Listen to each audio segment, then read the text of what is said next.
guys? How's everything going? Good to see you. Brother Virtue, thank you for the host. Everybody, if you haven't followed Brother Virtue, go give him a follow. He's an awesome streamer. He plays the Month Hunts, and he's playing a variety of games. So basically all the Monster Hunter streamers are variety streamers as well. So give him a follow. He's an awesome guy. Thank you, Brother Virtue. Thank you.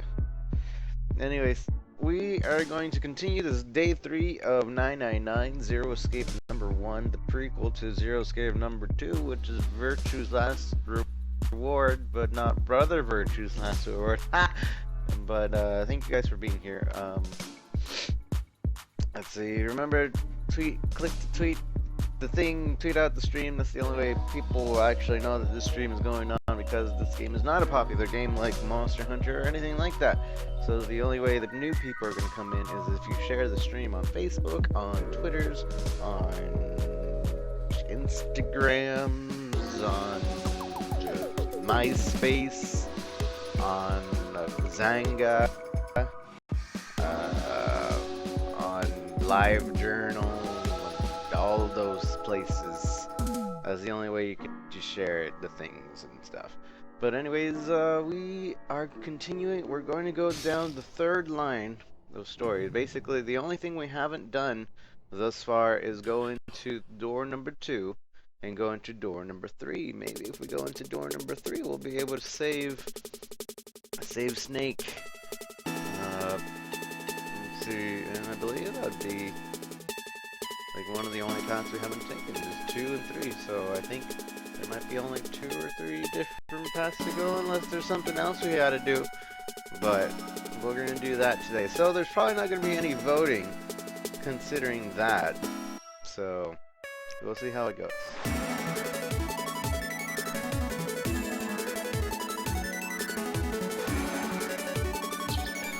So let's go ahead and switch the scenes. Here.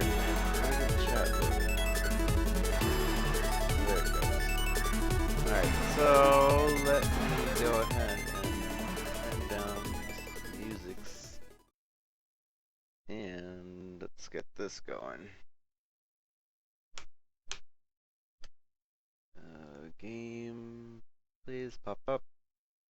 Pop up, pop, pep, pep, pep, pep, pep, pep, pep, pep, pop. Alright, and as always, the parts that we've already seen, I'm just gonna do a quick abridged version of it, just that you guys can watch real quick, and we don't have to waste time. That way, people going into the archives or whatever, you guys can watch it. You could touch my hand.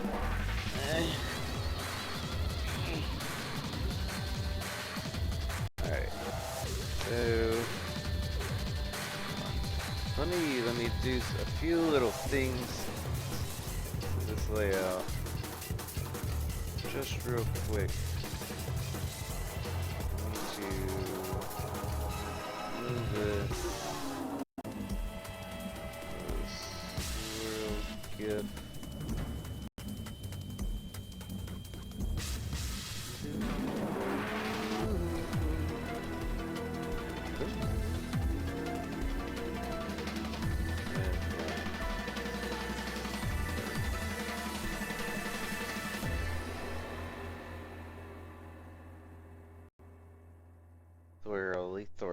Thoroughly.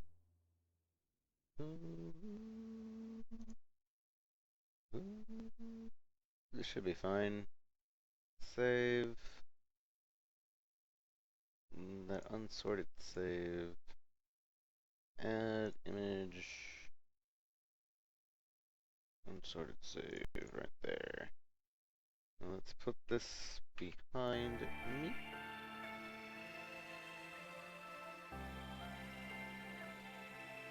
Make that a tiny bit smaller.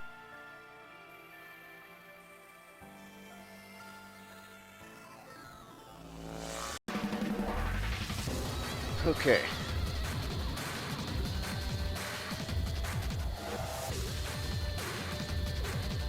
Yeah, let's go ahead and start. So again, we're continuing. This is day 3. We've gotten the axe ending and the knife ending. I can only assume every ending has to do with the way that we die. So other than the successful ending, we'll see. Let's go. Continue, yes. So like last time, we're just gonna skip forward because we already know all this, so I'll give y'all a little abridged version, if anything. But if you really want to know the details of it, just go into the past broadcasts, and it's all there. So we're on a ship. Like, oh man, I'm on a ship. Why have I woken up on the ship? Where am I? I'm looking everywhere, man. There's a 5 on the door. What the crap? Why won't it open? And then I'm looking, why do I have this weird watch? It only has one number. Is it 5 o'clock? I don't even know. Wait, I remember a little bit. What was that flashback? Oh snap, we're getting flooded in this room. I need to get out of here. There's water everywhere. Oh, look, we gotta find a way out. So now we're gonna go here, get the key. And oh man, I look really tired. What happened to me? Oh man, I remember my house. That was a good house. I left the window open and apparently somebody kidnapped me with the white stuff, and now I'm over here. He told me it was in some kind of nonary game, and now we're over here. And we're gonna go get the key inside the pot. And I don't suppose anybody remembers the code, so we're gonna have to do this puzzle again real quick. Blue key.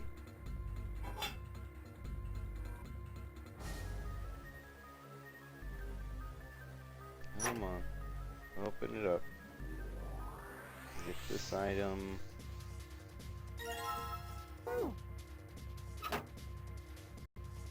And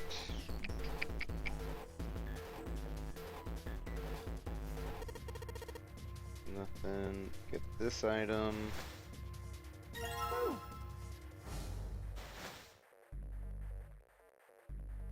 And then get this.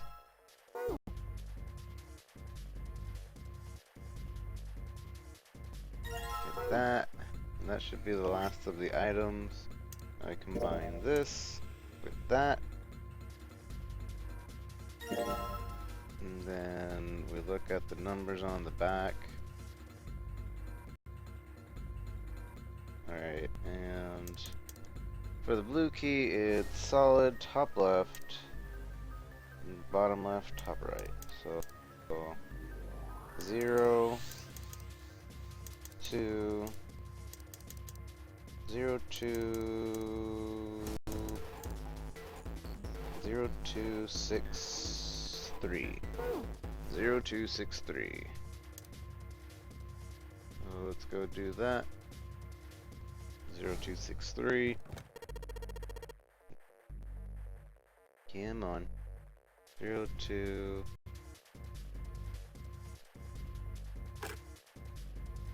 At least it doesn't do the tutorial again. Oh, never mind. Just kidding. There's a tutorial. 0263. Turn the key.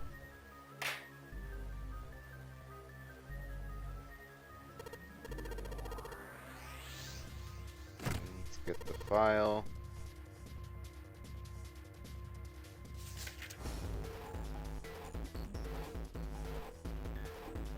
I forgot you could skip forward those scene cuts or things as well. Let's go over here. What is this one?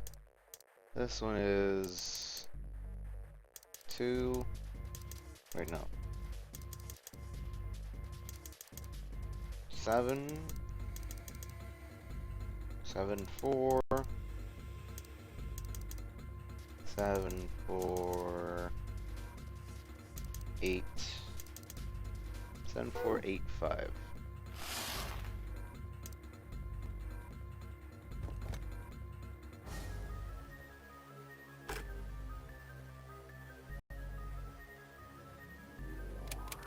7, 4, 8, 5.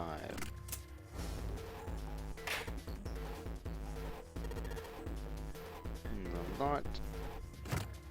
And we get this card key, and now we can leave.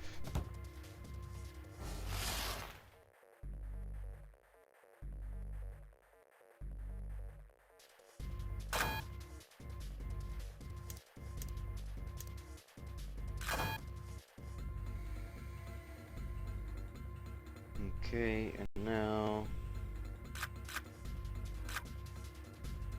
Alright, 761 equals 5.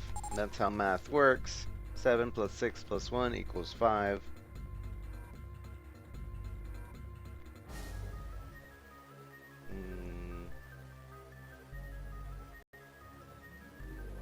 Then we open the door, and yay, we did it! We made it through. Oh no, the water's starting to flood even more. Oh hey, I went over here. I should probably close the door. There's more water coming. And oh look, there's other people around. What's up, guys? And then oh man, you got really big boobs. And oh, you have silver hair. Oh, you look like a lion. Oh hey, you're a little girl named Clover. And there's a guy that's blind, giant mountain man, and some guy that looks like a bird's nest. There's 4 or 5 doors right there. What's going on, guys? Where you guys come from? I don't know, but we should probably go through one of these doors. No, but it won't open. What's going on? Why won't it open? And oh hey, look, she's hot. Oh yeah, I remember her from elementary school. Oh man, you're on top of me. Oh man, I remember your eyes. And now, oh man, that Zero, he's telling us we're in a nonary game and that it started. He's the captain of the ship, and he's Zero. I think we got some instructions here, which how we go through the door. But I don't want to play your game. I don't want to be you.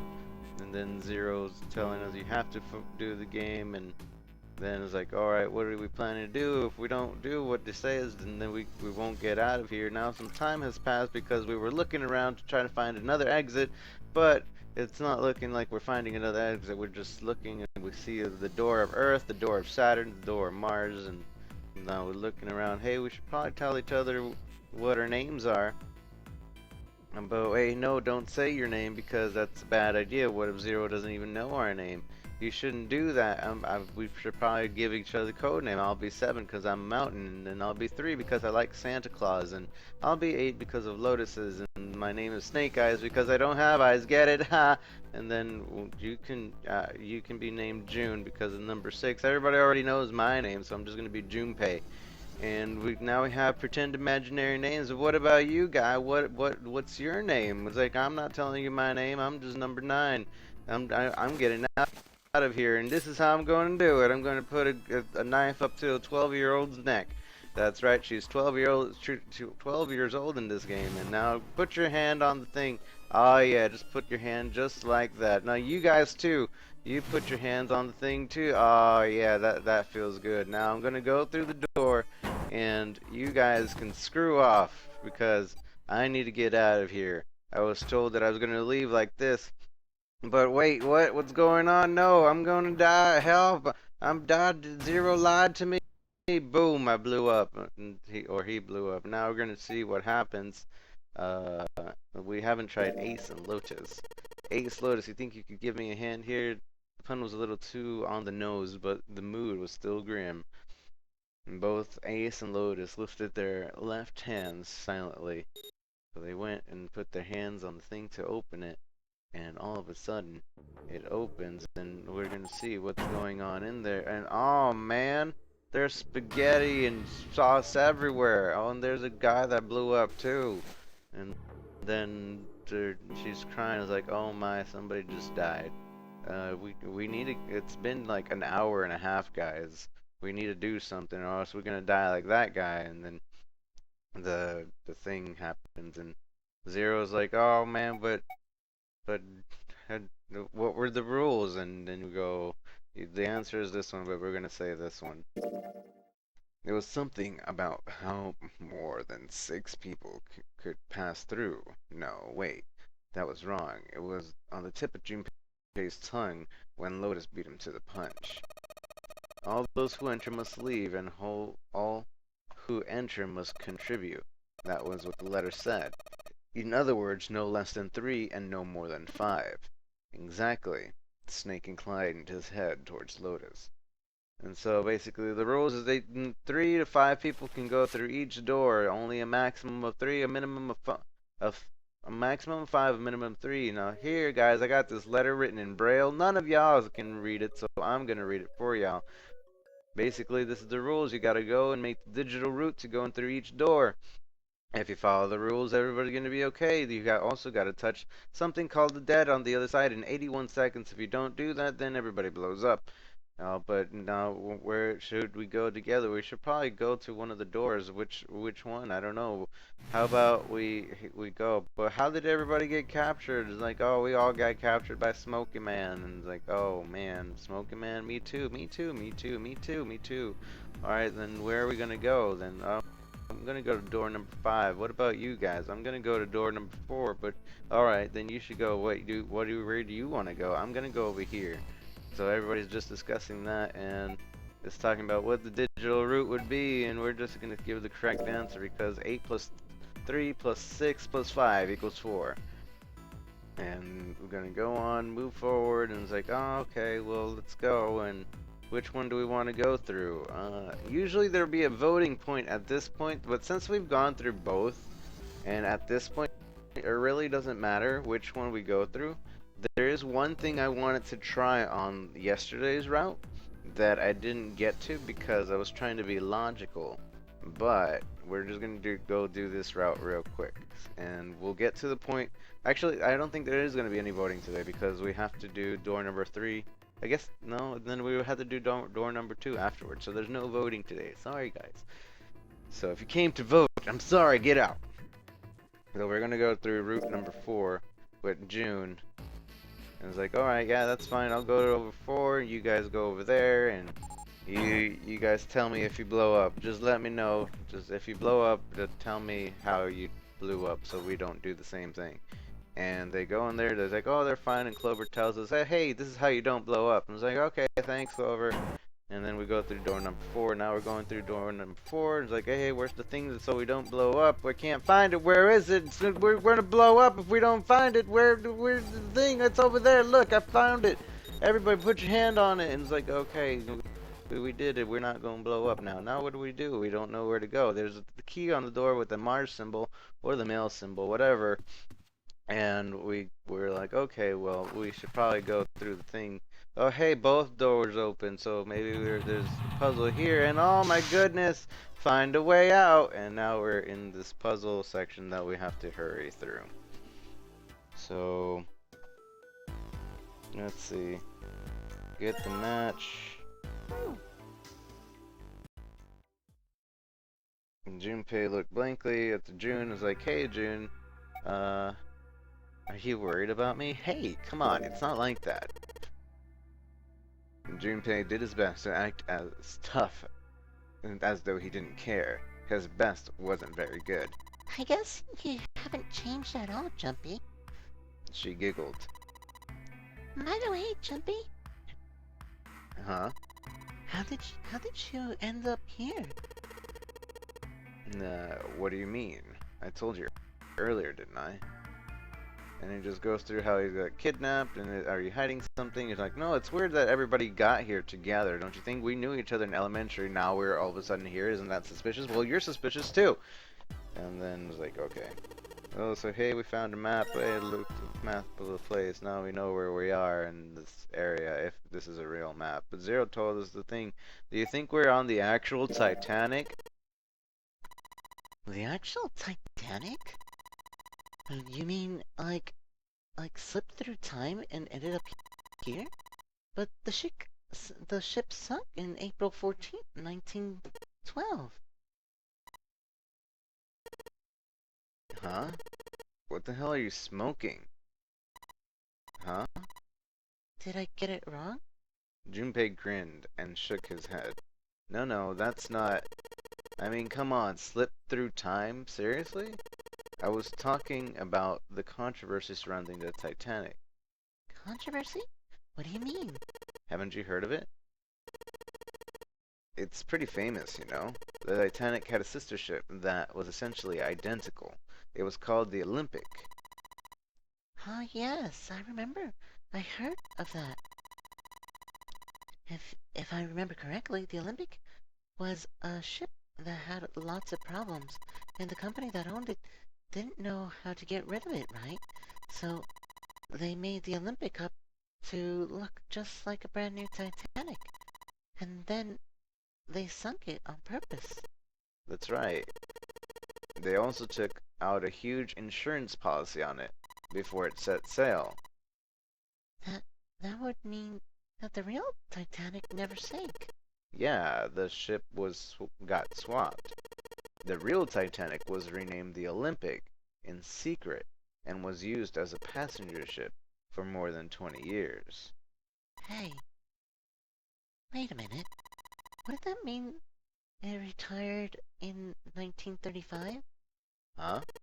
Well, yeah, I guess sometime around then, yeah. Well, what happened to it after that? I heard it was dismantled. Dismantled? Then it doesn't matter, does it? Whichever boat is the real Titanic it doesn't exist anymore. It was either retired or dismantled, or sunk in the Atlantic by the crews.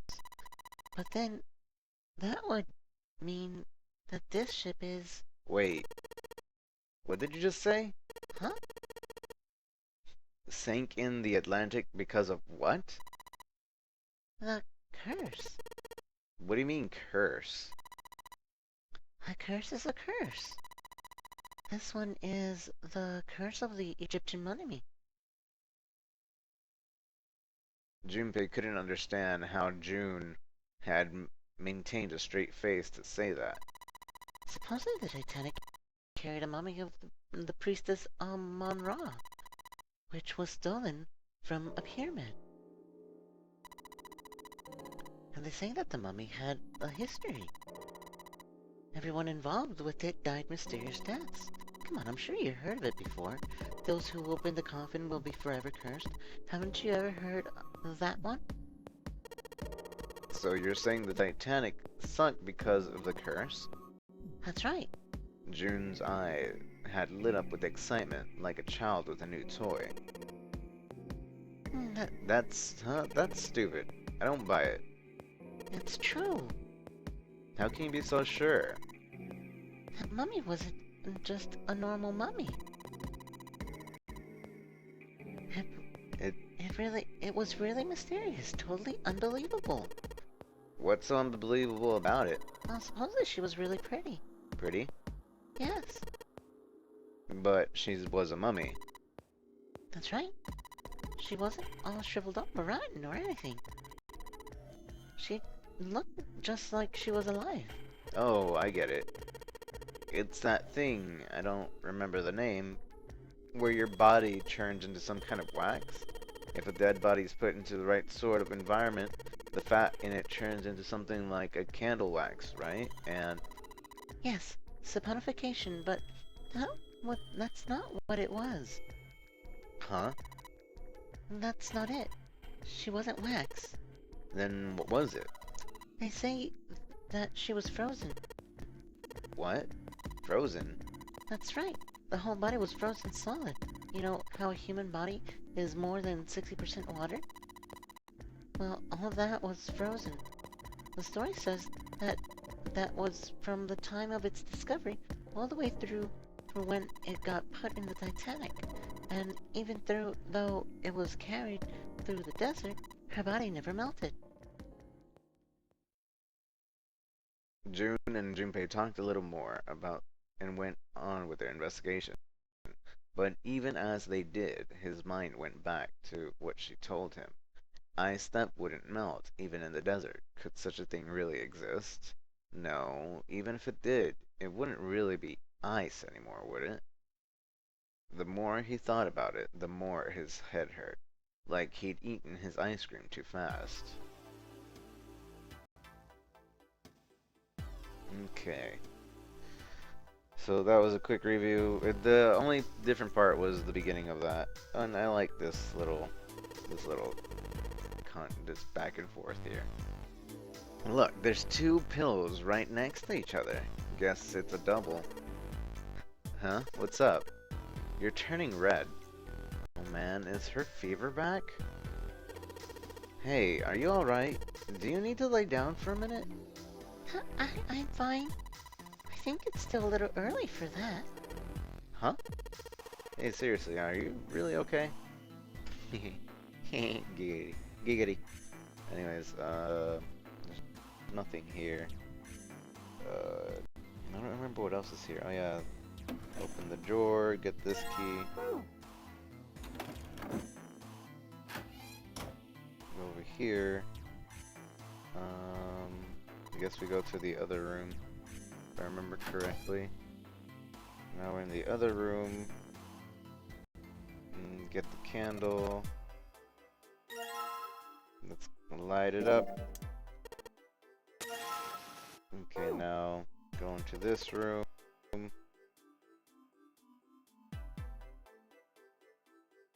We lit it up. Now let's get this key, open this drawer. It worked. Got a piece of the puzzle. We'll look on the bed. Wait, before we look on the bed, there's a picture of an old cruise ship. Is it the Titanic? Hey, Junpei! It's cupboard! There's a freaking cupboard in here! Are you alright? Oh, don't give me that. Come on, a cupboard is in the bedroom can only mean that there's a safe in here. Really? Damn, there's nothing here. Got me all worked up for nothing. What? A bottle of water. It's a light. What do you expect? Can't really tell if it's burnt out or not, though.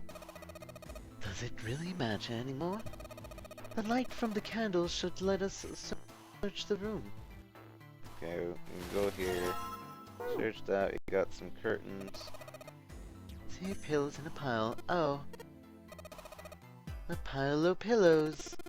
Is that supposed to be some kind of joke? Hey, calm down. I still don't get that joke. I think she's trying to make a booby innuendo, but I don't get it.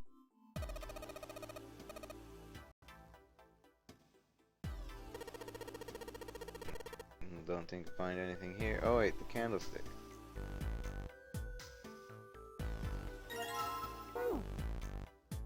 Now that we open that right here, the display case with the key. Open it up. Get this.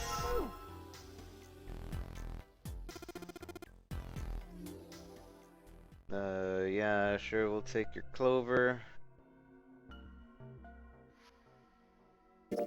Take it. He hates good luck and love and all those things. Play. And he asks us if we play. And Junpei's like, play? And last time we were, you mean gambling? And this time we're gonna be, what? You mean like the stock market? You mean like the stock market? Nah, that's not what I mean. What? Why the hell would you think that? I mean, yeah, I do stocks too, but... This last statement, more or less thrown away by Santa, caught Junpei very much by surprise. You? A stockbroker? Yeah. Got a problem with that? No, you just don't look the type. What Junpei didn't say, of course, was that he didn't think Santa looked smart enough to be a stockbroker. Man, that stuff just like gambling, you know? All you gotta do is bet on the winning horse. Nothing that hard about it. You sound pretty confident. So, are you betting on winning horses? Of course I am. You remember a couple years back when the stock for Cradle Pharmaceuticals shot through the roof? Stack a few bills over that, if I do say so myself. Uh-huh. Uh-huh was all Junpei could think of. He'd never even heard of Cradle Pharmaceuticals. Fortunately, he was saved quickly from further embarrassment. Hey, how long are you gonna be standing there, wasting time? Stop screwing around. The voice screamed at them from the other room was unmistakably Lotus. Junpei and Santa looked at each other. The lady has spoken, Santa sighed. we'd better get back to work before we really piss her off. I don't want her beating me up. And with that, Santa walked off slowly. Hey, wait, we weren't done. He started after Santa intended to catch him, but Lotus appeared from the next room, blocking his path. Her posture suggested she was not about to let him pass. There was nothing for it. He had lost. Okay, I'll get back to work, damn it. Her glare suggested any other's choice would not have ended pleasantly for him. Junpei mumbled to himself under his breath and went back to his search. Okay. So, we gotta go in here. Use this curtain. Blah, blah, blah. Curtain boys. Then we turn around and try opening it. Then we look through. And it's like, oh hey, it's that one over there. We go here. And leave to the other room. And go into the restroom over here.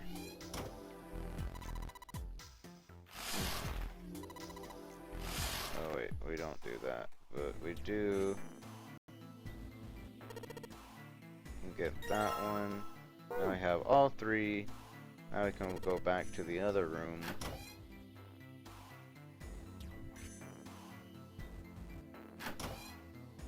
Go here. So now we have all three tiles. Now we can make the thing.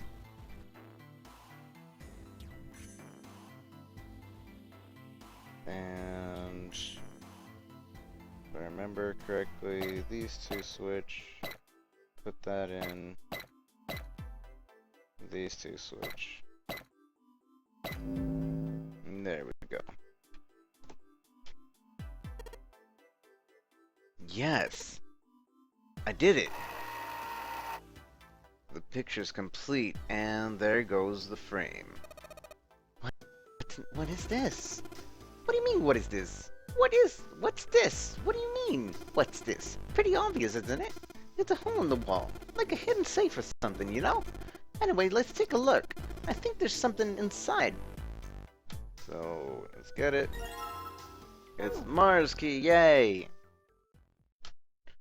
Junpei messed around a little bit with the key and had it looked at it blankly slid down. What's the deal with this picture anyway? What's the deal with this picture anyway? Santa had only been mumbling to himself, but it drew Lotus's attention. She looked at the picture and paused. I think I've seen this picture before. Where? In a book. There's a British biochemist by the name of Sheldrake. He has a rather interesting theory. I saw a picture in his book. What's this interesting theory? Morphogenic field, which relies on the theory of morphenic resonance. Man, I can't deal with this. Just listening to you talk about it gives me a headache. Santa put his hands on his head as though he were in great pain.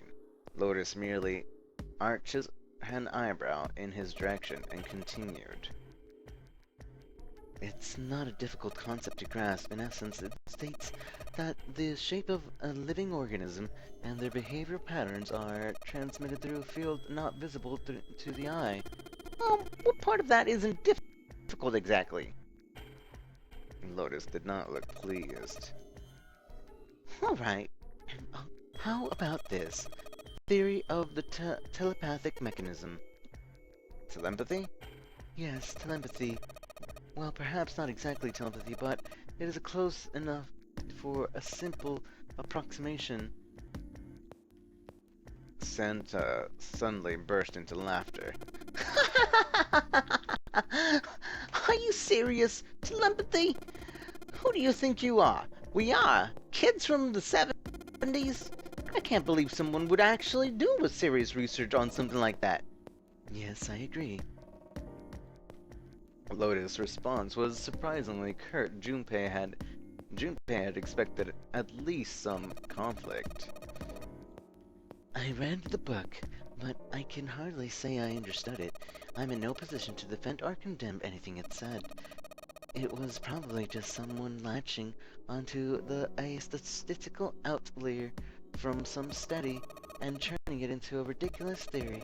There's no scientific merit to any of it, I'm sure. But even so, Anyway, I saw a picture like that one in his book. Lotus indicated in the picture they'd been looking at. After a moment, she'd walked up to the strange picture, examined it, and then spoke. Hey, what do you think this picture looks like? Santa answered first. What do you mean? Isn't it just, like, abstract or something like that? It's just black and white scribbles. There's no meaning there. That's it. What about you, Junpei? What does it look like anything to you? I guess it looks like... So last time we said a man's face, you could see that it's obviously a dog, now that everybody knows. But I wanted to choose the Funya Rimpa because I don't know what the hell the Funya Rimpa is. So, let's find out. Funya Rimpa? See? I mean, this totally looks like one here and here. Junpei indicated parts of the picture that looked exactly like the other parts. After 3 seconds of silence, Lotus looked at Junpei. What the hell is a Funya Rimpa? What do you mean, what the hell is a Funya Rimpa? You mean, you don't know? How the hell would I know? How could you not know? That's practically blasphemous.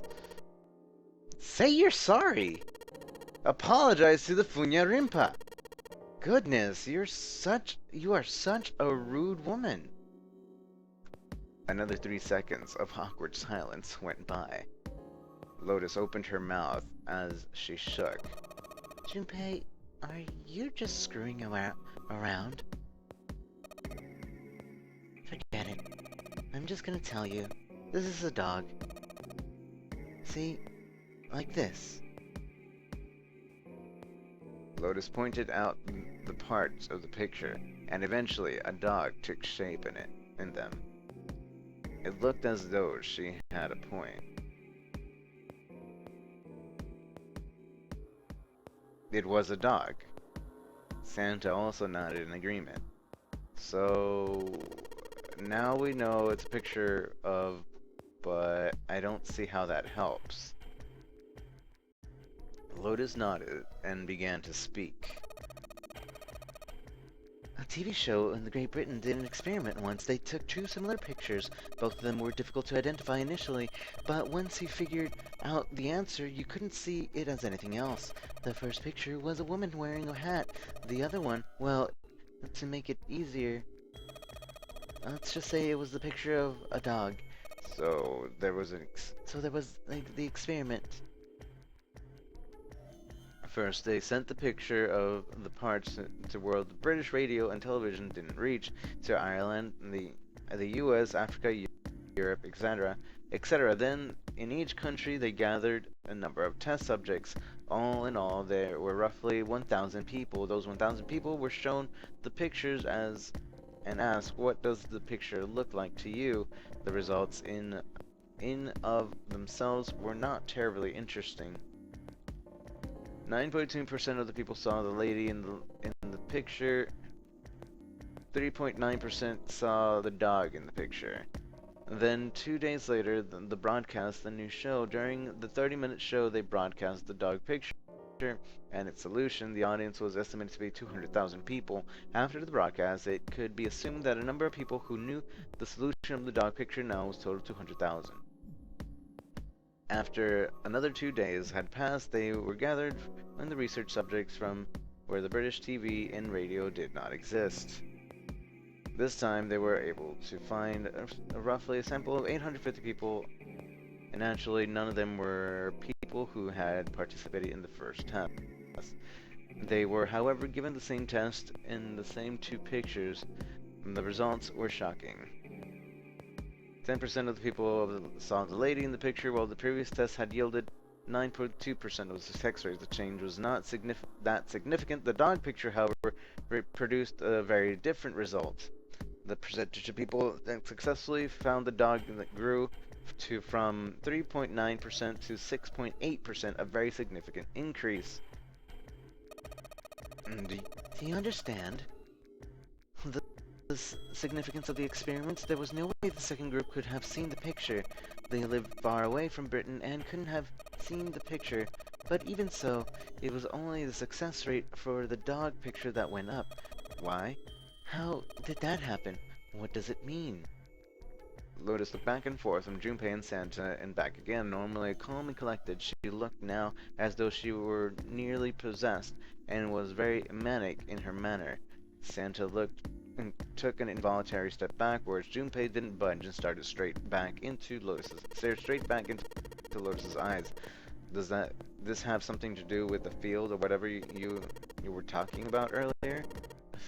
A field not visible to the eye, so if more people know the answer, then that information will pass through the field. Psych!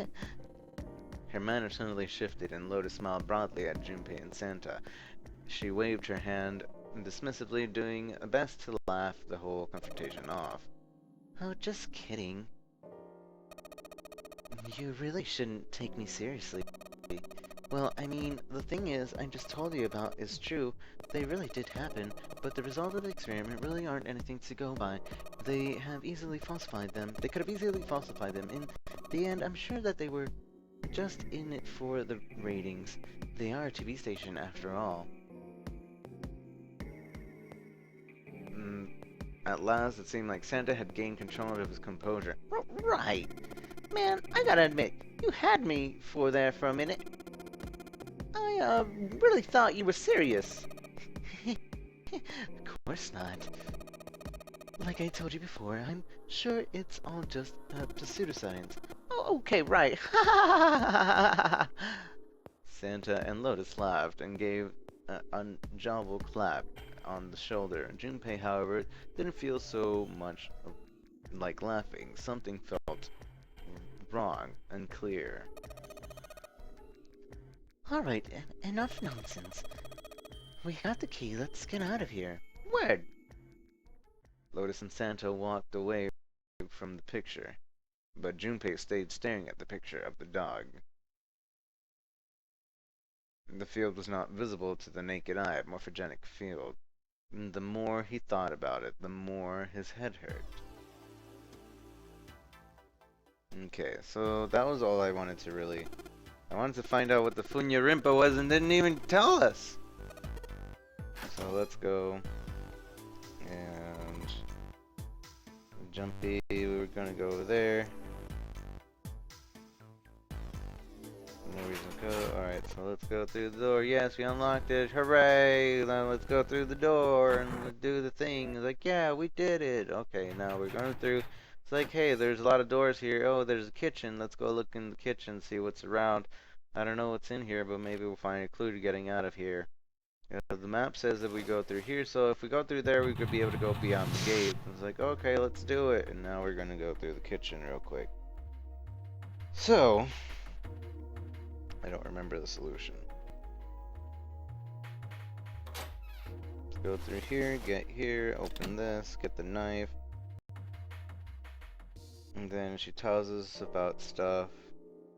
Yes, I have. Oh yeah, I know what you're talking about. There was a novel about a bunch of stuff that was described in the sinking of the Titanic before it actually sank. Yeah, Yeah, that's the one. The title of the novel was Futility. It was 14 years before the Titanic sank, but I know, I know. I mean, I didn't know the name of the book, but the story was the same, right? It was like what happened to the Titanic. yeah, Well, I heard it was all a hoax. a hoax? I heard that the stuff that matched up to the Titanic so well was actually added after it sank. Apparently, the only thing that was the same originally was that the boat ran into the iceberg and sank. But the novel was published in 1898, 14 years before the accident. Like I said, that was the first print of the book. 14 years later, the author heard about the Titanic. He figured that that was his chance, you know? He just went back and changed some of the stuff in his novel, so that it matched the Titanic exactly. Surprised by Junpei's response, June seemed rather taken aback. Really? Really. There was no such thing as premonition or anything of that stuff. For a moment, June looked very unhappy. So that Junpei thought was a normal Junpei thought was normal for such a discussion, but it lasted only a moment. With no apparent reason, she suddenly looked up at him, alarmed. But, but, but, that wasn't the only book that predicted the Titanic sinking. It wasn't? Yep, there were two other similar stories written. And it just talks about how there was two other stories that were similar that predicted it, and one of them had a person that was a passenger in the boat, while the other person was like in the boat. So like the person that wrote it basically, he wrote it before he was on the boat, and he thinks that the Phantom wrote it, like his future self wrote it in the past, and that's what they're trying to get to. Let's go over here. Get the thing behind the Gouda cheese. And let's go. And then I don't remember the next part. We got the grill.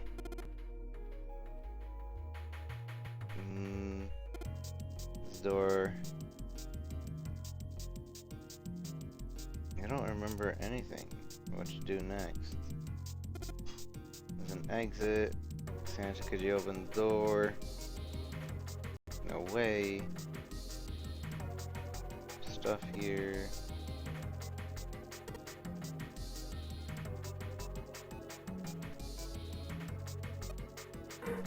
Bolt, no dice.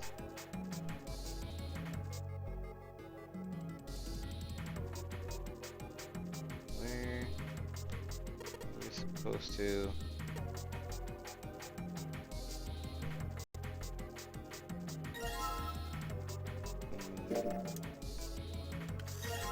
Get the whetstone. Sharpened it. Oh.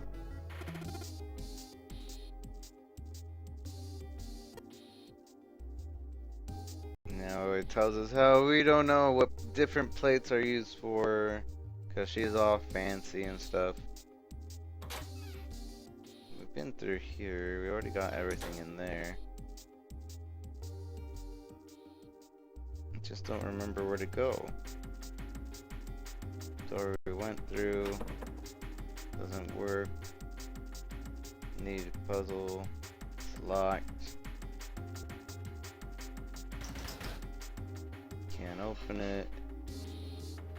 We need a code.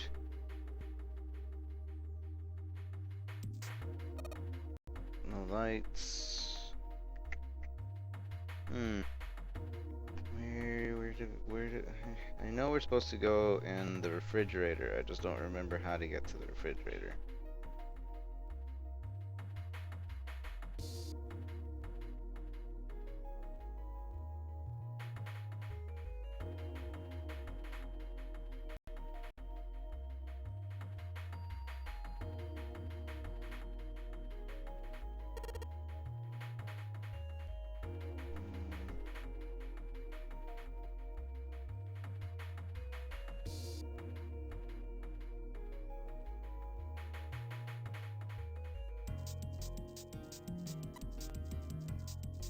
Oh, we need lubricant. Ha! I remember, because last time I didn't have to use any lubricant there. Because I already had the lubricant in hand, so I didn't remember. And hey, we're gonna get in the... Oh man, it's too cold in here. My boobs are just getting diamond nipply. And then we get locked in because she slammed the door, or somebody. And then we're like, oh no, what do we do? How do we get out of here? It's really cold. We go and look for everything and anything that is around. And there's an empty water bottle.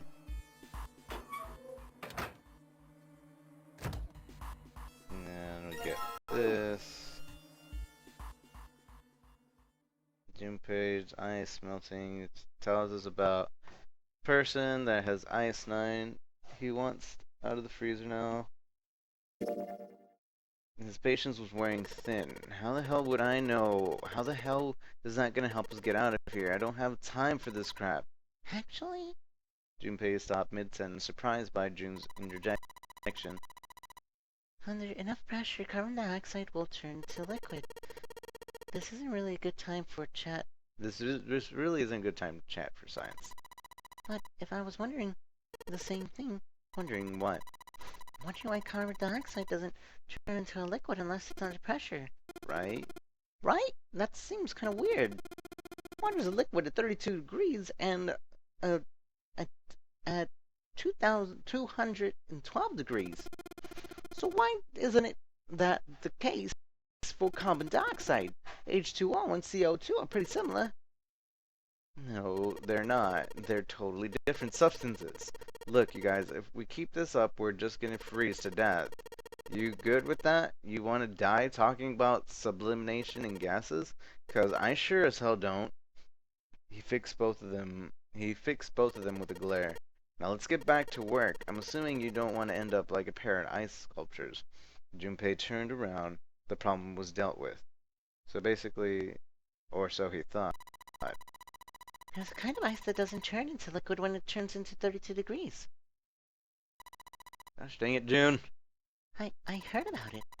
The melting point is 96 degrees. Its melting point. Its melting point is 96 degrees? You mean that water that freezes at 96 degrees? Yeah. Yeah. Well, you could look at it as ice that won't melt until it's 96 degrees. Water that freezes at 96 degrees. Ice that won't melt until 96 degrees. That's interesting. It doesn't matter. It was strange, but no, Junpei told himself it didn't matter. And there's the first concern needed to be leaving the freezer, and none of them would be around to ponder scientific quandaries very long. He did his best to pretend he heard nothing and resumed his investigation of the room. So basically we just skipped all that dialogue. Hammer chicken. I like this dialogue too. One sec. Let's listen to this dialogue. It's really hard. It's frozen stiff. Hey June, could you say that again? Eh? Say it again. It's really hard? Again. It's really hard. That. Thanks.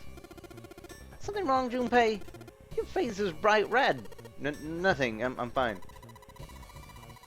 If it's that hard, you can probably use it as a hammer. Yeah, good point. Maybe you can use it to break something. Jumpy, it's really hard. It's like a hammer. Maybe we can use it to crush something. Jumpy, you're a chunk of meat. It's rock solid. Maybe we can use it to crush something. Jumpy, it's really hard. It's like a hammer. Nom, nom, nom. Don't eat it. Maybe we can use it to crush something. It's chicken. Might as well use it as a rock because it's frozen solid.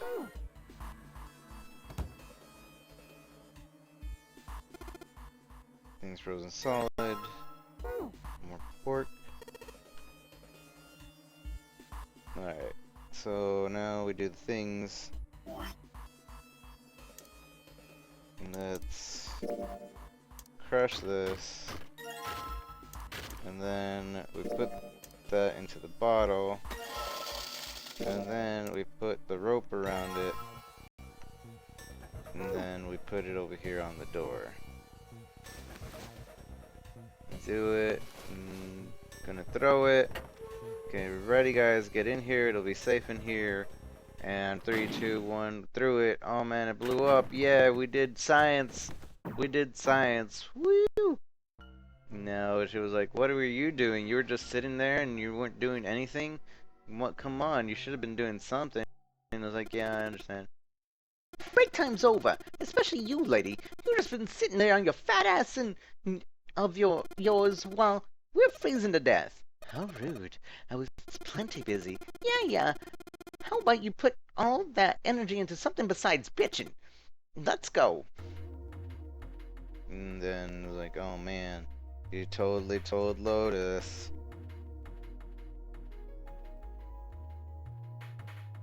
And so now we need to put the pork on the grill. Pork on the grill. And we need that piece of paper. Oh man, that piece of paper is really hot in there. Now we can cut through it and get the piece of paper out. Now C10F and C10F. I don't remember what C10F is. The C1015.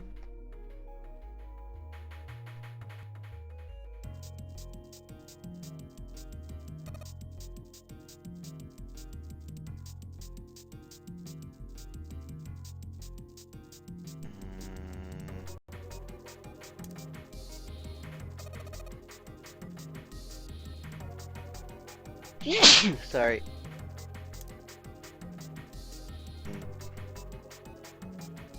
Base. A is 10, B is 11, C is 12. So 12, 15, and 10. Wait, 10 is 16? Okay, 16, 16, 26, 26, it's 41? No, 42. 26, 26, 26, 26, 36, 36, 36, 36, it's 41. It's 41. The password is 41.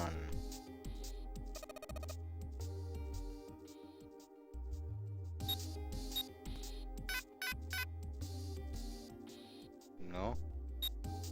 42.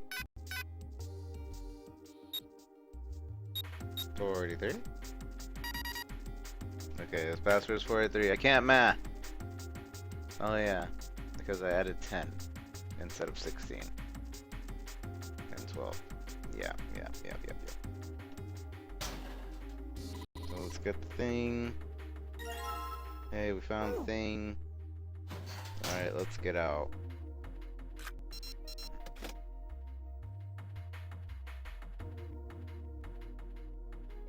Get out of the door. 3, 2, 1. Hey, we did it! Now we're going through the door. Hey, we're on the other side of the gate. But you know what? They already opened the gate, so I guess they already went through here. So where are we gonna go now? Let's go over here, I guess. Then we'll go downstairs. That's the only place to go. Oh man, there's still water here, so maybe we can go through this. Ouch! Maybe you're not a Devil Lotus. Just kidding. You probably are a Devil Lotus. And then we go through and open the door. Hey, it's a hospital. What's going on here? There's a lot of hospital things here. There's the doors 3, 7, and 8. But where is everybody else? Oh man, it looks like it's broken. How come it's broken? It's not even working. How are we supposed to get through this if it's broken? And then we go. Snake is like, oh hey guys, we just got here too. We didn't find anything either. But you know it's broken, so maybe we should do something about that and like look around. But we need to find the parts or else we can't continue and things. But this is the Gigantic. How do you know it's the Gigantic? Gigantic was a ship that was kind of like the Titanic, but was turned into a hospital ship for war. And 7 apparently is really smart in knowing this, and we're like, oh, but it's just speculation. But let's go look around. I don't know if there's only 48 rooms to look in now, so let's go look. We're looking around. It's like, hey, we didn't find anything, but all of a sudden it's fixed. What happened? Why is it fixed? We were supposed to tell each other if it was fixed. Where's Snake? How come Snake isn't around, guys? Don't you know anything? He's probably blind. He's lost. And it's like, no, Clover says that he's not lost because his eyes, he doesn't need them. And we're just gonna go right back to the hospital room because we know exactly what everybody's gonna say. Walk away without saying anything. Turn Santa is nothing to learn from talking to him. Anyway, Junpei and June left the large room hospital. Where do we want to go? Let's finish searching. I'm done. Looked everywhere they could think and couldn't find Snake. Did anyone else find Snake? Nope, we didn't find Snake. We need to go forward and we have to do this. But it seems like we're gonna have to sacrifice somebody. Somebody's gonna have to stay behind and not be able to move forward. And I think it should be one of us. And it's like, okay, do you guys like this idea? Or, okay, well, the three of us said we like it. Clover, you want to do this idea? It's a good idea. And like, okay, we can find out my brother. And then Ace is like, oh, well, I'll be the sacrifice. I'll be the martyr. So just let me do it. It's cool. I'm gonna force you guys to let me do it. June, don't try to stop me. I'm just gonna put this sleepy drug inside me. There, I'm asleep. Now you can't stop me. So go and come back for me. I trust you guys. I'm old anyway, so just go. And then Lotus was like, alright, well, this is the teams that we gotta do. It's either gonna be this or that. And then Santa's like, well, which team you want to do? If we choose 3, is like, no, we can't do that team. You're gonna sacrifice 3 people so that you can do this. So I don't think that's a good idea, and we got to go to the other ones, and that means you can't be with June. And this is the point where we're gonna stop fast forwarding everything because this is the choice we haven't done, and we haven't done anything right there. So I'm gonna hide myself, and we are going to continue the story.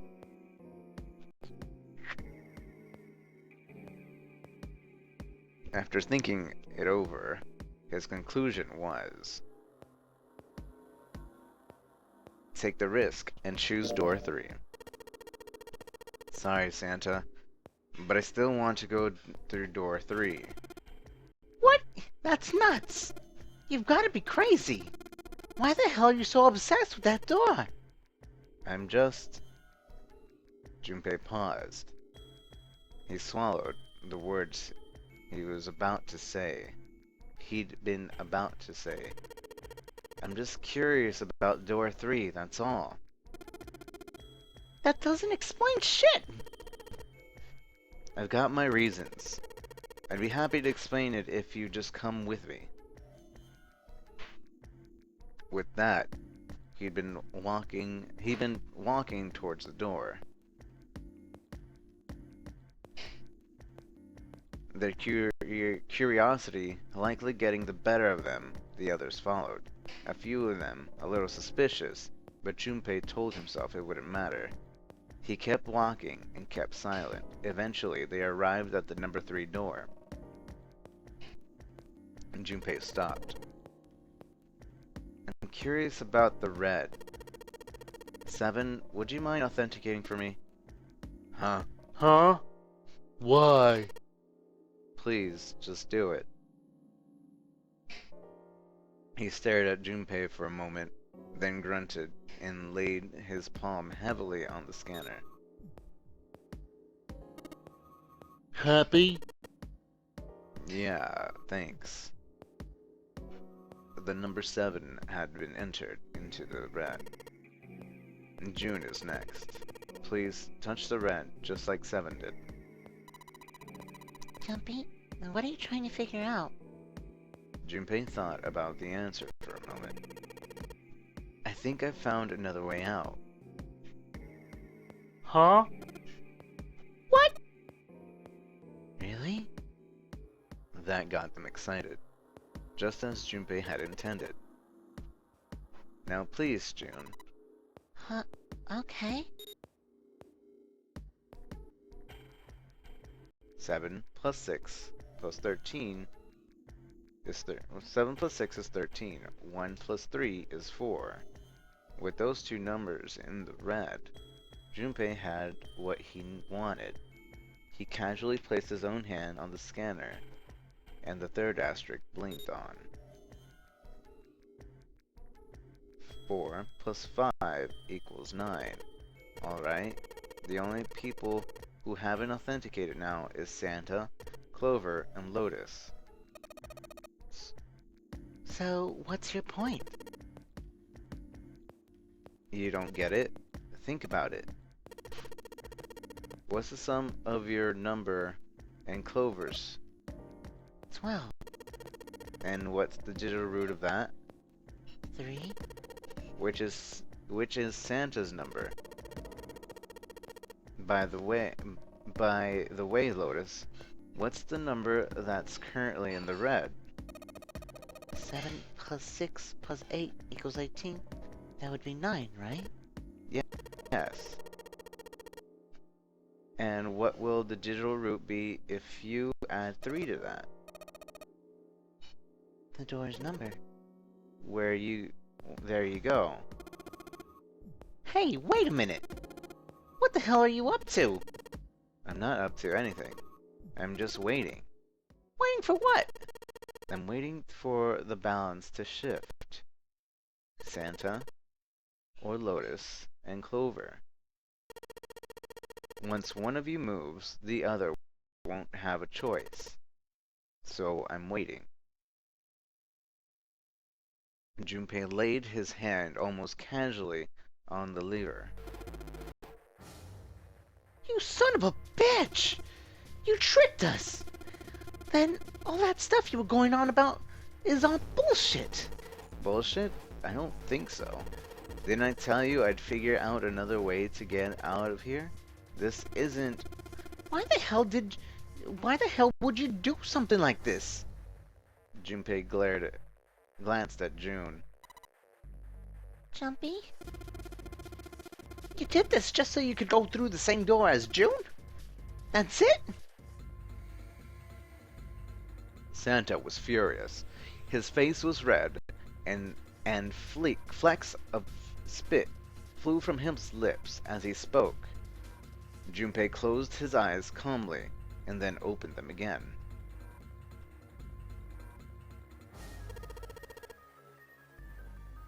So, what's it gonna be? Santa, or Lotus and Clover? Shit! We're going, Clover!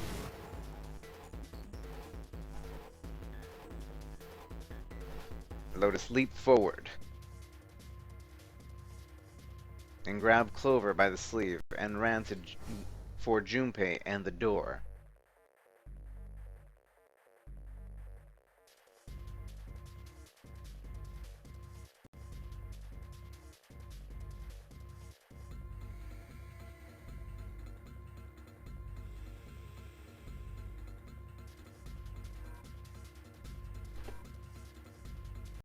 Lotus, caught by surprise, Santa froze for a moment, then shot forward like a bullet from a gun.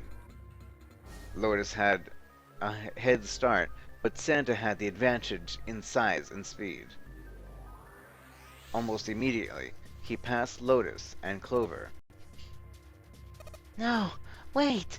Santa did not hesitate. He slammed his hand down on the red. This is insane! This isn't right! He glared at Junpei, his chest heaving. Yes, well, you may be right. Junpei's voice was cold, but not without effort. He turned to the red and pulled the lever.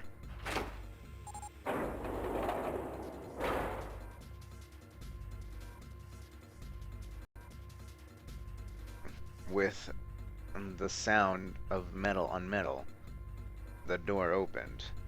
It would only remain so for 9 seconds. There was no time to think. Go! Junpei and his 3 reluctant companions turned into the door's gaping mouth, one after another. No sooner had they entered than all too familiar noise sounded from their left wrist. The detonators had activated. Junpei looked back only once and saw Lotus and Clover on the other side of the closing door. They stood still, stopped where they had been where Santa reached the red. The defeated and desperation on their face tore at Junpei's heart. Then the door closed and they were gone.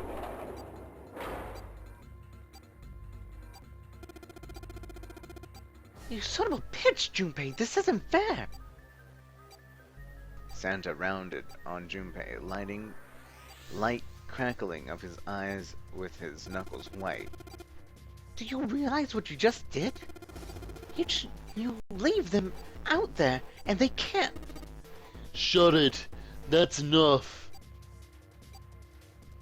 It hadn't been Junpei that spoke, but Seven. We gotta find the dead, or none of this is gonna matter. And the clock was ticking. The dead was their only chance at survival, unless they could find it and deactivate their detonators. The four of them would be... We got less than a minute left. No time for screwing around. Get moving. They scattered and began to scour the room. The deactivation device was nowhere to be found. Corridors stretched out in 3 directions, but every one was blocked off by a wall of metal. There was only one way out, one other door. There! Seven ran for the door on a rusty iron thing. His large hand grabbed the hold of the handle and pulled. The room inside was pitch black. They could see nothing beyond the small patch of light that spilled through the hallway. Junpei struck his head through the door and looked around the room. Almost immediately, he spotted the blinking red light on the right wall. I found it! The dead's right over there! He stepped into the room and nearly fell down. The floor was slippery. What?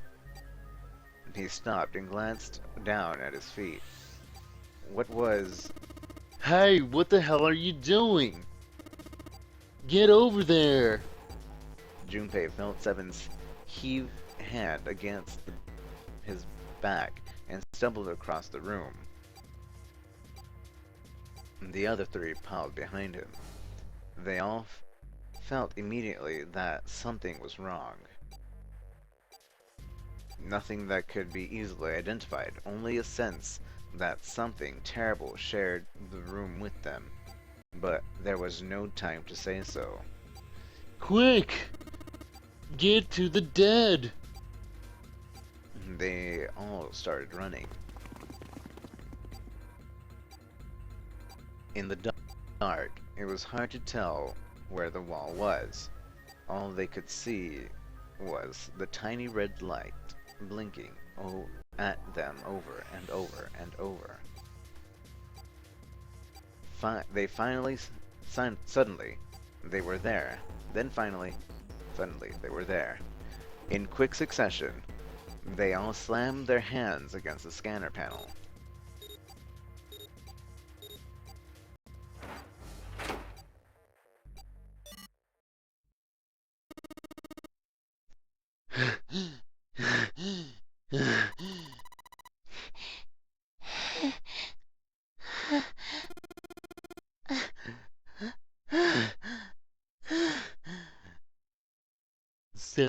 Seven leaned against the wall, gulping air.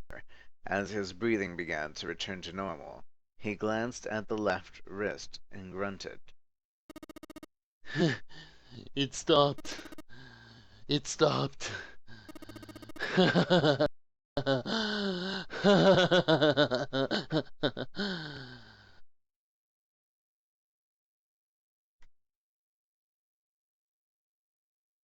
Junpei could hear him laughing in the dark, but could barely make out the larger man's face. What the?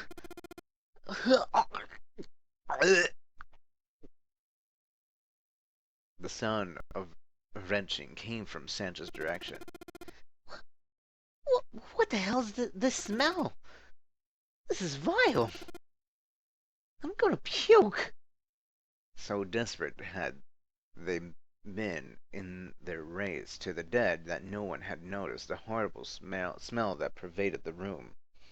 It was a terrible, nauseating stench, like burnt and rotten meat. Adrenaline had drowned it out, but now it rolled over Junpei in waves, forcing itself into the nose of every breath he took. He felt his stomach clench, the bile rise to his throat. Let's get the lights on first. There's a switch over here. The light that spilled in from the door barely illuminated a small switch plate next to the door. Slowly, with the toll of the last few minutes appeared in the gate, Seven walked towards it.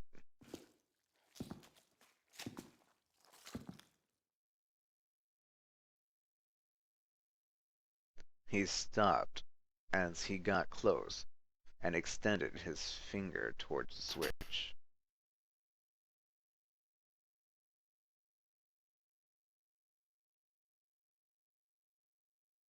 There was a soft click as the light came on. It had scarcely faded when another noise pierced the air. A scream.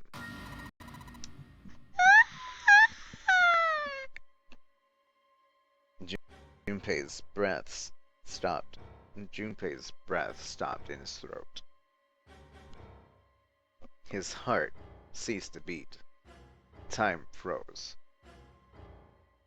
His mind scrambled to make sense of what he saw before him. What was left of the body sat in a sea of blood. Chunks of flesh, torn from the body, sat in the body like tiny islands in a great red sea. A vast ragged hole had been torn in the torso, and what remained of his intestines spilled out of it like fresh spaghetti. Mom spaghetti! Smaller chunks of meat had splattered against the wall and become stuck there as they dried. Globules of yellowish fat had left trails like tiny slugs as gravity pulled down the wall even as they dried to it. Looks like an explosion. Seven's voice was low and strained. Just like the Ninth Man.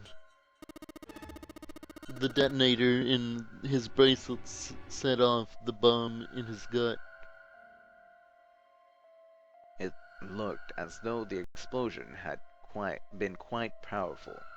His legs were both bent in an unnatural way, and his left arm had split open, exposing the painfully white bone of his ulna. His bracelet lay next to him. It seemed to have hit the wall hard enough to shatter the display, which lay on the ground in pieces. Half of his head was simply collapsed. The blood coating almost made it look like raw pizza dough covered in tomato sauce. His clothes, too, were covered in blood. The burgundy tie, the white shirt, the jacket with the yellow piping, and the gray slacks. They were all familiar to Junpei. Is that Snake? Santa's voice wavered as he spoke, his mouth dry. Oh my god. Finally, Junpei spoke. Why did this happen? No, no. Suddenly, June was screaming, her voice broken. It was an eerie scream, full of insanity and not entirely human. No, no, no. She shook her head violently and grabbed fistful of her own hair. Junpei could hear the sounds of hair tearing. No! Stop it, June! He grabbed for her wrist, but as he did, June leapt up and ran towards the exit.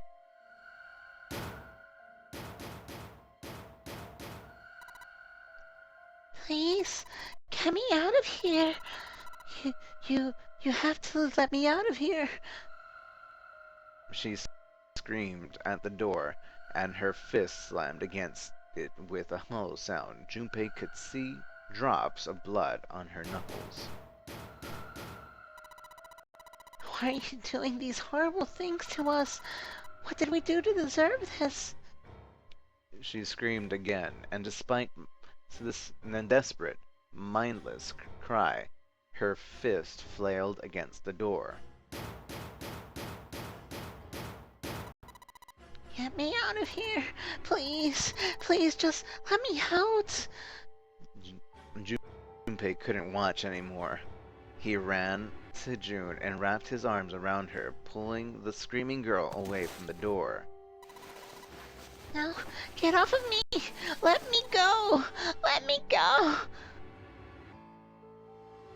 She scrambled for a moment, her legs skittering across the floor, but her resistance didn't last long.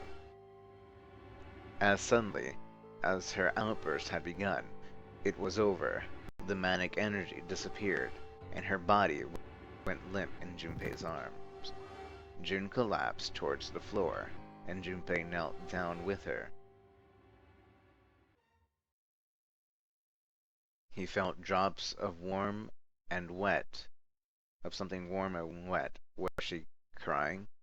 A moment later, she began to sob.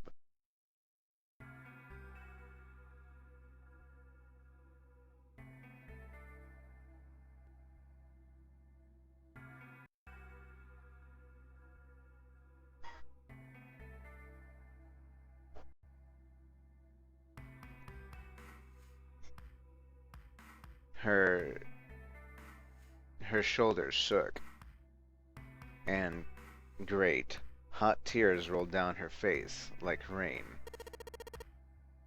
We're gonna be fine. It's gonna be alright, June.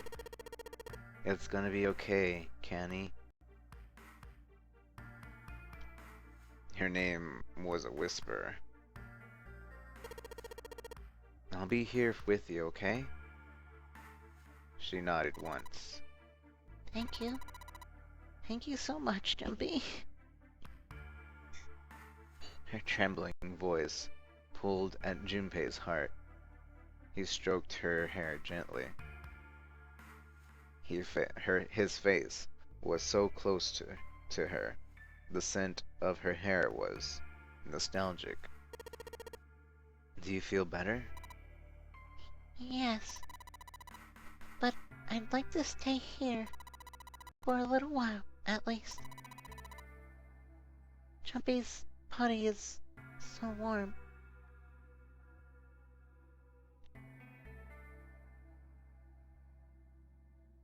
Several minutes passed before June's tears had dried. Junpei stood up. He bent down, put his arms under June's, and helped her to her feet. They didn't speak.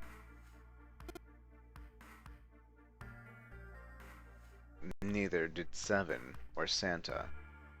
A person was dead. They had died in that room in a terrible way. Junpei knew there was no way he could make himself forget that.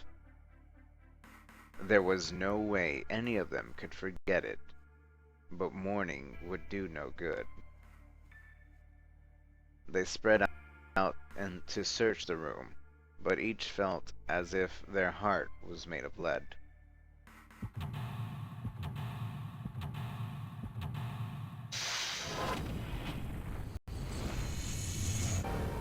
Seek a way out.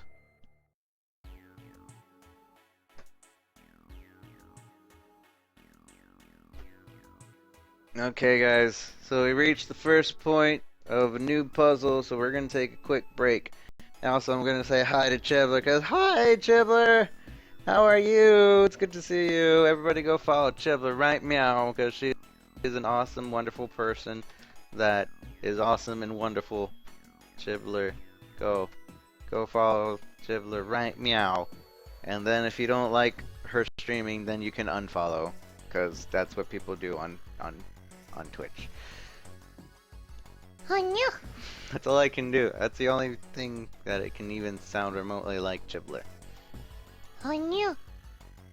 And also, hey Exalt and everybody else, Spazzing, Alp, and everybody. Is this Chibler speaking? What? Suddenly Chibler, pretty good, isn't he? Oh wait, I see what happened. Somebody called Chibler over. Somebody said Chibler's name, and then all of a sudden, he like popped up. You just came at the most adorable time. Hi, Naked Angel. How is everybody doing? But yeah, we're gonna take a break, guys, and then we're gonna solve the puzzle, and we're gonna be continuing in this route, because this is what's going on right now. Naked Angel! Thank you for being a Naked Angel and hosting me and things. I do appreciate it very much. Go give Naked Angel a follow too. Follow Naked Angel. And also Asheria, she streams tomorrow. If you want to watch Asheria stream, go follow Asheria. And yeah. So break time, boys. Be right back. And you can hear like noises in the background, so sorry about that. Break time.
な夜の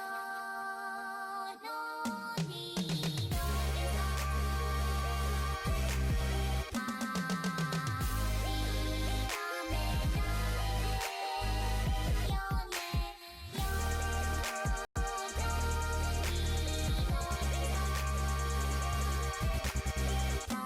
には電話して夜のに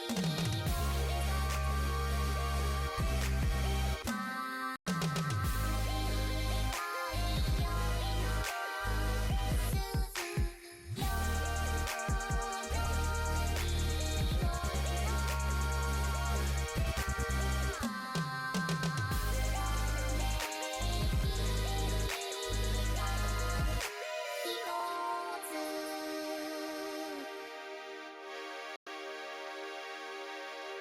ここでぬ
もう大丈夫だよ母さん。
誰だ。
Alright guys, we're back. I hope everybody had did their things and stuff and ready to continue the game. We are in door 3 now. And now we're gonna find out why or how or what the LR means, because it doesn't just mean Lazy Rico, I think. Or does it? Alright, let's do the thing. Let's do the thing.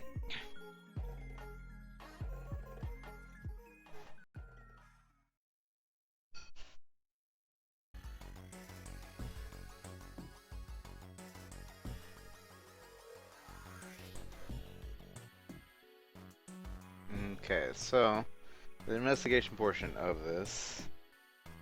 Let's look around. First thing I want to look at is this. LLR. Those letters are written in blood. LLR. Do you think that might be some sort of dying message from Snake?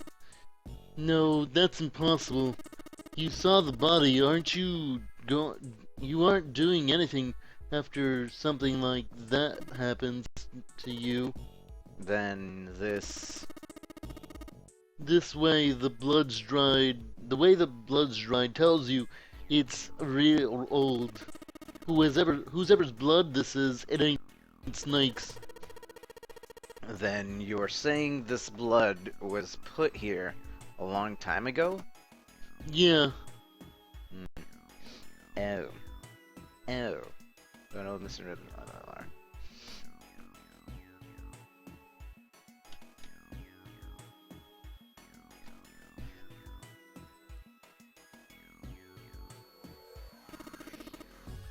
That's where we came in.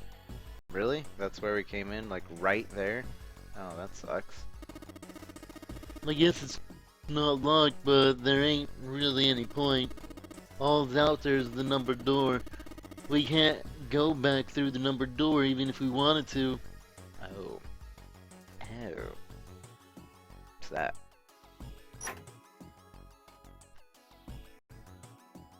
There's a piece of paper tied to the pipe with a wire.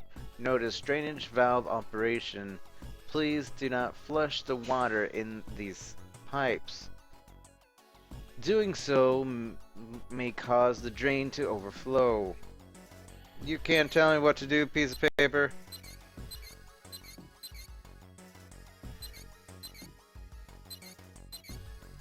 I don't know what I'm doing.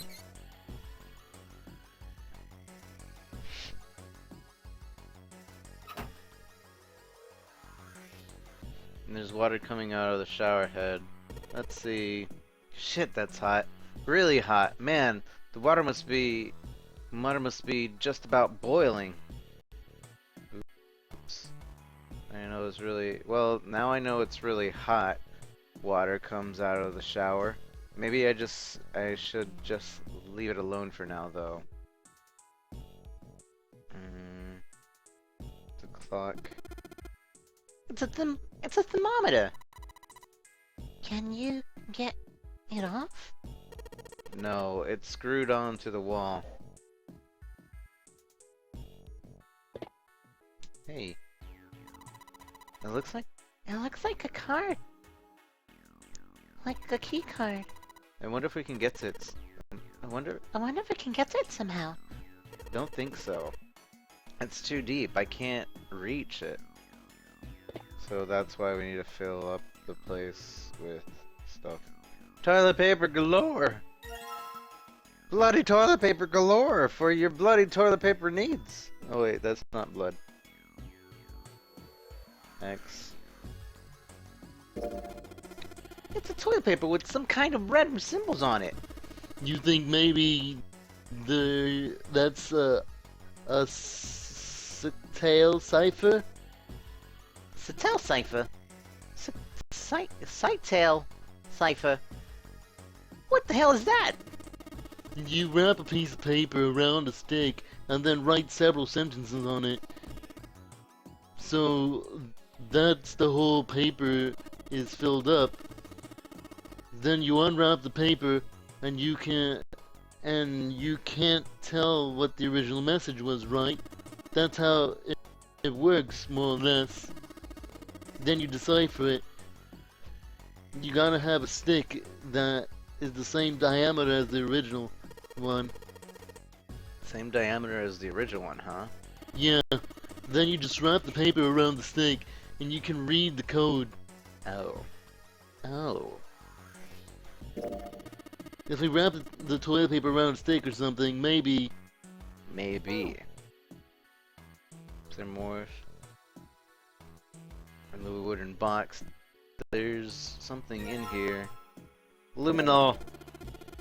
What the hell is this thing? Some kind of spray? There's something written on it. Lumen can't read anything else. That label's all faded. Let me see that. He just grabbed it from him. That wasn't very nice. Oh, it's luminol.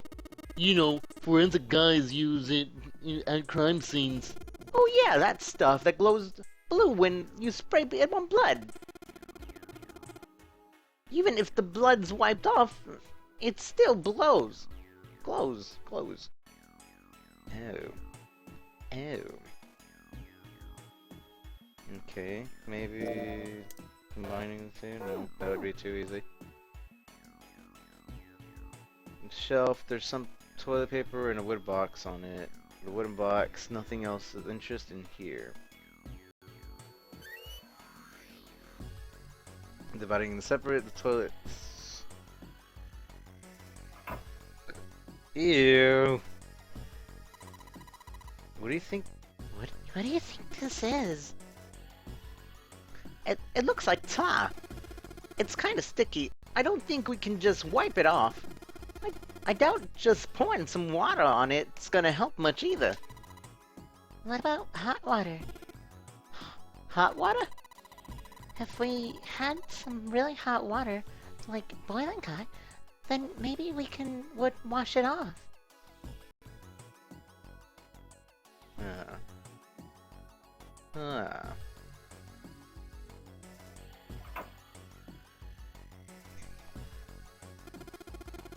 It's a water tank. It's a water tank for a toilet. I'd seen a lot of OC guys try to hide a piece in something like this, usually for a 187 or something. Guess they think it's clever. Don't know when they'll figure it out. Everybody else thinks it's clever too. Huh? I mean, I know peace, but what's OC? Organized crime. What is that? Some kind of police slang? Huh? Probably. Huh? What'd I say? He looks all sad now. That's not really important right now, guys. Let's just check it out, alright? Well, he's not wasting any time. It's a toilet tank. It doesn't look like the pipes are supposed to take water to it are working. Hey, there's something in there. You see it? A screwdriver. It's a screwdriver. You can unscrew things with this. Was there something we needed to unscrew somewhere? Yes, I guess. It is now.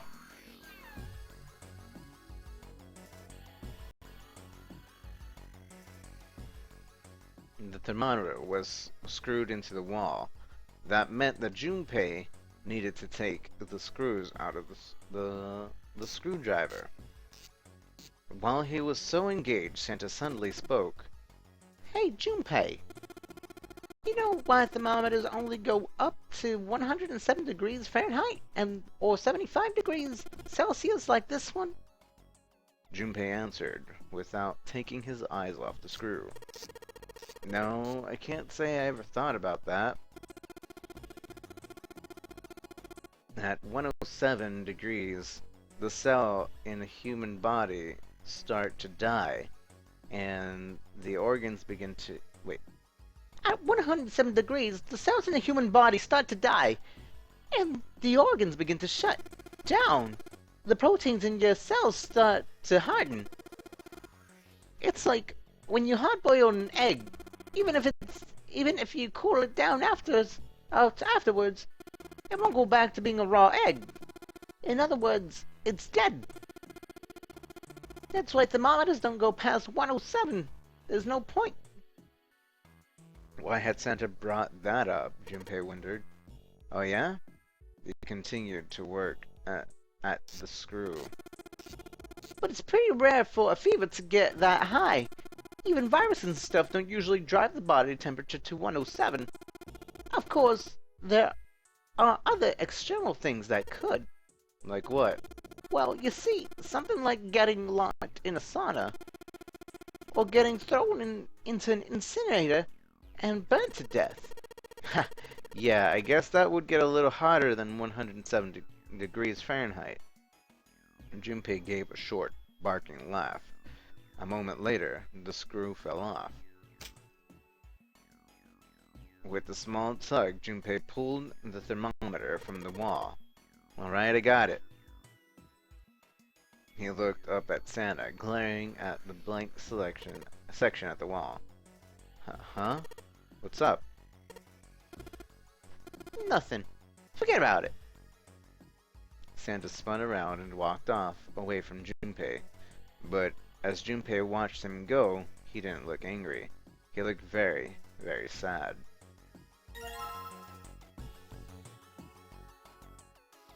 Okay, search. Oh, hey, you took the thermometer off. It says open at the bottom of the gauge. Wonder what that means. Maybe when it gets that hot, something will open. So okay. I guess we gotta put it on the hot water. Yeah, if I can get this hot water on the thermometer, then maybe. Alright, thermometer, let's get this party started. Yep, it looks like it's doing the trick. There goes the gauge. And now it's at the open mark. Huh? Huh, it opened. What's this? Looks like there's a piece of paper in here. 957 plus. Okay. 9, 5, and 7. 9. Okay. I don't know. I don't know what it means. 957 plus. That means you're supposed to add something to 957, doesn't it? Well, yeah, it doesn't take a genius to figure that out. Well, yeah, it doesn't take a genius to figure that out. The problem is what to add. Paper and the thermometer, it says 957 plus.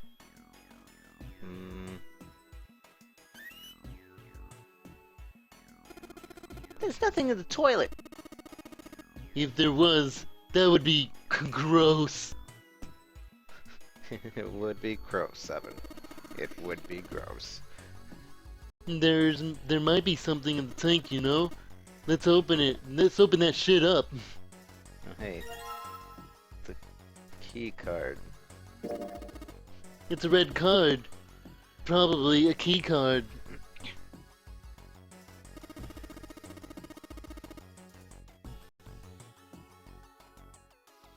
Do you remember? Do you remember if you saw a card reader anywhere around here?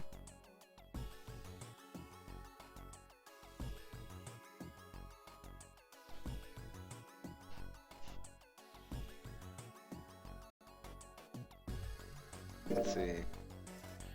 Light red card.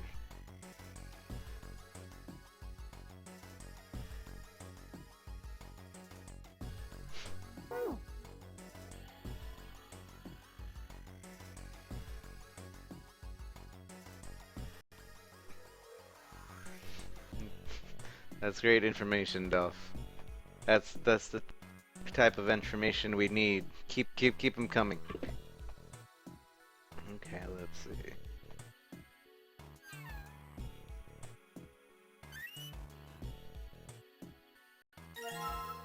The bucket. It's a thin bucket. Hey, Jumpy, do you remember back in elementary school When you spilled all the paint across the whole classroom, they made you clean it up. And all, and all they gave you was a sponge and a bucket like this. Hey, come on now. Can't we just leave the past in the past? It's a tin bucket. It's a tin bucket. I told you, Jumpy, it's a bucket. You could probably put hot water from the shower in it. Tin bucket. June says you can put hot water in the shower. Thank you, June. That wasn't even sarcasm, Delph. I was being serious. Keep him coming. Gosh dang it, Delph. Junpei reached for the broom. Then as he grabbed it, he heard a soft voice from behind him. It was June. The rabbit hutch. Huh? And he turned around. June still looked sadly pale, but there was a smile on her face. Oh, you just reminded me of it. The rabbit hutch, I mean. How did I remind you of something like that? Jumpy and the broom. You were always playing around with the broom in front of the rabbit hutch. It was. Don't you remember? Junpei stared at the broom in his hand. You mean you don't remember that summer either? She looked very sad. He shook his head. Of course I remember. How could I forget something like that? It was terrible. There they were in the 6th grade. Junpei and June had been assigned to take care of the classroom pets, the rabbits. Their chief duty was to clean the hutches every morning. On the final day of school, before summer vacation began, Junpei overslept. He rushed to school and found June standing in front of the rabbit hutch. No sooner had Junpei arrived than June began to cry. He had no idea why until he looked behind her into the rabbit hutch. The first thing he saw was blood. The hutch was filled with the dead bodies of the rabbits. Even after their teacher and friends came to see what the commotion was, June couldn't stop crying. I just kept crying and crying until you came over. You held my hand and looked very serious, and you said, "Don't cry. I'm gonna catch the person who did this." After you told me that, I finally stopped crying. Well, the real fun started after you quit crying. You told me we were gonna catch the killer together. June smiled, and a little of the flush of life returned to her cheeks. Then we decided that we'd ambush them. Yeah, I remember. The school also kept roosters and guinea pigs. Junpei and June had decided the murderer would likely return to finish off the rest of the animals. They would ambush the killer at night. Junpei and June hid behind the hutch at dusk and waited. It was a warm summer night. The quiet sound of crickets whispered through the air. As the sun went down, the stars began to wink at them from the sky, and June's Akane Kuroshiki's face. That night was something Junpei knew he would never forget as long as he lived. But the murderer never showed up. We waited for them all summer vacation, and they never showed up. Yeah, but the animals didn't get attacked either. I think all that work amounted to something, you know? He felt the same way, but it was good to hear her say it. Although, you know, if you think about it, we were probably taking on a lot more than we could handle. What do you mean? She looked up at him, confused. Well, come on. We were just kids. If whoever killed the rabbits actually showed up, they probably would have had a knife or something. I mean, you must have been pretty worried, right? I wasn't worried. Because you were. Because you were there with me. She blushed furiously. You know, no one else wanted to take care of the animals. Clearly embarrassed, she tried desperately to change the subject. I was the only one who asked to do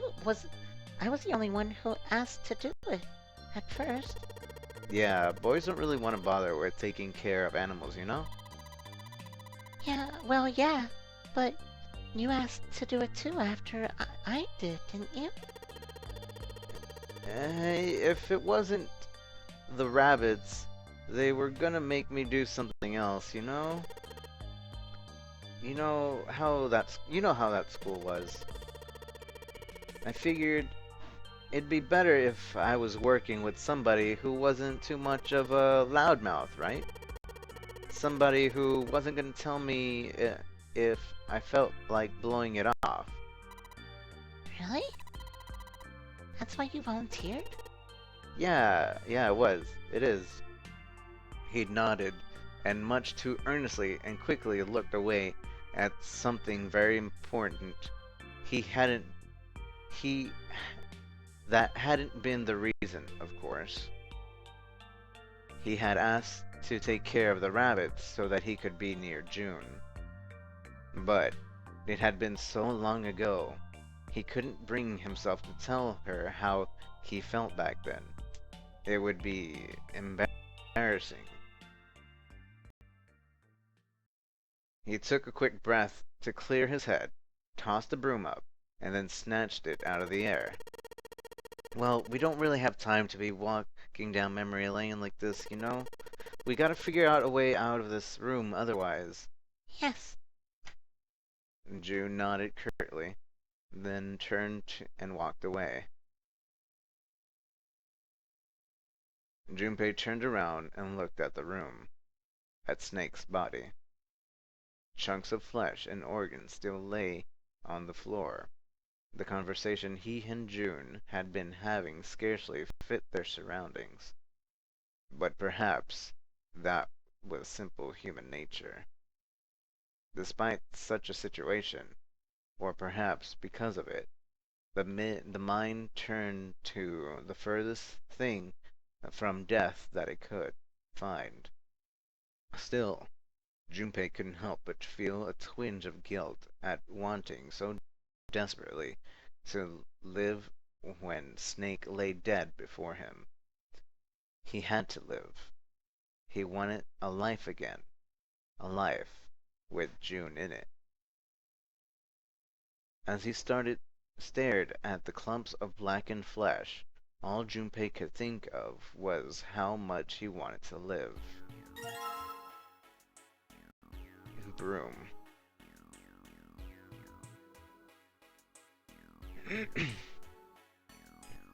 Dun, dun.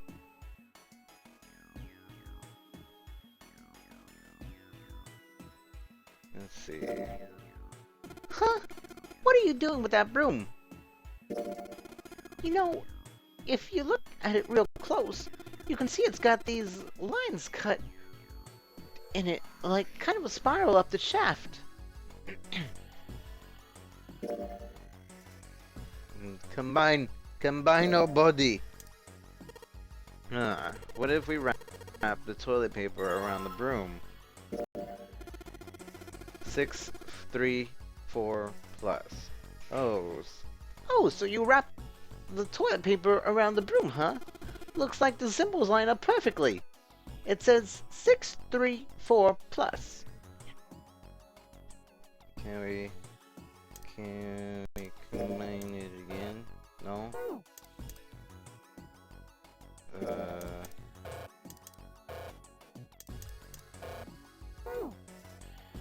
I don't know.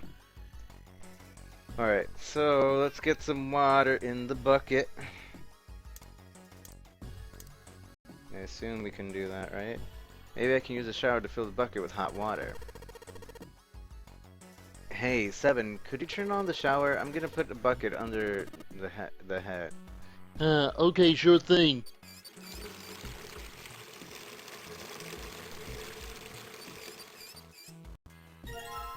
It filled with water. Try not to spill it, okay? It's heavy. Okay, I'll carry it. If we dump the hot water over it, then we might be able to wash the dirt off. Dirt? Oh yeah, the tar thing. I was gonna put it inside this hole, maybe get this to rise up, but then again, I guess it wouldn't because it's a drain. Ha, it's a drain. Huh? I think there might be something in there. Yes, there is something in there. So let's go here into this toilet. There's something that looks like tar inside the toilet bowl. If I flush the hot water from the bucket, you can clean it up. Oh wait, so we need to put it in the back.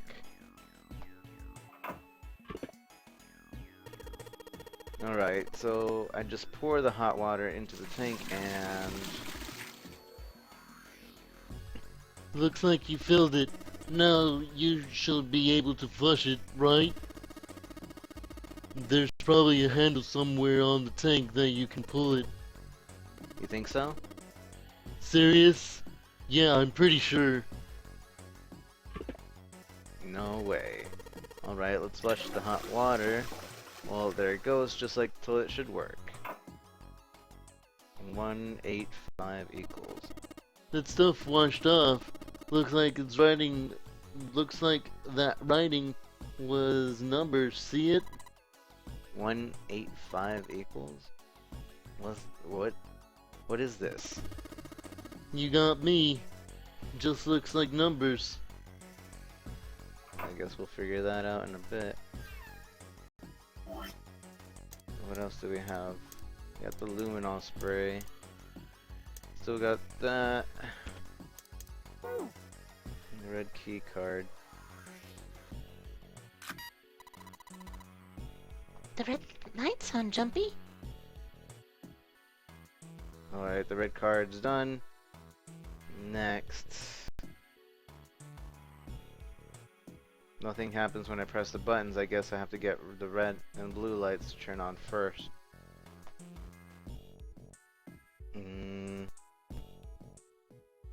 I don't know. Old message, Russian blood, LLR. Lazy Rico. Still don't know what this is. It looks like the flow of water can be controlled with these handles. We can't put any water through the pipes. The pipe on the right though. If we do that, it'll start overflowing the drain. Wait, why wouldn't we want to overflow the drain? That's exactly what we want to do. We want to overflow the drain. The pipe on the right must be connected to the drain in the middle of the room. If you turn the water here, it'll probably come up through the drain. That's exactly what we want to do. Isn't it? Water building coming in the shower ought to be a warning level or something. Lazy is Lazy Rico.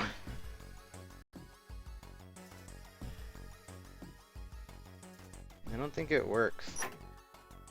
This thing's broken. Size handles, it's just each handle is 3 positions: left, center, and right.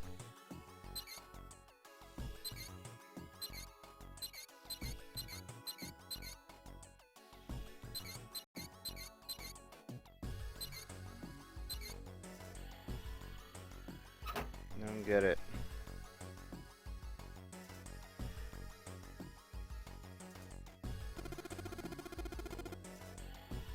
I already checked all 3 toilets, you know. Nothing unusual here. Come on, man. I said I already checked them. What, you don't trust me? Jesus, Junpei. I said I checked them all. The doors on the toilet stalls. Santa says he already checked them. Didn't find anything, apparently. Dividing and separates the toilets. A light bulb approximately the room. Skinny. Nothing unusual about the toilet. The tank where the red card was, nothing here now.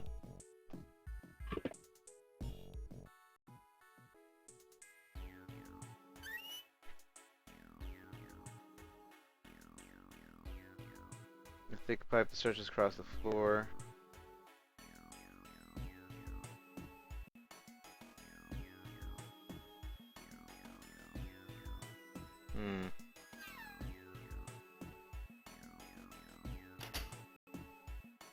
Oh, hey. That's a thing. Old message written in blood. So... Wait, you don't really think we're supposed to use the Luminon Healer, do you? yeah, it does seem kind of weird to use it here, but maybe I should try it just in case.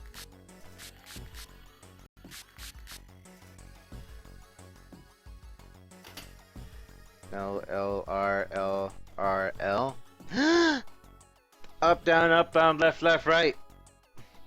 Oh, I get it. L, L, R, L, R, L. Got it. Just like you thought, Junpei, there are some more letters showing up after LLR, see? It says LLR, LRL. Okay.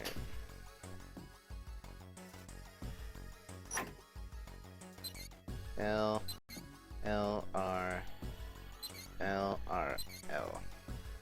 Well, I did what it said on the wall. I wonder if it actually did anything. Hey, the drain's acting up. What the hell did you do? I just messed with the valves a little, nothing big.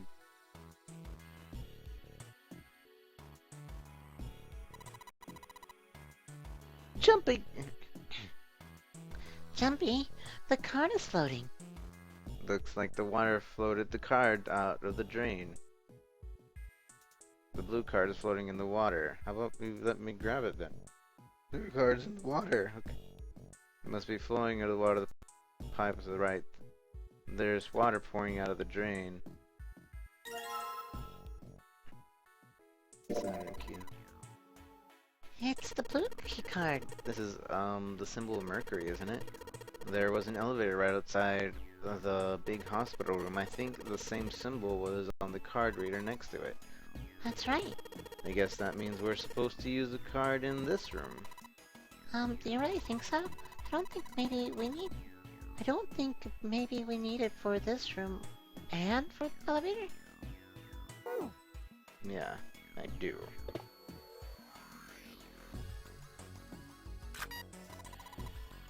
Great job, Jumpy. Both of the lights are on now. Now you just need to put the password. Both lights are on. We should be able to enter the password now. What's with the E and C's? E means enter, and C means it's clear, I think. So after you put in the password, hit E. If you screw up, just hit C.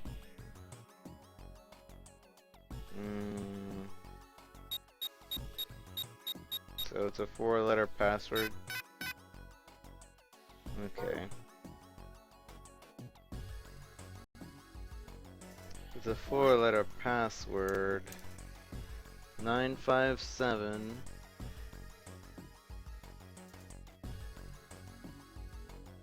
Nine five seven 634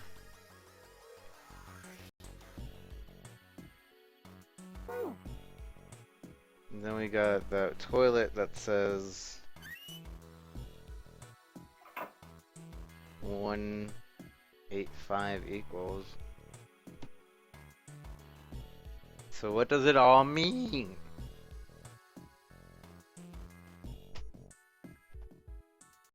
On both sides of the bowl, huh? On the inside of the bowl, huh? What does it all mean? It says 6'4" on the toilet.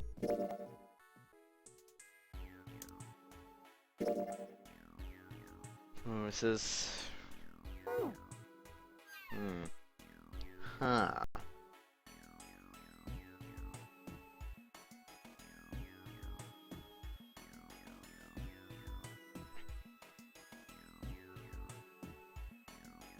Blue lights. Don't need to slide any more key cards.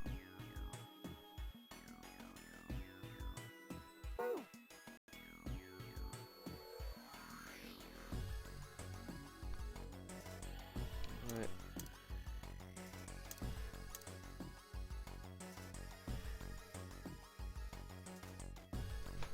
Why is there a key card thing in the restroom? Doesn't make any sense.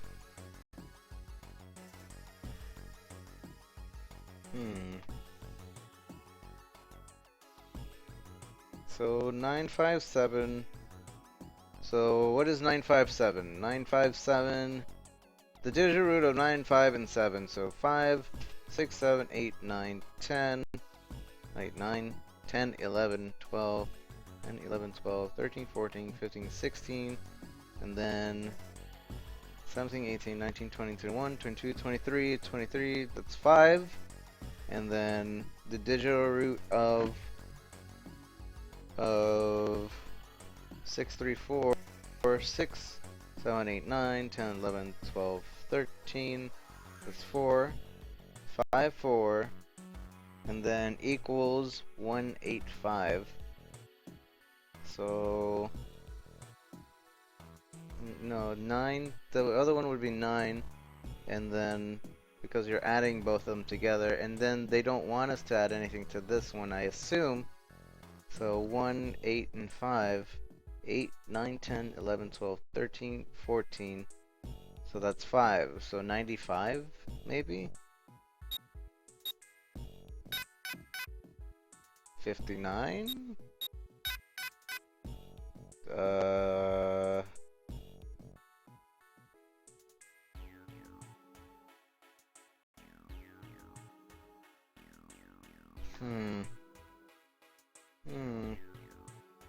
There's something we're missing.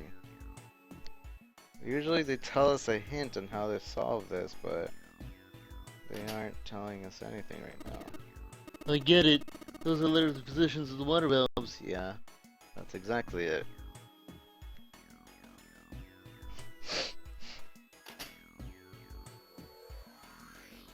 No point in leaving.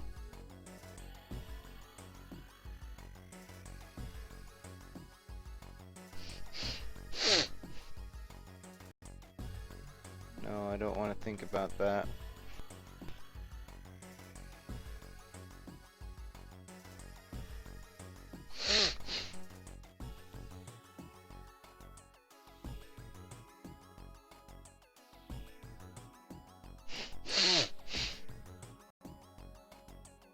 Maybe if we add them together. 7.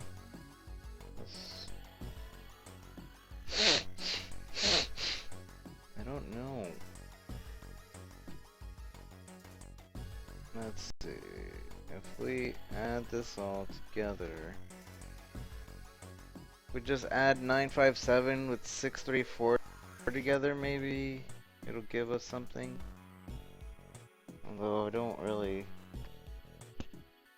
see it.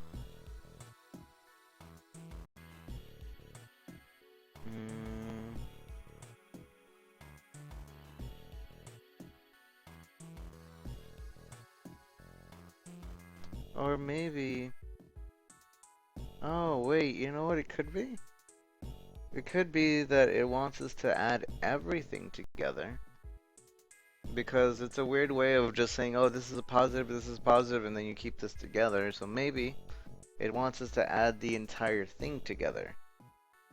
So, let's see, 957 plus 634.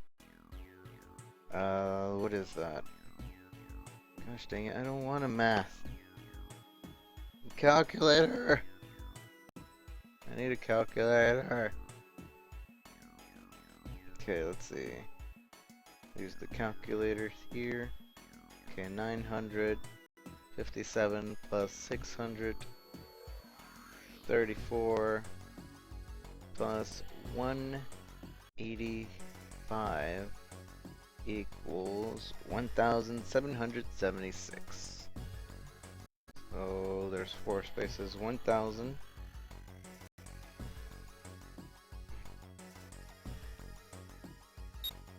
1,776. Okay.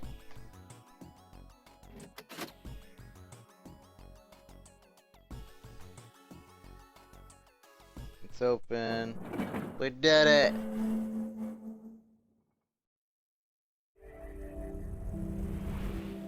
You found it.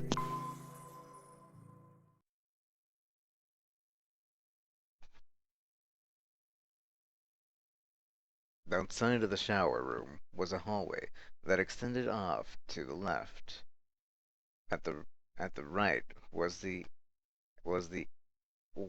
at the right end was a large iron door. They'd move a few steps towards the door when Junpei heard the sound of metal on metal. They turned around. Seven was doing something to the door of the shower room. What are you doing, Seven? Well, I figured we might want to come back here sometime, so I stuck a broom in there to keep the door from shutting. Alright, let's go. With that, he stood up and began walking down the hallway.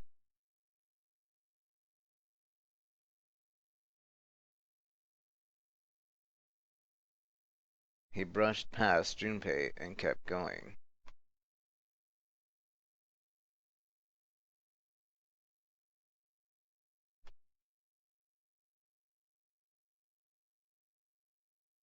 After a moment, the rest of them followed him.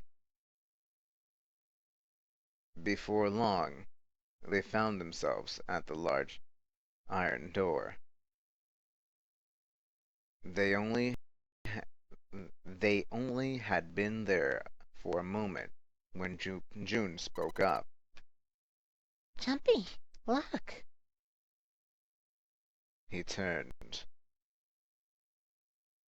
There, on the right of the hallway, was a piece of paper attached to the wall. Junpei ran over and peeled it off. It's a map of the ship's interior. It said sea deck on the upper right corner. From what he could tell, it was a map of the floor they were on. There would be time to look at it later. Junpei folded the map and stuffed it into his pocket.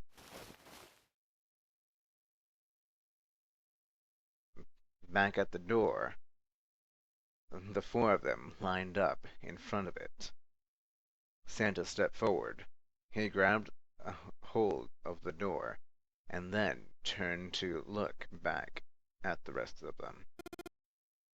Ready? I'm gonna open it. They nodded. Santa nodded back and threw the door open.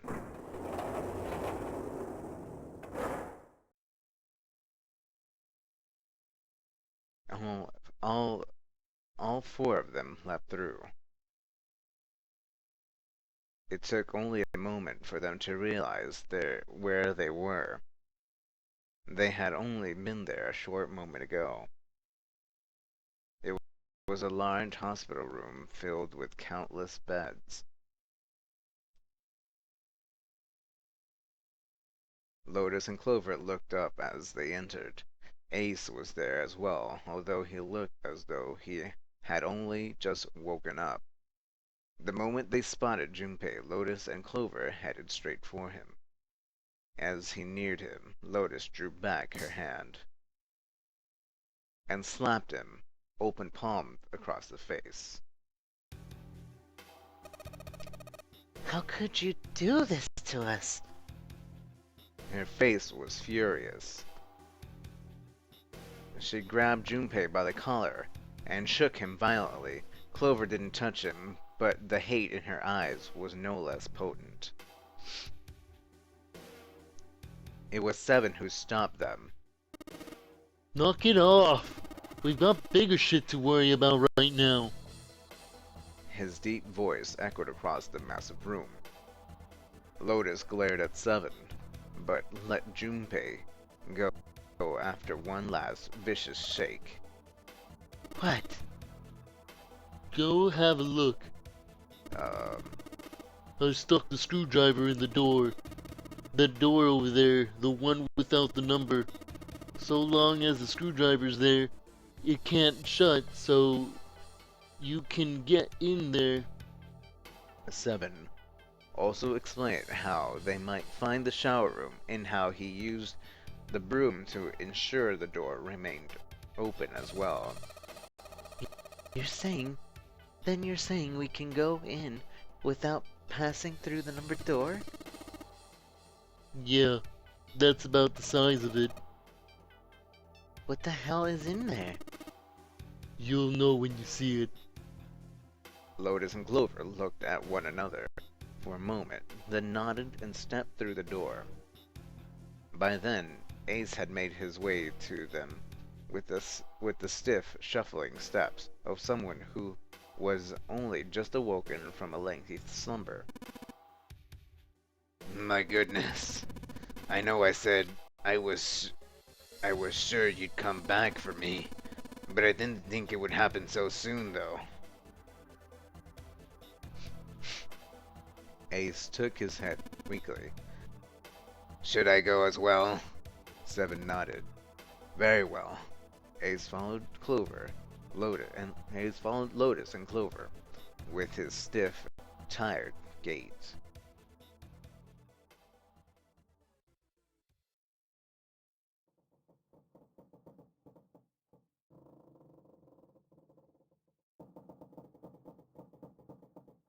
The squeal of tortured metal made Junpei's teeth curl. It sounded like the noise a ghost would make. No matter how many times he heard it, he never got used to it. It put him on edge. It didn't help that there was a girl nearby who looked far more like a ghost than a living human. It was Clover. She sat on the edge of the bed, her head drooping listlessly onto her chest. Her eyes were blank and stared across the room at nothing. Her breathing was slow and mechanical. Aside from the rise and fall of her chest, she didn't move. Junpei felt as if even a nudge might cause her to shatter into 1,000 pieces. Snake was probably murdered. Chances are, he was killed the same way the Ninth Man was. Seven lowered his voice, likely in an effort to keep Clover from hearing what he had to say. There were 4 other people in the room with Junpei and Seven. Ace, Santa, June, and Lotus. Seven looked at each one of them in turn and continued. It's pretty straightforward. Not that hard to figure out how they did it. First, the killer got Snake to authenticate on the red and opened door 3. Then they shoved him into it alone and waited 9 seconds for the door to shut.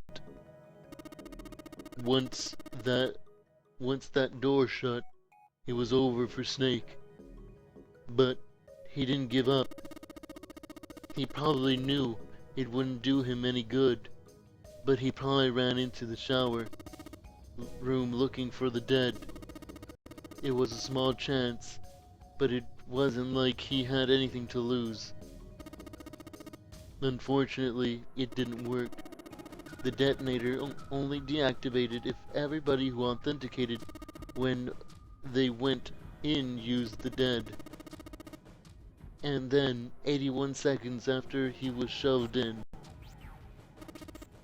that happened.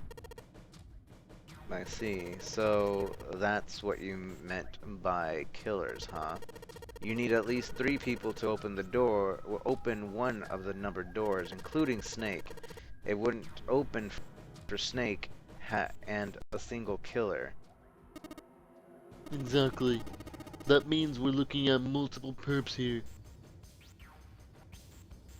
Junpei crossed his arms and grunted. Well, just in case, I want to make sure. Let's say you're right. When do you think Snake was killed? When we all split up to look for the parts for the red, I think. Right after that was when we noticed he was gone. Then that means none of us have alibis. So we were all off searching the rooms we'd been assigned, looking for those parts. Yeah, that meant anybody could be the killer. Wait a minute. What are you talking about? June seemed shocked. How can you say one of us is the killer so casually?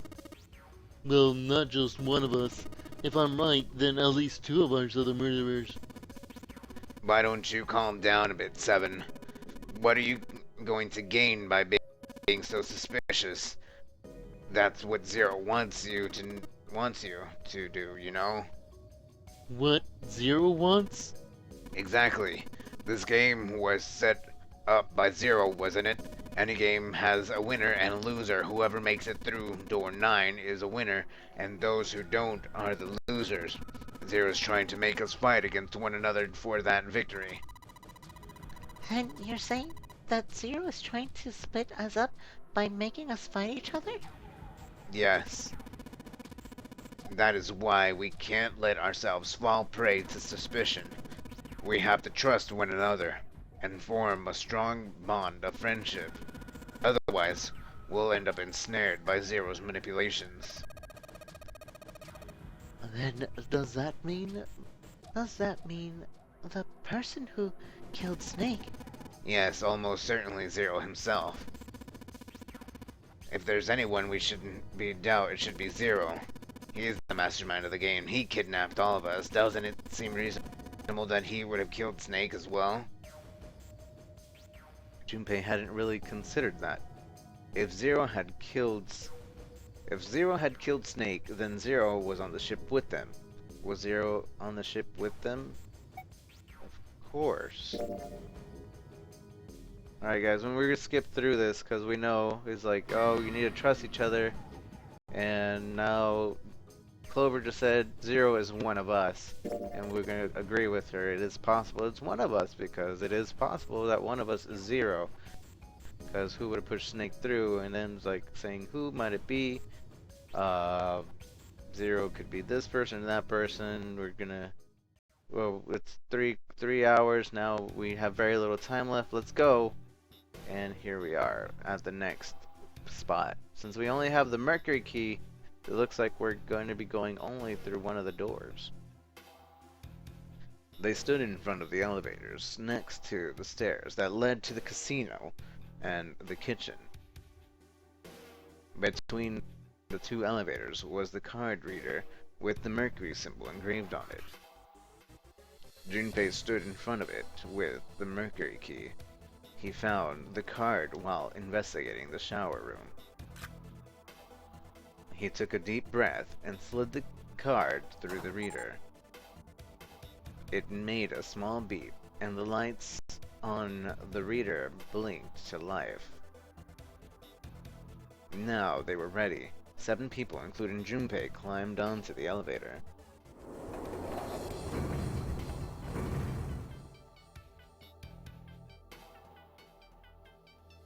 There were 2 floor buttons they could push.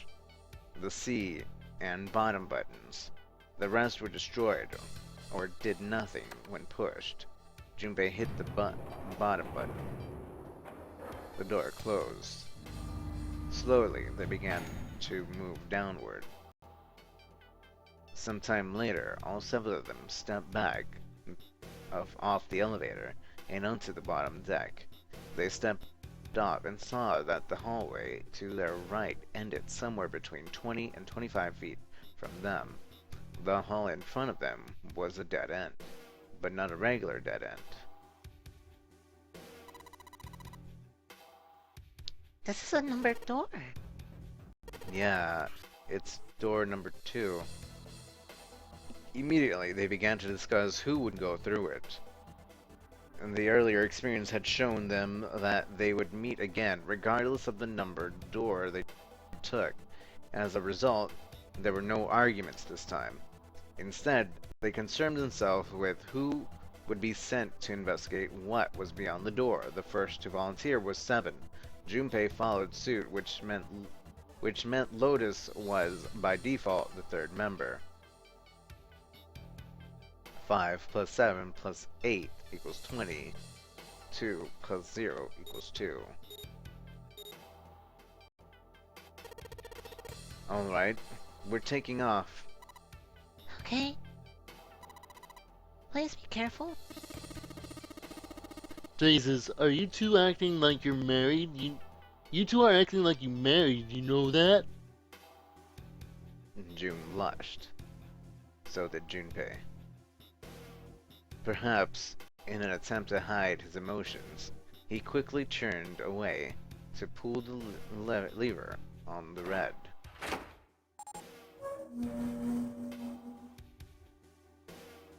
The door opened. As they come to expect, there appeared to be a short hallway on the other side. Alright, let's go. Lotus was the first through the door. 7 was next, and Junpei brought up the rear.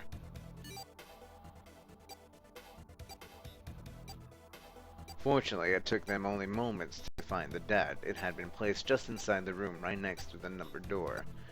They gathered around it and quickly scanned each of their bracelets.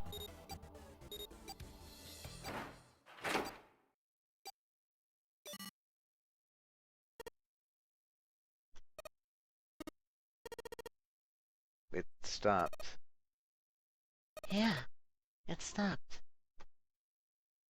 Junpei could feel his heart pounding against the inside of his ribs. 7 and Lotus were breathing hard and fast. It was the 3rd time they'd been through the process, but they had yet to grow accustomed to it. Not that Junpei wanted to. He planned to finish the game before he got a chance to let imminent death become commonplace. Junpei looked around again. It was a short hallway with 5 doors along the wall. There are 3 doors along the left, a single one on the right, and at the end of the hallway, the 5th door was covered by a thick metal plate. Junpei didn't think they'd be able to open it. After taking a look around the room, himself, 7 spoke. Alright, let's get started. I think we'd probably better split up. You two okay with that? Yes, no problem. Sure thing. Seven nodded to them and stepped into the room closest to him. Lotus looked at the doors for a moment, then headed for the one in the center.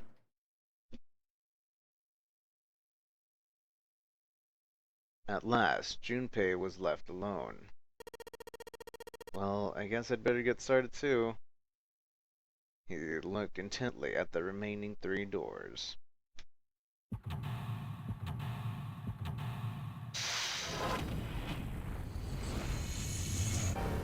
Seek a way out.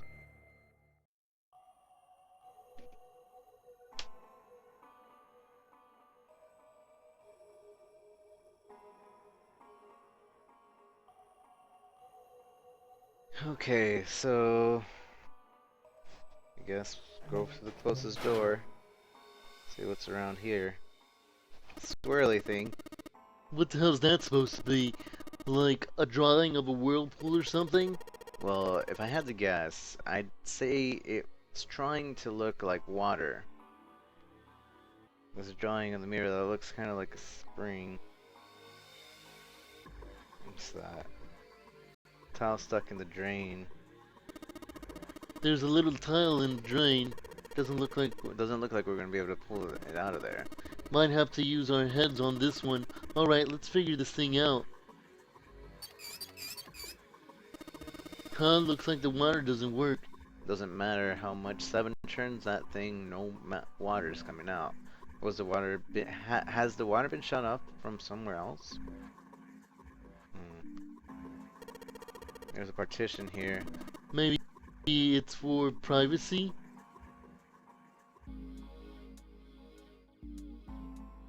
And there's a dirty blanket on the bed. Man, this is a mess. It's not even a bed anymore. Can't say I'd want to sleep there. Bed is really dirty. The chair's pretty old. If 7 sat on it, it'd probably break. Huh? You say something? Nothing at all.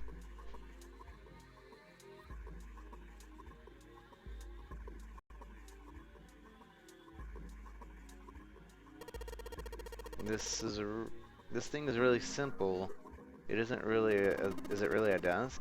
Well, of course it's gonna be simple. I mean, it's probably like that so we don't try to use it as a part of a puzzle, right? You probably use a desk to write letters to your family or something, but this is a boat. I'll bet that the only thing you used this for was eating off of. What about that? Huh? What the hell? Huh? What the hell? It's not opening. There's something on. There's something up with this drawer. I don't trust it. Someone made this drawer so you wouldn't open it. It's weird. There's nothing else in here, really? I guess not. Yeah, nothing else in here. So into that room. This is like the crew quarters, kind of. Somebody made some wavy blue lines on this mirror with blue paint.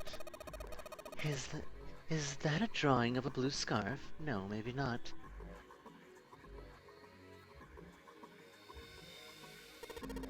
And the drain is kind of weird shape for a drain. You think they made it that shape for a reason or just for fun? There's a knob on the faucet. There's no knob on the faucet. There's no way we can get the water out of it like this. If we can find the knob, or maybe that'll work as one, then we should be able to get it. We should be able to get water to come out of this thing. Yeah. So these things, they're on opposite sides of this wall, right? No, it's not just the sink. Everything's opposite, like a mirror image. So, that's normal if you're both using the same water pipes, right? I guess. Towel with a stream on it. Oh. It looks like a towel. I have to wonder if the design means anything, though. Maybe you should consider what the design might be. Perhaps that'll give us a hint. That looks like sadder than a pillow without a pillow. So it's still a terrible bed. I never sleep on a bed like that. That bed looks cold. Pretty sure you could freeze to death in the winter. No kidding. If I tried to sleep here, my skin would dry out in no time. Well, it's not like you're that young anymore. That shouldn't really matter. My, Junpei, aren't you lucky? It seems you'll die before you have a chance to grow old and hideous. I'm sorry. You're right. Dry skin is a woman's worst enemy. So it looks cold. It's got a single threaded blanket on it. Gross. This paper seems to be pretty old. Ew. How the hell can you touch that? It's horrible. Well, it's not like I really got a choice, do I? It's not like I want to.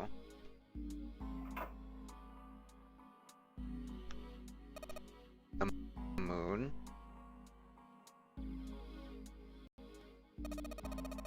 That's... A moon? That's a filthy, disgusting moon. Yeah, it's pretty filthy, but it's a precious hint. Let's remember it, alright?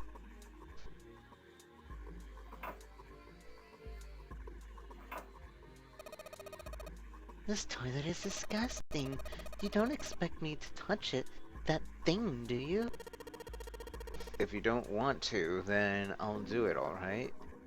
The toilet is vile. Unsurprisingly, Lotus refused to go anywhere near it. There wasn't a toilet in the other room, was there? There's nothing in the drawer. Yeah, something's not right, though. The handle on the door doesn't really fit, you know? It looks kind of messy. Why don't you take it out?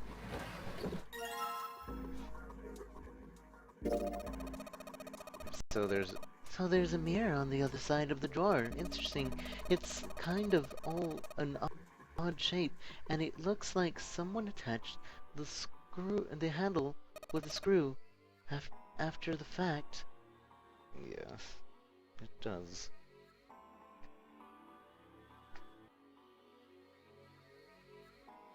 The mirror on the drawer. It's weird.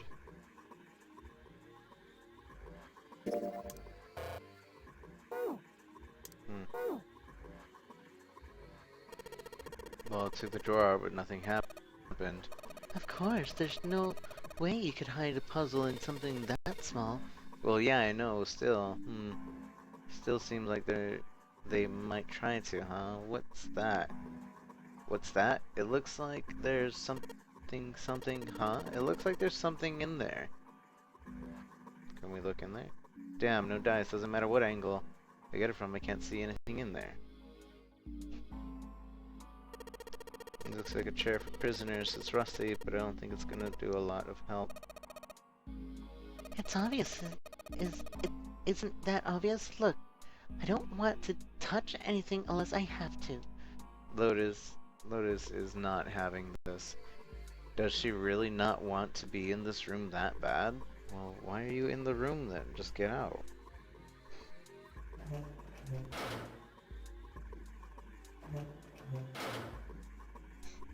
I can barely see the mirror from the light coming through the ceiling. Sure would be nice if that mirror were a little lower down. It looks like they are the same height as the mirror on the right. I wonder if that means anything. Can we use the mirror? The mirror, same height, the one on the right. Oh yeah, I can probably use the mirror to reflect light. Now if I could just figure out where to reflect the light, maybe if I go somewhere with a little easier shine on it. Partition over there seems to be pointless to bother examining it. So if I shine the light on the mirror, it should go back. I get it.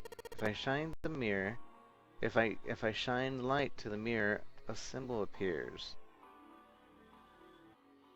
The left one has a sun and the right one's got a moon symbol. Gotta remember this. Sun, moon, moon. What if I shine it over there? I shine the light in the mirror in the back. 4, 7. Is that a number? So if I shine the light on this mirror, then I get some numbers. I can see a 4 on the left and a 7 on the right. 4, 7. 4. So sun is 4. Sun is 4. 7. Moon is 7.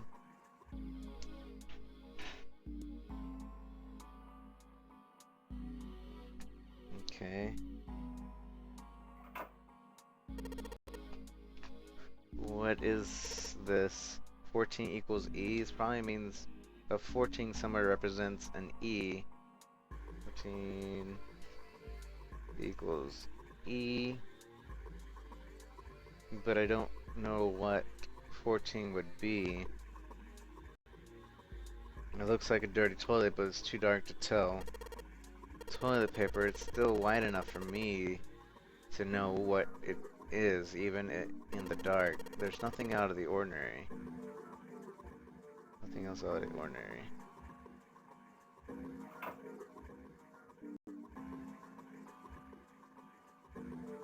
The mirror's probably here to reflect what's opposite of it. The sink's there, but there's no light shining in it. It's hard to be sure because it's so dark here. But I don't think there's anything going on with the sink. The faucet is too hard to turn.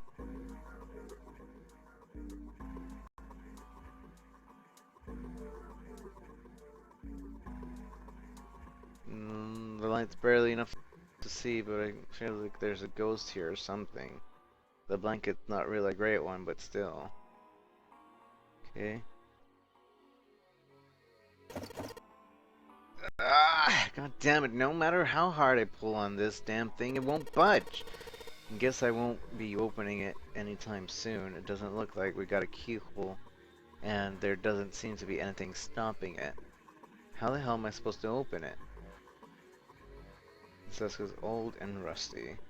There's a simple chair over there with light doesn't shine on it.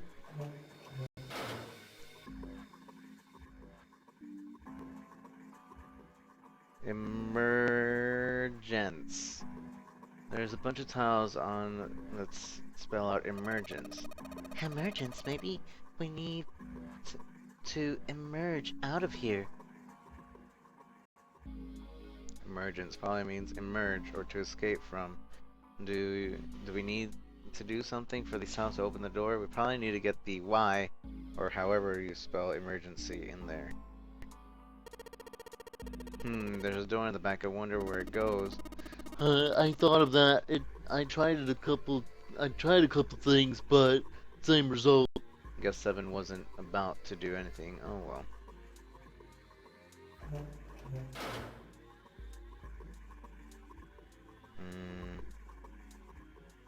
Somebody made sure this drawer wouldn't open. Oh wait, there's little things on it. This pair of screws on the desk, right on top of the drawer.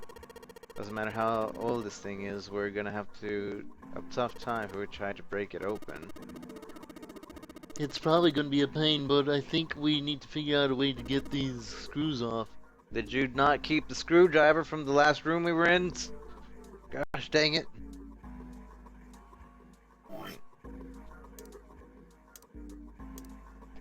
Towel. What's so significant about the towel? The towel. These are for old ladies. I feel like I've seen the design somewhere before. Maybe I'm just losing it.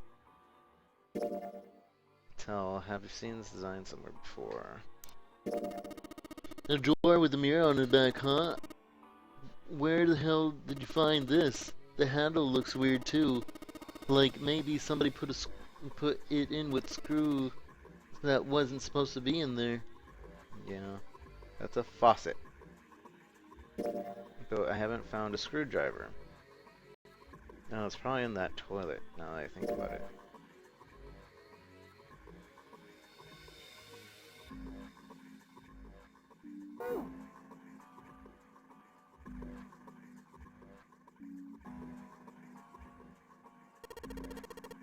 Toilet paper tube, huh? Seriously doubt I'm gonna need this for anything.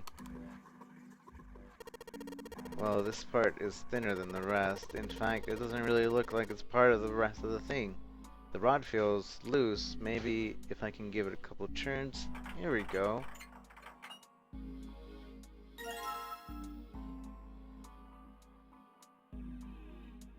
It's a pen or a screwdriver shaft, I guess. Hey, this screwdriver shaft. It's missing the handle though. Even if we run into a screw it fits, we're gonna have a hard time without a handle. Well, if I can find a handle, maybe we can put some good at use it good. The rod of Phillips head screwdriver with the other and threaded. Well, the wall came out of easily enough. It doesn't seem that the rest is going to go anywhere. Can we combine this with anything? Nope.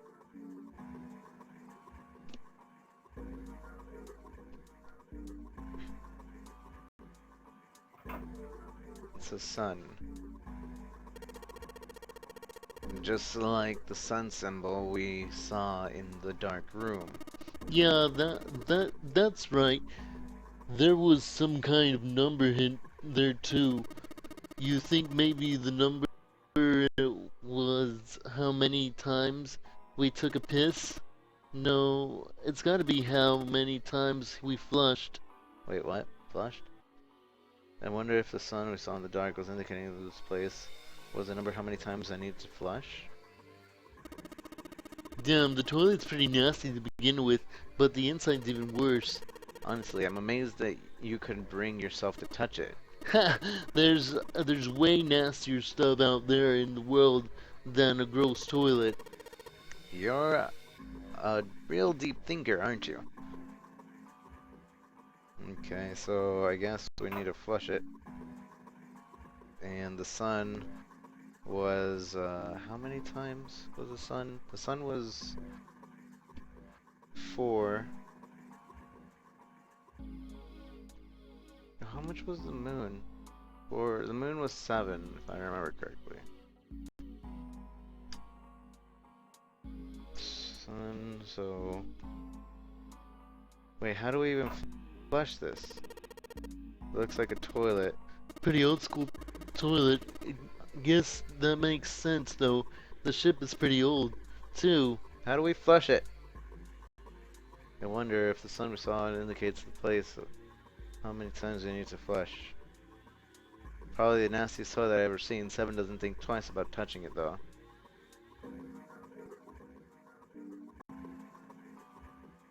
I don't see how to flush it. Doesn't have in like a handle or anything. No wonder that toilet's nasty. Somebody's made sure the drawer wouldn't open. There's a drawing of the mirror on it. It can be springs. Tile stuck in the tile. There's a little tile stuck in the drain. There's no way we're gonna be able to pull it out. No water coming out of the faucet, even if you turn the knob.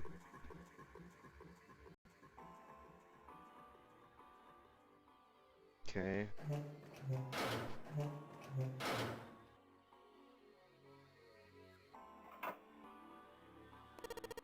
It's the same as the moon symbol we saw in the dark room. Right. There was a number there too, right? Number, that's probably how many times you're supposed to flush. I mean, how many times you're supposed to pull the string. What string? Oh, there's a string up there. So the moon was 7 times. So this is what the moon symbol was pointed to, huh? So then probably made it so that someone would trigger it by accident. If that's the case, 1 second time, and the 3rd time, and the 4th time, and the 5th time, then a 6th consecutive time, then the 7th time.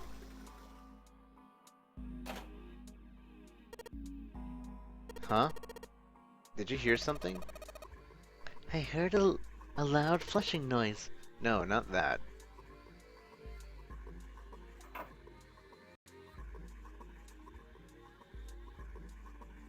Damn, no dice, it doesn't matter what angle I get from, I can't see anything in there. Maybe it opened the thing over here? Wait, no, it wouldn't open that.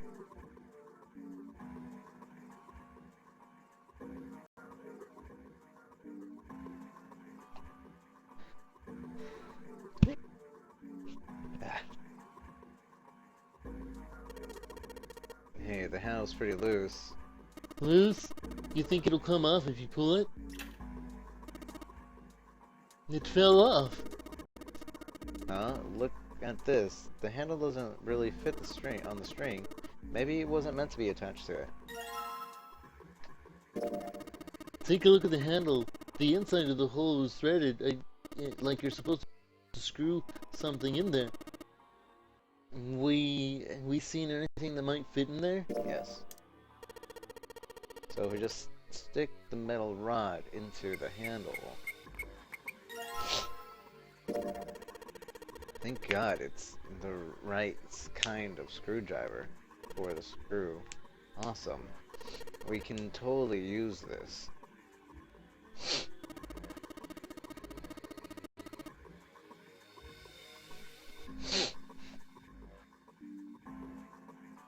Damn, this screwdriver looks like a soldering iron. You think it's some sort of industrial grade screwdriver? Guess that doesn't really matter anyway, so long as we've got this thing, we can unscrew any Phillips screws we run into. Okay, well, let's do that. But I still need to pull the thing. You can only manipulate the thing in the room. It has a string. Chances are that they made this puzzle so that someone wouldn't trigger it by accident. So one. I guess we should keep pulling on the thing then. Alright, goes the second pull. Two. Third pull. Fourth pull.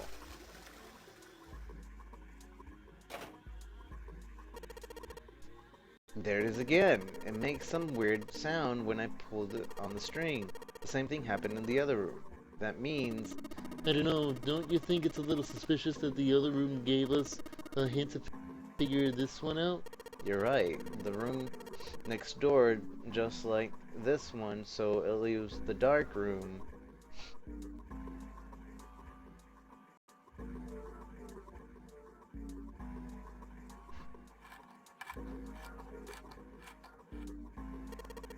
And so we got the screws off.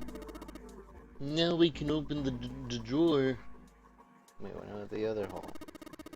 We can look at the things all we want, but the only thing we can take from this is the drawer. Yeah, it looks like the desk is just a desk. There's nothing in here. Well, maybe the drawer is what we need. The drawer, huh? Alright, let's yank the thing out. Doesn't have a mirror on it though. There's a bump on the back. I wonder what it's for. Maybe... Maybe there's a hole somewhere that these bumps line up with. It triggers a hidden switch or something. Maybe we've seen weirder stuff. Doesn't seem that... Hey, we've seen weirder stuff. Doesn't seem that far-fetched. I guess.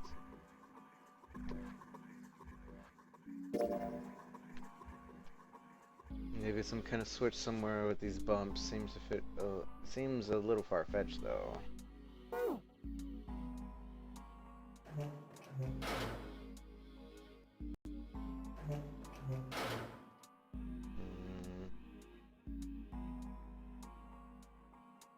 It's old rusty. Oh wait, I know.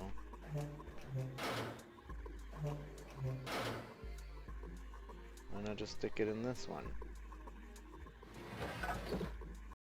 Sounded like something falling. What was that? I heard it too. Let's open the drawer.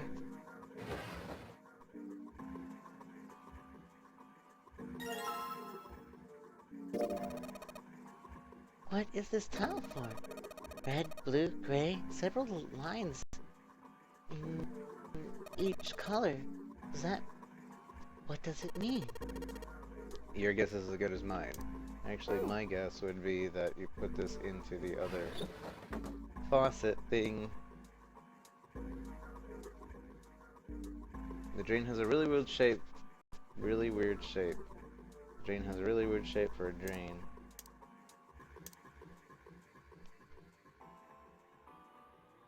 This drain has really weird shape for a drain. What? Come on, put it in.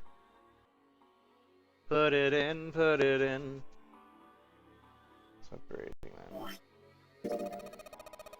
Have you taken a close look at the tile, Junpei? I noticed there's 3 lines and they're actually on top of the other lines. The red lines? Yes. Okay, what about it? What about it? It's a doorknob on the faucet. Found a replacement. It would be pretty sweet. Actually, didn't we already find a replacement? If I use the screwdriver to screw on the center of the handle, maybe I can... There we go. Well, it came off easily enough. It looks like the faucet. It looks like a faucet handle. Yeah, it seems a little weird to put it on the wooden door like this. I'm sure they made it look odd on purpose. With a shape like that, there's only one place it could go. Yeah. Yeah. Sweet. The handle I got off the drawer fit into the faucet perfectly. Now I can turn the water on. Junpei, what are you doing? It's pretty obvious, isn't it? I'm running the water. I can see that. I'm asking you, why are you just letting the water run like that? Think about it, Lotus. This faucet didn't have a knob on it when we found it, right? What do you mean? Just watch. Anytime now. Hey, water's filling up. Doesn't that just mean the pipes are clogged? Whoops, let's turn it off for now. So, did anything change? The water stopped flowing. Thank you, Mr. Obvious. Junpei, I'm leaving this one up to you, alright? Do we have to clog it now? The drain is clogged. It looks like a lot of water isn't draining out of the sink. The sink is totally filled with water. It seems a couple wavy lines in the mirror sink over it. The sink is totally filled with water. The drain is clogged. Looks like water isn't draining out of the sink. We did a sink filling up with water. So, did that even do anything? What else do we got? We got a drawer without a handle. We got a tile. Maybe...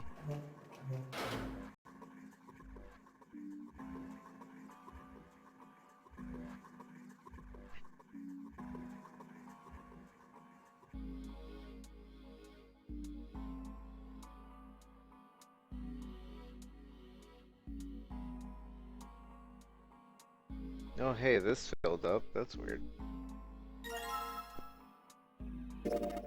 Huh. A tile with 3 lines on it, huh? Hey, Junpei, I was thinking. The red lines are on top. Doesn't it look like a 14? Yeah, I guess it kind of does. 14 equals E? Is that what you're trying to tell me? Junpei put the wet towel in his pocket. He was about to turn away when there was a noise behind him. He spun around to see Seven kneeling on the floor. His face rigid and pale. Droplets of sweat covered his forehead. Hey, what's going on? You okay, man? He was concerned. He'd never seen Seven like this before. Slowly, the other man lifted himself to his feet on shaky legs.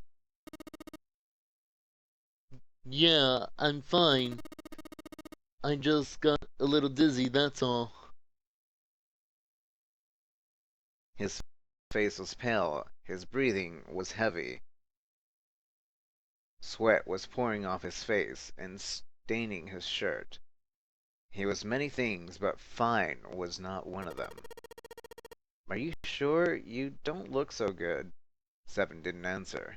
Half of his face was twisted, as if distorted by extreme pain, and his eyes were glazed. Finally he spoke. What am I doing here? His words made no sense. What are you talking about? We opened the number 2 door and walked in here. Don't tell me you forgot. No, that's not what I mean. He shook his head several times as if trying to clear something from it. It ain't much, but I think some of my memories came back. I think I've been here before. Huh? I said I've been in this room before. You were here? When? Why? Oi, Light, Nona. Suddenly, Seven was mumbling to himself. Aoi. They were words Junpei didn't understand. Seven's hoarse voice trailed off, and Junpei couldn't make out what he said. What the hell was that? Seven's brow furrowed furiously, and he ground his teeth back and forth. It's right there. I feel like I'm this close to remembering everything, but I just can't. Seven stopped, frustrated. He pulled his hat off and ran a hand through his hair. Then suddenly he looked up, his eyes wide. That's right! An experiment! There was some kind of experiment going on this ship. An experiment? What sort of experiment? They were trying to control people, or something like that. Junpei didn't know what to make of Seven's story. Instead, he simply stared at Seven, and stared as Seven continued. Aoi, Light, and Nona. Those were their names. Well, some of them. The kids that were there. In the experiment, I mean. I think there were 4 or 5 more, but I don't remember all their names. Yeah, that's right. That's why I'm here. Seven began to mumble to himself, and wandered aimlessly about the room. He looked confused. So far as Junpei could tell, the man was simply rambling, and there were odd twitches to his movement. Experiment. Cradle Pharmaceutical. Those kidnapped kids. Was I working that case? Seven continued to mumble to himself about things that meant nothing to Junpei. Junpei didn't have any answers for him, of course.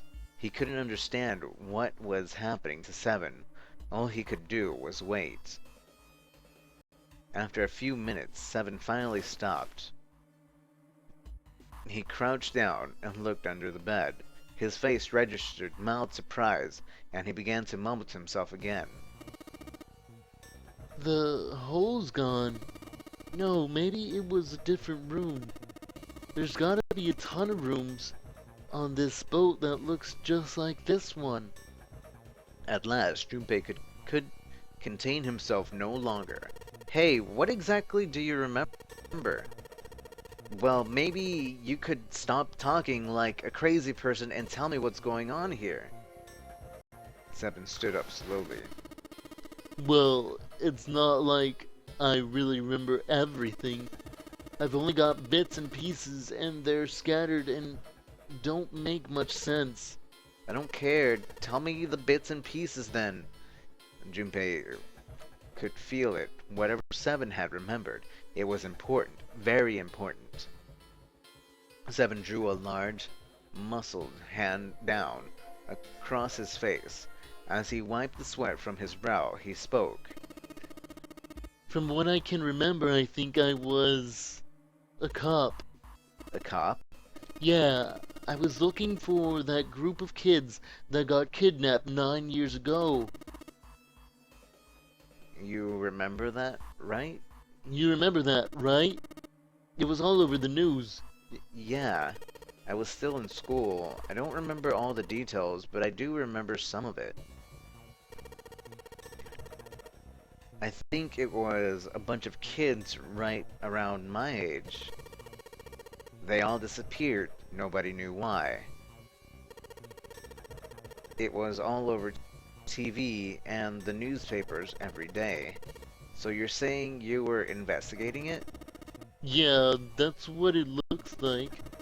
And I guess I found something. There was this medical company called Cradle Pharmaceutical that had something to do with those kids. After I figured that out, I managed to get some information out of somebody who worked for them. They told... They told me the ship would be leaving that night with all the kids on it. They were gonna be taken to some kind of big passenger ship somewhere out in the ocean.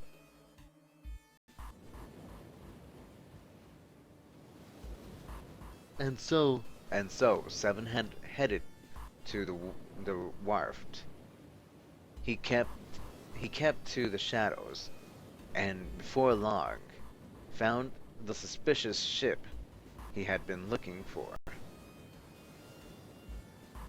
There were a number of human shapes moving near the ship.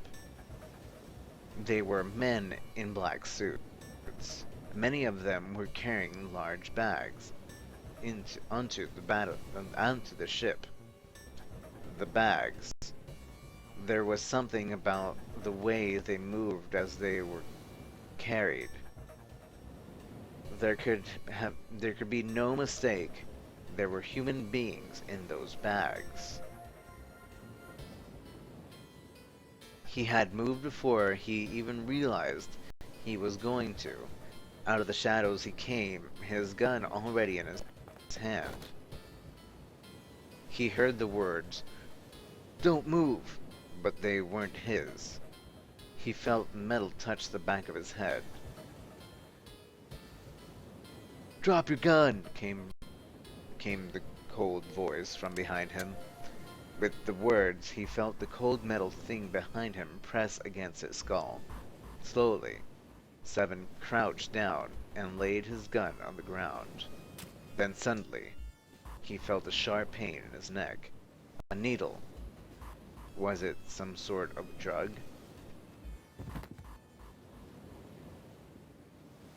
As he was thinking about that, Seven felt his face hit the cold concrete beneath him.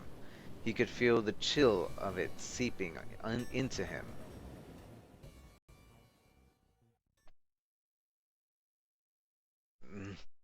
Damn it. shit, my head hurts. Seven woke to find himself lying on the hard floor. He twisted his neck to peer around the room. Where am I? There was a small shabby bed and a dirty sink. A toilet with no stall or privacy of any sort. As a cop, it was a place Seven had seen all too often. I'm in a cell, huh? Opposite of the toilet was a door set into the wall. Seven struggled to his feet and hobbled towards it. He gave the door a good shove, then another, then tried pulling it.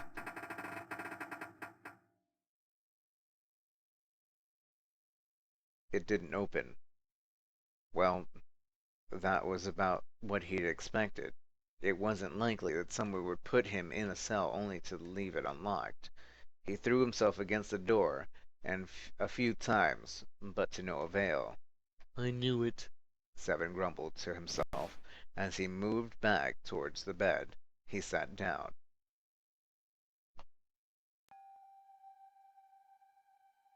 He sat there for a very long time. Just how long, he wasn't sure. At last, he began to nod off. He had fallen asleep when he was roused by a distant voice. "There! It's over. It's 9. The voice was very far away. Very far away. Seven couldn't understand what it was saying. Nonetheless, it was a voice, and a high voice, most likely a child. His eyes shot open. You're King. As he listened, he could pick out several different distinct voices. There were at least 5 or 6, possibly more. Where were the voices coming from? He looked around the room frantically. Perhaps the door? No, that wasn't it. What? Was it coming from the left? Was it coming from under the bed? He grabbed the bed and flipped it up with ease. There it was. There was a hole for ventilation in the wall where the bed had been, covered with a metal grate. Seven lay down on his stomach and peered through the grate. He couldn't see anything. It was too dark. Now that he'd found it, however, there could be no doubt this was the source of the voices. For a moment, he was confused. Why were there children nearby?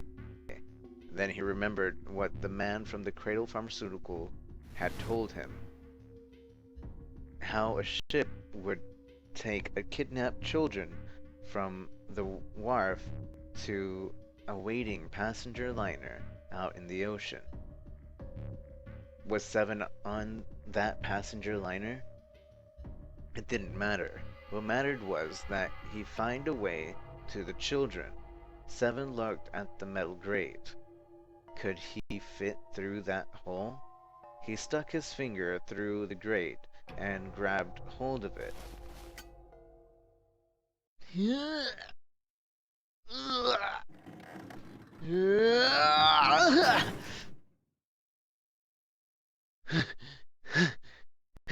Yeah, how do you like that, you son of a bitch? The dark square sat open before him. Seven wiped the sweat from his forehead and crawled inside.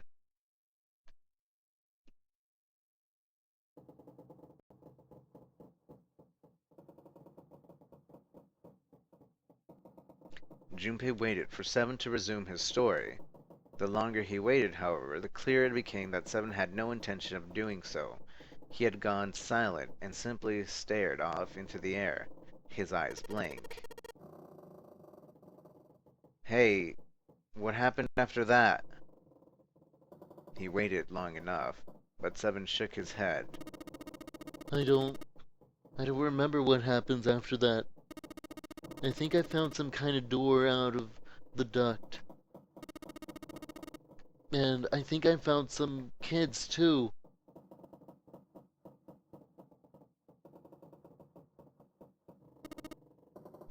Oh man, why can't I remember what happened next? Oh man, what happened to the kids, Seven? Did you save them? I don't know. I don't know if it was me. I've got this feeling. I think one of the kids died.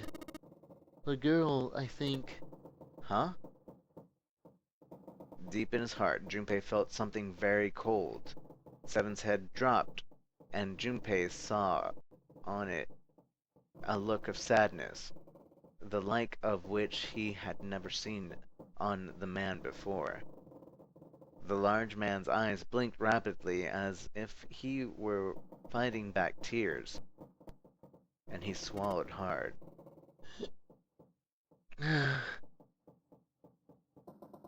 His sigh was like a melancholy setting of an old, abandoned building. He shook his head and spoke.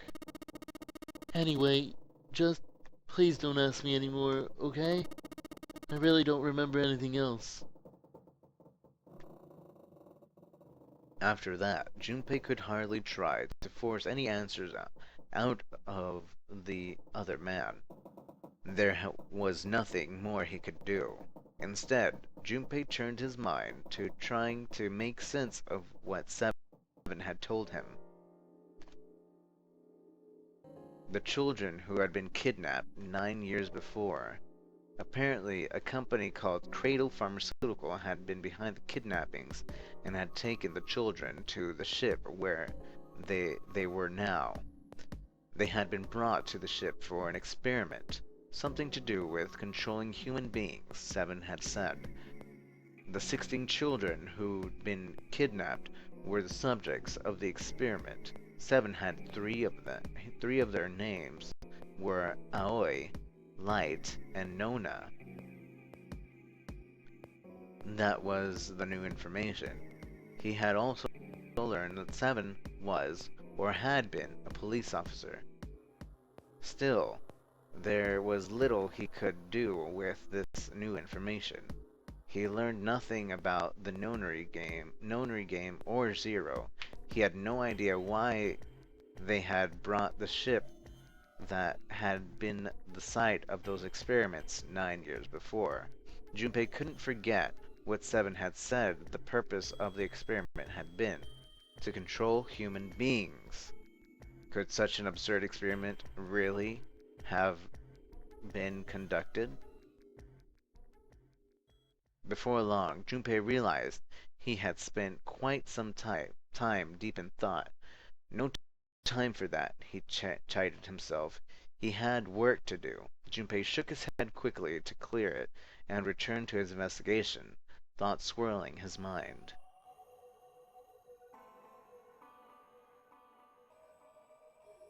Okay. Swirling his mind. Right, so we basically got everything here. And 14 is supposed to equal E. I don't know what the towel is for yet. I guess we'll find out.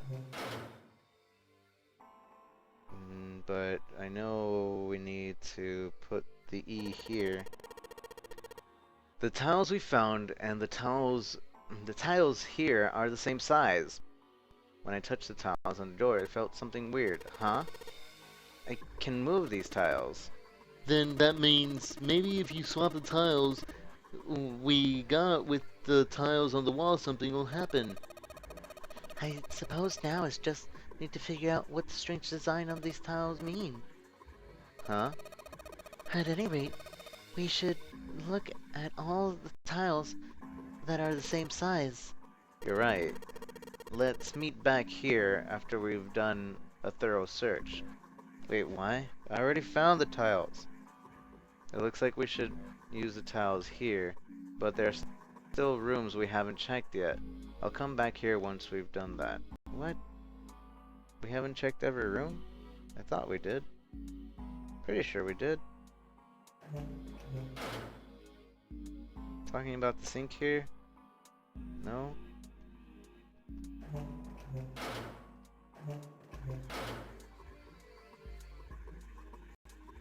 The sink is totally filled up with water. Drain is clogged. It looks like it isn't going to be running out. There's a wavy line on the mirror with the sink. I mean, obviously it has something to do with that.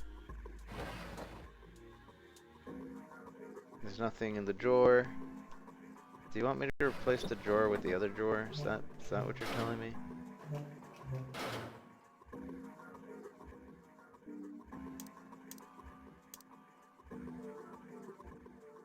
You already took the drawer out of this desk. Yeah. There's some kind of blue design on the mirror over the sink.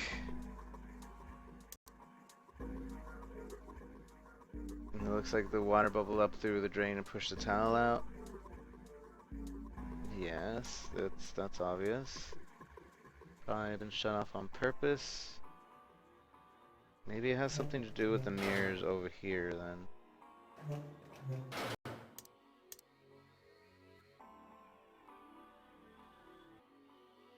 The mirror's probably put here to reflect the opposite, what's opposite from it.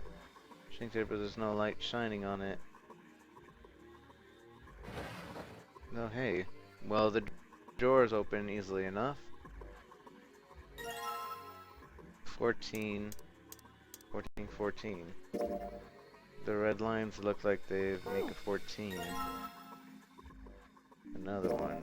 Red lines look like they make a 14. There's nothing left in the desk. Okay.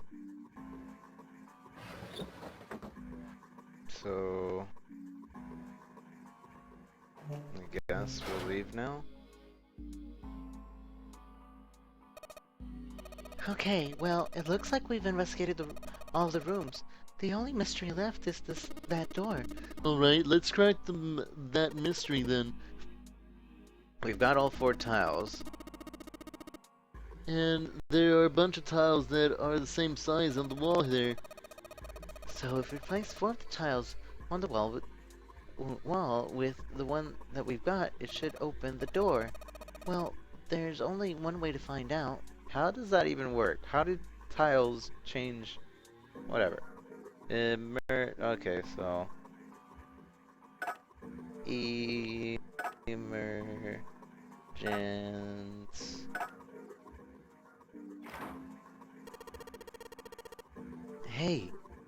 Hey, did you hear something unlocked? Does that mean we got it right? Yes, it looks like we did. The 14 hidden on the tile, if you convert it to hexadecimal, it's an E. Basically, the E's in emergence are the 14s from the tile. So if we replace it, that gives us the answer. Do you really care why it worked? Let's just get out of here. Yes, let's go. You found it.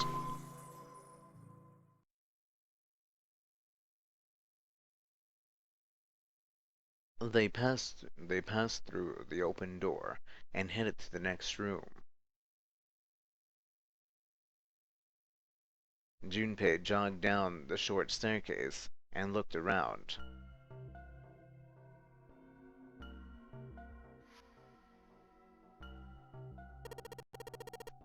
What the hell is this place? The words had sprung unbidden to his lips, but it was clear why. Junpei shivered. Lotus and Seven reached the bottom of the stairs and stopped short, terrified. This room is really creepy. I think we ought to get the hell out of here now. He jogged up the stairs on the opposite side of the room and shook the door on the wall next to the catwalk. It didn't open, and he muttered to himself. Figures. It's locked, isn't it? Yep, don't know why I thought this wouldn't be any different. Junpei looked around the room again. In the center was a chair. The back of it covered in electrode connected to a nest of wires. Beneath it was a strange glass panel. Junpei wasn't sure what it was for, but it made him uncomfortable. Whatever might have been beyond the glass, Junpei couldn't tell. It was too dark. Junpei turned to look at the right side of the room. There was a table covered with a piece of cloth. Parts of the cloth were stained with something that looked suspiciously like blood. On top of the table were a number of metal instruments. Junpei didn't know what they were for, and he had a feeling he didn't want to find out. His mind began to imagine what could have taken place in a dark, cold room. The things he imagined were not pleasant. Junpei shook his head in an attempt to clear it and tried to focus on something else. Anyway, we don't want to stay here any longer than we got to. Let's figure out the puzzle and get the hell out of here. Come on.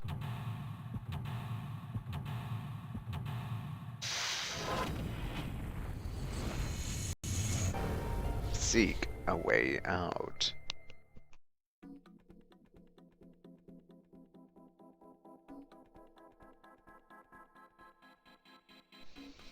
Okay, we're gonna seek a way out.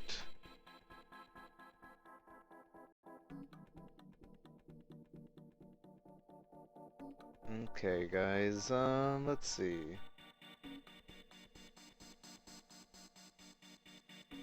Mhm.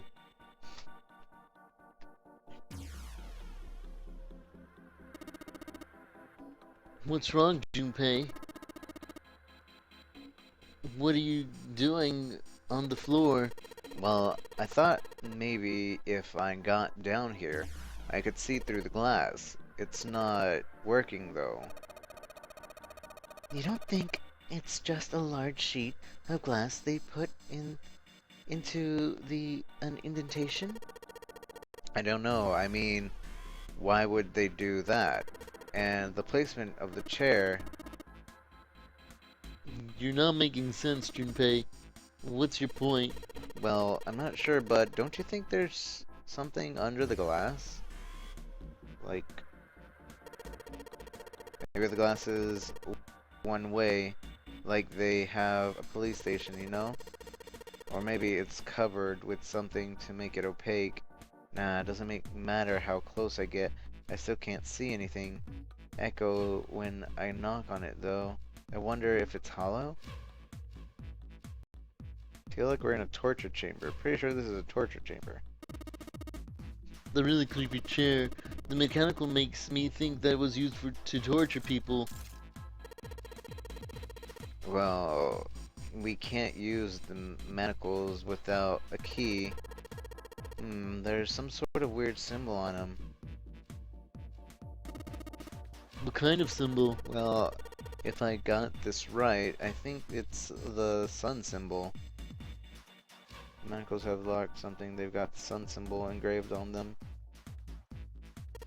There's something on the screen. This device will conduct the experiment.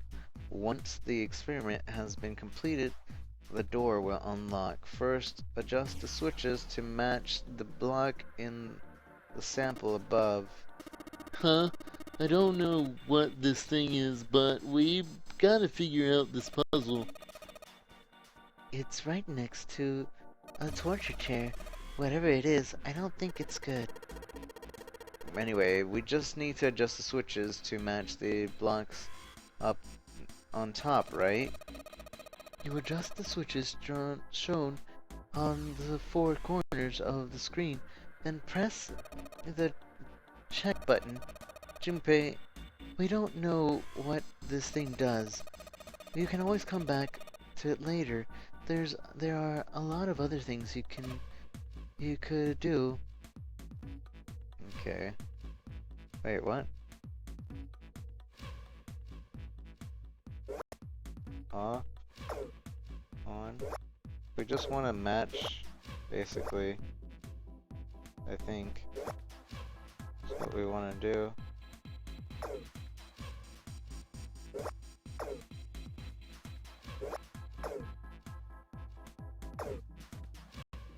I mean, at some point we'll have to match it, right?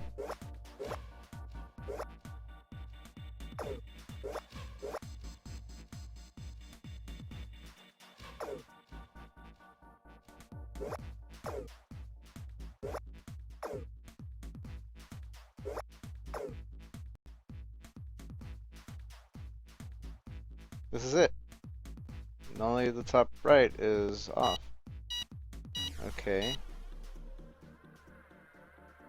So now what? Adjustment is completed. Now proceed to execution phase. To complete the experiment, data must be collected from subject. Once preparation is finished, place subject in chair. Whoa, I thought we solved the puzzle already.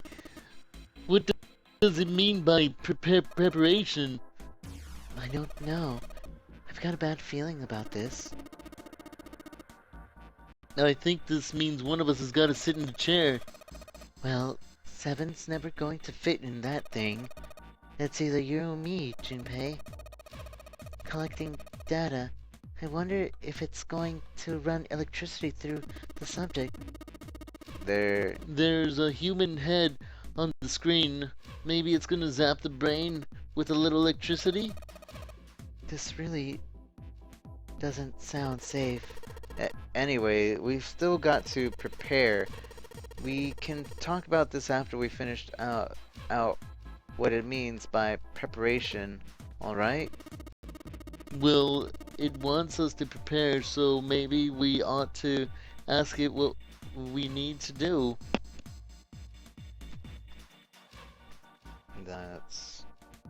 That's weird. Our disposal tank is closed. Please fill the tank with water. What tank? Oh man. Don't tell me we gotta do something with the water tank. Well, there's probably something around here to open the tank, or whatever it's asking us to do. It looks like the only controllers are in this room. Okay. Let's look around.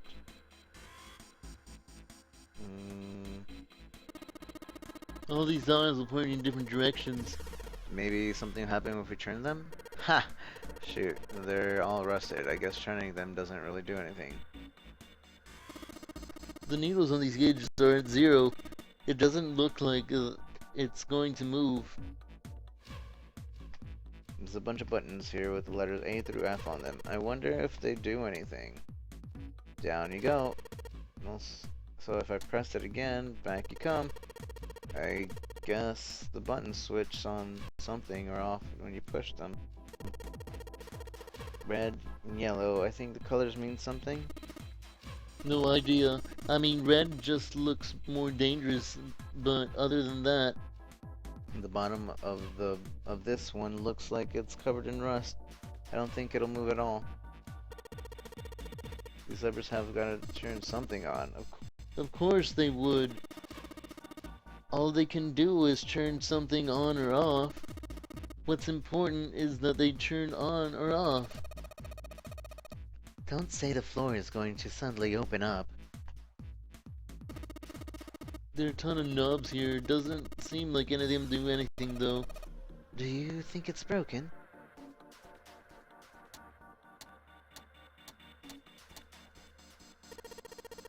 Well, I guess I might as well try. Let's give it a shot. Nope, no dice. This thing isn't going anywhere. Oh, gimme that. You just ain't man enough. Sure, pal, you give it a shot. Let's see just how much more of a man you are. Hey, you're going to break it. Man, that thing ain't going anywhere.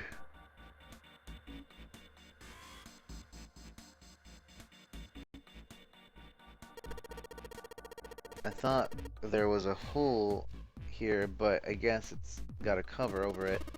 You ain't gonna be able to get that off. It's bolted on there pretty good. Maybe there's something around where you can use to get that thing off of there. Can you see anything in there? If you can't see anything, I don't think we need to bother with trying to open it. It's too dark to see anything. Huh?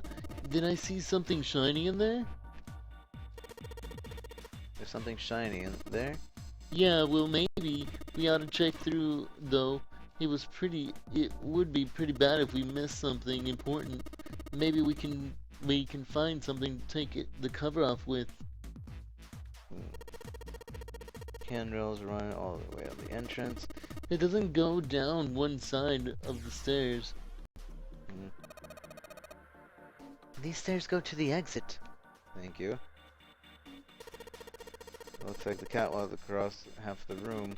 I think it's made so that you can get around without standing on the floor. It said the door will unlock if we complete the experiment.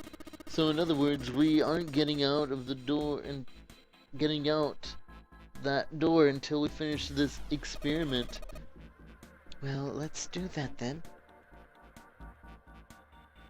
There's nothing suspicious about the lights. They're a little blurry from the dust, but that's about it. The cables don't look very pleasant. This looks like something from a prison movie.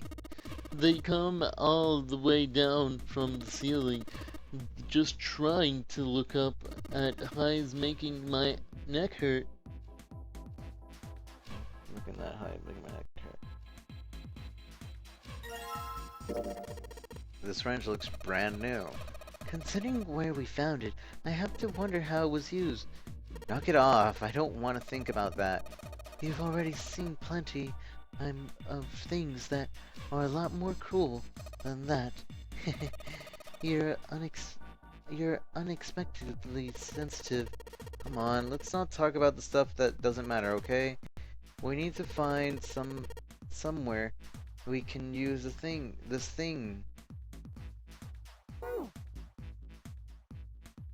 There's a number of rusty torture tools are lined up here. I don't think there's anything else here we need.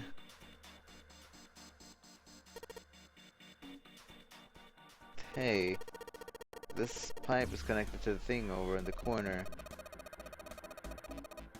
I might try. I imagine there are electronical wires running through the pipe to the device. I forget it. Thank you, Anita. You make my day. Let's open this. The cover's bolted pretty good. Should be able to get those bolts off with this wrench we just found, though. Sweet, it's open. What fell out? The hole is too small. We can't see even if with the covers off. Well, you can't see in, but I think there's enough room to stick your arm in. Are you sure you want to do that? There could be something dangerous in there. Okay, I admit it. It scares me a little, but we need to see if there's anything useful in there. Alright, there we go. Arm into the hole. Hey, I think I feel something. It's small, cold, and hard. Doesn't feel like there's anything else in here. Alright, let's see what this thing is. Sun key. It's a key with a sun symbol on it. We should be able to open the other door with this. Yeah, we gotta get out of this room before we can do that. And we're probably gonna need the sun key to do that. But none of the doors in the room have keyholes.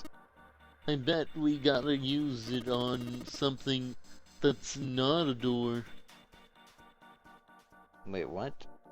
Use it on something that's not a door? I mean, I guess. Is there a keyhole in this? No? Of course, as the entrance is locked. It's been like that in every room we've been in. What did you expect? There's no point in trying to go back. Let's just think about going forward, alright?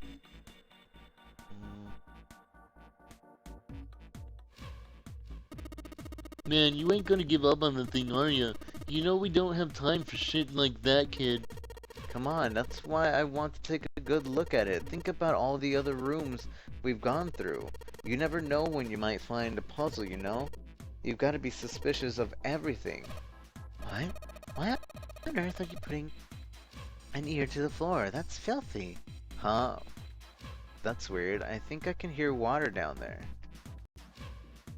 I wonder if there's water down there underneath the glass. Too dark to tell right now. The shackles are the leather straps. Don't think they actually lock. The screen says that there's a tank full of water. We need to find the controls for the tank, I guess. 7 can't move it. Maybe we can give the lever. I can see some oil or something down there in the base of the lever. Yeah, feels like some movement. I should be able to pull this one. Alright, let's pull the lever. Is it water? What the hell? What's going on? Will you calm down? It's just water going somewhere. It sounds like it's underneath us. That means the floor... Oh! Junpei, look!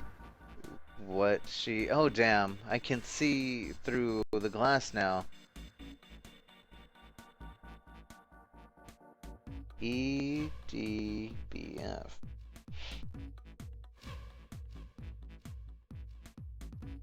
Is that fish in there? No. There's a couple of letters in the color of blood red written in the shark's belly. The shark? Oh, that's a shark! Hey, there's a shark there. Huh. It's dead. Looks like the letters are EDBF. Whatever these are for has to be in the room somewhere. EDBF. Guess the shark was someone's pet, huh? That's a bit of a surprise. You die on the chair, you get dumped into the water, and he cleans up the mess. Convenient. Yeah, convenient. Must be a room somewhere.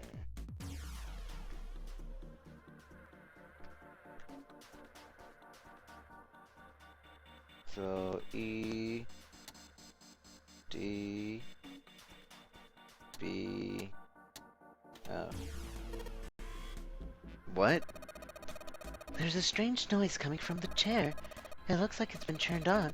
I guess the puzzle here was that the power had to be sent in a specific way. Well, if 7 can't move it, might as well give up on that lever.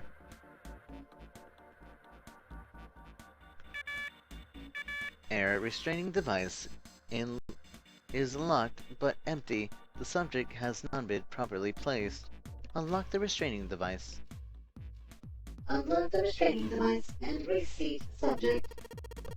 The restraining device has to be the chair. Well, I guess we just need to unlock the chair. Oh, and that's what the key is for. The sun key should fit into the keyhole of his manacles.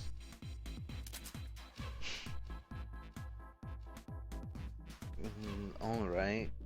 Key, there. Alright, sun key, in you go, and yes. Great, they're open. I don't think we're gonna need the sun key again in here though, it just seems unlikely. Alright, sun key, you've done your job. Into my pocket you go.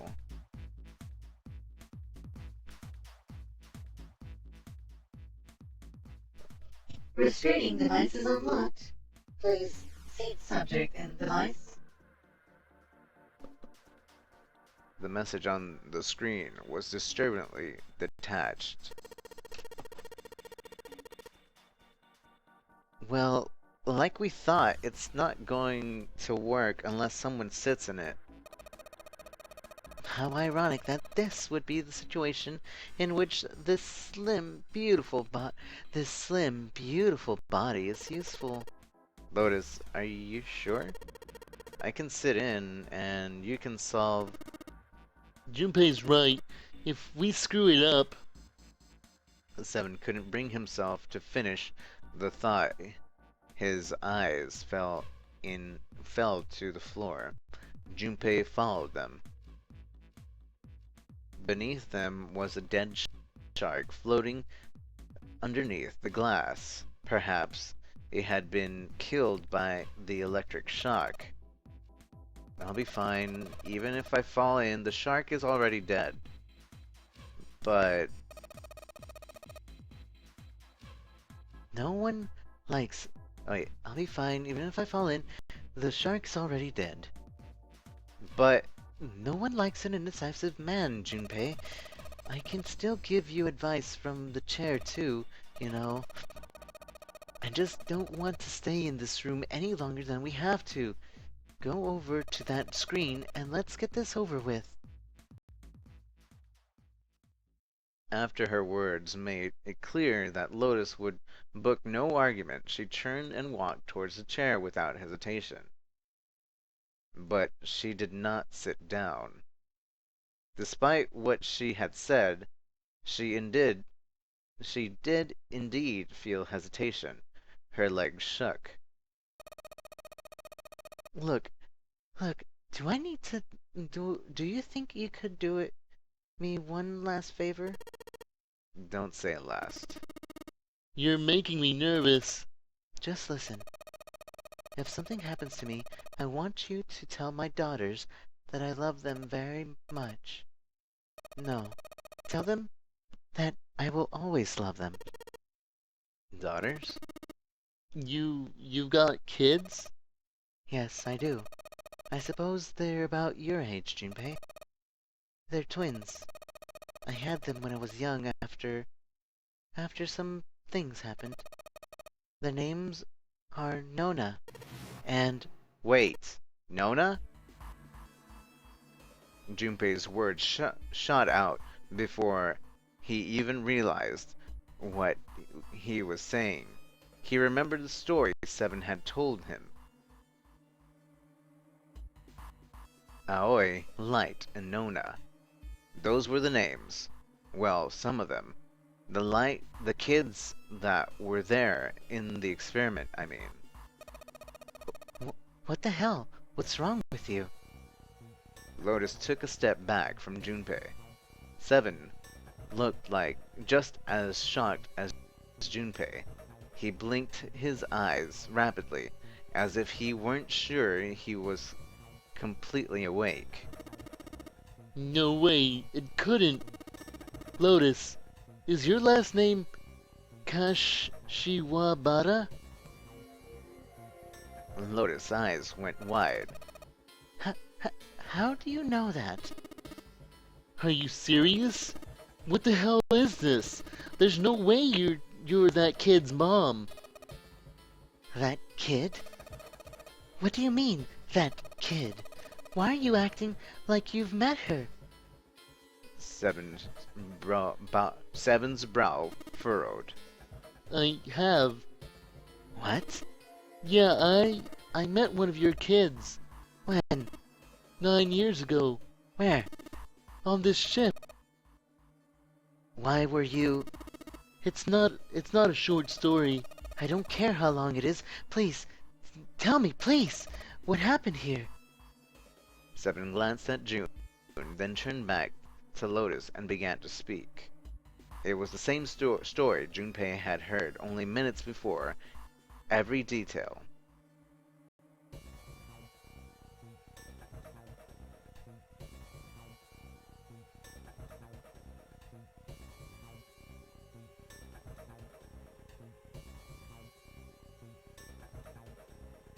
At last, Seven finished.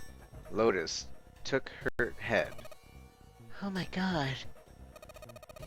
Everything I've been looking for the last 9 years. The person who had all the answers was right here. Looking for? Yes, that's right. 9 years ago, my daughters disappeared. Then, 9 days later, they came back. They never told me what had happened to them over those 9 days. I took them to the doctor, but I was told they hadn't been hurt in any way.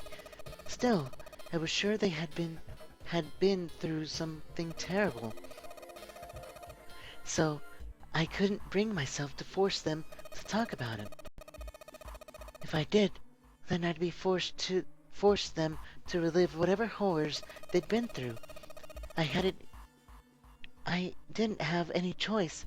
I had to try to ignore it and move on. A few months passed. Gradually, they started to act like they always have before they disappeared. They smiled and made jokes and did all the silly things kids do. It got harder and harder for me to ask them about what had happened. How could I ask them to remember that? Eventually, I knew there was no way I could do it. But I'm still a mother. I couldn't simply forget that something terrible had happened to my children, so I decided to investigate what had happened on my own. I would find out what would happen during those 9 missing days. What did you find out? Nothing. The police pretended to be concerned, but they didn't do anything. Once the 16 children who'd gone missing came back, things were just swept under the rug. Even the media didn't talk about what had happened. I figured someone was probably paying or threatening them to keep their mouths shut. Cradle Pharmaceuticals. No, probably something even bigger than that. Cradle Pharmaceutical? Have you heard of them before? No, that's the first time I've ever heard that name. 7. How did you find out that Cradle Pharmaceutical was connected to the kidnappings in the first place? I figured finding out whatever the victims had in common would lead me to the culprit. That's what any good cop does. What did they have in common? Every single one of the kids who disappeared had gone to this one hospital at some point. The hospital was one of a bunch that were under the control of Cradle Pharmaceutical. After that, it was just about connecting the dots. A hospital? A hospital. For a while, I was trying to get some kind of story out of the kids at the hospital. One of them told a weird story. What was it? Have you heard about the Ganzfield experiment? I guess all these kids had to go through it while they were at the hospital. I think it was passed off as some sort of counseling. 7 cleared his throat and proceeded to explain the Gansfield experiment. First, subjects Q and A are put into separate rooms far away from one another. And then a series of video images are shown to Subject Q, who is told to send the images to Subject A by thinking about them. Subject A, on the other hand, is put in a large reclining chair and given a blindfold. With their senses cut off, A is asked to guess what image Q is looking at. Ah, yes, I've heard of that. It's a famous telepathy experiment, isn't it? Telepathy. Junpei rolled the words over his mind. That's how the experiment on the ship was supposed to work? The experiment's to control people, right? Yeah. I don't know if any of the telepathy stuff really exists, but maybe someone from Cradle Pharmaceutical bought into it. Huh. Lotus grunted. 7 had been thinking hard for the last several minutes, and finally spoke. Even if that is the case, I still don't get how this was anything to do with any of this. The Nonary Game Zero, why we were kidnapped? What does any of that have to do with telepathy? I know I brought all this up, but I have no idea. Maybe one of this stuff is maybe none of this stuff is connected after all. Then, in that moment of silence, a cold voice echoed down the ceiling. No subject has been detected. Unless the subject is detected within 60 seconds, all power will be shut down. System recovery is estimated to take 1 hour. If you wish to proceed with the experiment, please seat subject in the restraining device. Whoa, that doesn't sound good. Yeah. Okay, I'm going. Oh no, that's not what we... Just hurry up and get it over with. Junpei, I'm counting on you. Right. Lotus sat down on the chair. Junpei looked at her one last time, then made his way to the monitor. Lotus, please tell me right away if you feel anything weird. You worry too much. Now, get on with it and be a man, or June's going to leave you. Lotus was putting on the best act she could manage, but her legs were shaking so much that if she hadn't been sitting, she would likely have fallen down. Failure was not acceptable. Junpei took one last deep breath and stared at the monitor.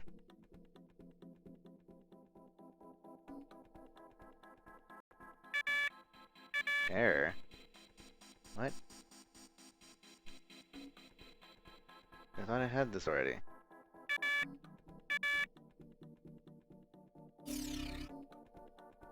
Oh, what? So we have to match this, I guess? So it has to be triangles.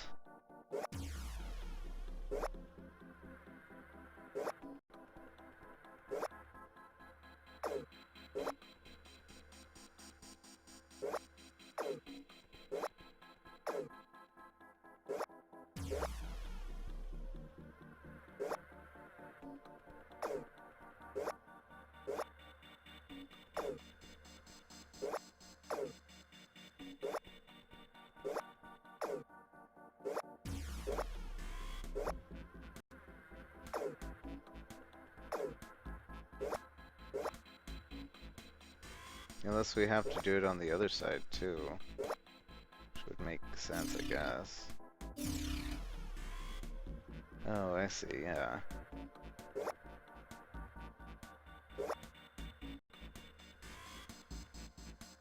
Make everything triangles at the bottom.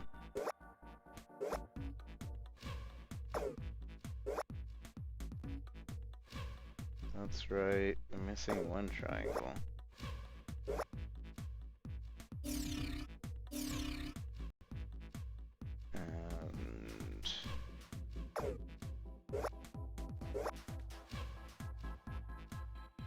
that's not right. Well, it is though.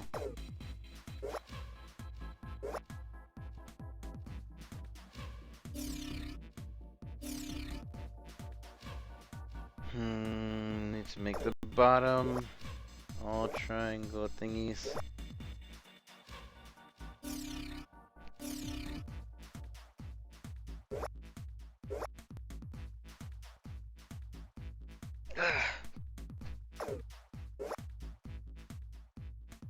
Top is right.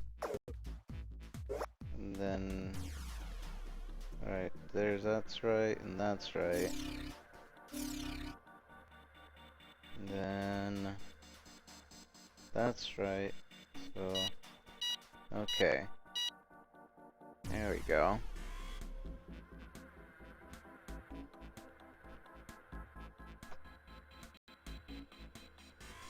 The experiment has concluded.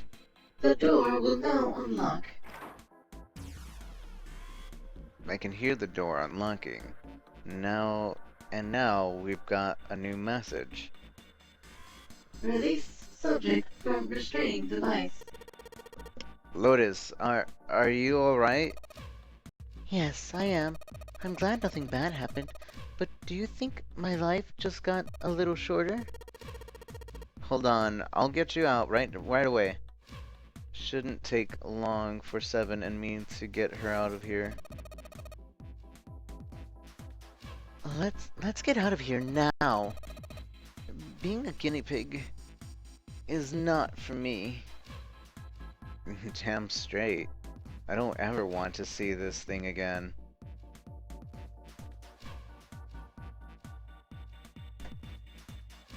Alright, so let's get out of here. Let's get out of here. Out of here.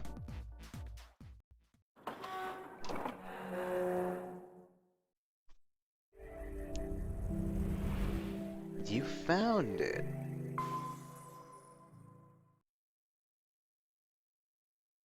Outside of the room, a hallway led off to their left. With nowhere else to go, they started down it. It turned left twice before they saw the elevator. In silence, they jogged up to it. Junpei pushed the C button.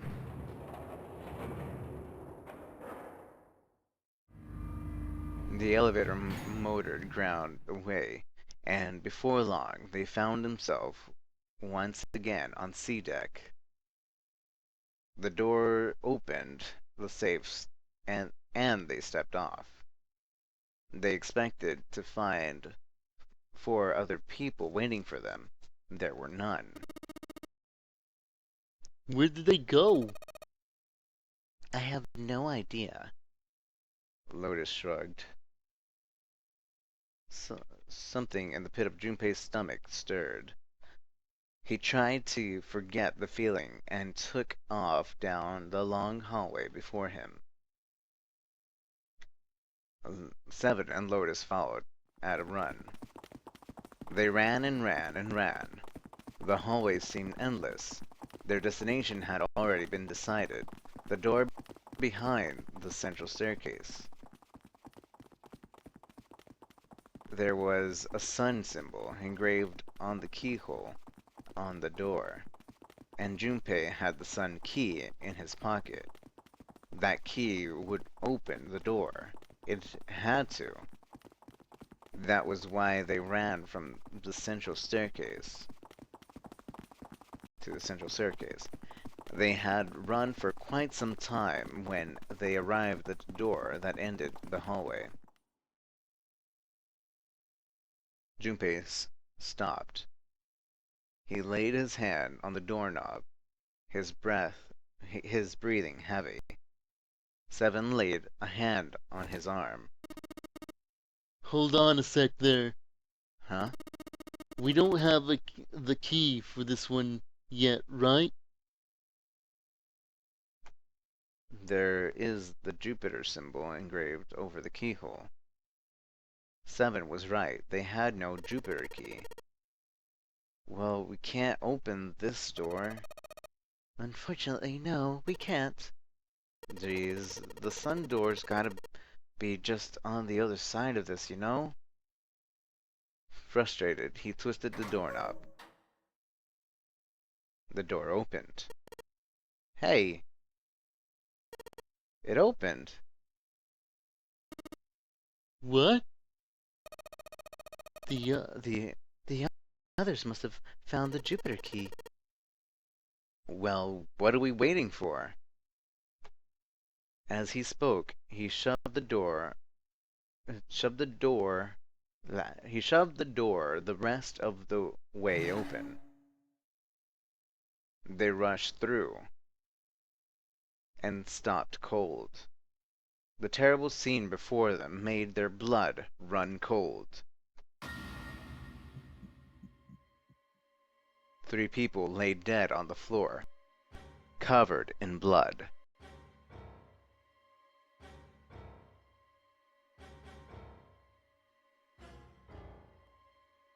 Junpei felt a cold sweat trickle down his spine. He couldn't breathe. His legs shook. His body felt cold, deathly cold. But his blood was boiling hot. He could feel his mind begin to fade. He couldn't think. He couldn't concentrate. His mind was blank. What the hell? What the hell happened? Seven's voice was weak and broken. He edged towards the bodies, his movement stiff. He bent down over Clover and pressed his finger against her wrist. Nothing. She's dead. Suddenly, Lotus moved. Before he understood what was happening, her hand was in Junpei's vest pocket. Hey, what are you doing? He leapt back. Lotus looked at him, terrified. The key. Give me the sun key. But why? Why do you think? We have to get out of here before the murderer comes back. The murderer. The murderer. Once again, Junpei looked at the dead bodies. Santa, Clover, and Ace. That meant that the person who had killed them was... No. No, it couldn't be true. Before Junpei could react, Lotus dove back into his pocket and came out with the key. Let's go. Without waiting for Seven or Junpei, she ran straight for the central staircase. They followed. Junpei shut his eyes and swallowed his emotions. Morning would have to wait. Soon, they stood in front of the door. Lotus shoved the sun key into the keyhole and twisted it hard. But... Why? What happened? Nothing. Nothing happened. I didn't feel it unlock. Oh no. Is it the wrong key? I don't know. Maybe. Lotus sighed, defeated, and leaned against the doorknob. She felt a twist. A small gap appeared between the door and the frame. What the hell is this? You mean the door was already unlocked? Why? How would I know that? Whatever. Let's just go. Lotus took a deep breath and slowly opened the door the rest of the way.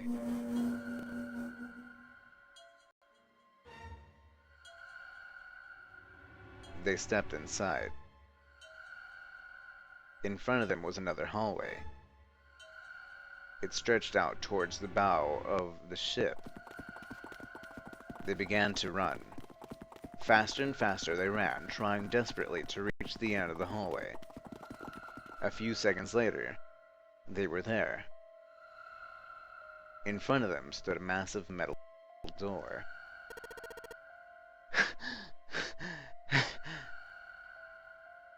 They were all breathing heavily as Junpei spoke.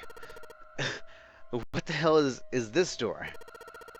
I can't see anything that looks like a doorknob or switch or lever or card reader or anything. How the fuck are we supposed to open this? We don't have a choice.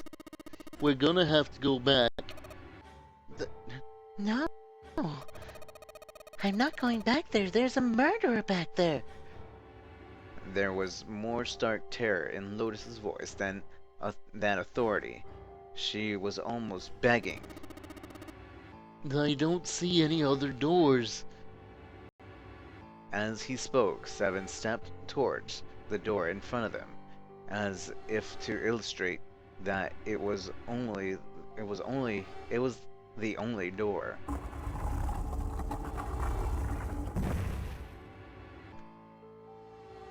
It opened.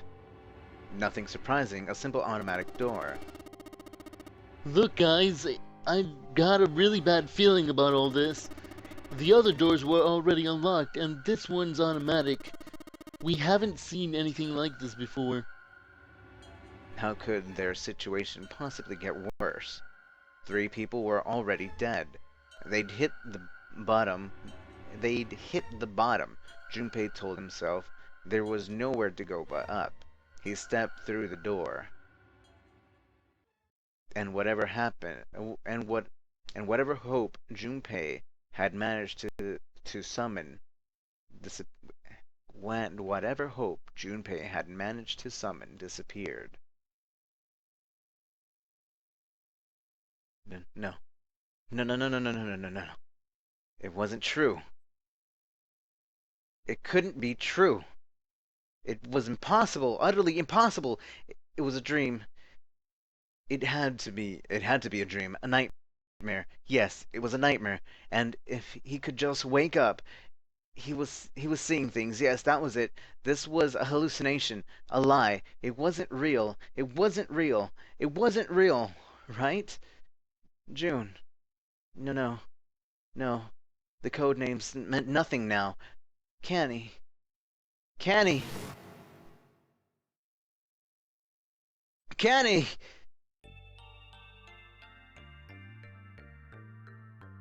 Junpei cried out and leaped through the door.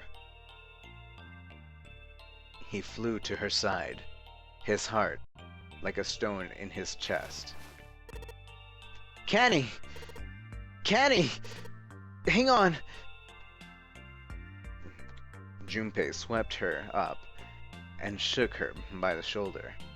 She moaned, and her eyes fluttered open, but only barely. Canny! Jumpy? Her face was pale, and her lips were dry and cracked. Her eyes were blank and cloudy. They stared straight in at Junpei, but nothing. Junpei had his hand against the small of her back to hold her up. It felt warm and wet, and wet. He lifted his hand up. It was covered in blood. Oh man. Canny. What the hell happened to you? How did this happen? It was all he could do not to break his tears. Jumpy? I'm sorry. Her voice was thin, a minuscule thread that was the only thing keeping her from with him. I might not make it. No. No way. No way am I gonna let you die. I'm gonna save you, I promise. Thank you, Jumpy. Thank you so much for everything. I was really happy to see you again, Jumpy. Really happy. Don't give me that. Don't give me that. I was crap. You're gonna see me again lots more times. You've just got to hang on. All right, Canny? You... What could he do? He looked up from Canny, desperate for something. Anything. Then he saw it. A small submarine. A submarine? What on earth was a submarine doing there? No, that didn't matter. Nothing mattered except saving Canny. That was the only thing he wanted. Junpei turned his head back to look down at her. Hang on, alright? There's a submarine over there. I'm gonna see if it works. No. Don't go. Please, don't go. Please, just stay here with me, okay? I want to be close to you, Jumpy. When I... Canny? Jumpy, did you know? You meant a lot to me. When we were kids. I've liked you for a long time. Jumpy, Junpei, a really long time. Junpei's vision had gone blurry. It took him a moment to realize his eyes were filled with tears. He could feel a piercing point of heat deep in his heart, like a white hot flame. Jumpy? Jumpy, do you remember how we hung out a lot when we were kids? We went to the pool. And to the fair? Do you remember? Playing snowball at the school? They're all memories I'll never forget. All of those moments are treasured to me. But I also wanted to go to a lot of other places with you. A lot more. But that won't happen now. No, I mean, yes. Yes, it will happen. We'll go to all sorts of places, Kenny. Do you hear me? I promise. We'll go wherever you want. Really? Yeah, really, I swear. Makes me happy. Really happy. She said it to herself over and over. A weak smile creased her tired face. Jumpy? I feel sleepy. No, Kenny! Don't fall asleep. Thank you, Jumpy. Thank you so much.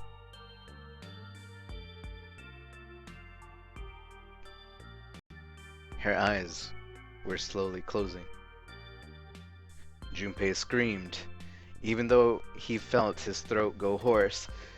Kenny! Kenny! Kenny!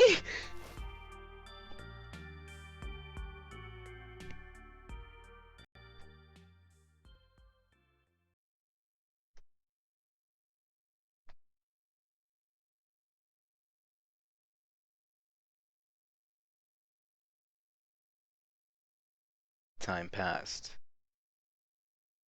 Junpei wept, curled around Kenny's body.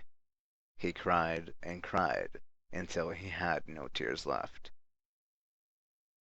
When the last tear fell, Junpei was no more. His body remained, but only as an empty shell. Somewhere he heard a bell ring. It was the clock in the central staircase.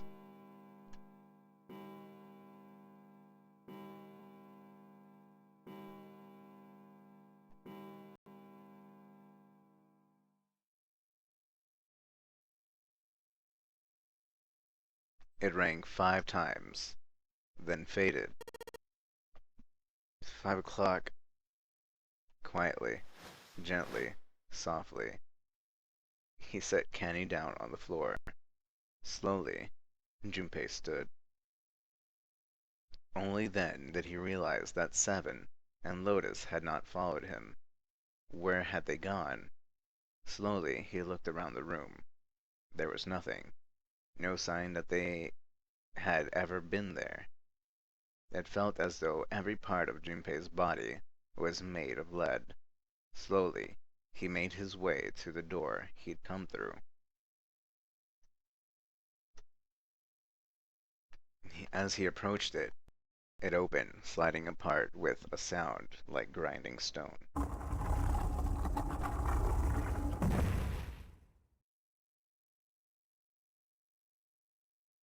Junpei passed through the gate and into the hallway.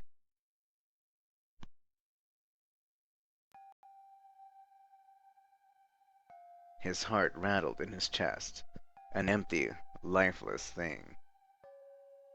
It had been so utterly broken that there was nothing left to feel. When he saw their bodies, he simply stared. It was a lake, a sea, of blood. 2 bodies lay in it. There was no need to check. There was no breath left in them. His eyes lit on Lotus's wrist. Her bracelet. It was gone. He stared. It meant nothing to him. He didn't care anymore. He couldn't care anymore.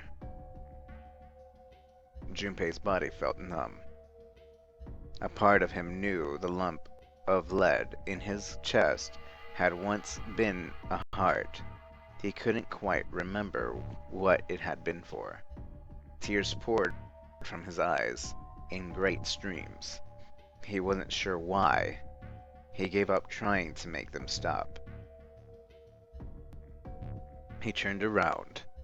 The door opened again, and slowly, numbly, he walked through.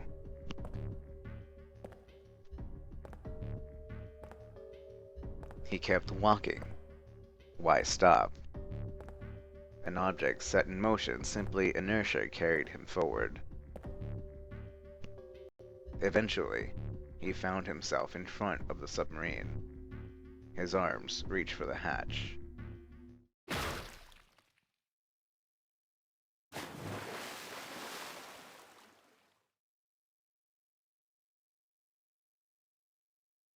And then, he was floating in water. His eyes stared down into it. He couldn't see the bottom. His back was hot. Dimly, he felt the blade of a knife in it. Who? One dead body lay behind the door number 5. The body of the 9th man. Another lay in the shower. The body of Snake. At the center staircase were 3 more. Ace, Santa, and Clover. Just outside the door were 2 corpses. Those of Seven and Lotus. And in the very room lay the body that had once been Canny. And now Junpei would join them. Who, then, killed them all? Who?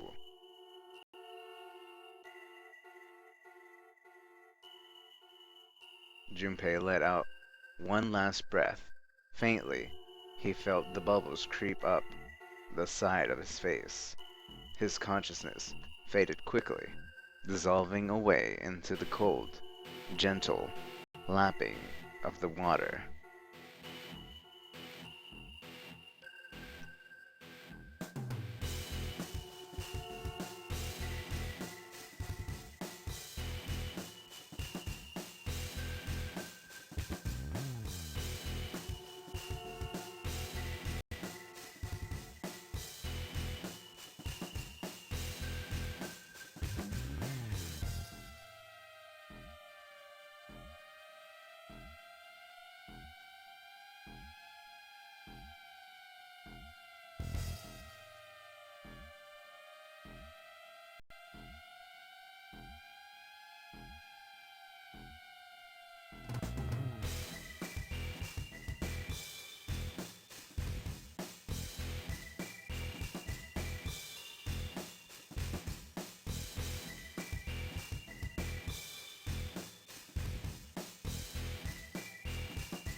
The end.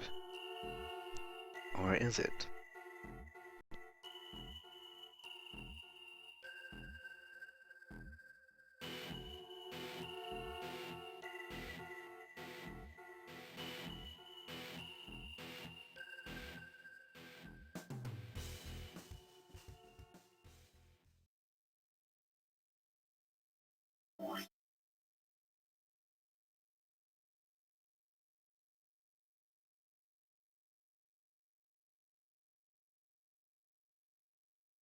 That one was a bit of a fulfilling ending. Everybody died. Absolutely everybody. So there's somebody else in this thing, in the place. Wait, did they ever find Ace's body? No. No, we never found Ace's body. Ace's body wasn't dead, so it was Ace! Actually, we don't know that for sure, but I mean, that was the only one that is unaccounted for.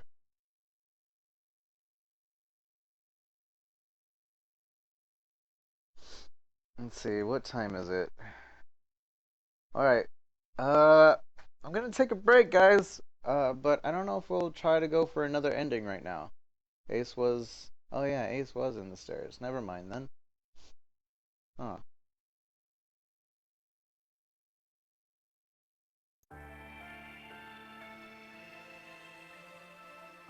Yeah, submarine ending.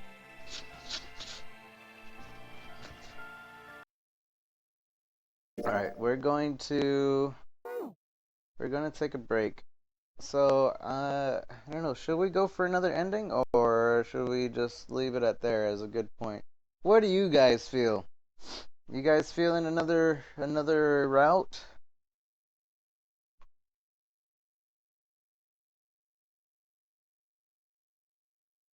Including Zero, or unless it was Zero, like it could have been the captain.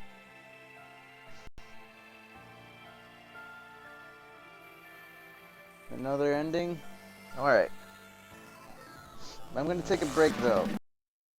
Guys. So I'm gonna leave it on this screen so it doesn't have any music going, and you know, go do your things, do your bodily functions and the stuff and the things. Tweet out the stream, 'cause that's the only way anybody's gonna hear about the stream. That's each and every one of you. That means includes you. You people that have already tweeted out the stream, please feel free to tweet it out again. You can do an easy way is just to type exclamation point CTT into the chat, and easy click to tweet. It helps me out a ton. You have no idea how much it helps each and every one of you, and I'll greatly appreciate it. I'll be right back, but before we go, let's put some music on. Yes, let's do that. Be right back, guys.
you ready to play? Oh, yes.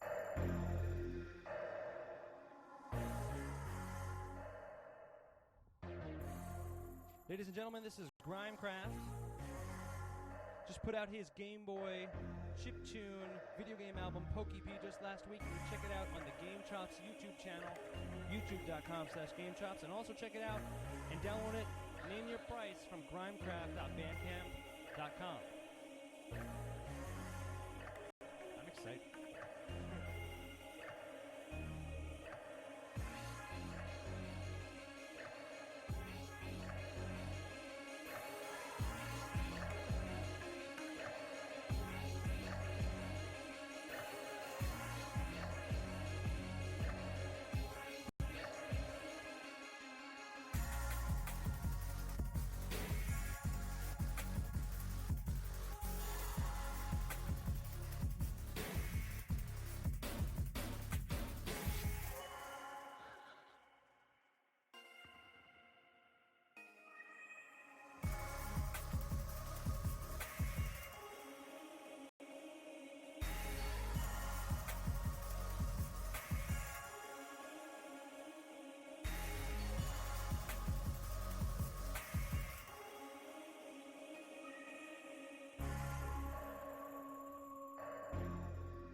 Hey. Hit the hype button if you've never heard my voice.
Give it up for the new Absurdist track. He'll be dropping Boss Beats on Game Chops. Mid-December, check it out. Absurdist, Grimecraft.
This one's by a new guy I found called Olaf.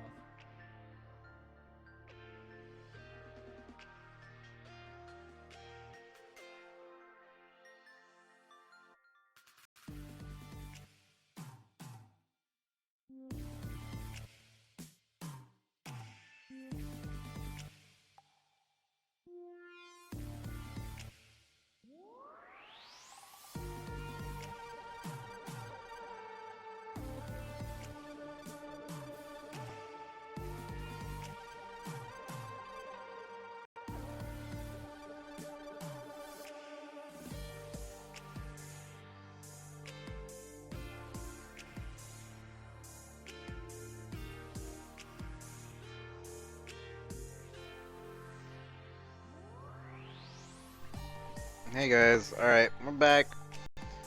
So I think we'll try to get another ending. Although now the endings I can only assume that we have to choose a different path than we've already chosen because we've technically gone through all the rooms. In fact, let's verify that. Well, most of the rooms. I'm sure there's still rooms that we haven't explored, but let's go back. Memories of Escape. We have done everything other than 2 rooms that are locked behind the number 9 door. So it has to be a different combination of, like, we go here and then we go here and then we go here in order to unlock it. So, like I said, there's not going to be any more voting for the game, so I'm just going to figure out that combination, and we're going to try out, I think we'll go through 5, and we'll see. We'll go through 5 this time and see what different choices we can make after going through 5.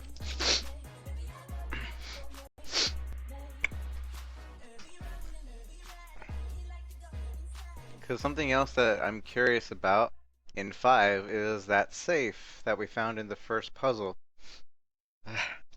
We never actually opened it or anything, but everybody was always, or Seven was always like, yeah, we'll just come back for it later. Yeah, we'll just come back for it later. But nobody ever went back for it later, so maybe there's a way we do come back for it later. That'd be nifty. Ugh, my nose is itchy.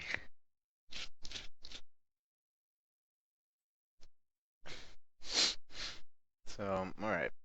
Let us continue the game. So, as always, there's going to be a quick abridged thing going on. So, those of you that are behind or don't know what's going on, you just get this quick abridged version. But if you do want to know the story fully, please go into the archives and just watch it there. It's good stuff. It's good stuff. Anyways, we're going through, we're on a ship, oh man, it blew up, where am I? I just woke up, let's looking around, I don't know what we're doing here, there's a number 5 on the door, why is there a 5 on the door? Come on, open up the door, there's a 5 on my wrist, that's not the time, but who wears a watch with only 1 number on it? Oh man, I remember me getting kidnapped a little bit. Oh no, water in the room! Oh man, there's water in the room, gotta get out of here! Alright, so... And again, I don't remember the code, so I need to get all the items.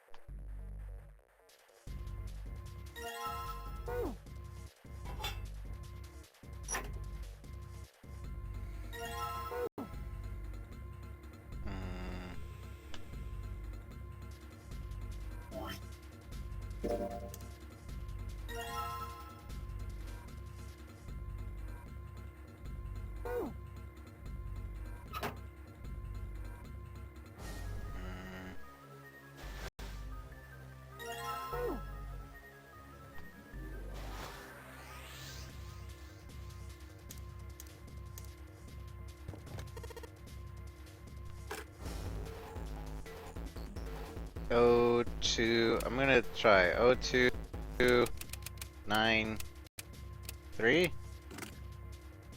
No, that wasn't it. 7, O292, O273, 83, 93.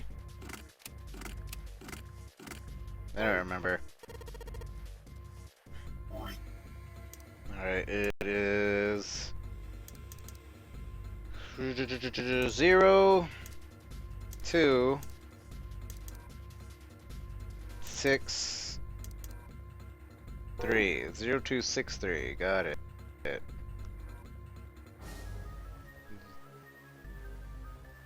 0263.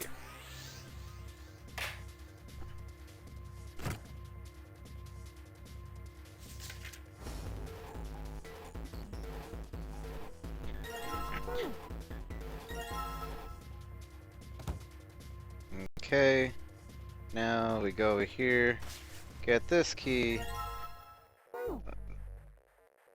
Man, I look really tired. What's going on? I slightly remember what's going on. I was in my house. I left the window open apparently. Oh, and then there was somebody there, and he was like, "Oh man, you're gonna be in the nonary game. It's like it's a life or death situation. You're going to the nonary game." I was like, "Oh, that's why I'm here."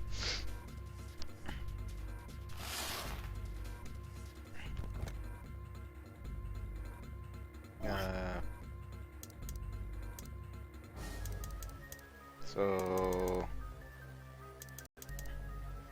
7, 4, 7, 4, 8, 5. 7, 4, 8, 5.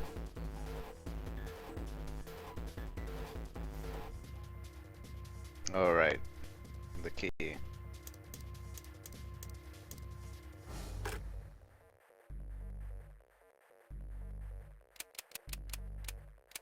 Seven, 4, 8, 5.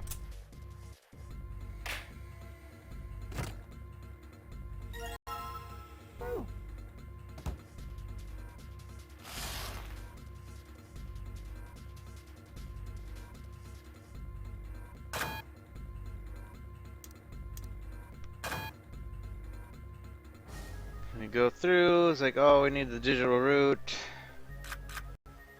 Oops.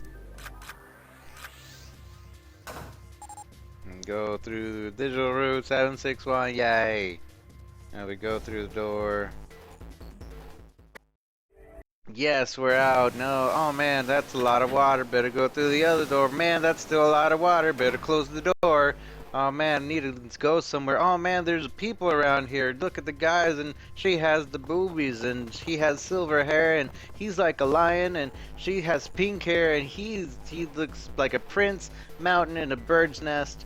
Man, they're really big, and now there's a 4 and a 5. What's going on here? There's a 5. We should probably see if we can go through it. Man can't smash through it. Mountain can't go through it. Oh, they're trying to go through, and oh man, she's hot. No, I remember her. She was in my elementary school. Man, I should have tapped out when I had the chance.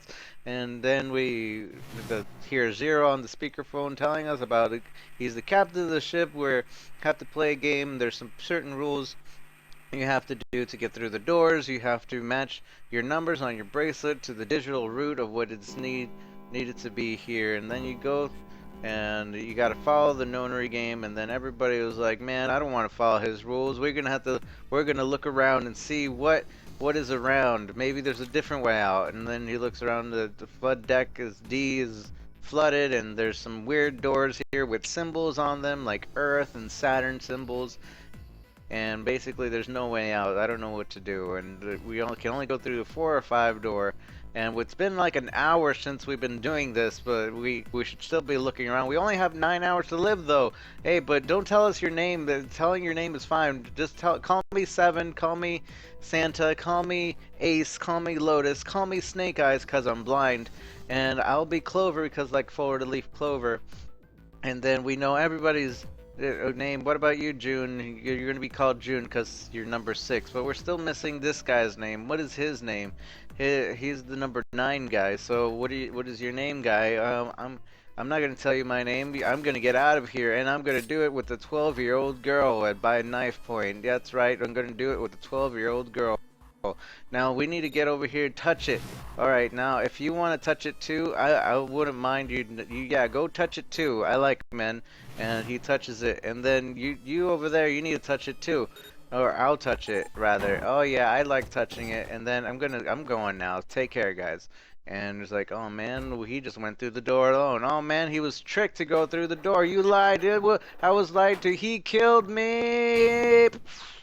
And he blew up, and then now we can go through the door, get somebody to go touch it to get it open, and then we open it, and it's like, oh no, he's gone. It's like he's blood spaghetti, and then everybody, oh, June fainted because of all the spaghetti, and now we're trying to figure out another, like an hour and a half has passed by. We need to do something. we should go through the doors. Like, man, I'm not gonna do that. I'm just gonna end up like him. And then the Snake Eyes is like, well, I guess I gotta explain the rules to everybody. You have to go through the doors with 2 to 5 people, no more, no less. And so, by the way, I'm blind, so I can read Braille. So, can you guys see this paper? It's written in Braille, suckers. You can't read it, I can. And so I'm reading it, and we're telling about the rules. You got to go through the doors. This is something that Zero already told us, but now he's got to tell us the rules again. And we're going through, and it's like, all right, well, I guess we got to do this thing. And you go, well, I think I'm gonna go over here, and I'm gonna go with my brother because my brother and me, like, we're tight dog, and I'm gonna go over here, and I think I'll go over here, and but we don't want to end up like that guy, so we got to do the thing and touch the dead thing, so that we don't do that. And so basically, we have to follow the rules, or else that we're gonna die. And so I guess we're going to go over here then, and oh, I get it. So this number equals this number, and yeah, that's basically what's going to do. Is everybody okay with that? Everybody say aye. Wait, no, we're not there yet. Everybody, do you know what the digital route is? Yeah, we just did that to solve the puzzle. So basically, that's how it's going to work. So the team, one team's going to go to the other, and this one's going to, we're going to disagree, and we're going to be like, nah, bruh, I want to go to that other room, and I want to go to 5 and see all the spaghetti everywhere. I'm kind of hungry, and we went through. We were like, all right, well, we have to change the teams then. And then we go to the left and to the right, and see everything's good. Now we go, and 4 or 5, and then it's good to go and get through. Oh, we're through. Oh man, that's a lot of spaghetti. But I guess we gotta go find the thing before we blow up. And hey, we touched the thing. Now we aren't gonna blow up. Now let's see what's going on. By the way, guys, I'm blind. Remember me? And then we go through the door, and now we remember about the 9th guy blowing up. And there was this thing. We're just gonna leave the bracelet there for some reason, even though they told us we need the bracelet. And then we can assume that there's a puzzle here. And oh my goodness, puzzle time, boys! And now we're here in the puzzle.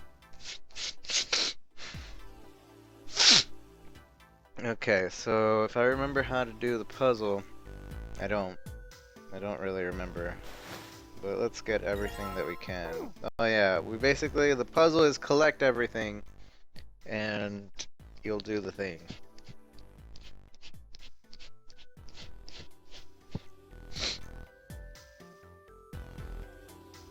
Feels fancy,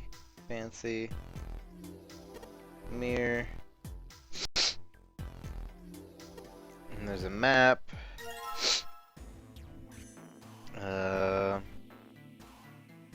Window. And there's a safe there. There's another piece. Empty suitcase. Safe still there. Nothing in the desk. That's how we leave. We need to place certain notes to leave. Go through the door and go through here. Get stuff. and check out the fireplace. Can't get the thing inside the fireplace, so we gotta figure out a way to get the thing. So let's take the vase, or the vase. We get the vase, go back through the door. Oh wait, there's stuff in here, another piece of the puzzle. Nothing in there, nothing in there. Alright, go here, into the restroom. Let's fill up the vase with water.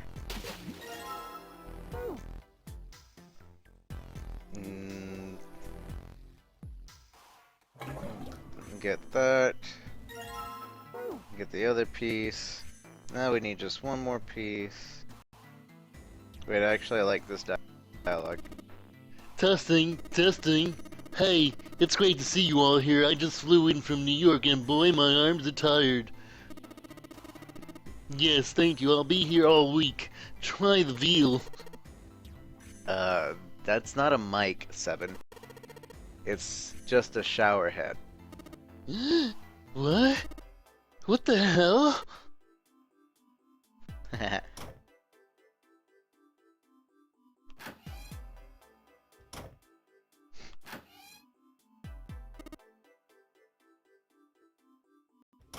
Okay, and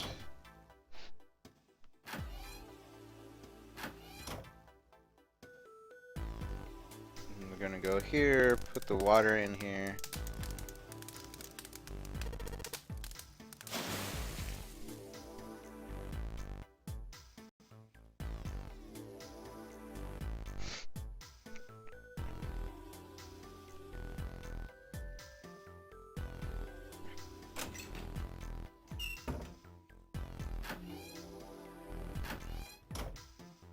Okay, now we're gonna put the thing here.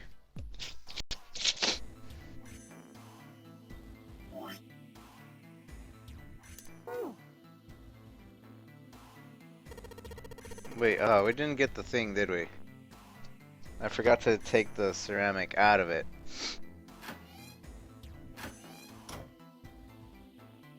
Yeah, it's still there.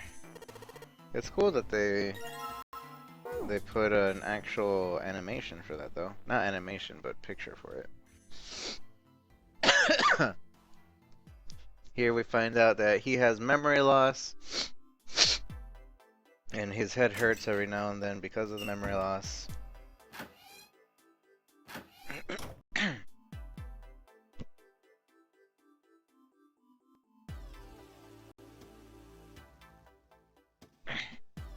Oh yeah, we also find out that Snake Eyes, or Snake, he has very good hearing.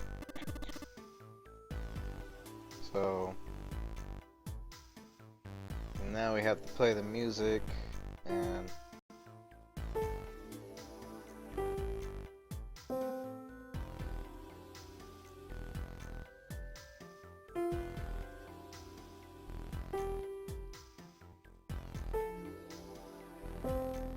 ah.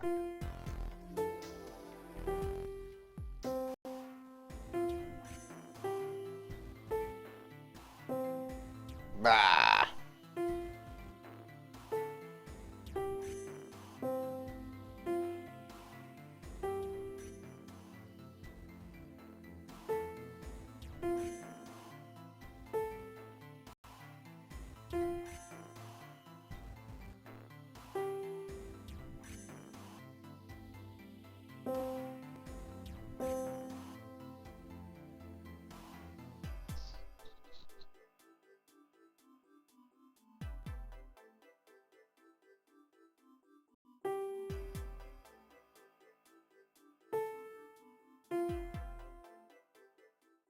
Okay.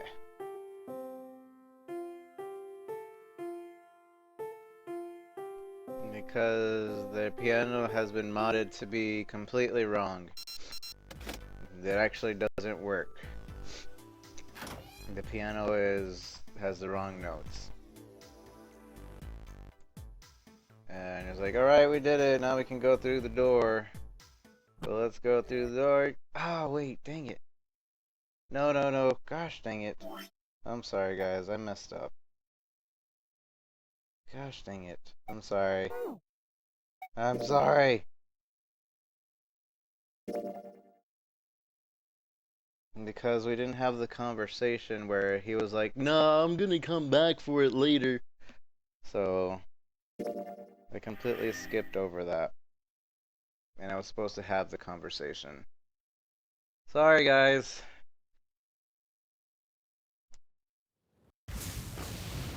Because I was trying to be quick.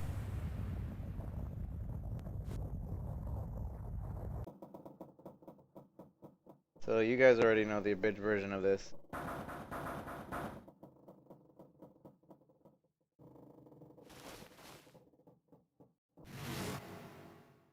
In order for that combination to pop up, the way we did it last time is that we what you call it?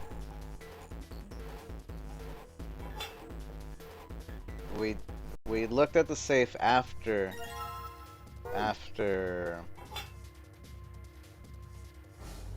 getting the thing.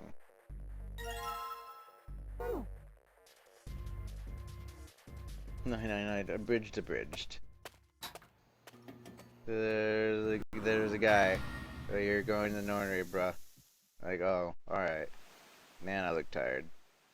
Nornery game? Alright.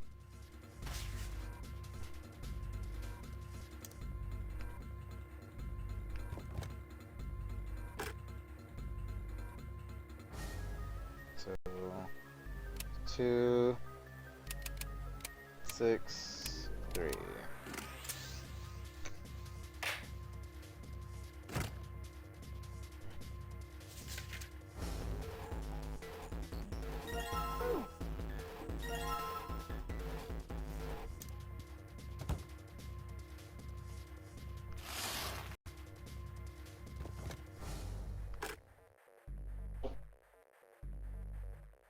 And 7, 4, 7, 4, I don't know. 7, 4, 6, 3? I don't remember. 7, 7.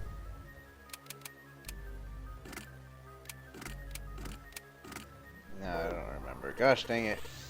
Does anybody in chat remember? I guess I have to get the other pieces.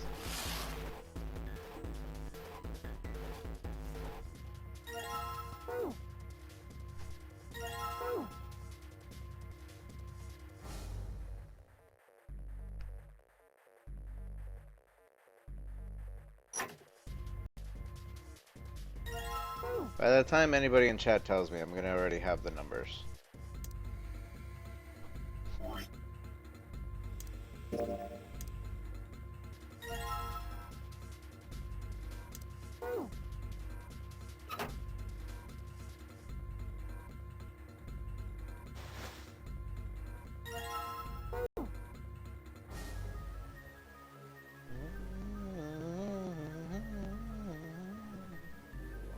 About this game, but it's obvious there is spaghetti business going on.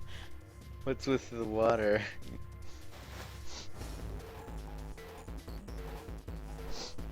Spaghetti. So, let's see. It is 7, 4, 7, 4, 8, 5. 7, 4, 8, 5.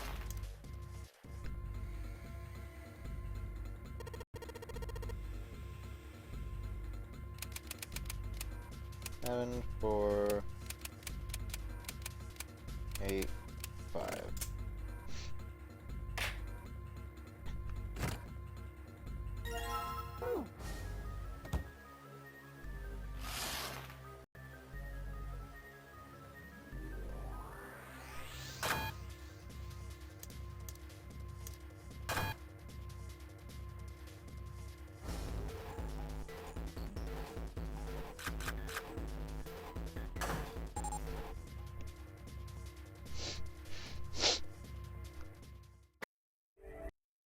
Did it. Water. Oh man, water. So much water. Guess I have my shower for today. Man, why are you wearing a bathing suit? That's just my normal clothes. Look at me, I'm angry. Numbers. We both have silver hair, except mine's more silver because I'm younger.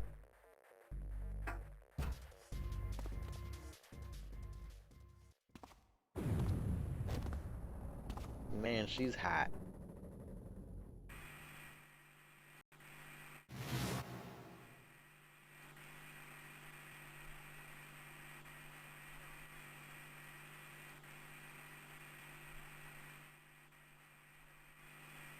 Zero, I'm the captain, do what I say. I don't want to do what you say. We're looking for another way. spent an hour looking for another way, and there's nothing we can do.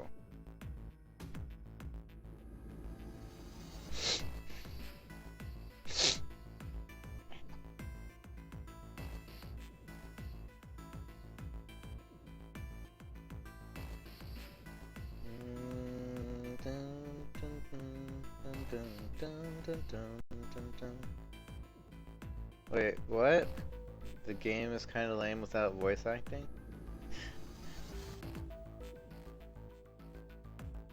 Yeah, I forgot to do something on this playthrough so that we would come back later for the save. Or at least I hope we come back later for the save. I figure without that dialogue, it's not gonna be a thing.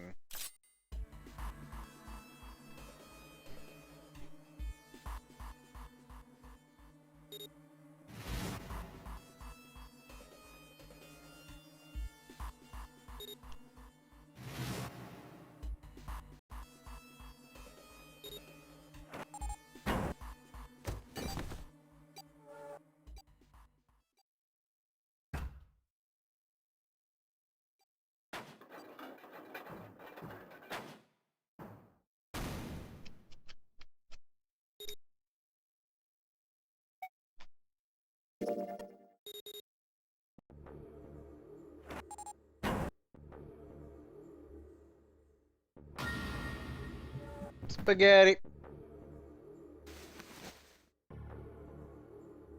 Even they, in the game, even they decide to describe the blood splatter like spaghetti and tomato paste on pizza dough. P-I-C-C-A.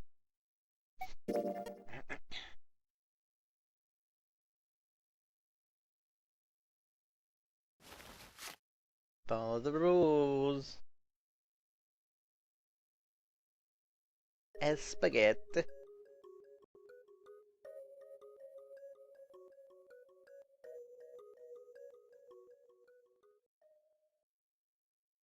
Go through. Man, I got silver hair. I don't even know. He's my brother. That's my sister. I got bigger boobs than you. You're way too kawaii. What? She's kawaii? She's even more kawaii though. She has pink hair. But then that means... You know what that means. No, I don't know what that means. You know what that means. I do know what that means. It means 4! That's right, that means 4. I want to go through 5. Sorry, we gotta split up, bae. I'll be back, don't worry. You got all the chicks over there. I ain't gonna hang out with this sausage fest. Let's go get some spaghetti, guys. Oh yeah, all this spaghetti, but hold up. We gotta go find the thing so we don't blow up into spaghetti. Oh yeah, we aren't gonna become spaghetti.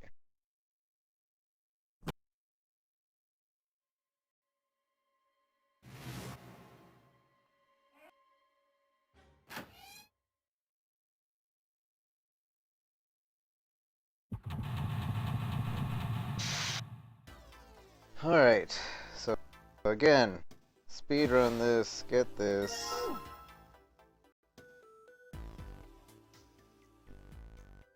I believe that's the only one here. Tells us how he's blind and confident that he would be better looking at places than anybody else.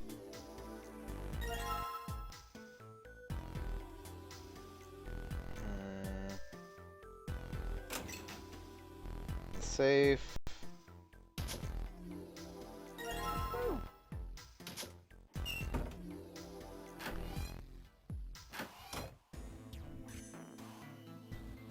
Get the vase.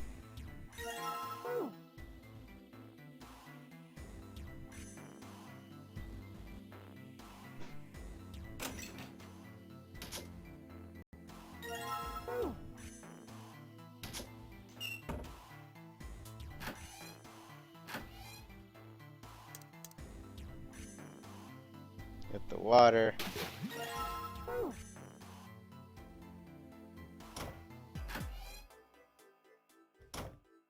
Toilet Torino. Put the water in.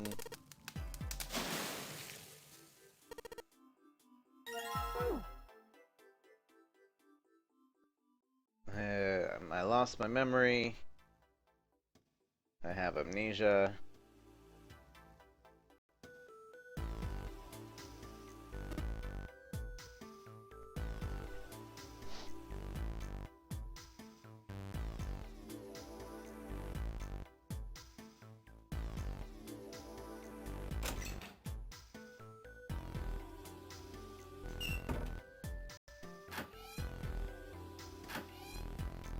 I feel like I'm forgetting something.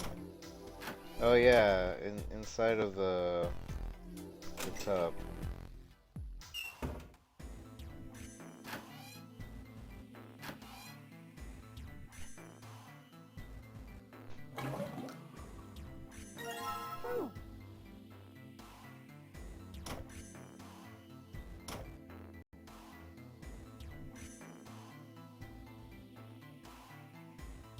Okay.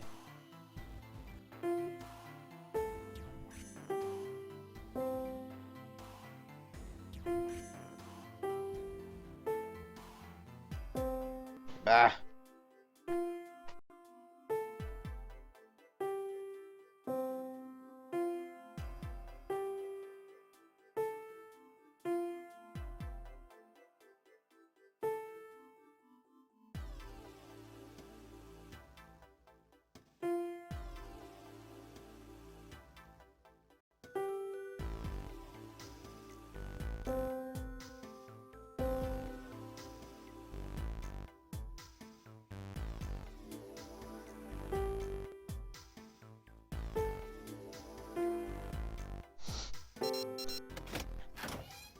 Good plan, alright. We can get out of here now. It's the same thing that plays at the Benjamin thing. So now we have the door open. Now we have to touch the safe. The safe. It's Yes, it's a safe. a safe, huh? The exit's open. Yes, and strange that we didn't need to open this to achieve our goal. Do you think it's important? I wonder what's in there. Huh. The safe is all like until we know the right numbers. Guess we'll just leave it alone for now and move on. Save us dialogue. Leave it alone for now. Alright, so now we can leave. Like, yay, we did it! And like, okay, well, what's up? I'm gonna leave this little thing here so that we can come back into the room and so it doesn't close. And we're like, alright, that's fine, we can do that. Oh, it's a female symbol. Well, guess we gotta go look somewhere else for the female symbol thing. It's actually Venus. And like, oh man, we at the Casino Bros. Let's go do it. Casino Bros. And then we're doing the casino thing. Now we're looking for a bunch of cards.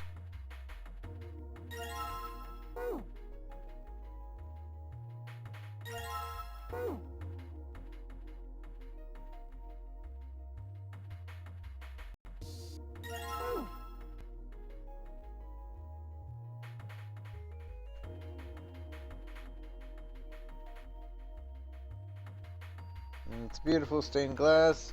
I can feel it. I know what it is. You don't have to tell me. I'm not crippled.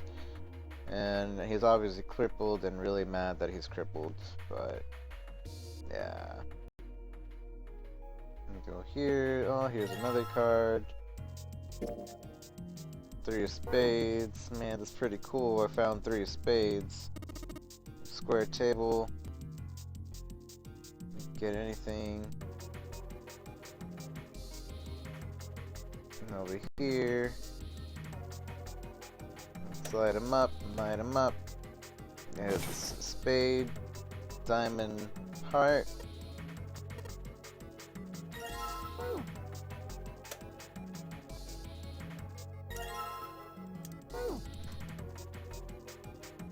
Okay. Now we go over here.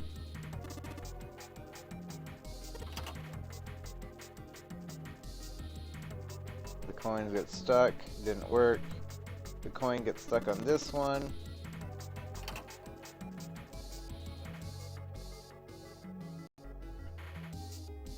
And over here, this is the only one where it doesn't get stuck, and we put spade, spin roulette, spade, diamond, heart. We did it. We win the jackpot. Yay. Now we open it. And oh, hey, there's another card and a key.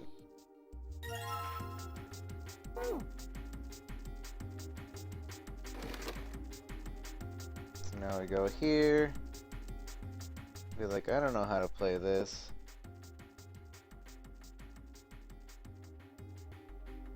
I've played this game through 3 times now. You have to play it through multiple times to get the endings, to get all the endings.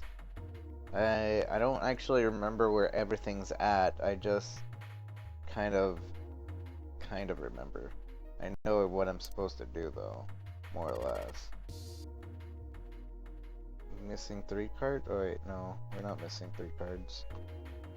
Yeah, we are. We're missing a few. So let's see. 7.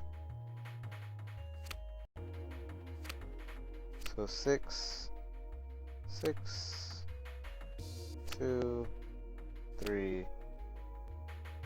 That should have been it, right? 6, 7, 8, 9. Oh wait, it's 5.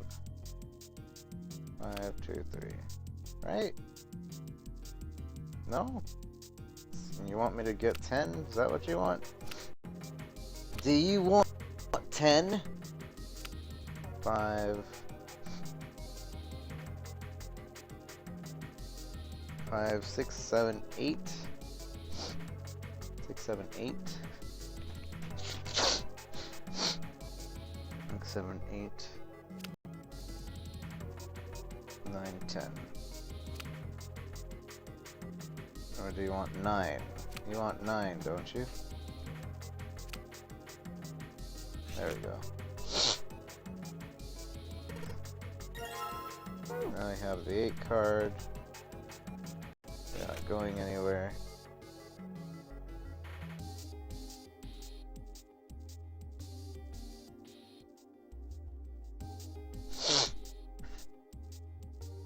Put the 8 card in here to equal 9.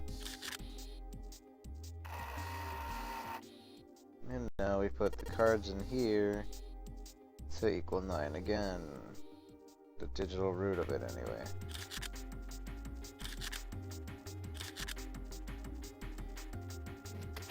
Let's put the last of the cards in and like, oh hey, we heard something. Alright, let's go. Yay, we did it. We get out. And Junpei and his companions ran out the casino door, and alright, we're gonna open this female lock here. I was like, alright, where does this lead? Let's go. And we go, it's like, oh man, D-deck is no use. There's a Mercury symbol here. It's a female symbol. It's a female symbol with some horns on it. And then Junpei makes the joke like, oh, I guess this is a lotus symbol. And like, nah, bruh, it's the Mercury symbol or something like that. And we go through the doors, like, man, there's a lot of hospital beds around here. It's like, why are there so many hospital beds? And like 7, 3, 8, we found doors, but what do where do we go now? I guess we should check the red. Oh man, the reds aren't even working. What's up with that? And so the reds are broken, and it's like, okay, well, how on earth are we supposed to go there? And like, oh man, you guys are here too now. Remember that spaghetti? Like, man, it wasn't actually spaghetti. And then they go, oh, and like Jupiter symbol and all these symbols of the doors, and we got like keys for it and stuff. This reminds me of the Gigantic. It's a giant hospital ship that was made to look like the Titanic. And it's like, nah, bro. Well, I'm not actually sure. It's like, man, we're wasting time here. let's look around all these rooms for the thing to open it. All right, Snake, you don't disappear on us, Snake. You're a good guy. And we look everywhere, and we're like, oh man, we didn't find anything, but it's working. I thought I told you guys you're supposed to tell me if it's working. And then everybody was like, no, I didn't know, I didn't know, I didn't know, I didn't know, I didn't know. Like, then what happened? And also, where's Snake? And no, Snake would get lost. He's my brother, and he's like, he doesn't need eyes. And then everybody's looking around. It's like, okay, then what are we gonna look around for? We're just gonna go and go back here. I'm not gonna talk to him because we don't need to know what he says. Oh, we're done searching. We did a bunch of searching. How was your guys' search? Like, you guys were searching everywhere. We would have searched anyway. Did anything turn out? No, you didn't find anyone? Oh, and what is this plan you have, Lotus? You have to do the things, and then we have to sacrifice somebody? That's kind of rude. We don't want to sacrifice anybody. You know what? I'm gonna see who wants to sacrifice people. Do you? Okay, you do. How about you, Clover? We can find your brother on the other side of the door, and then we go and like, all right, you know what? I'm gonna be the sacrifice. Ace, I'm gonna be the sacrifice. Can't stop me. Won't stop me. I'll be the sacrifice. And like June's like, no, but you can't be the sacrifice. If you're the sacrifice, then that'd be wrong. And then I'm like, nah, bruh, I'm just gonna take a nap. And here, I already injected myself, so you can't stop me. I'm going to sleep. Can't stop me. Going to dreamland. And you can't carry me either. I'm really heavy. And then we go on. It's like, all right, well, we got to decide which door we want to go through. Oh, right. So which door do you want to go through? And usually we say this, but I'm gonna go ahead and last time we went this route, we went with the 7 door. So this time we are going to go through the 8. I probably should have saved before I did that, just in case we get it wrong or something. But I'm pretty sure since last time we didn't go through the 7 door, we'll go through the 8 this time. Okay. I think I'm gonna go with door 8. Okay. 8 it is. Yeah. Alright then. That means June's gotta go through 7. What? Why? What? Wait, I don't need to go for this. So basically it's like, wait, no, it's not letting me. Alright, so let's listen. Santa grimaced and muttered angrily to himself, but finally began to explain. If the 6 of us are going to keep going through without leaving behind, there's only going to be 3 ways that we can do it. Plan A, go through 7, and Plan 8, go... Basically, it's telling us which ones we can go through, and there's no other choice that we can go through. And that's it. Those are the only options. In other words, 3, 4, 7, and 8 can never go together in the same door. You get it now? Santa finished, so June looked over at Junpei, tearing, wailing at the corner of her eyes. Oh no. As they said, we aren't going to see each other again in a long time. And basically, this reviewing, like, no, we'll probably run into each other again. Like, how do you know that? Well, if we don't come back together, then the game has no point, because we still have to go through the 9 door, so at some point we have to regroup. And so it was like, okay, bye, June, and alright, we need to find the thing, and alright, we didn't blow up, good, we're gonna go through here, and let's see, and we're going into the laboratory. In the laboratory, we make it, oh, well, what's going on here? It's so creepy, I don't see anything. Oh, man, I'm still sad. Like, I need to find my brother. It's like, something's bad happened to my brother. Oh, man, I went through the door. Oh, help me. I'm like, Help me, I'm into... alright, we're gonna help you, Clover, and now we're in the thing, and see if I can remember how to do this.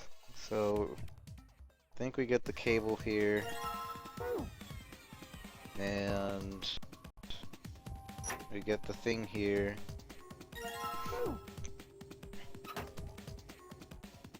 And I gotta tell Clover to look at the table here. Black ink. Alright, Clover, take this so you can see it.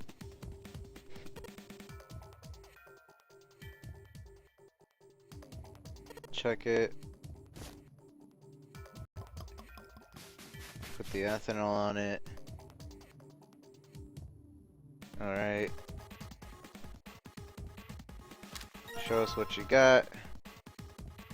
Okay. Hope those numbers are helpful. And now what? Go here to computer. Be like, alright, well, we have this plug, but it's not gonna work.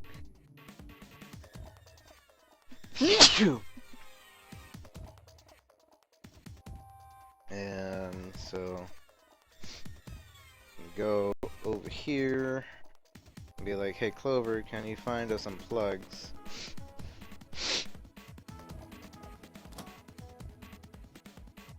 Yeah, we got it, and now give it to us. Alright. And then we go back to the computer. Wait, no, first we combine it. Thank you guys. Sorry for sneezing into the mic. And go through. It's like, alright, it's turning on. It's wireless. And it's working. And all of a sudden we find out that Lotus is an elite hacker with giant breasticles. What kind of job do you have? What are you? I'm unemployed at the moment. I used to work for a cybersecurity firm, but I quit. Why? Lotus blinked. Huh? Oh, it was just something. She stopped typing for a moment, and her face fell.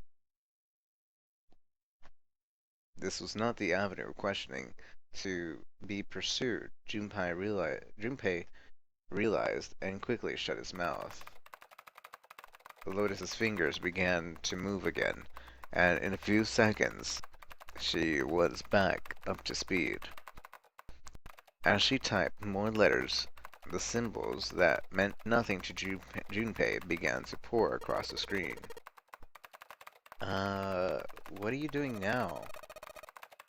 I'm going to try to brute force it. Brute what? A brute force attack is, well, in short version, is that I just attack the thing head on. The long version.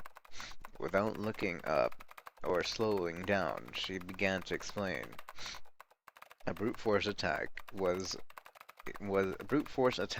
one of the simplest way to break a cipher, she told him.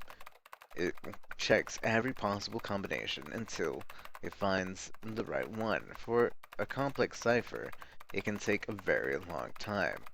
The thought of doing something like that made Junpei feel tired, but Lotus explained that she was writing a program that would run just such an attack on its own. It's not the most elegant solution, certainly, but given the circumstances, there isn't much else I can do. Even as she talked, her fingers never slowed or missed a key.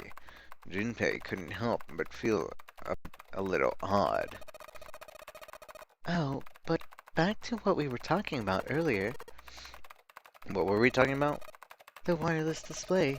It's kind of strange that if you think about it, isn't it?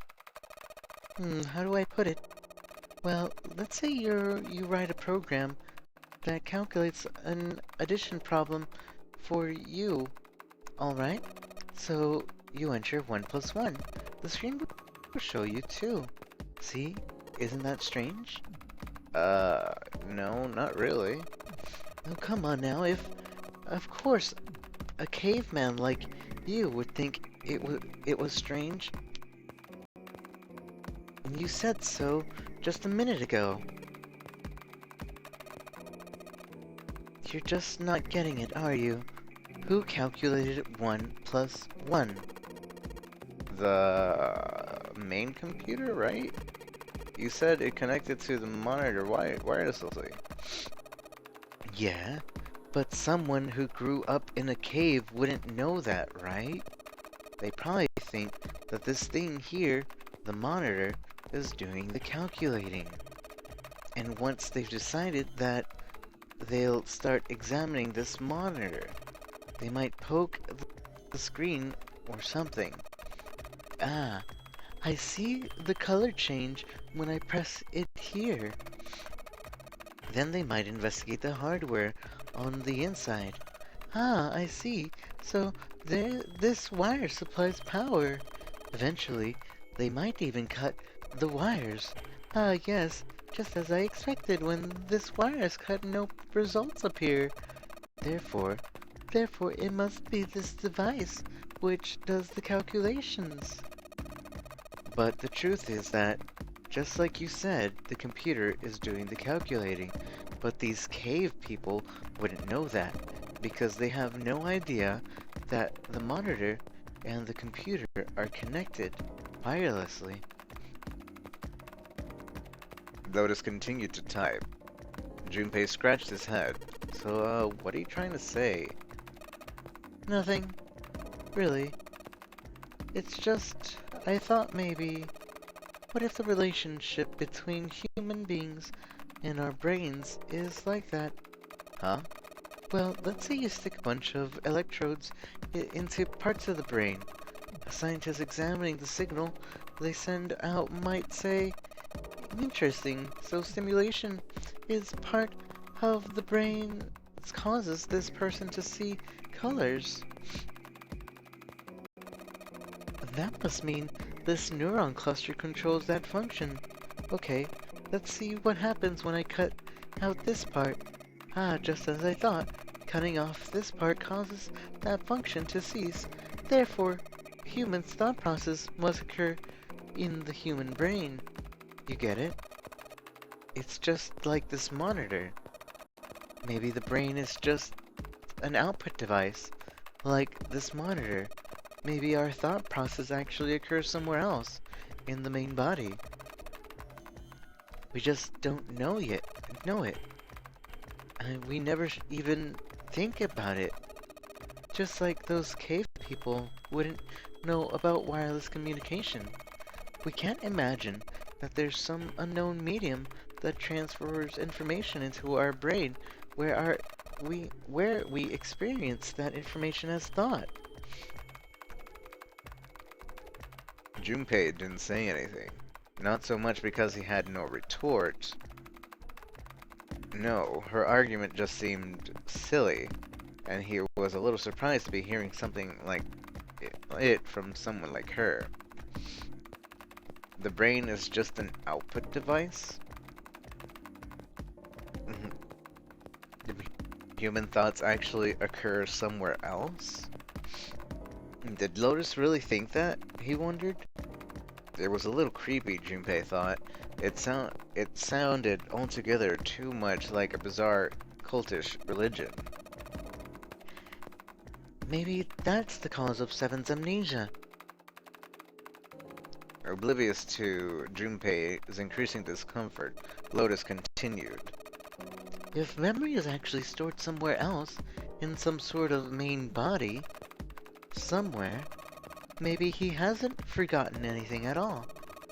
He's just having a difficult time accessing his memories because the monitor, his brain, has been damaged.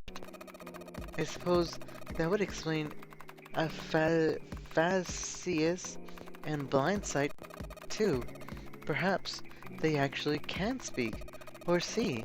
The monitor just isn't functioning properly. I guess people who with prosopagnosia could be suffering from the same thing. Wait a minute. What?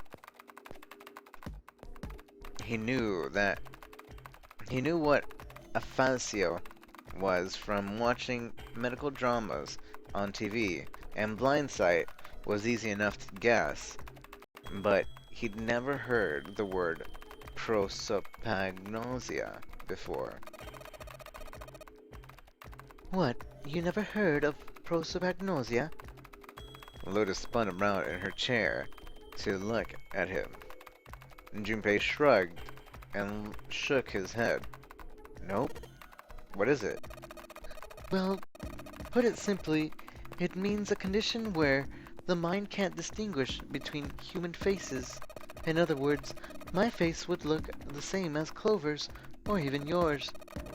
So they can't remember faces, which is how most people recognize each other. That means that people with prosopagnosia have trouble recognizing even people they're close to. Usually, they can make do by associating people with other things. Their voices, their clothes, their hair. Does that mean other people's faces look like blanks? No, I don't think so. You've seen monkeys, like in the zoo, right? To you and me, all the monkeys' faces look the same. Even though they've obviously got faces. It's almost impossible for a human to distinguish between them. The zoo staff that works with them learned to identify different monkeys eventually, but you or I couldn't unless one had a scar or something else to set it apart. That's how people would be to someone with prosopagnosia. Prosopagnosia, huh? Didn't even know that kind of thing existed. Junpei did his best to act as though the entire lecture hadn't gone entirely over his head. And, what are we talking about? The idea that your brain is just an output device, like a monitor. Are you serious about that stuff? Not really. I was just kidding for about half of it. What about the other half? Well, I guess I was just adulting? Not funny. Lotus's smile had something rather masochistic to it. Nothing more than a story I made up about out of boredom. Don't take it seriously. It was the first thing that came to mind, and I just talked about it to kill time. But it looks like I don't need to talk anymore. Why? I don't have to kill time any longer. As she spoke, Lotus raised her right arm high and brought it down on the enter key.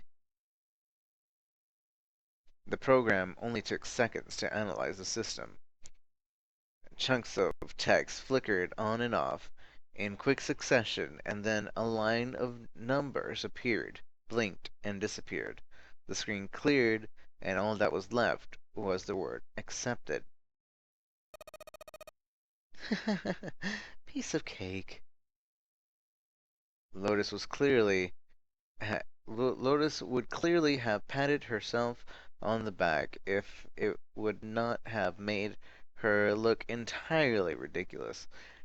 After a few seconds, the accepted disappeared to be replaced with 9 squares arranged in a 3x3 square. What the hell is that? I have no idea. It looks like a puzzle. Suddenly, Lotus stood up. Huh? Aren't you gonna, I don't know, do more computer stuff? I can't do any more. It won't let me do any more programming. See, the keyboard? Nothing. So, there's nothing more I can do. Well, I guess I'll leave this to you then, Junpei. What? Let me take a break, alright? I did my part. He wasn't sure what to say. She certainly had done her part. In fact, without Lotus, they probably would have run completely aground. I shouldn't rely on other people so much, Junpei thought to himself. From here on out, he told himself he would rely on no one else. Junpei crossed his arms and stared at the puzzle shown on the screen. Alright. Good night, Invertine. So, last time, I don't remember. What was it? 1, 2. Yeah, there you go. Ah, solved it. Okay, so we solved it. That opened up this. We got our keys. Okay.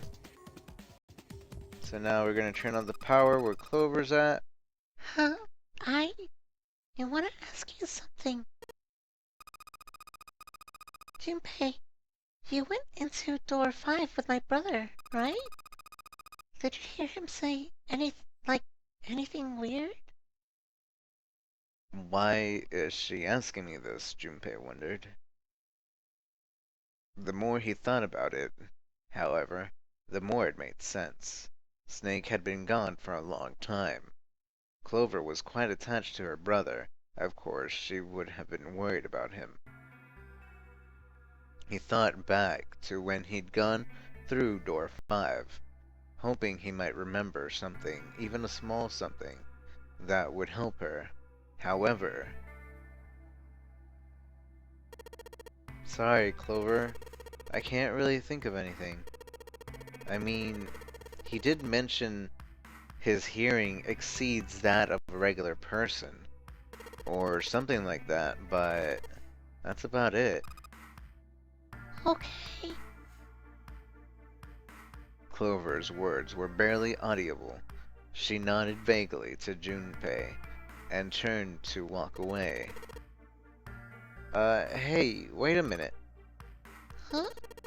Look, I don't know if I should ask you things, but if you don't mind, I was hoping you could tell me if, is Snake, I mean, was he born? You're talking about his eyes? Yeah. No, he wasn't born blind. When he was a kid, he got in an accident. A really bad car accident. He couldn't see after that. And his arm... His arm? Yeah. My brother's left arm is... It's not like a normal person's arm. It's fake. It's not a real arm. The accident hurt him really bad. To save him, they had to cut his arm off.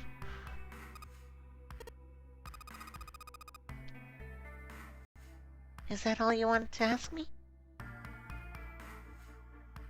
Talking about her brother had clearly taken a great deal out of Clover. Junpei nodded. Look, I'm sorry for making you talk about that painful stuff. Clover only shook her head and walked off down the stairs.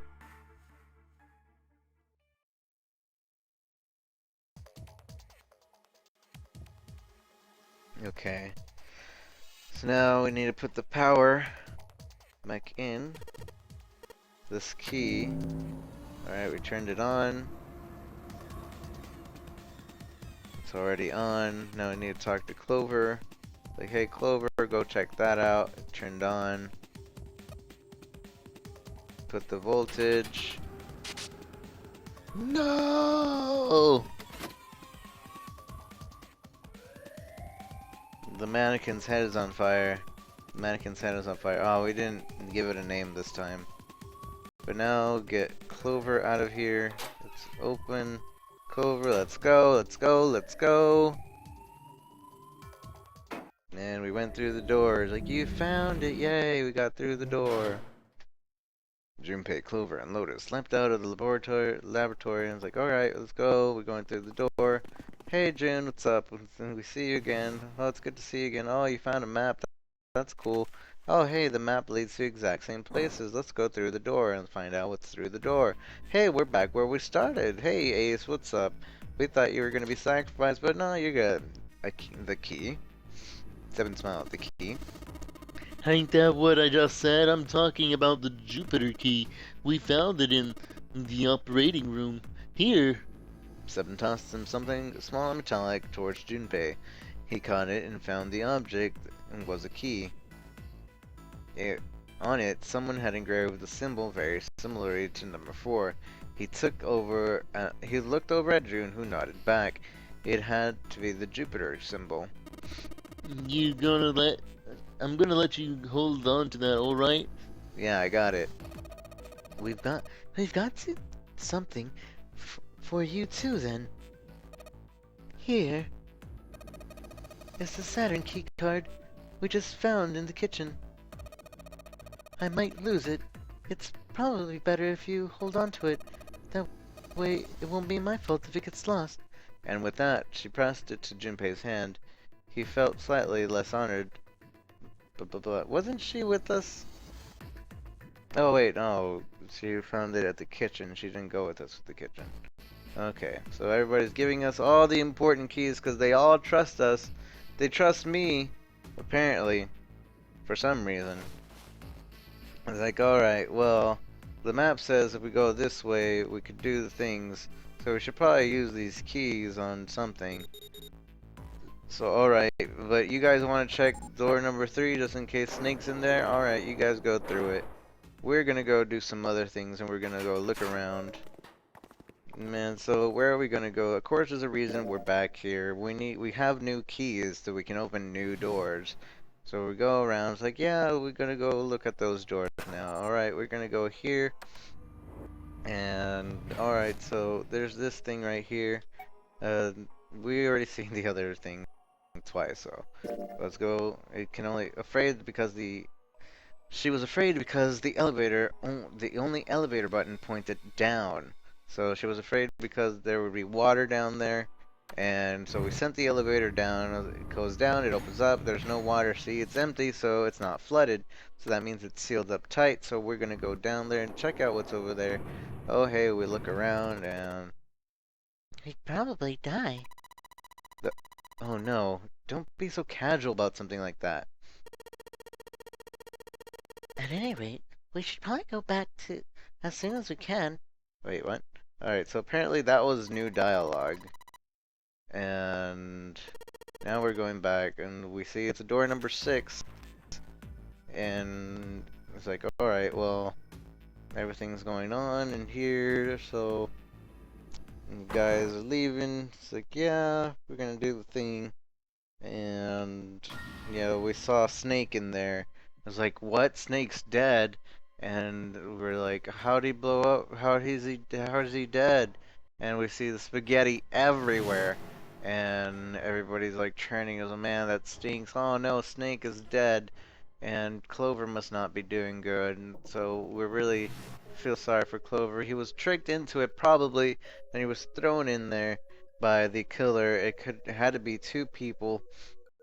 So he went through, and now we know that. Well, we say that it has to be one of us, and well, it's possible that it's one of us, but you know, in the last ending, everybody died. So how would that even be a thing? So, anyways, we go and it's like, alright, well, we should probably figure out where to go now because we're running out of time. Sorry about Snake, but let's use this card. So what's down this room? And we find that it has the number 2 door, and then we go through here. Alright, we're gonna vote where to go. I want to go 1, 2, or 6. And it's like, alright, you're an old lady, I'm going to kill you. Like, alright, we're going to go through the doors. And we went through door 1 last time. We just went through door 2 in the ending. I think we should go up through door 6. I want to go through door 6. And so he threw the paper. He actually voted for door 6 and everything. So we're going to be going through door 6. And so now they're figuring out, alright, well, if you want to go through there, and so I think in order to do that, we have to do this. So now we're with June, Ace, and deactivate the bomb thing. Now we're back here, and we're in this area again. So now we're in the steam room. Oh no, June's feeling all faint and everything, so now we need to hurry up and solve the puzzle. So let's solve the puzzle. So if I remember, which I barely do, we go up the stairs. keep going up the stairs. Go through here. Let's go through.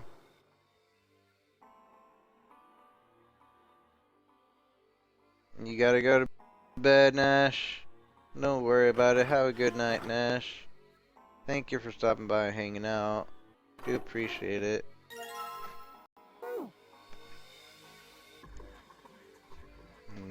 Look around. Ace being a jokester. We go here, put this on there. And we go, like, alright. So something fell. And now we're being guinea pigs. With that, he turned and walked. But it does seem like a possibility, you know? With that, he turned and walked away from the winch. Junpei and Ace followed him. You know, speaking of speaking of experiments, Santa suddenly stopped. There was an experiment some scientists did with rats. First, they took a squarish C-shape of the tank and filled it enough with water, and filled it enough water that the rats could drown. The tank has two exits, A and B. Exit A is pitch black, so dark even a rat couldn't see anything. Exit B, however, is electrified, which means the rat can't leave through it. So, what would a rat do if he was put into the situation? Which exit would the rat choose? There was a mound of silence after Santa posed the question, and then Ace responded. B, of course. B, of course. The rat has no way of knowing that exit B is electrified. Exactly. The rat goes to exit B. Of course, like I said, it's electrified. Which means the rat can't get out that way. So, after a lot of trial and error, the rat finally finds exit A. I can't say that's very interesting or relevant. It's simply the story of a laboratory experiment. You're right, it isn't very interesting. Yet. These scientists repeated this experiment over and over, using hundreds of different rats over several generations. This produced some surprising results. With each generation, the rats, they took less time to find the correct exit. Eventually, a rat was put into the tank who instantly chose exit A without even attempting to go to exit B. But even that wasn't the most impressive thing. The same experiment was conducted in another laboratory far from the original one, with the same results.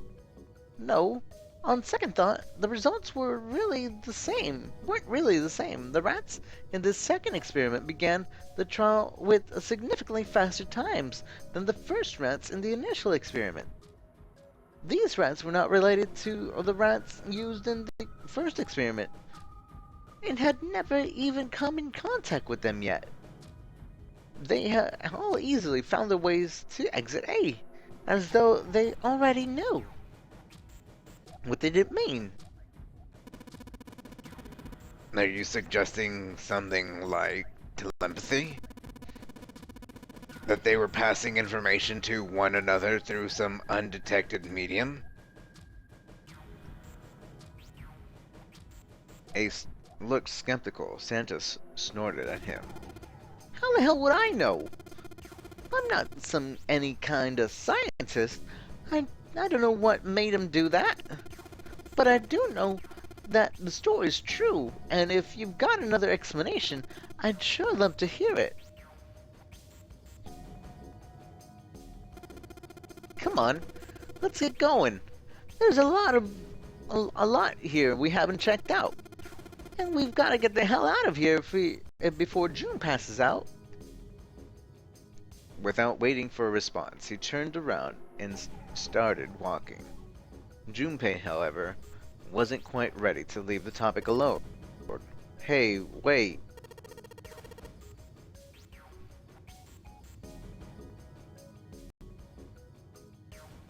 There's something I want to ask.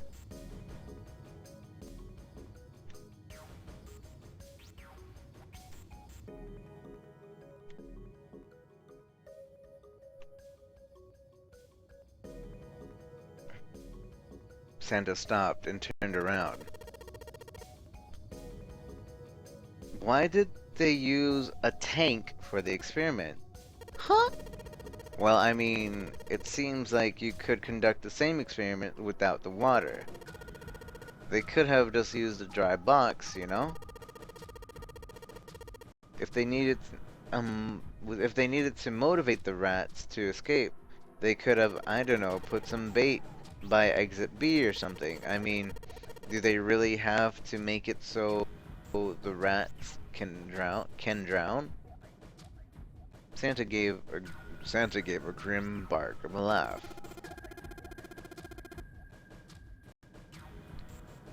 You know the word emergency comes from the same root as the word emerge?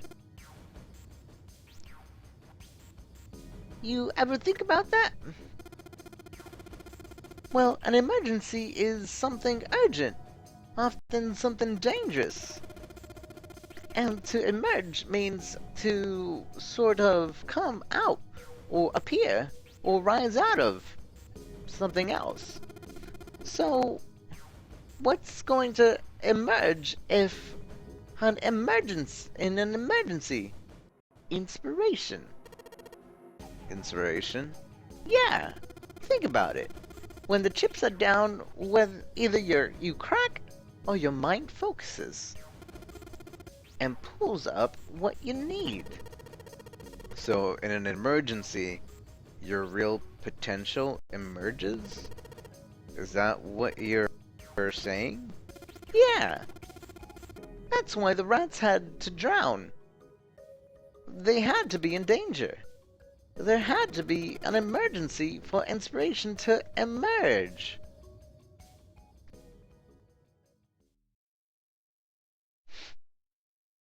Junpei suddenly felt cold. The back of his head was aching, and his stomach felt strange.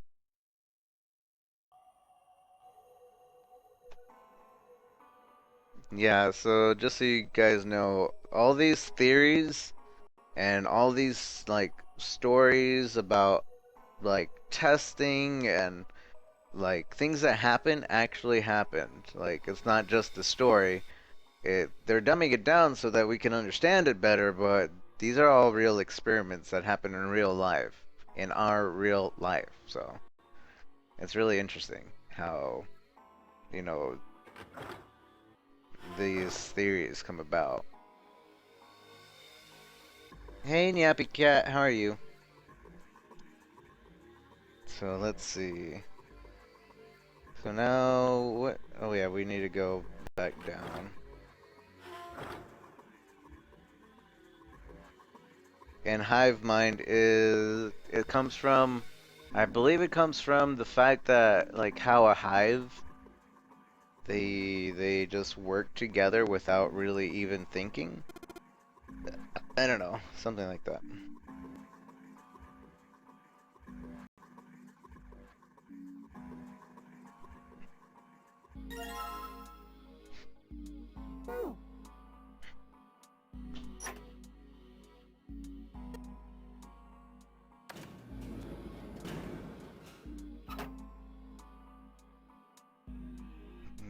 Okay, we got the coal. Now we got a bunch of coal. Let's put it in here. We need a bunch of people to put a bunch of coal in there, so do it fast. No, June, you can't help. Let the man do work. Let the men do work. Wait, what? It's coal. Wait, what? It's coal. It's shiny and black Like, did we already do it? I can't figure out how I'm supposed to light this thing. Oh, we did it and now we're supposed to light it. Okay, so let's go light it up. Let's light it up. No, that's the exit. Light it up like that. Now the cogs turn. Let's go get all these things.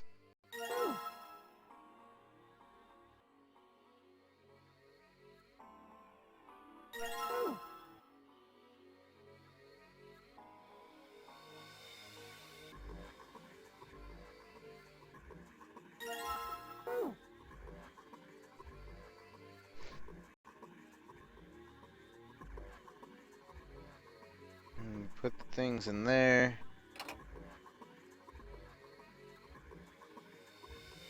And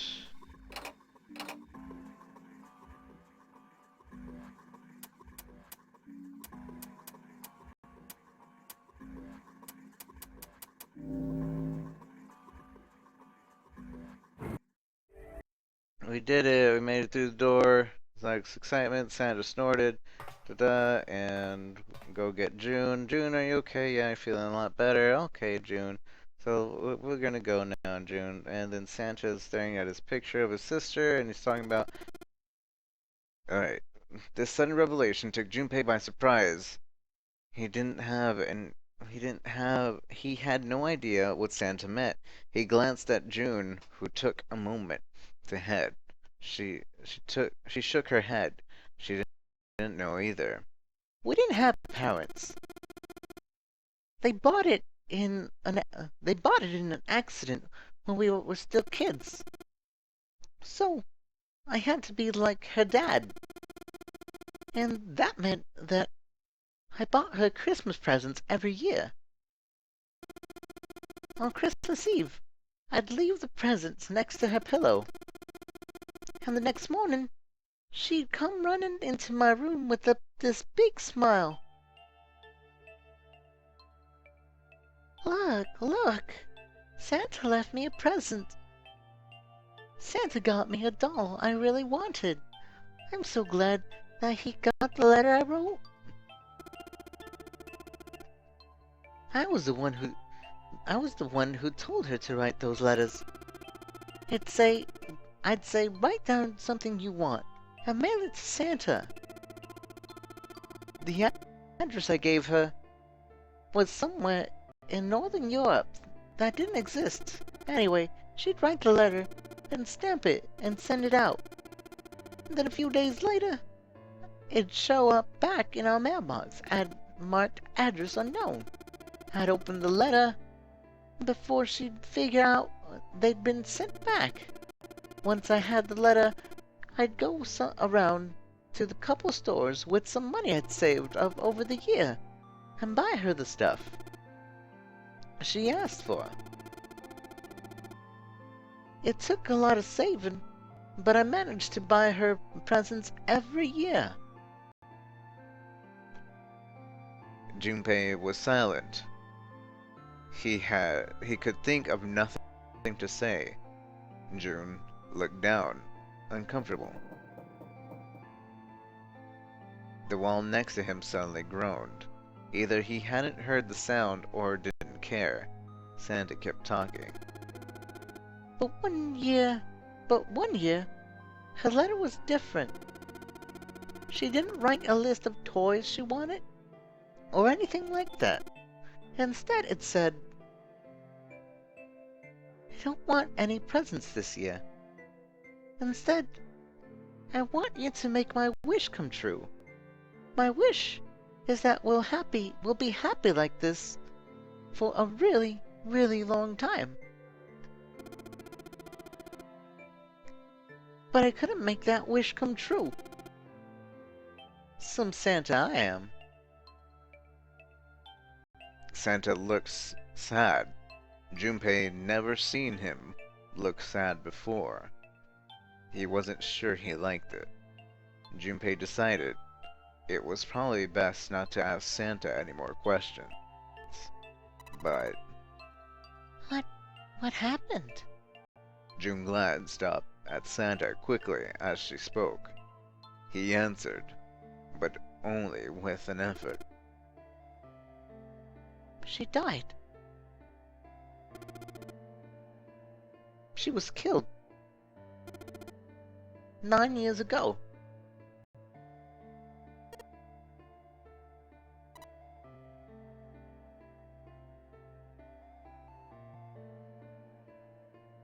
There was nothing Junpei could say. His heart felt like a great lump of lead.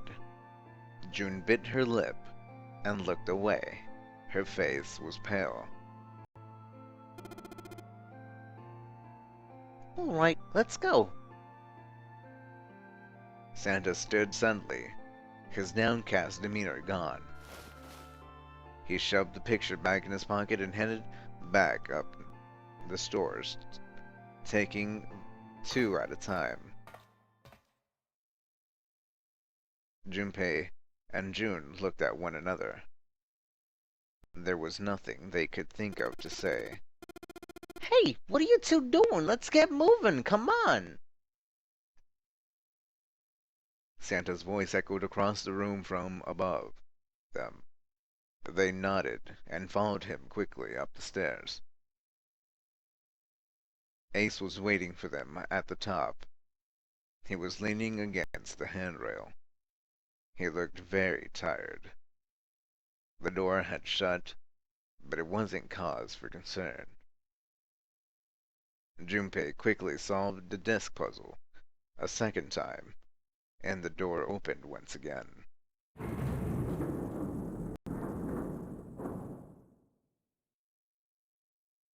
In a single file, they walked through. After walking for nearly 15 feet, they found themselves in front of a metal door. It opened easily enough, and they passed through it as well. A new room stretched out before them.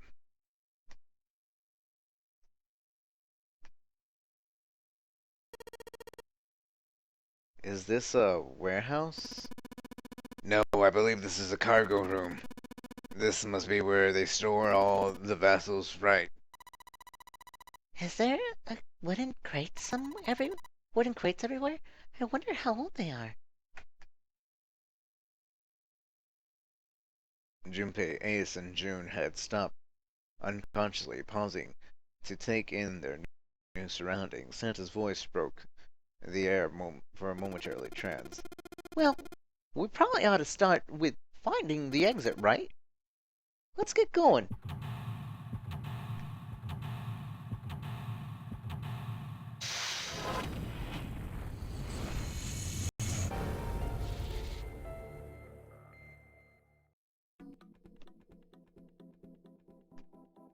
Alright. So, we found some new stuff out. So now we gotta find all these IDs. What's that? It's a headshot of the guy. Give me that.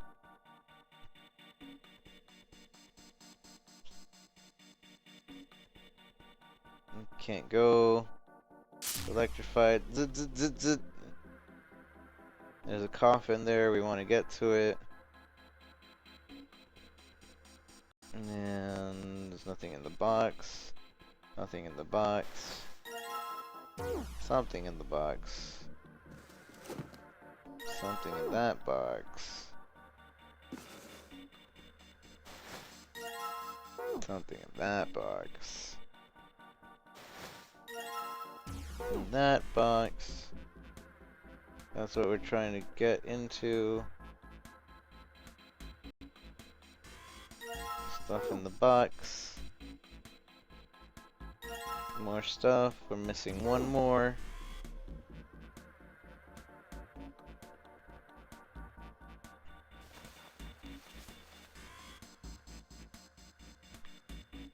I don't remember where the one more's at. Try up the stairs.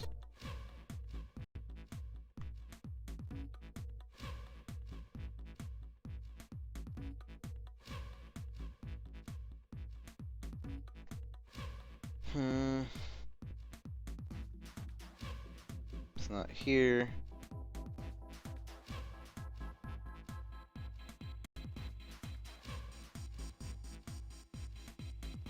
I don't remember where it's at.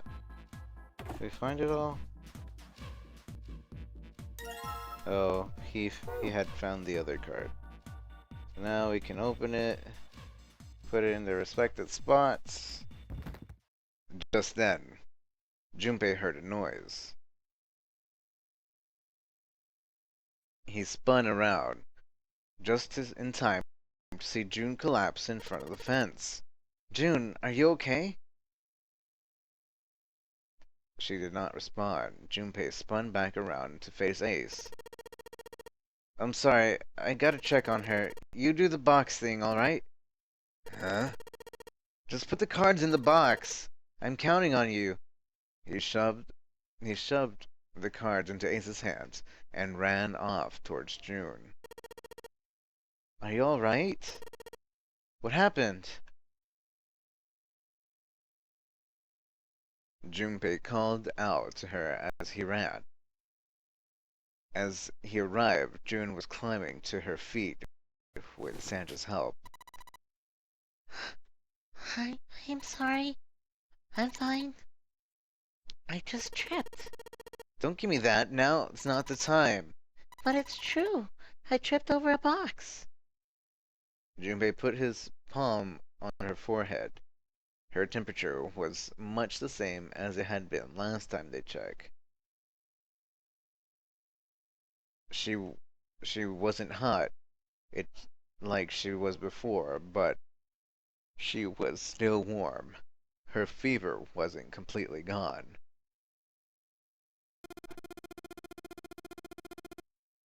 I saw her fall. I think she really did just trip or something, you know? Junpei would have been more willing to agree if June hadn't needed quite so much help standing up. Still, to fall down like that, I think she's probably still a little messed up. June was doing her best to busy herself brushing dust off of her dress. Her smile looked a little embarrassed, and her face was a bit flushed, but she did look a great deal better than she had. Still. All right. Well, let's get out of here as fast as we can so we can get to the hospital. Huh? I don't think it's anything that serious. I think I just need a little medicine and some sleep, and I'll be fine. Medicine, huh? Well, if we could get in touch with anyone outside, I bet Ace could swing that for you easy. Hey, Ace? Why? Huh? Don't you know? He's the president of the pharmaceutical company. Cradle Pharmaceuticals is the name, I think. Their flagship product is an anesthetic a drug called Soparil. Soparil? Soparil. Junpei couldn't shake the feeling that he'd heard that about Soparil before. Santa continued. Soparil. Soparil is an anesthetic that is gaseous at room temperature, similar to nitrous oxide. It takes only a few seconds to spread, and even a small amount is very effective.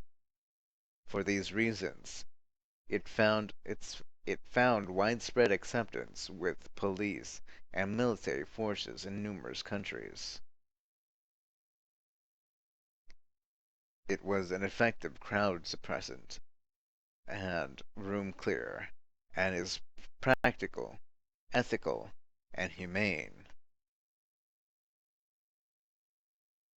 Developed 6 years prior, it was made from extracts of several different roots. It became popular almost as soon as it was made public. with many governments placing large orders.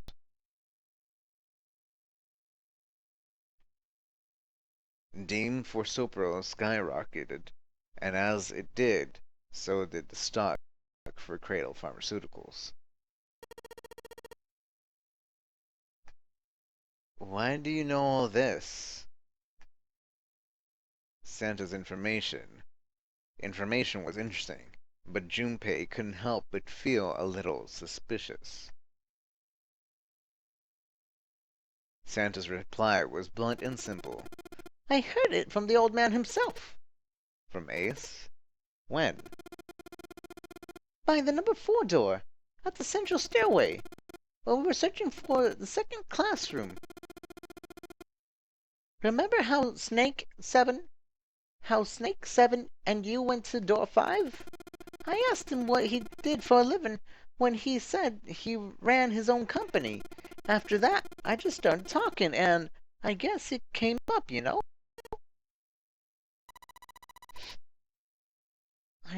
Are you worried about something?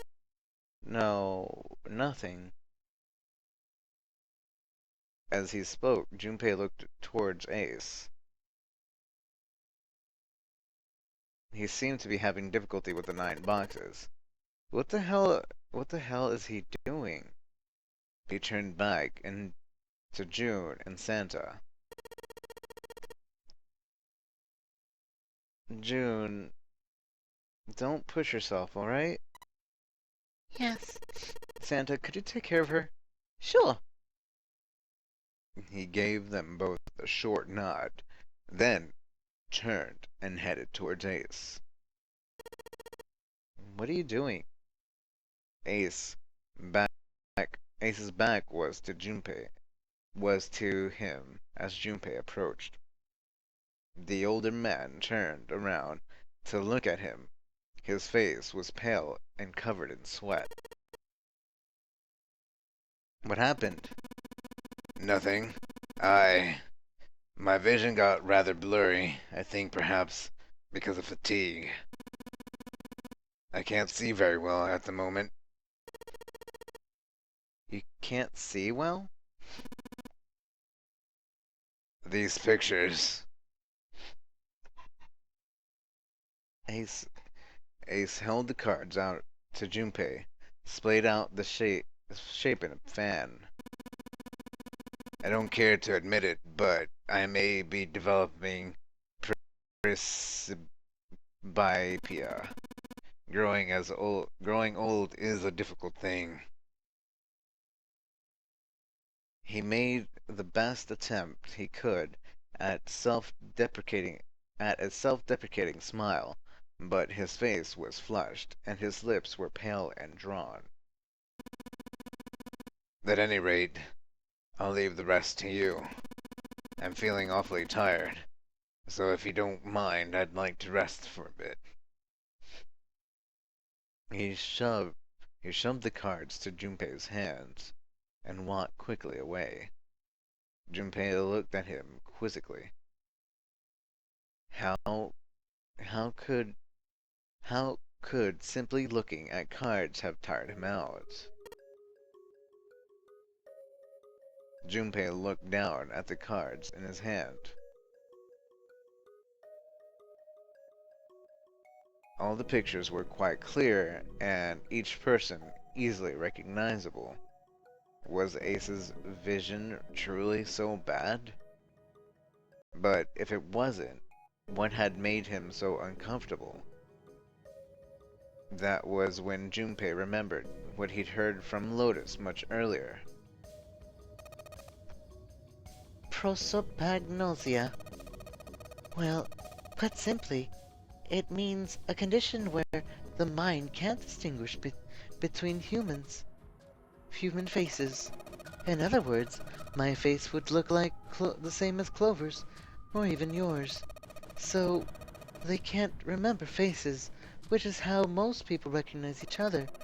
That means that people with prosopagnosia would have trouble recognizing even people they're close to.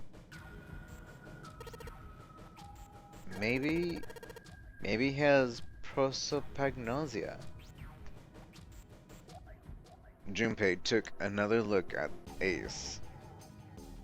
He sat at the base of the stairs, looking quite depressed. It was reasonable, and of course, that he'd feel that way. If he really did have prosopagnosia, there was no doubt it was depressing and a painful experience. Still, Junpei didn't feel like putting him on the shoulder and telling him everything would be alright would help that much. Still, Junpei felt rather it was best he keep Ace's condition to himself, at least for the time being. Oh well. Doing his best to clear his mind for the task at hand, he turned back towards the boxes. It was time to solve the puzzle of the 9 boxes. 9 cards with pictures and 9 boxes. Junpei stared at them for a moment and then began. Ace's card went into box number 1. Then Snake's went into box number 2. Then Santa's into card number 3, Clover's into box number 4, Junpei's card into box number 5, June's into box number 6, Seven's card into box number 7, Lotus's card into box number 8. And finally, the 9th man's card went into box number 9, as soon as he'd inserted all the cards. All 9 boxes' lids popped open at once. He peered inside.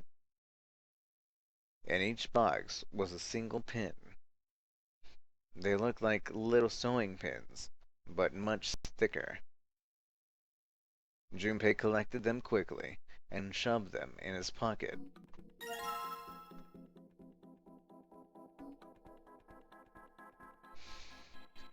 Okay, so we got the 9 pins. Learned a little bit more of who Ace was. That's nice. And we go up, up, up, and away! Alright. So now we have to do this stupid puzzle. I'm not a fan of. So you have to find the digital root of each number and make sure it lights up. So, let's do the thing. So, 8, 7, plus 2, plus 1, and 7, 8, 9, 10, and then 9, 8, and 4, whatever that equals. And then 8, 7, 6, 2, 3, 4. Ah! 8, 7, 6, 2, 3, 4. So 9, 8, 7, 5, 4, 3.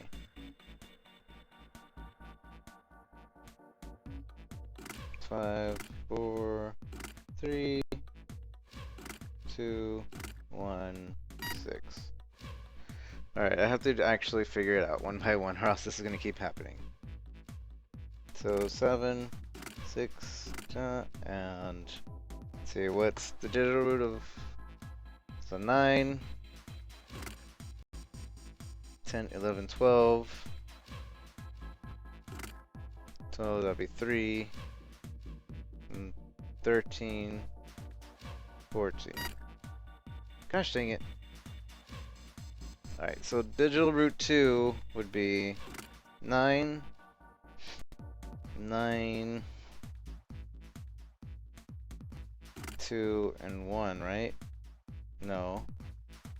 2 and 3 would be 4.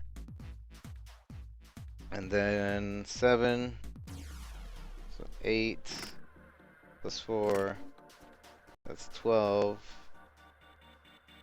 So it's 12, We need 13, 14 to 12 to equal 16. We need 12, 13, 14, 15, 16. We need 17 would be 8. Might as well get 8 then. Well, it's 2. Alright, 9, 10, 11, 12. So 8, 1, and 2. So that's 12. That's 10, 11. That would be 2. And let's see, 3 and 4. 4, 5, 6, 7, 8, 9, 10, 11, 12. That would be 3. But yes, that's what we want. And 4 and 5. So 4 and 5. Let's see, 4. Let's put just. Let's go with 7. 8, 9, 10. We need 13, so 7. 8, 9, 10, 11, 12, 13. So 2. 13, that would be 4, yeah. And then over here, to get a 5, we need 15, I think. To get 5, no, we need 14 to get 5. So 9, 10, 11, 12, 13, 14, 15. So 9. Wait. 9, 5. 9, 10, 11, 12, 13, 14. That's already 14, so that doesn't actually work. 14. So if we go 17, that's 8. Let's see, 9, 10, 11, 12, 13, 14, 15, 16, 17. 18. 18, we'll go with 18. Now we need a 5 and a 7. So 5, so we need 14, 9, 10, 11, 12, 13, 14. So that's 14, and then we need a 7, so we need 16, so 8, 9, 10, 11, 12, 13, 14, 8, 9, 10, 11, 12, 13, 14, 15, 16, 17. No, we need 15.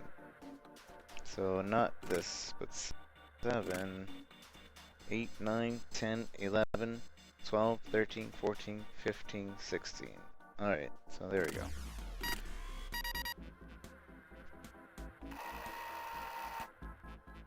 All the lights are red and the shutter's open. Hey, does that mean... Yeah, we gotta do it again! Man, I thought I was done, doing so well. Alright, now we have the Sudoku. We have to make it equal 15. I don't remember how I did this last time. This took a while. I believe it's 3, 2, 7? Is that correct? 7, 8, 9, 10, 11, 12. No, that was way off. What was it? I think I remember 2 being in the middle at some point. 5 was in the middle? I think I remember 3. 5. No, that wouldn't work with anything. So maybe 4. 5, 6, 7, 8, 9. Wait, 5, 6, 7, 8, 9, 10, 11, 12, 13, 14, 15. So we need an 8 over here. And then 4 and 5. That's 9, 10, 11, 12, 13, 14, 15. We need a 6 over here. Then 8, 9, 10, 11, 12, 13, 14. We need a 1 up there. Then 5, 6, 7, 8, 9, 10, 11, 12, 13, 14, 15. And we need a 9 over there.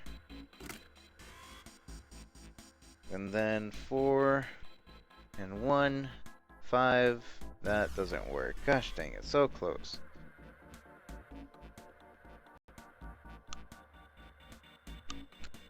And that wouldn't be it.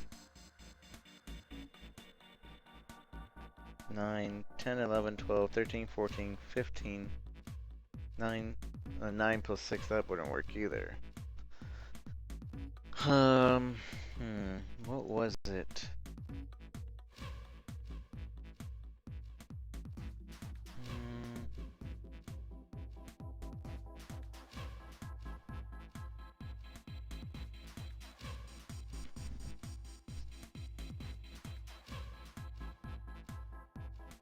Maybe... Where's the 3 at? So switch the 3 here.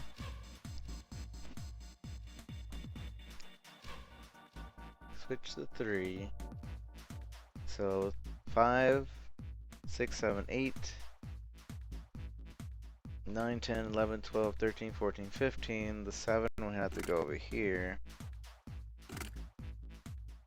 Alright, and then that means if we have the 7 over there, then 7 and the 6, 7, 8, 9, 10, 11, 12, 13, 14, 15. We'd need a 2 over here. Move the 2 over there. So 5, 2, 7, 8, 9, 10, 11, 12, 13, 14, 15. We need an 8 over here. Okay, and so 3, 8 and 3, 8, 9, 10, 11, 12, 13, 14, 15. And that's it. Okay, so I would assume since this is the bigger numbers and the, okay. Whew!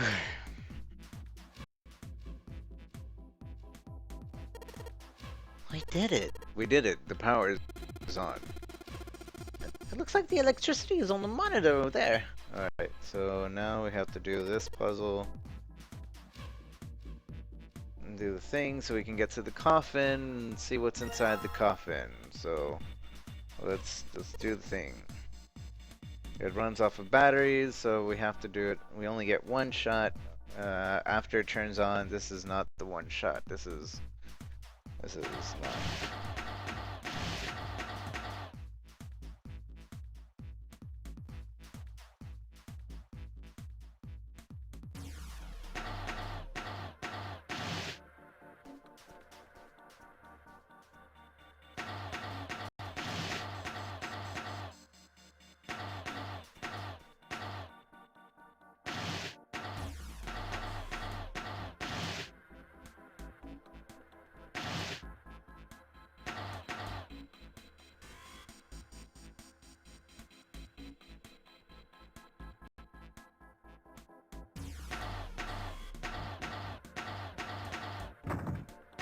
I don't remember.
But I said I do.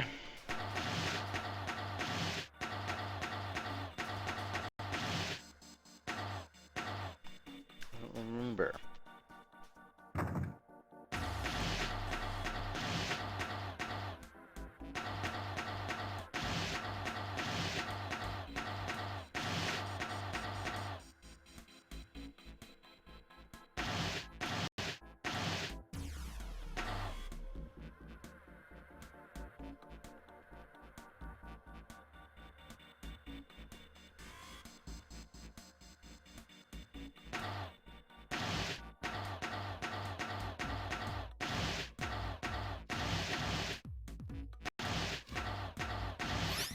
There we go.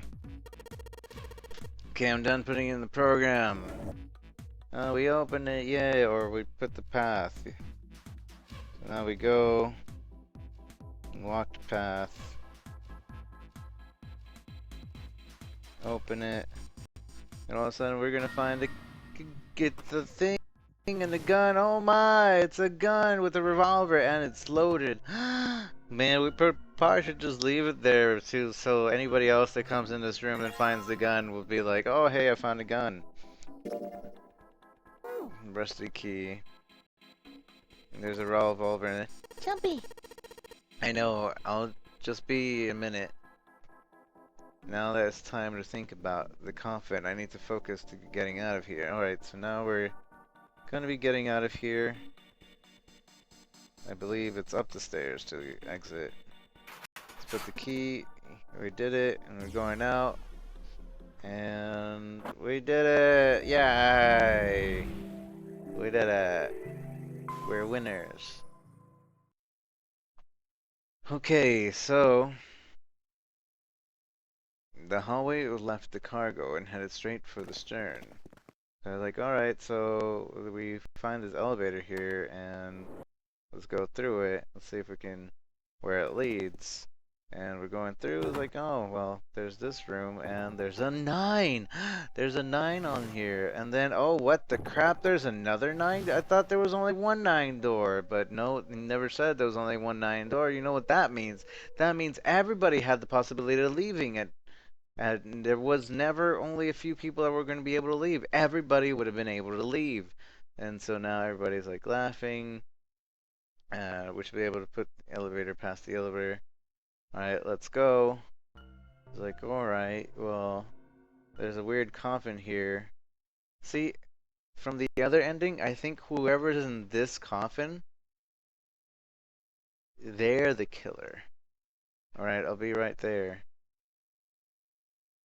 Because, see, somebody's knocking inside of that coffin.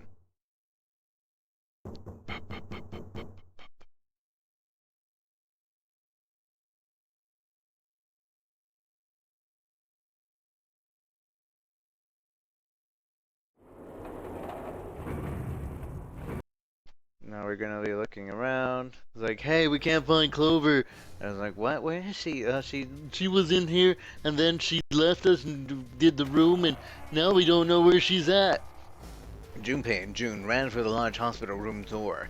As quickly as they could, they searched around and under the beds and in the corners. She's not here. No, she isn't. Alright, just in case, we should go take a look at the shower room. The shower room? That's where her brother is. She might have gone to see him. June bit her lip. She knew Junpei did that there was only one thing to see in the shower room, and it wasn't pleasant. Well, we might as well check, right? Let's go.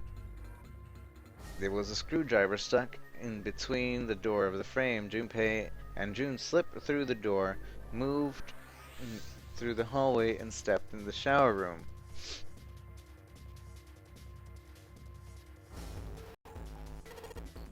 No luck. Yeah, I don't think she's here. June's voice faint, and she placed her hands over her mouth. Her face looked a little green. The stench of the room was almost unbearable. unbearable. It had grown far more unpleasant since the last visit. If Junpei had eaten a lunch, it would have been difficult to retain it. He wanted to leave the room as soon as possible, but he had to be sure. And the only way to be sure was to check the other side of the divider. Wait here. Jun offered no resistance and nodded weakly to Junpei as he headed towards the divider. He stopped at a corner and turned his head. As he expected, Clover was nowhere to be seen. The only thing on the other side of the divider was a dead body lying in the reddish-brown puddle of dry and drying blood. There are many ways men can die, but the skull was shattered and the head little more than a pulpy mess of brain, bone, and vice versa. The left arm was hideously twisted into a horrific alien shape.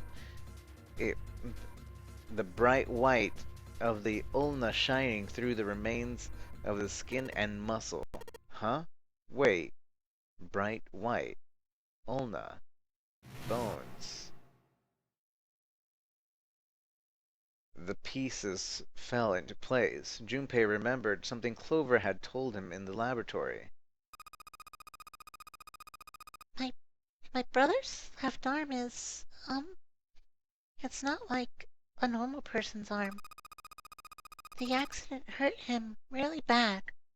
To save him, they had to cut his arm off. Of course. Of course!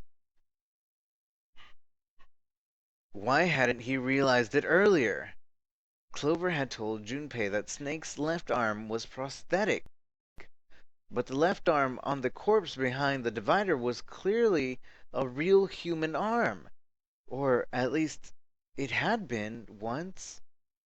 That meant the corpse.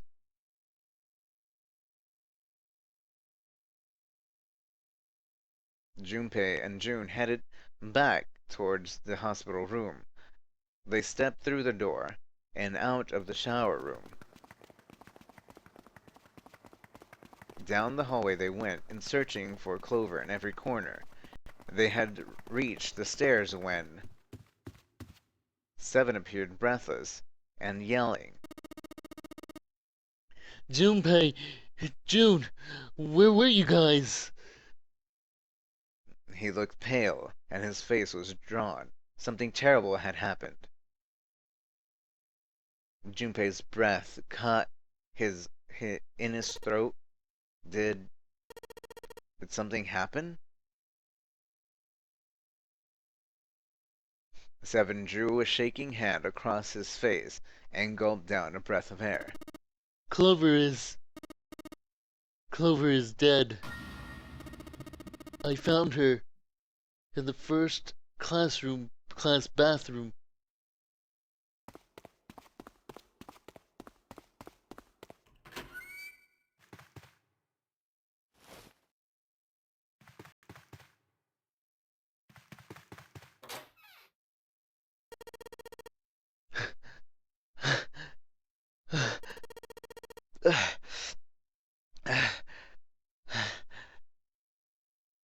All sound ceased for Junpei.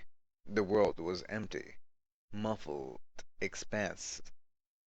Then he began to hear his own breathing.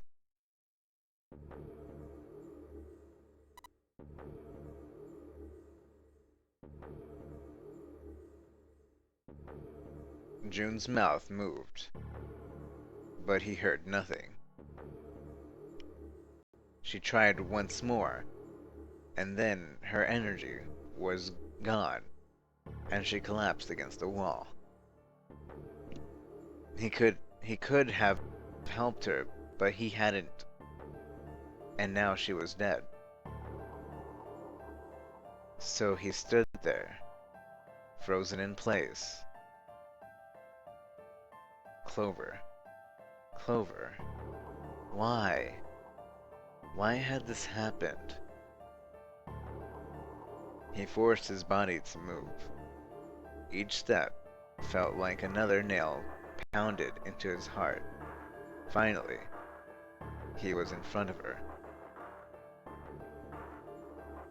He knelt and placed 3 fingers against Clover's necks. No pulse, no breath. But she was still warm, and her eyes were closed peacefully. It would have been easy to think she was asleep. Easy, that is, were it not for the slowly expanding puddle of blood beneath her. He traced the source to her back. A gash was beneath her shoulder blade. Was the weapon a knife, perhaps? If it was a knife, the killer had taken it when they left. When he closed his eyes, he saw Clover smile. Her innocent smile. Her energy. He would never see her smile again.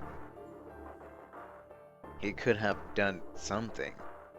He could have helped her. His stomach twisted itself into a sinking knot. Junpei lifted a limp June from the floor and carried her from the bathroom.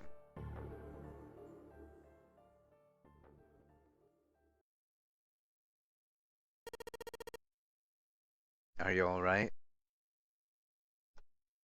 It was a foolish question, and he knew it. Yes, I think so. Her voice was weak. The fever had gone down, but the emotional scars she received were not likely to recede as quickly. Junpei laid his hand on her shoulder, and they walked back into the bedroom. You should get some rest. He lowered June until she was sitting against the bed. She nodded once and stared at the floor. There were 4 others in the room. Ace, Lotus, Santa, and Seven. They all stared at nothing, their faces drawn and tired. After a while, they drifted into the bathroom to see Clover's corpse themselves. Everyone was back in the bedroom. Junpei walked slowly to the center of it and looked around as the slumped figures gathered there. Who was the first to find the body? Me. Seven spoke from behind Junpei. He turned around. Seven's hand was up. Why did you come to this room? To look for Clover. Why else? I found her body in the bathroom. Soon as I did, I ran outside. I got to the top of the stairs by the casino and yelled as loud as I could. Hey guys, I found her, but it's bad. She's in the bathroom in the first class cabin. Come quick! Or something like that. Then I went back to the bathroom. Ace, Santa, and Lotus showed up real soon after that. But I guess you two hadn't heard me, or something, 'cause you didn't show. So I took off down the stairs to look for you. After that, I mean, you know the rest, right? Junpei nodded and closed his eyes. There was one more thing he needed to ask. Seven, there's one more thing I'm worried about. What's that? When we finished all the puzzles in this room, you got the door open. You stuck one of those plates in between the door and the frame, right? Why'd you do that? Come on, Didn't I tell you that already? I did it so that the door wouldn't lock, so we could come back to this room.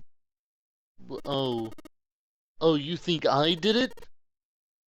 Well, I don't know. That kind of depends on what you say, doesn't it?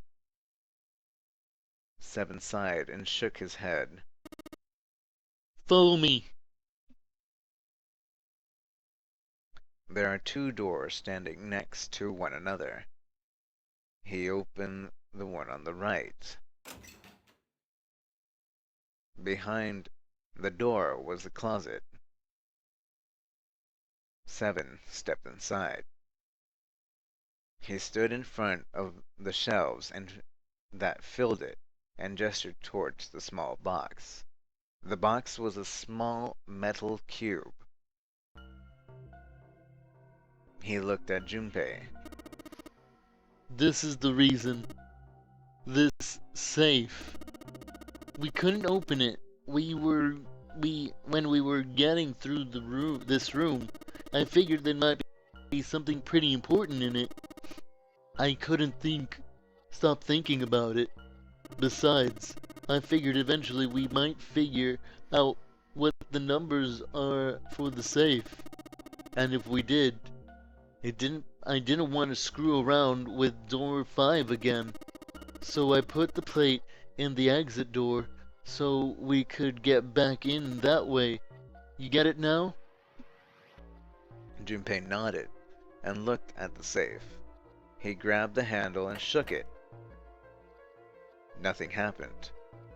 It was as locked as it had been when Seven found it. There was one change, however. Just underneath the safe was a pile of fine reddish-brown powder. Rust. Junpei stared at it for a moment. Had someone opened the safe, dislodging the rust? Junpei left the closet. Seven followed him back to the bedroom. It was cold and quiet. No one spoke. They sat frozen in place by shock and grief and fatigue. The room felt tiny and oppressive, and the thick metallic smell of blood filled the room. Junpei turned and headed for the living room. Anything to get out of there.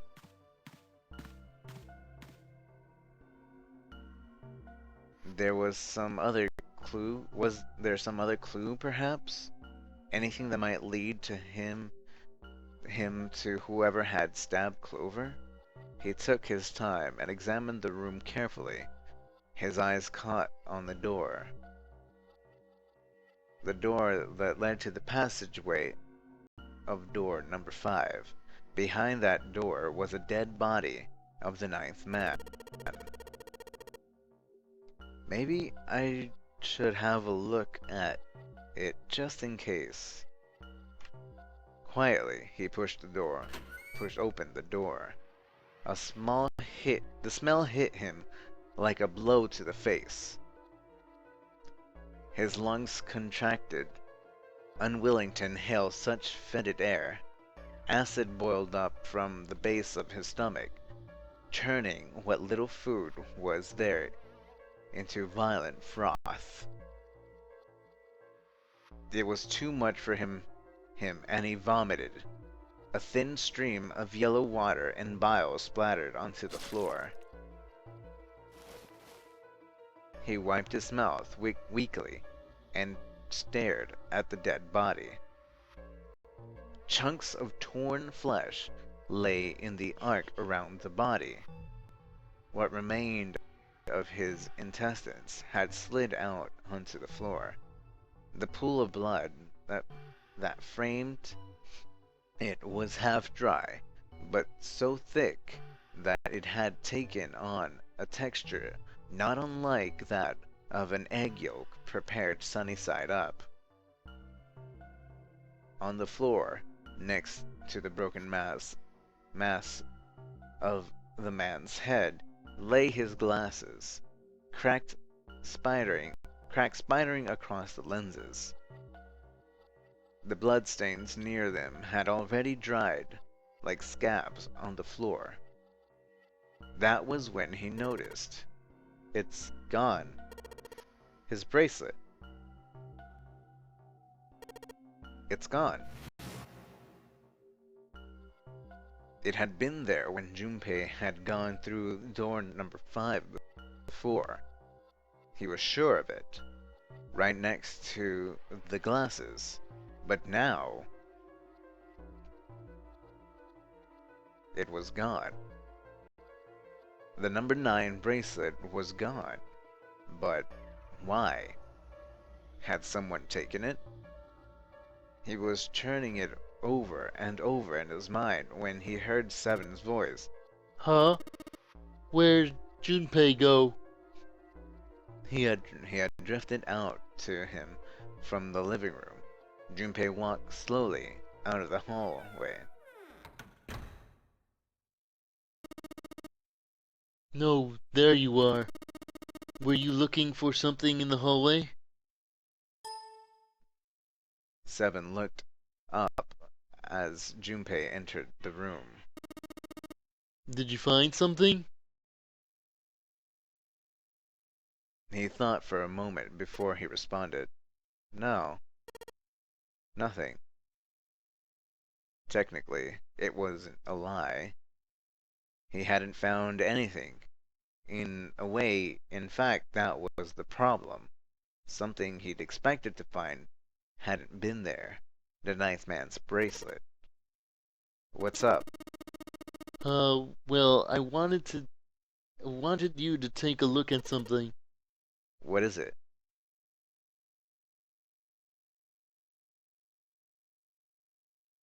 Seven led Junpei back to the bathroom.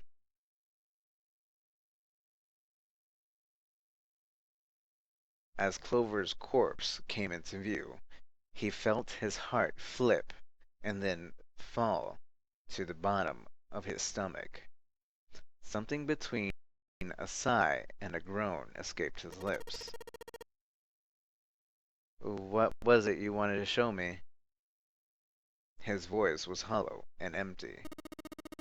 I searched Clover's body again. I found this. As he spoke, he moved around Clover's head.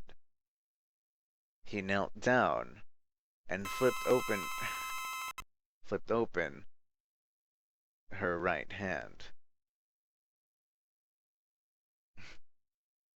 Thank you for the host, Game Taco.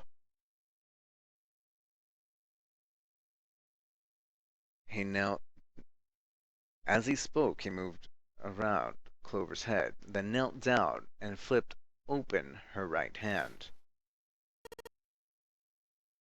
What? She was holding a piece of paper. I haven't actually looked at it yet. Didn't want to disturb the crime scene, you know? Basic stuff. Well, I did borrow one thing.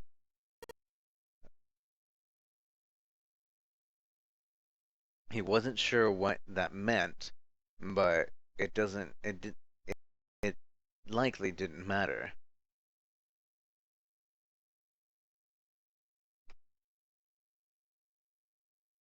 The paper was more important.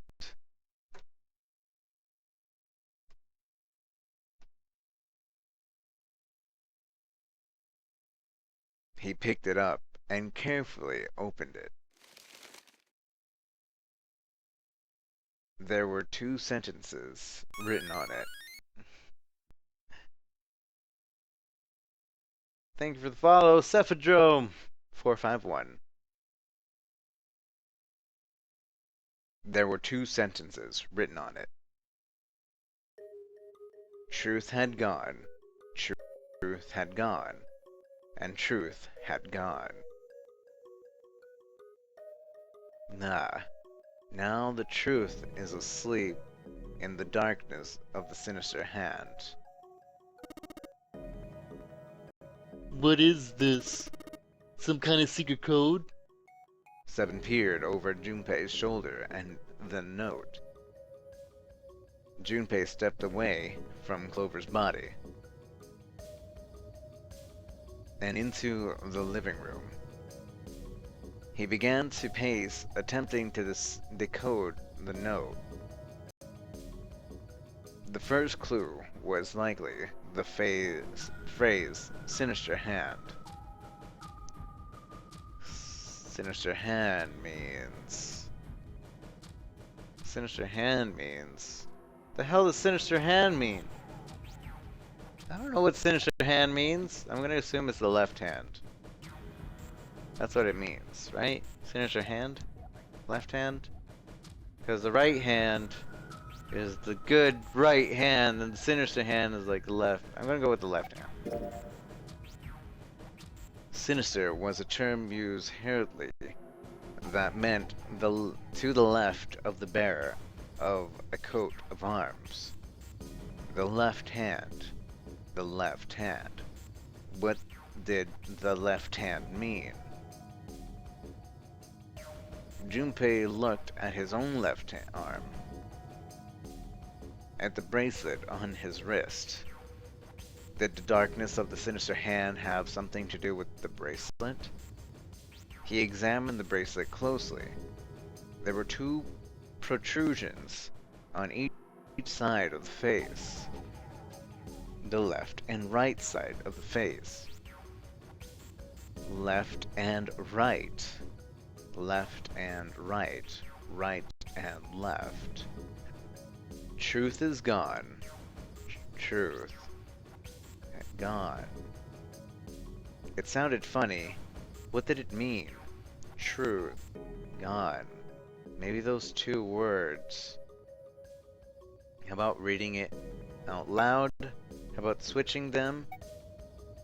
What else could they mean? How about reading them backwards? Truth had gone. Gone had truth. Gone truth. Truth gone. Gone truth. Gone had truth. Gone had truth. Gone had truth and gone had truth. Gone had truth. Hand sinister of... What else could they mean about switching them? How about reading it out loud?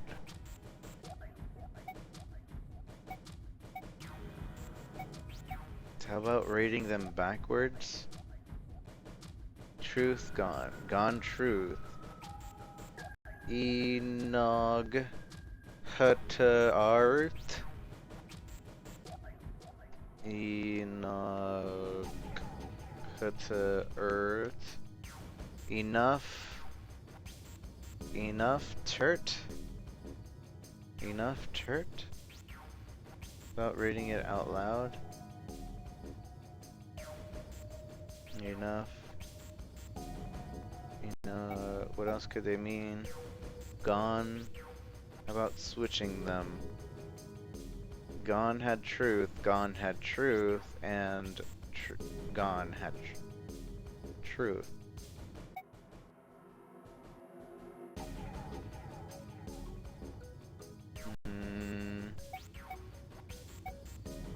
Maybe those words. How about reading them backwards? What about... Yeah, what if we put truth had gone backwards? Enog to ha... Enough...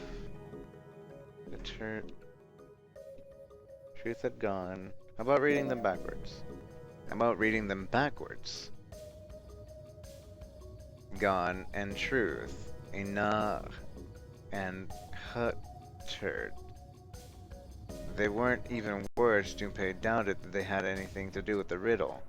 It was a good try though. Truth, gone, those two words. How about switching them?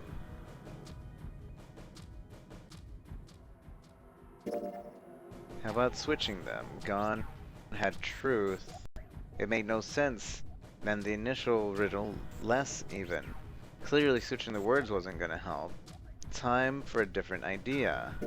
About reading it out loud. How about reading it out loud? Junpei said the words to himself quietly. Nothing. They sounded exactly as he expected they would. Time for a different idea. What else could they mean? What else could gone and truth mean?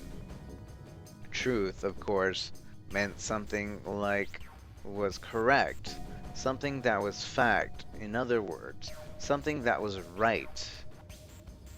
And it would follow then that gone meant left. Then, after all, after someone left, they were gone.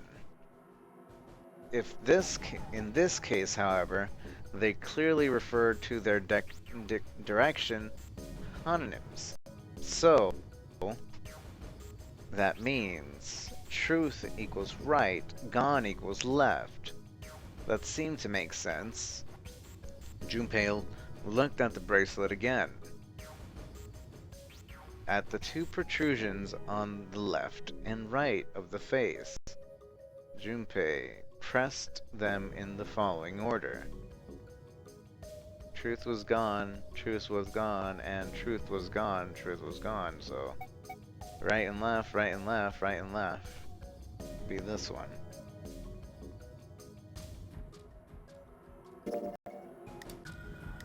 Right, left, right, left, right, left. And then 1, 4, 3, 8, 3, 4, 2, 1. One after another, 8 numbers flashed on, then off of the face of Junpei's bracelet. He checked one more time to be sure. 1, 4, 3, 8, 3, 4, 2, 1.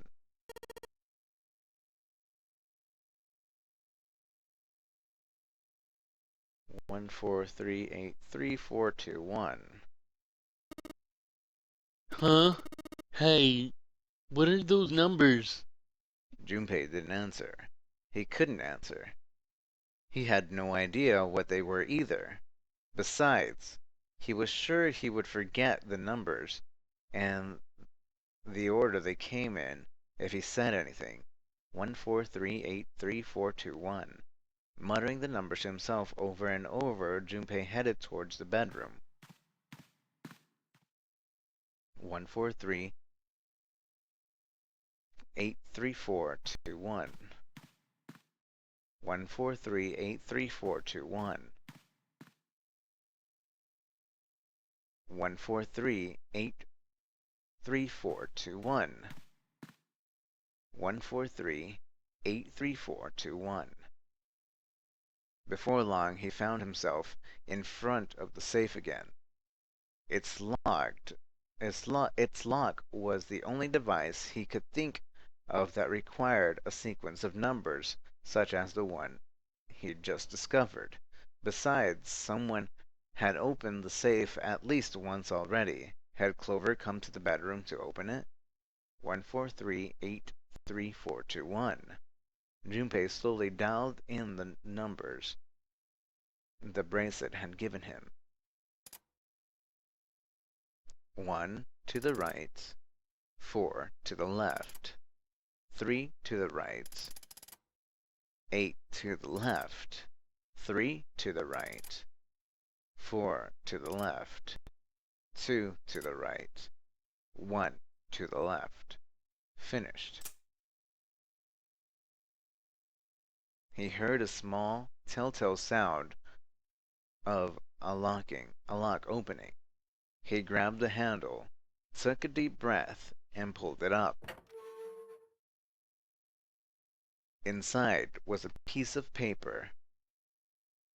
It was roughly the same size as the one Clover had been holding. Junpei picked it up. This is what it said. Fact 1. The Nonary game was played once before 9 years ago.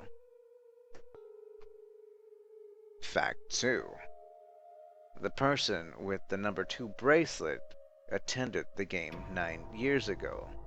Number 2 bracelet, that's Snake. Fact 3. It was planned by the following 4 people.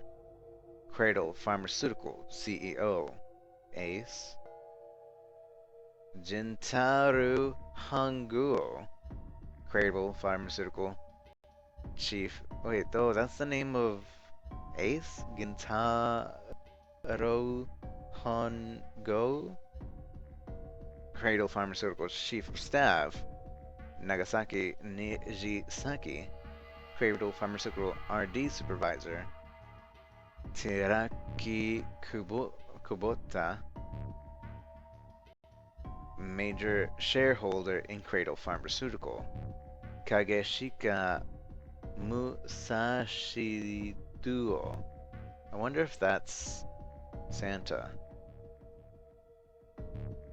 I must punish them for the innocent lives they sacrificed.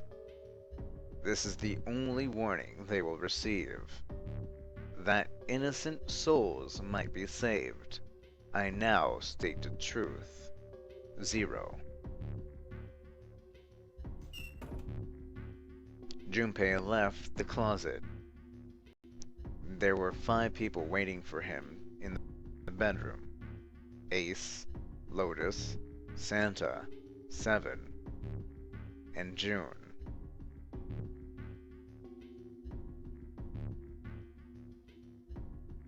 He looked at each one of them in turn, then slowly placed his hands in the pocket of his vest. Sorry, do you think you could all come with me? Come with you? I want all of you to go to the big hospital room. Why? Why? There's something I want to be sure of. What do you want to be sure of? I want to know if the person I suspect is really the culprit. Wait, then you're saying... Yeah. I think I've got it figured out. I know who killed Snake and Clover. The atmosphere in the room changed. Grief was suddenly gone, replaced by the tension, like a strap of leather stretched to its limits. 5 sets of eyes stared at Junpei. He pretended not to notice. Anyway, if you could all please move to the big hospital room, I'll explain everything as soon as we get there. Then, almost as if on cue, the bell began to ring. They all heard it. It was the bell from the clock in the main staircase.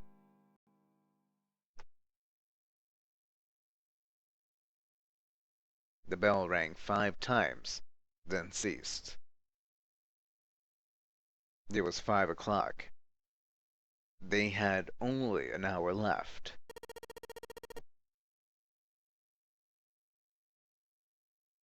We don't have a lot of time left. Let's go. Slowly, one by one, they followed Junpei out of the bedroom.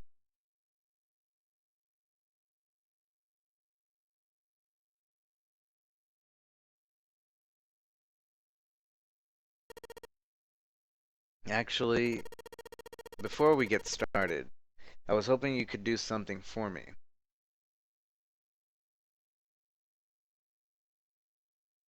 And Junpei stopped in front of the door 3 and turned around. Ace, 7, and Lotus, could you please place your palms on the red?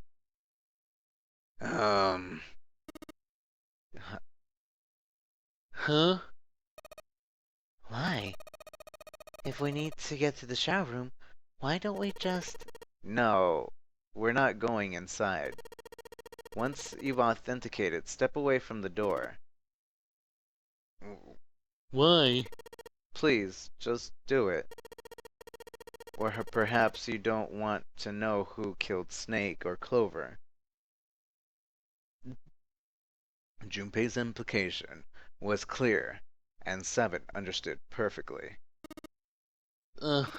Fine. And what about you, Ace, Lotus? Very well. Sure.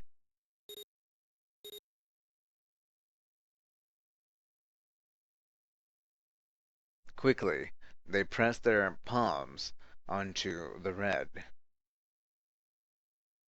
Once they had finished, they stepped away from the door, as Junpei had instructed. 3 asterisks shone from the red's display panel. Junpei approached it and held his bracelet over the scanner. He made quite sure he didn't place his palm on it, instead only brought his bracelet near it. The 4th asterisk appeared, just as Junpei had expected. It was possible to authenticate without placing one's palm on the red, so long as the bracelet was brought near it. Junpei pulled the lever down.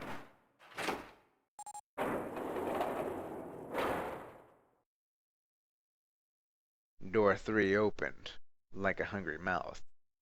9 long seconds passed. The door shut, unfed. Junpei walked slowly back to the others, who were waiting some distance from the door, talking to one another.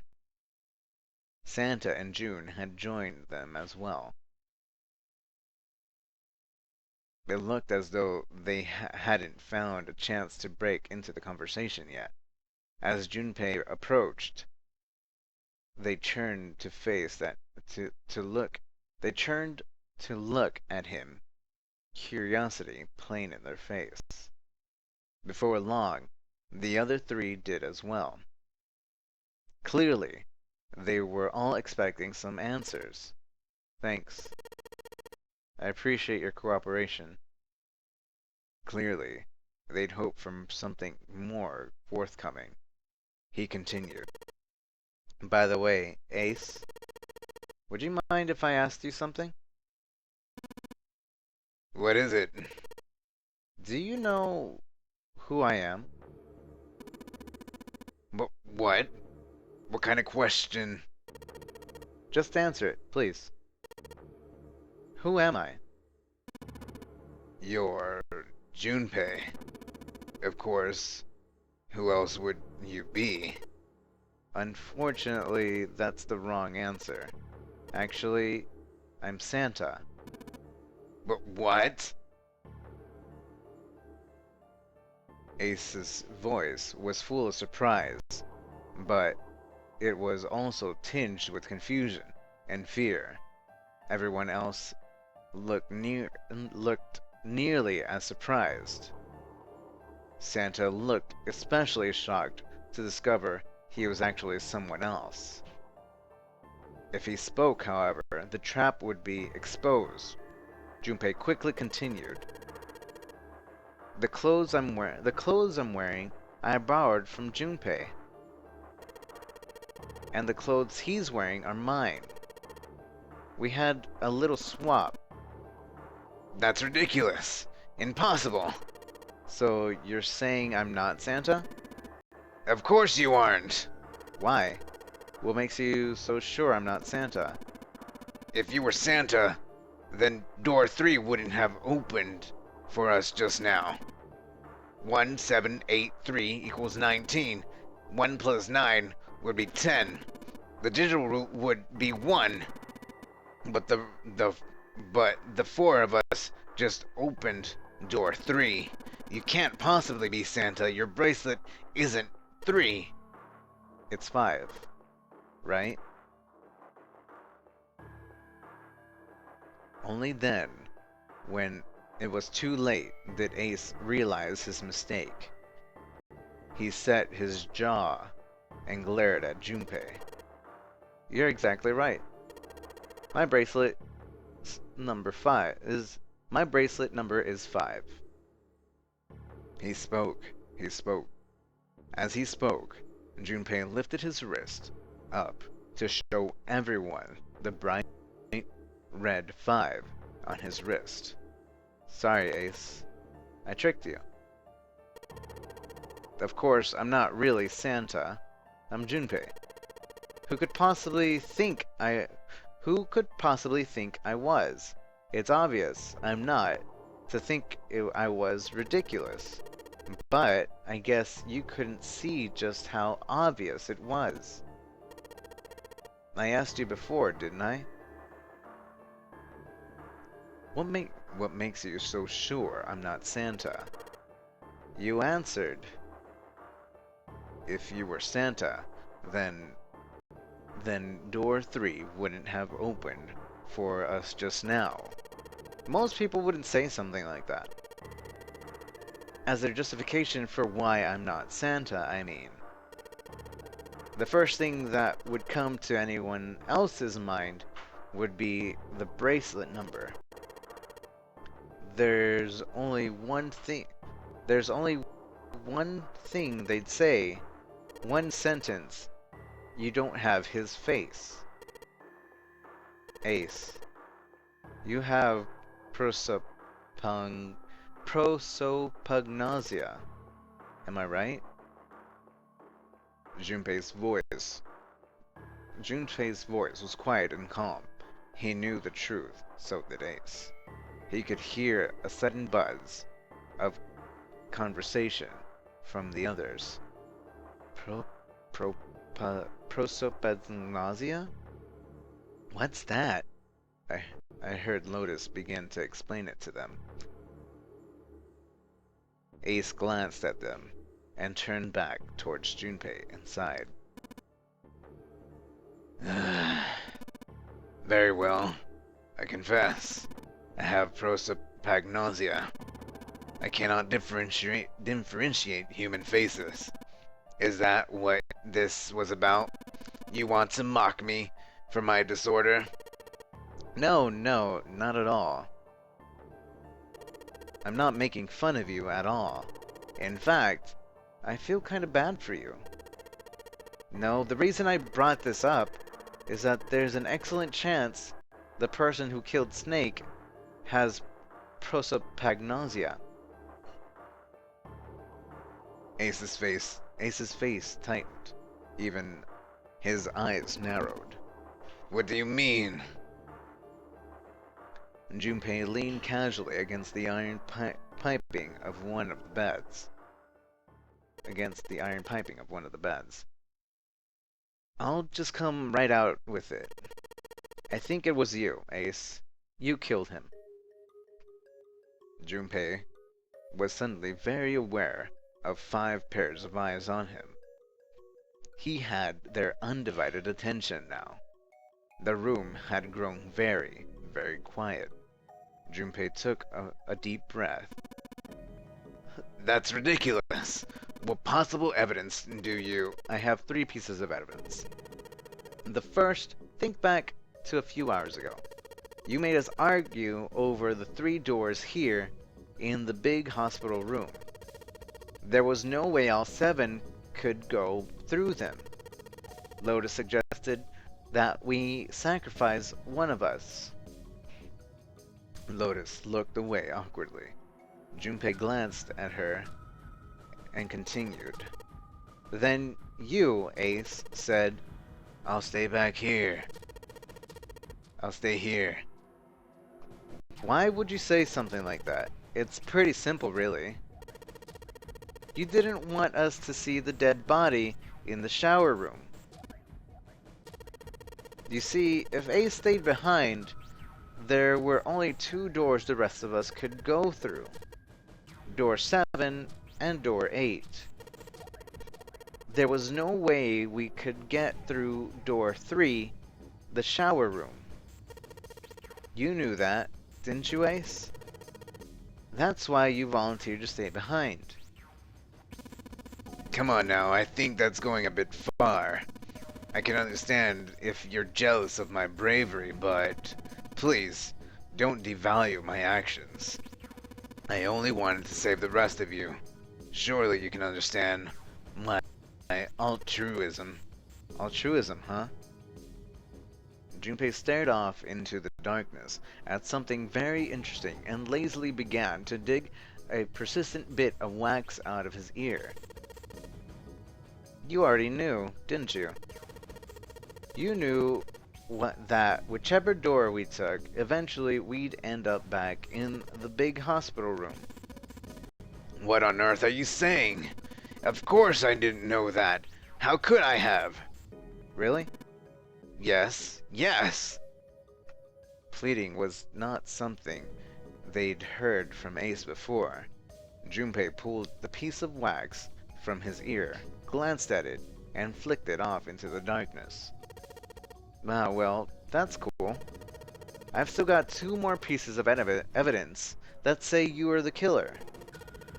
The second is that, as I said earlier, you have prosopagnosia. Then you mean to imply that a person who can't distinguish human faces must be a bad person? Junpei, they call that prejudice. No, I'm not that stupid. Then why? Well, before I explain, I suppose there's something I should tell you. The corpse in the shower room. It's not Snake's. What? What? Ace's face went pale. The others looked confused as well. If the body wasn't Snake's, I didn't put it together right away, but there was something Clover told me. She said that Snake's left arm was prosthetic. He had lost his real arm in an accident.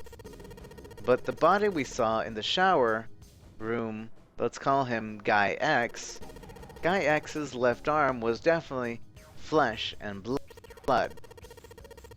In other words, Guy X couldn't possibly have been Snake. Oh God. No. That's impossible. Ace had started muttering deliriously to himself, shaking his head back and forth. Junpei was long past caring. Let's say, hypothetically, that the killer didn't have prosopagnosia.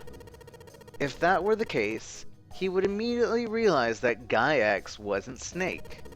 Even if the clothes were the same as Snake's, their face would be completely different. It would have been obvious they were different people, and yet they still killed him. Why? Why would they kill a stranger who'd only just shown up? On the other hand, if the killer did have prosopagnosia, it makes sense. They thought Guy X was Snake and killed him. Wait just a moment. Let's say you're right, and I mistook Guy X for Snake. Even if I did, I would have had no motive to kill him. Why would I want to kill Snake? I can think of at least 2 motives. 1, Snake knew about your past. If he ever revealed what he knew, that would have been really bad for you. You really didn't want that to happen. So, to make sure Snake's mouth stayed shut, you killed him. 2, Snake had a grudge against you. You knew that, or at least you could have easily assumed he did. Even without exposing your identity, he was a threat to you. You never knew when you might be attacked. You couldn't ever let your guard down. Even every moment was a moment he might try something. You didn't want that kind of danger hanging over you, so you... Hey, hold on a minute! For the first time since the beginning of Junpei's explanation, someone besides Ace spoke. What's the past with Ace?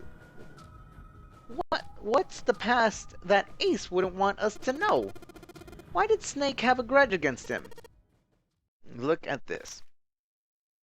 He handed Santa a small piece of paper. Santa squinted at the paper and began to read. The nonary game was played once before 9 years ago. The person with the number 2 bracelet attended the game 9 years ago. It was planned by the following 4 people. Cradle Pharmaceutical CEO Gintaro Hongo. What? Is this... Slowly, Santa looked up from the paper. His eyes met Junpei's. It's the message from Zero. It was in the safe in the first class cabin. Then suddenly, give me a break! Ace's face was red and shaking, and his voice was full of fury tinged with desperation. That paper is a lie! Someone is trying to frame me! Me. You said me, right? Junpei's eyes narrowed, and the trap began to close. Ace inhaled sharply.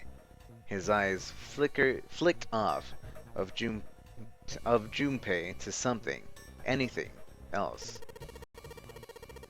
Wouldn't that mean that you're admitting you're Hongo, the CEO of Cradle Pharmaceutical? Or am I mistaken? It was as though a switch had been flipped. The color drained from Ace's face, and as he realized what he'd done, his eyes went wide. Very well. I admit that much. I am certainly the CEO of Cradle Pharmaceutical, Gintaro Hongo. So what if I am? I don't know anything about this nonary game that supposedly took place 9 years ago. Everything on that scrap of paper is bullshit. Someone is trying to set me up, you see? First of all, Ace stammered as he tried desperately to work himself to a more tenable position. Junpei, you're claiming I did all this by myself. Think that over, alright? How could I have killed Snake all by myself? Not Snake. It was Guy X. I don't care who it was. You said the killer put this other man into door 3, right? Yeah, maybe. Then I couldn't have possibly done that alone. I couldn't have opened door 3 with only myself and Guy X. Nope, you could have.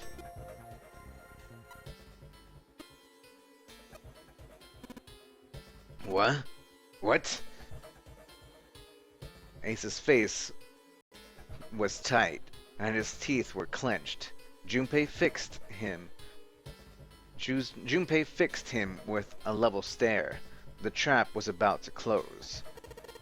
Actually, Ace, when you were unconscious, I took something from you.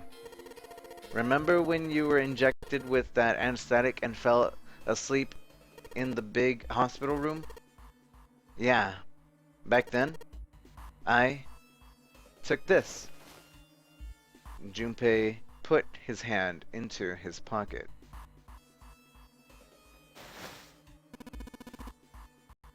No, you couldn't have. Ace's right hand moved. Junpei smiled. I got you, Ace. Your right hand there tells me all I need to know. You want to tell me what you were so worried about? What's in your pocket? It's the number 9 bracelet, isn't it? Ace, Guy X, and the 9th man's bracelet. That was all you needed to open door 3.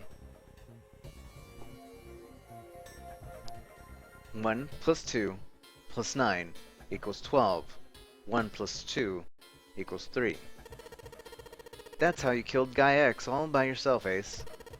All you needed was the number 9 bracelet in your chest pocket. Ace lowered his hand from where it had stopped, halfway to his pocket. He looked down at the floor, his face hidden from Junpei. All he could see was the corner of Ace's mouth twitching like a dying fish. If you want to play innocent, that's fine by me. Go ahead. Tell me I don't have the bracelet, if that's what you want to do. But if you could take off your coat and hand it to me, I'd really appreciate it. Otherwise, we'll have to take it from you by force. Right, 7? Yeah. It'd be my pleasure. 7 cracked his knuckles with the sound of gunfire.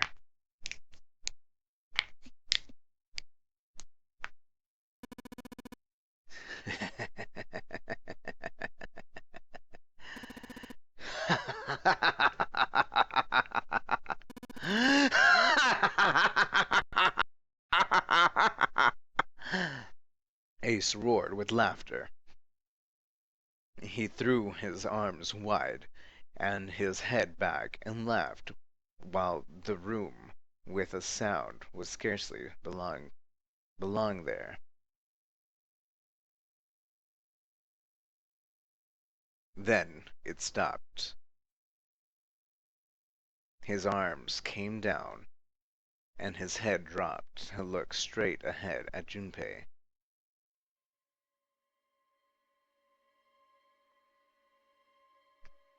His face was flat and cold, devoid of emotion. Well done, Junpei. As you so correctly deduced, I have the number 9 bracelet. I retrieved it while we were searching for the missing hardware for the Red. I left the room I was supposed to search. I had headed to the first class cabin on B deck.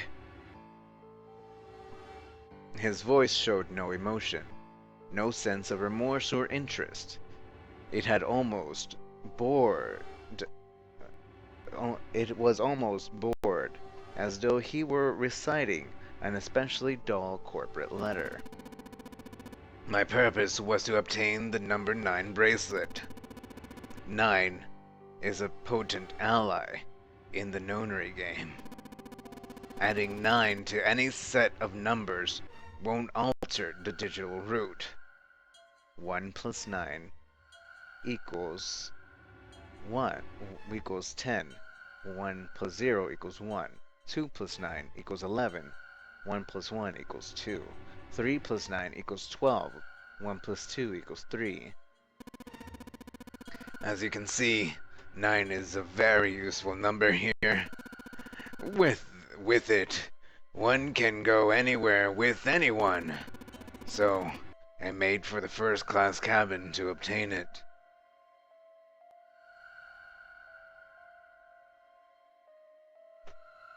Ace successfully acquired the number 9 bracelet.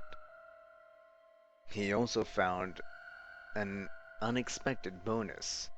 The knife and the ninth man had been the ninth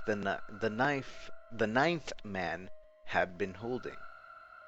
He slipped both of them into his chest pocket and left as quickly as he'd come.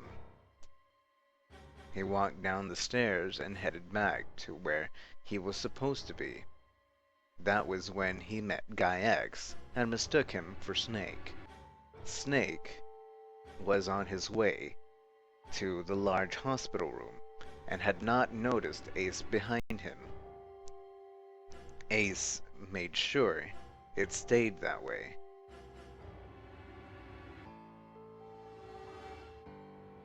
He followed the man wearing Snake's clothes to Dorn 3. When the man stopped, he walked up behind him, quickly, and called out, "Snake."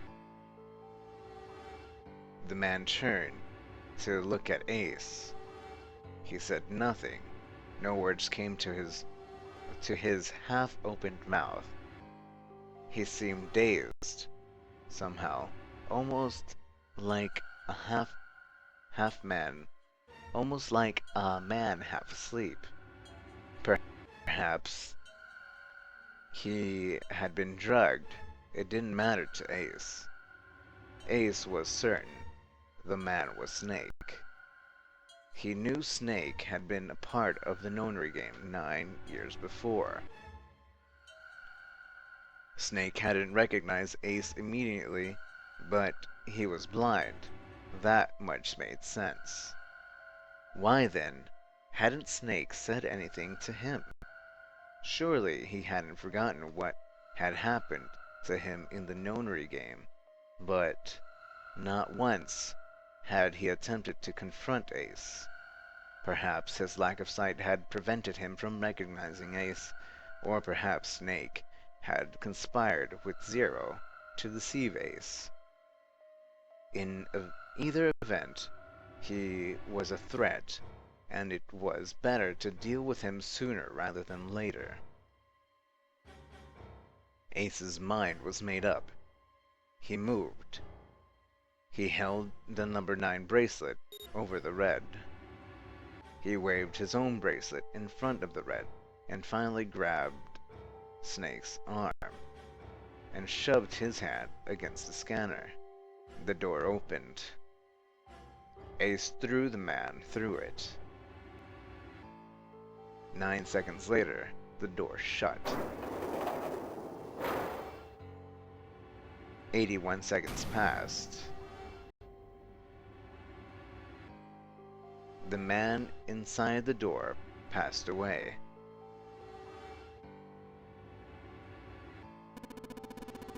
After that, I returned to my post as though nothing had happened. After conducting my own search, I returned to the large hospital room when the 1 a.m. bell rang. Ace's eyes were cold, and his cheeks were hollowed and pallid. When he moved, only when he spoke, only his lips and tongue moved. The rest of his face was eerily still. Junpei glared at Ace. He took a deep breath and thought about the next question he had to ask. He didn't want to. He knew what the answer would be. He just didn't want to hear it. Junpei swallowed and spoke.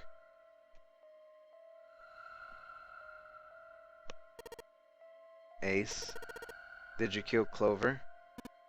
Yes. Why? Why did you kill her? She was Snake's sister. It was possible he had told her something dangerous. Additionally, she had gone through door 1. It seemed likely she might have found it. Found what? Why don't you go through door 1 yourself? Perhaps it's hidden somewhere. Seven and Lotus interrupted. Yeah, but Lotus and I went through door 1 too. We didn't see anything suspicious. Yes, I thought as much after I heard your report in the central stairs. I doubt the two of you could find it. But perhaps Clover was different. Perhaps she had found it. I was therefore desperate to find her. And at last I did. In the first-class cabin, I spoke very calmly. Did you see it? See what? Don't act as if you don't understand. You were in the captain's quarters, weren't you? Huh? What are you talking about? Very well. By the way, what are you doing here, Clover? What? Nothing? There's blood on your shoes. It looks fresh. Did you go take a look at the ninth man's corpse? I see. Your silence suggests you noticed. You saw something, didn't you? You saw that his bracelet was gone. Clover ran. She made for the exit, but Ace took in her way. You aren't going anywhere. He caught her by the collar as she passed and threw her to the floor hard. She leapt back up and darted past him into the hallway. Ace followed at a run. He was faster.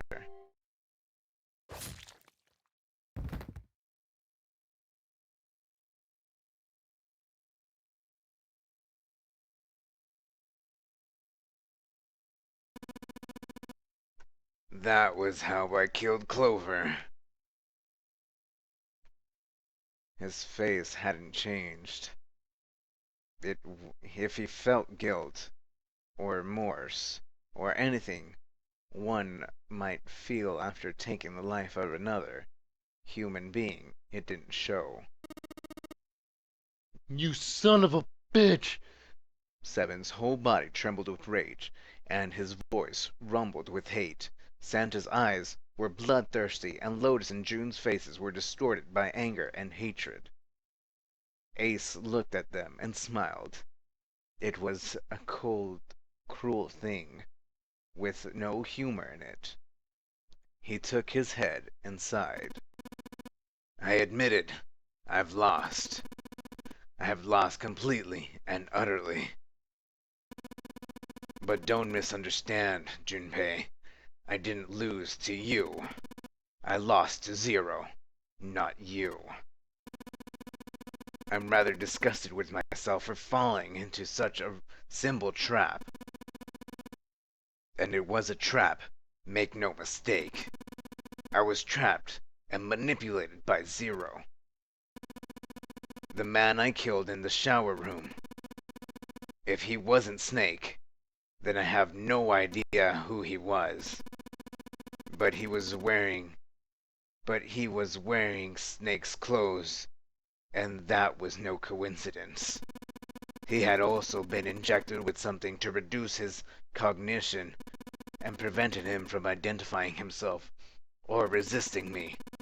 And we can't forget the components that were removed from the red before we had arrived. I have no doubt that Zero planned all of this. Zero made sure I would kill that man. It follows, of course, that Zero knew everything I would do. That I would try to make the number 9 bracelet. That I would try to kill Snake. Everything. Suddenly, Junpei remembered the paper he'd found in the safe. He remembered the last words Zero had written on it. I must punish them for the innocent lives they sacrificed. This is the only warning they will receive. That innocent souls might be saved. I now state the truth. Zero. And he remembered other words. Words he'd heard from Clover. I think Zero is one of us. One by one, Junpei looked at the 5 people standing in front of him. Ace, Santa, June, 7, Lotus. Zero is one of us. No, Junpei paused. There was one more person. Snake. It was clear now that the man who died in the shower room was not Snake. That meant that Snake was almost certainly still alive. Perhaps Snake was Zero. Perhaps Snake had made Guy X wear his clothes so that he would appear to be dead. Where was Snake now? Perhaps he was somewhere laughing at them. If he was Zero, surely he had lied about many other things. Was he watching them?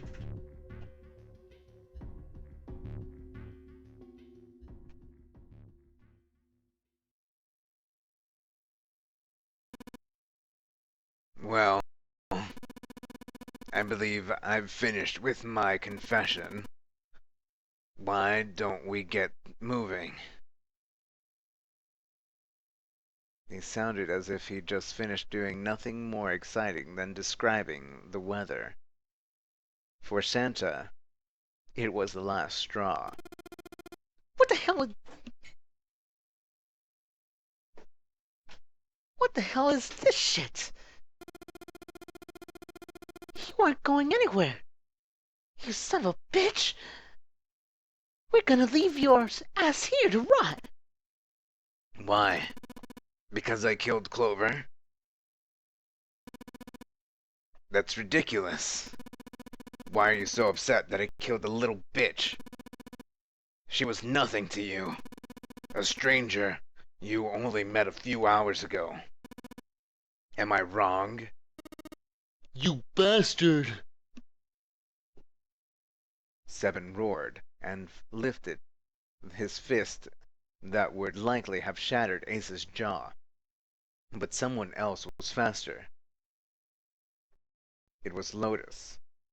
She stepped towards Ace, raised a fist of her own, and drove it straight into his nose.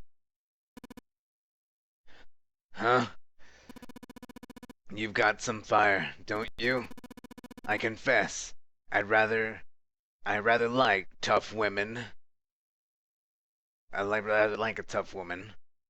He sniffed and wiped a trickle of blood from his nose with a raised eyebrow. Well, maybe you'd like another then. Before that, let me give you one of my own. Huh? Lotus scarcely had time to blink. Ace snarked his arm around her and pulled Lotus back up against him. He was in the same motion. He reached into his coat pocket.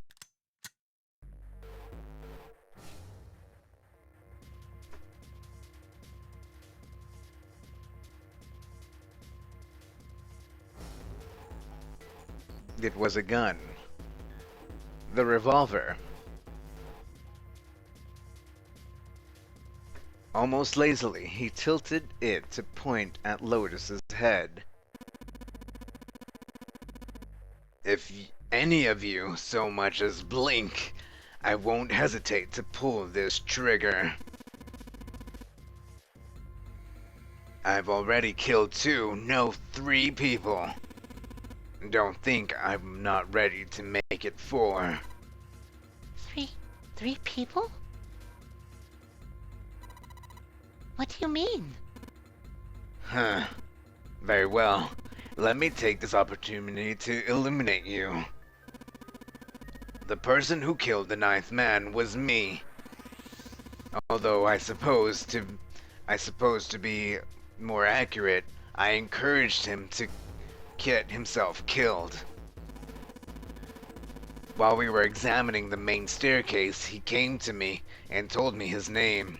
I recognized it at once, so I gave him a little push. Just a little white lie.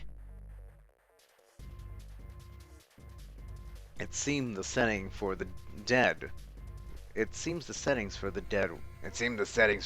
were altered. Now, it only required a single person to deactivate the detonator in the bracelet. Investigate what's beyond door 5. We'll meet again later.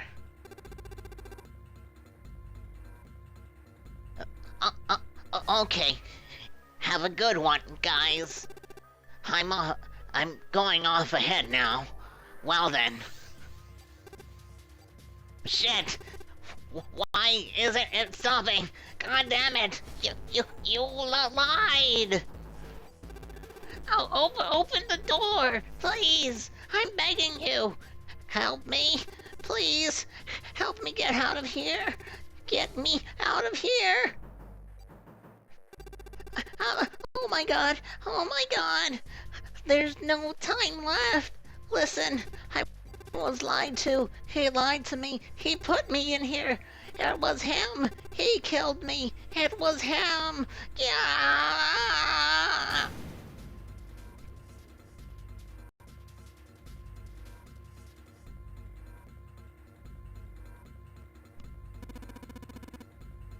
I had 4 reasons for killing him. 1. As I said before, in the Nonary game, the number 9 bracelet is of utmost importance. If I had allowed him to keep such a useful tool, he, or it, would have become a threat to me. At least, as such, I decided that he should be eliminated early on. 2. I wanted the number 9 bracelet. If I could manage to obtain it, I would be able to manipulate the game as I saw fit. I would be unable to acquire the bracelet unless his owner was dead. 3. Even setting aside his number, he would have been nothing but trouble for me. He was aware of my past. He knew what happened here 9 years ago. It was important that I eliminate him before he was able to disseminate this information. 4. Lastly, I wish to conduct a simple test. A test to see if this Nonary game was serious or a poor attempt at a joke. I needed to be quite sure. As such, I encouraged him to act against the rules so that I might observe the outcome. Junpei glared at him. I don't get your third motive. What the hell happened 9 years ago? Didn't I say? The Nonary game was played. I planned it out, and I conducted its execution. Why? Why on earth was it supposed to do? I don't really think I have any obligation to tell you that. Ace smirked. He was trying to provoke them, and it was working. Although Ace had paid very little attention to Lotus after catching her, the gun had never wavered from her temple. She looked quite pale, and when she spoke, her voice shook. Hey, what's with this gun? Where did he get this? Why don't you tell her, Santa? Santa ground his teeth and glared at Ace. At the other side of the door 6. We found a gun in the coffin in the cargo room, right? The bastard must have grabbed it when we weren't looking. Indeed I did. That was a pretty serious mistake, you know. Just saying you intended to leave it behind. Yeah, that was really stupid. Ace laughed, a short diversion snort, and gave Junpei a sickeningly pity look. Well, there isn't much time left. I'll be off then. Where are you going? Where are you going? Do I really need to explain? I had assumed it would be obvious. I have the number 9 bracelet. Now I have Lotus. 9 plus 8 plus 1 is 18. 1 plus 8 equals 9. Wasn't there a door with a 9 on it in the room that looked like a church? That's where you're going, isn't it? And how do you know that? Santa told me about it while we were looking for Clover. I see. Well, you are correct. That is my destination, but now I must say goodbye to all of you. And please, don't forget my warning. Move, and I'll pull the trigger. I don't need her alive to open the door, you know. As he spoke, Ace began backing towards the door, practically dragging Lotus behind him. Junpei, Santa, June, and Seven stood frozen. Ace had the face of a man gone mad. There had no doubt he would pull the trigger. Ace had reached the exit. He forced Lotus to open it, and turned and addressed them once more. Goodbye. Then stepped through the door.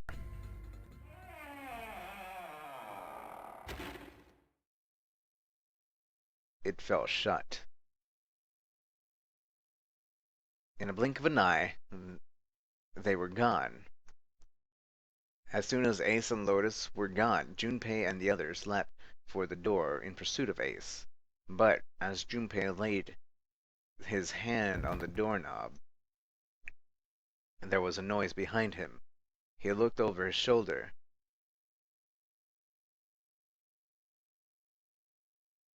June was kneeling on the floor, breathing heavily. Hey! June! What happened? Are you alright? Santa ran to June and wrapped his arms around her before she could collapse all the way. Jesus, you're burning up! Your fever's back. Are you okay? June's fever had returned again for no apparent reason. Her eyes were watery and her eyelids dropped. Her breath came in dry, shallow gasps. I'm okay. Really, I'm fine. You should be worrying about Lotus. She was breathing hard now, and she could barely summon the strength to talk. Junpei was torn. He couldn't leave June alone in the state she was in. But every moment they waited, Ace was farther away, Lotus's life in his hand. What was Junpei supposed to do? June's eyes drifted to Junpei. She managed to muster a weak smile. Jumpy, don't worry about me. I just need a little rest. I'll be fine. Don't you remember? I just needed to rest a little bit last time. So please save Lotus. Think about what Ace has already done, Junpei.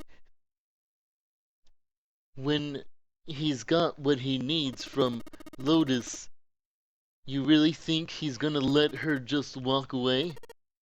God damn it! You guys, go on ahead. As soon as June starts feeling better, we'll follow you. Go! Junpei looked at June. She nodded once. She couldn't manage much more. But it was all the confirmation Junpei needed. His resolve was set. Alright, come on, Seven. We're going after Ace. Hell yeah! Santa. You take good care of June. I'm trusting you. Santa nodded. Junpei turned before he had a chance to change his mind and started running towards the door. He couldn't even hear Seven's heavy footsteps behind him. Junpei and Seven exploded into a hallway, their feet pounding the metal floor as they ran.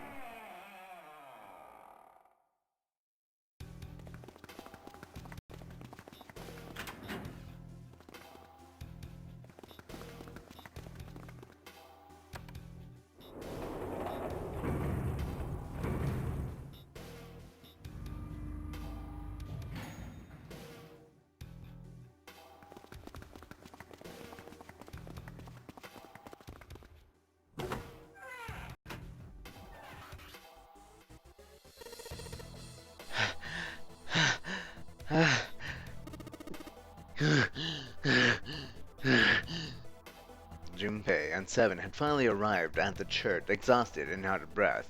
As their lungs struggled to catch their breath, their eyes frantically scanned the room. No sign of Ace or Lotus. You think they already went through? He reached up and wiped a palm full of sweat from his brow. Maybe. Even as he spoke, Junpei was already on his way to the larger of the number 9 doors. He looked at the display panel read vacant. He spun around and headed towards the smaller door. This read would tell him if Ace and Lotus had moved to another room. Engaged. It's occupied. Then that means Ace and Lotus went through here. Yeah, it seems like it. Junpei and Seven stepped away from the door. They retreated to the center of the room and began to talk. What do we do now? Yeah, what should we do? Well, the big door is still vacant, but... The two of us can't do anything with it. Yeah. First of all, our digital roots is not 9. Just then, as they were pondering what to do next, there was a noise. A noise like someone hitting the thick wooden panel. Junpei looked up, surprised. Seven followed suit, his eyes jumping around the room, looking for the source of the sound. It wasn't long before they found the altar. More precisely, what was on it.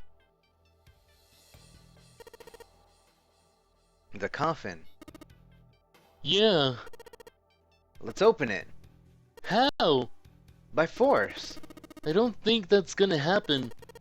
Well, you never know till you try, right?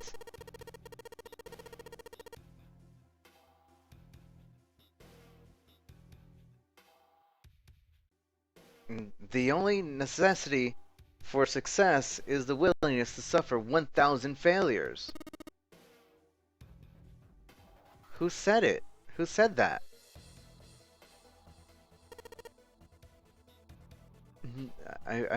Who said that? I forget. Anyway, we've got to try.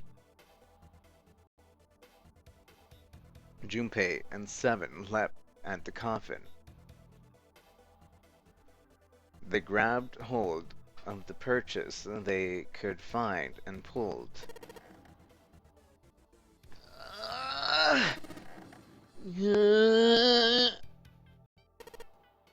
Damn it!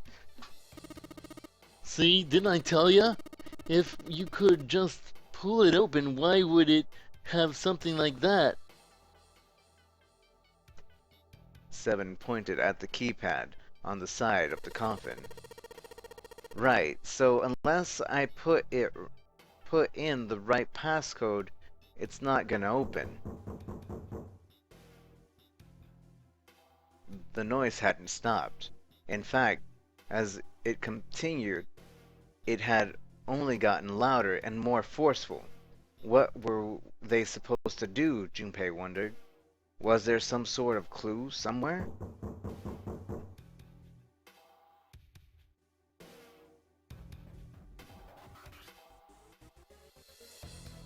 They stood there for a moment, staring at the coffin, and then 7 spoke.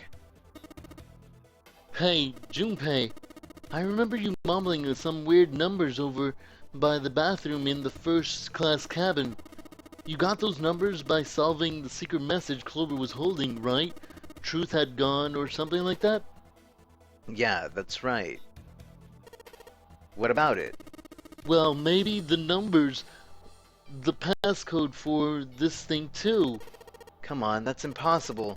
Those numbers were the code to unlock the safe. Yeah, but the person who set up the safe and this coffin are the same person, right? Zero set up both of these. Yeah, probably. Well, then they might have set the same passcode for both of them. That's ridiculous.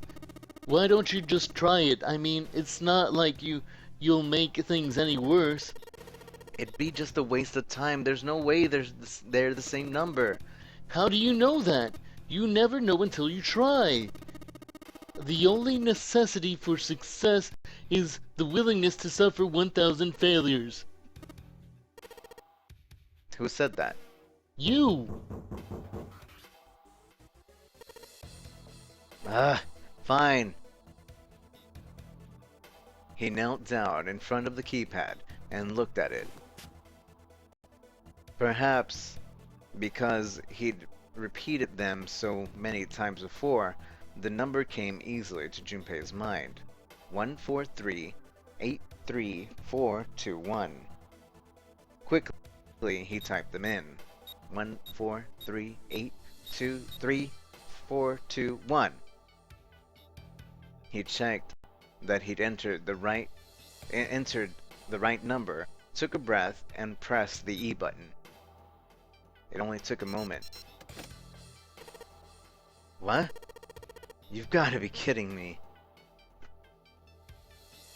There was a click.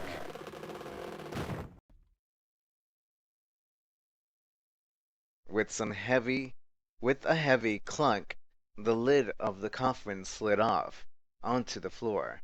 Someone sat up from inside. Snake! Why?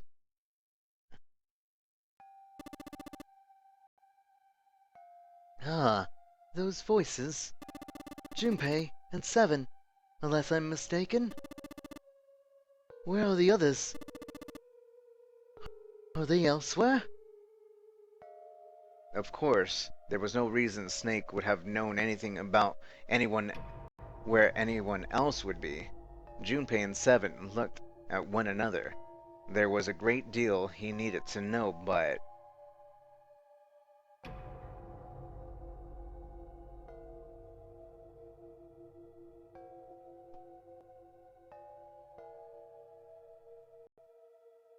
They had to tell him something, however, so they began to talk. Snake explained to them how he came to be locked in the cabin. Apparently, he'd been hit with some sort of knockout gas, and Junpei and 7 explained what had happened to the rest of them. There was one thing, however, that neither 7 nor Junpei could bring themselves to say. That Ace had killed Clover. They feared that if Snake knew, he might well go insane. They decided as much by a look the moment Snake had climbed out of the coffin. Snake's story explained frustratingly little.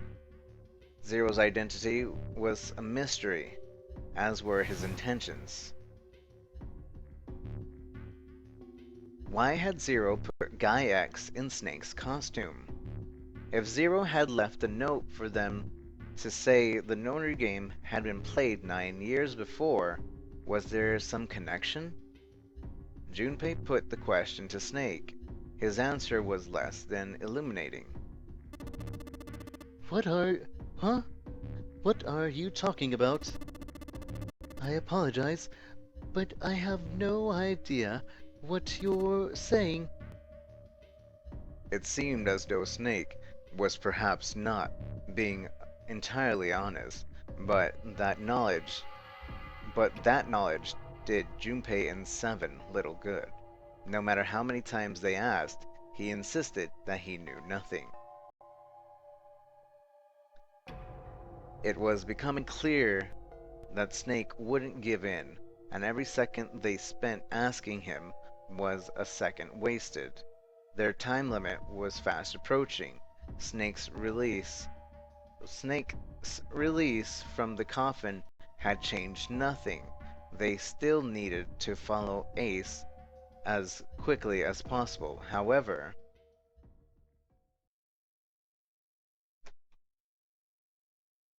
they stood in silence, the overpowering atmosphere of the chapel almost stifling. Junpei, Seven, and Snake simply stood at a loss for what they should do next.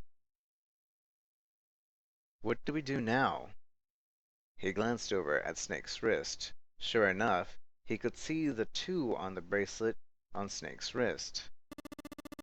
The three of us, The three of us can't make a digital root of 9. Yeah, we just get 5. We're stuck here then? No. oh, hey, I just remembered something. Seven began patting his pocket, as if he were checking to see if any of them held anything. What? What is it? I found something earlier. What did you find? This. He finally found the pocket he wanted, and his hand dove into it. Seven pulled out something round and metal. A bracelet. There was no mistaking the number glowing at them from the face like a cartoon eye. 0? Zero's bracelet? What the hell? Are you saying that 7 has the number 0 bracelet? Yeah. Where did you get that?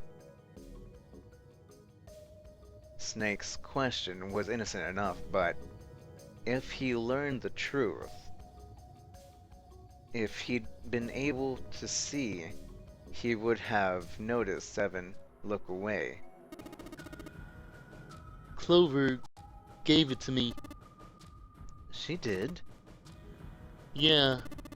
How did she come by it? Well, she found it, see? On the other side of door 1, A deck, in the captain's quarters. She asked me to hold onto it 'cause it was too big and bulky for her to be lugging around. It was a lie, and Junpei knew it.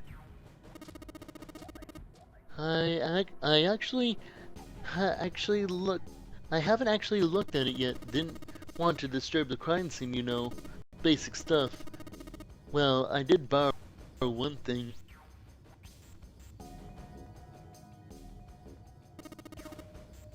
Alright, Junpei? Been nice knowing ya. What? What?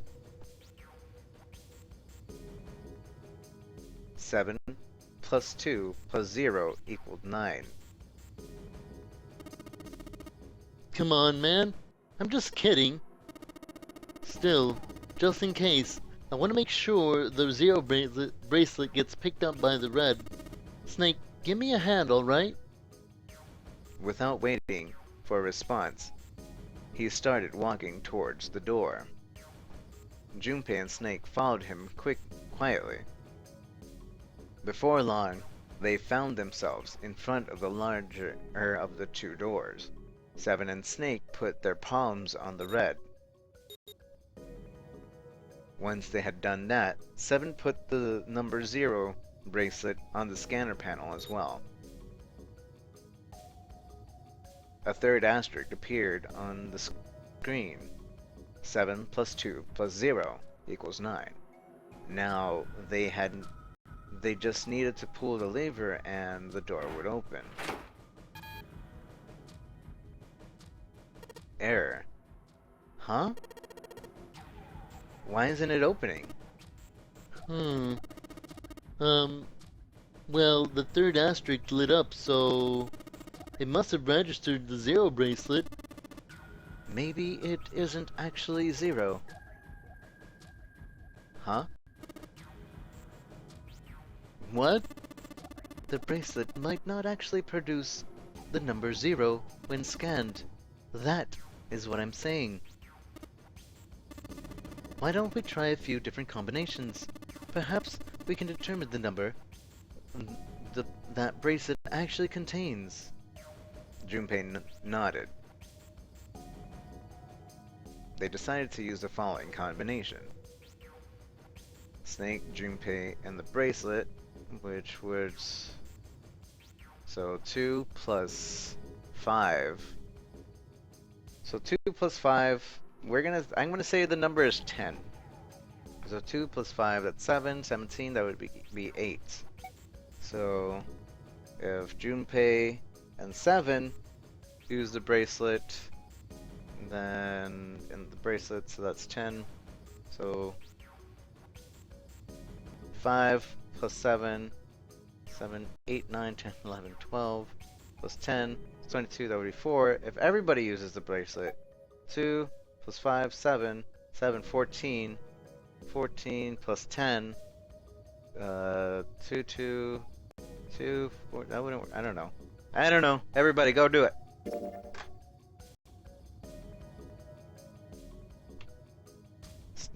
Snake, Junpei, 7. The mystery bracelet. Snake and Junpei, 7. 2 plus 5 plus 7 equals 14. 1 plus 4 is 5. If that combination worked, then the mystery bracelet was 4. However,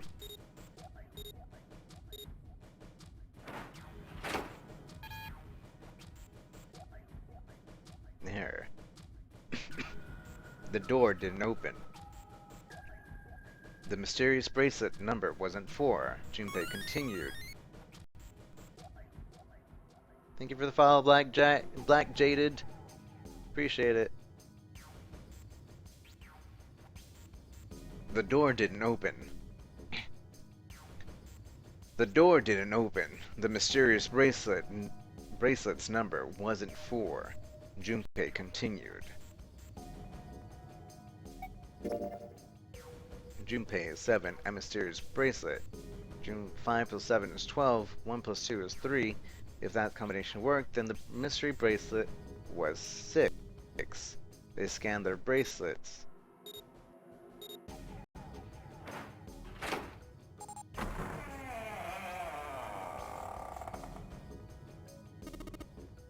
It opened. Yes, so it would seem. 7 clearly hadn't thought their experimentation would produce anything useful and looked rather confused. Snake was, as usual, calm and smug. The door slid closed. Junpei's forehead furrowed as he thought. That meant the number of the mysterious bracelet is 6. 5 plus 7 plus 6 is 18. 1 plus 8 equals 9. But how could it be 6? The display on the bracelet clearly showed 0. Suddenly, from somewhere far beneath them, they heard a creak and groan of tearing metal. With it came the sound of water pouring into parts of the ship that had, until recently, been dry. No, man, that's not good. I guess our time's just about up, huh?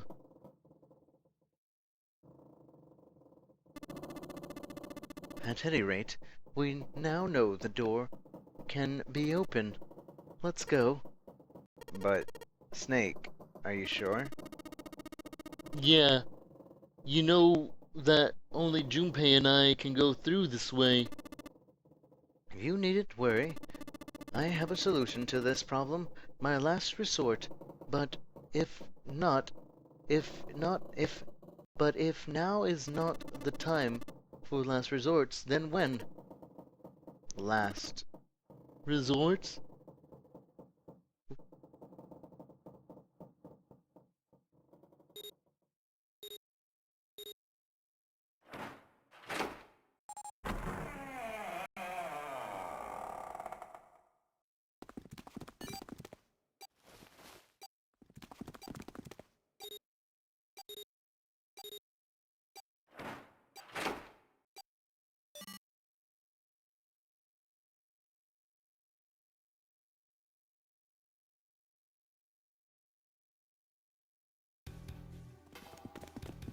Junpei, Seven, and Snake ran full tilt down a long straight hallway. They were headed for the stern of the ship and had no time for distractions. As they ran, Seven spoke. Gotta admit, you really surprised me there, kid. I couldn't figure out how the hell you were gonna get out of that one. How come you didn't do that right off the bat? As I told you, it was a last resort. I had used it at the beginning of the game. I would have come under a great deal of suspicion. I imagine most people would have taken it to mean that I was Zero. Once they convinced themselves of that, I wasn't optimistic about my chances of making it out of here alive, let alone unscathed. I felt it best to play my cards close to the chest, as it were. That way, if I were in a situation where there was nothing else I could do, I'd have a little trick up my sleeve. I'd just I'd just take my bracelet off. Snake's plan had been simple but effective. He simply removed his bracelet. How? To Junpei, it had looked as though Snake had simply crushed the bones of his hand until they were small enough to fit through the wristband. Of course, that would have been practically impossible, so how had he done it? My brother's left arm is, it's not like a normal person's arm. It's fake. It's not a real arm. Snake had slid the bracelet off and tossed it into the coffin. With it gone, he had little to fear from the numbered doors. He walked through the doors easily without authenticating. He stepped out of the other side unscathed and began running down the hall alongside Seven and Junpei. They kept running for a while longer and eventually came upon a set of stairs leading downward on the right side of the hallway. They stopped and peered down the staircase. As far as they could tell, it went all the way to the bottom deck. There didn't seem to be any flooding. They nodded quickly to the other one and jogged down the stairs. It took only a few minutes to make their way to the bottom of the deck. There was a single hallway in front of them, at the end of which was a single door. Junpei threw it open. Inside was a massive iron gate. A plate was affixated to the top of it. It read incinerator. Incinerator? Oh my, that doesn't sound very pleasant. Do you see the lever near the gate, perhaps? Yeah, right over here. How did you know that? Well, I'd be happy to regale you with the story. I imagine it should only take half a day or so. Ah. Junpei grumbled, gave Snake a dirty look, and jogged over to the lever. If you pull it, the door ought to open. Got it. He pulled the lever down.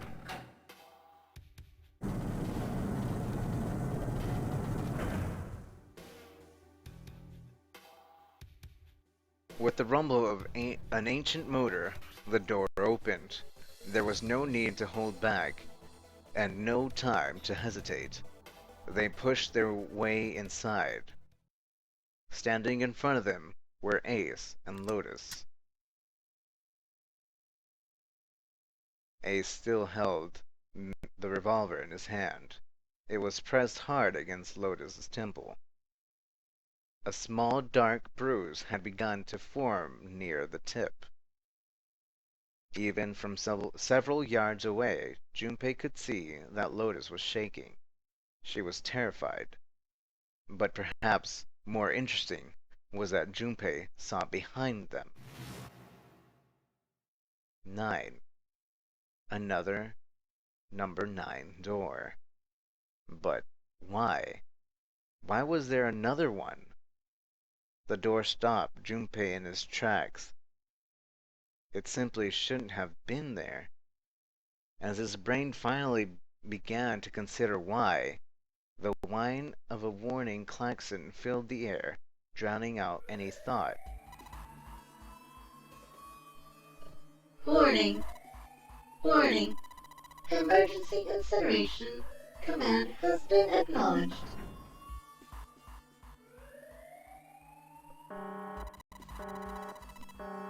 Automatic incineration will take place in 9 minutes. Please evacuate the incinerator immediately. Oh, my. How exciting. You've run quite a show here, Zero.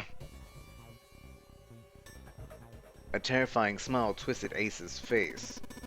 What's the matter? Too frightened to understand. Here, let me explain. I said that the incineration system is about to It said the incineration system is about to activate. In 9 minutes, this room will be engulfed in flame. Huh? Who are you? You don't recognize me? I'm hurt. It's me, Snake. Snake? Ah, yes, you are alive.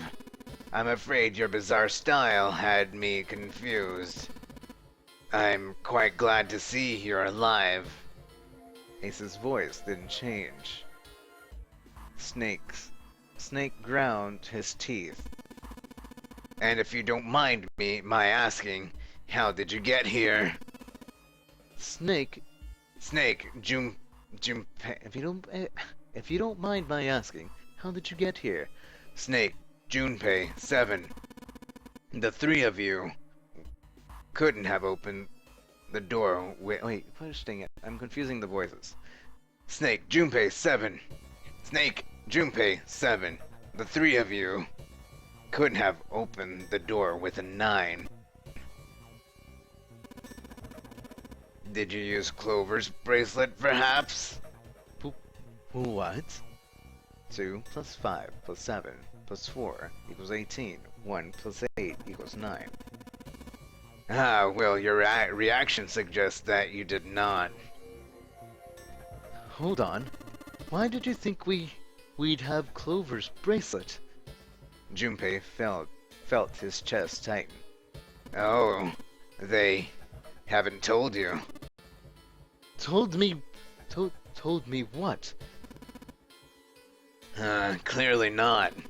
Normally, I would have taken time to enjoy the moment, but I'm afraid I'm afraid my time is premium just now. I'll have to make this quick. Clover.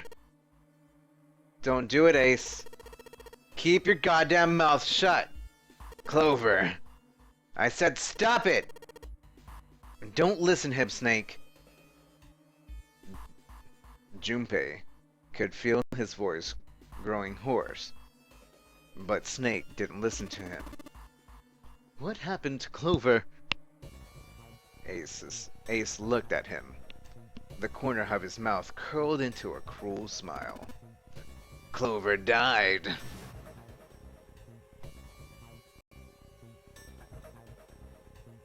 The color left Snake's face. He shook his head weakly. No! No, that's not true! That's impossible! It's a lie! It has to be a lie! Oh, it's quite true. I can assure you that I killed her myself, you see. What? I'm sorry. Did I stutter? I killed her. Snake's face twisted into a mask of rage, modded red rising to dot his pale skin. His entire body shook. He looked at Junpei disturbingly like a demon. I would have rather she died with less suffering. A bullet to the brain, perhaps, would have been ideal. Unfortunately, that would have made quite a bit of noise. Circumstances being what they were, I was forced to settle for the knife. The one the ninth man had. You remember. I believe I caught her just below the shoulder blade. I was rather lucky. In fact, my first thrust went right between her ribs. Her flesh so soft. My knife slid in so easily. There was no resistance. That feeling was, I confess, I feel rather excited. It is a powerful memory. Someday, perhaps, I hope I can feel it again. Incineration will begin in 7 minutes. I'm going to kill you! Snake's words were a guttural growl, barely audible. Huh? I'm sorry, what? I'm going to kill you. Ah, so you're going to kill me. Please do. Come on, come now, I'm waiting. Don't do it. Don't listen to him, Snake. Stop it, kid! He's screwing with your head!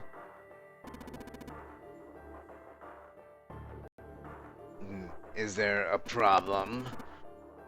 What are you waiting for, boy? Don't you want me to send you to join your sister? Don't!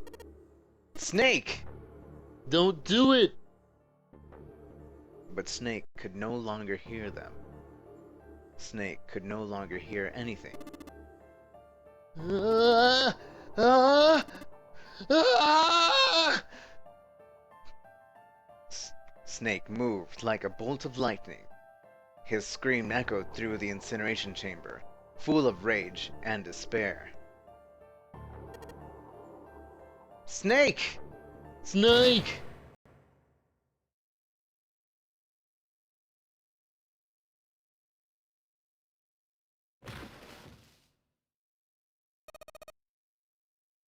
Ah! Another scream filled the room. There was Lotus. She ran across the room towards Junpei, her eyes wide with terror. Snake's ill-fated attack had loosened Ace's grip on her, and she made a run for it. She reached Seven and Junpei and ducked behind them. Junpei could feel her fingers on his arms tight enough to be painful, keeping him between her and Ace. Incineration will begin in 5 minutes. Give me the woman. He raised the gun. I need her. Without her bracelet, I will be unable to open this door. 1 plus 8 plus 9 equals 18. 1 plus 8 equals 9. Quickly now. I don't have time for your shenanigans. In the center of the room, Snake's body lay eerily still. It looked like a human larva, prone and vulnerable on the floor. I see. Then it would seem I have no choice. The rest of you must die as well. Fortunately, I have 5 bullets left. 1 for Junpei, another for Lotus, and the last 3 for the lump of an idiotic man you call 7. I will take Lotus's body with me and leave this room. Incineration will begin in 4 minutes. Well, it looks as though our time together is at an end. I rather enjoyed playing with you. Goodbye. Junpei could see Ace's fingers tightened. He could see it begin to squeeze down on the trigger. His body tense, preparing for catastrophic impact and hot lead against human flesh. Then it happened.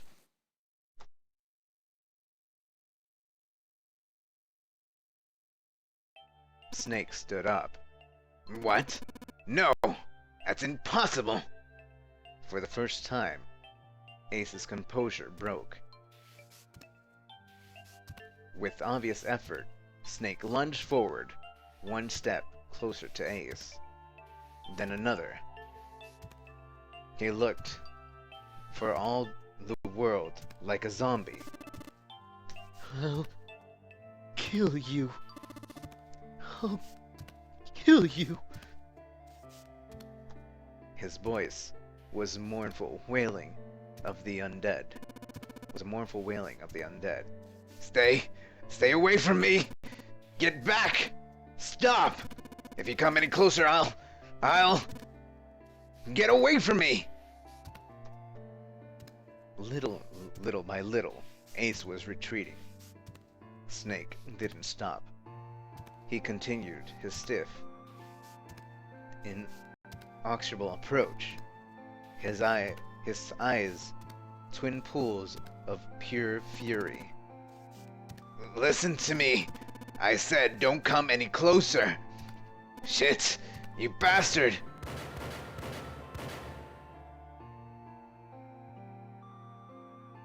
Ace's revolver leapt 5 times. 5 times, the air in the incinerator was split by the crack of a bullet.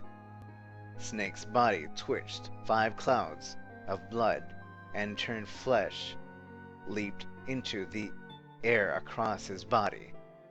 A fine pink mist drifted from his body and disappeared. Snake managed a strange sort of choking cough. And then his strength was gone. His legs crumbled, and his broken and battered body slid to the floor. Incineration will begin in 3 minutes. But Snake wasn't done. Even as the pool of blood beneath him grew, he began to move. He half crawled, half slid towards Ace. 1 bloody arm wrapped around Ace's leg. The other gripped his thigh with strength that should have been long gone.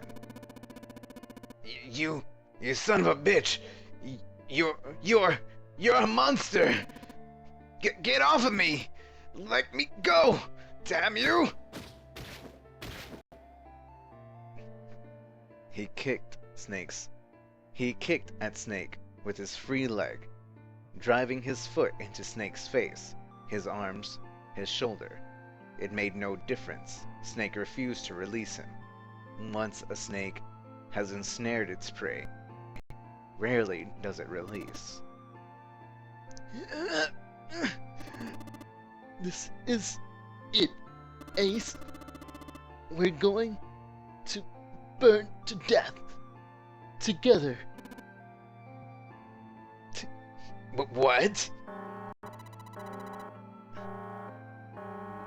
Incineration will begin in 2 minutes. Ah! Damn it! Damn you! Get off! Let go of me, you monster!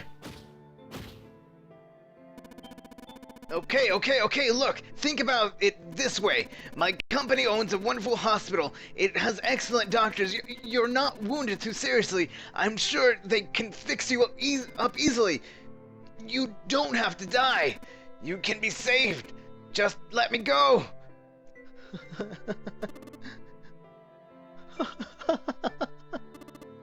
Pathetic.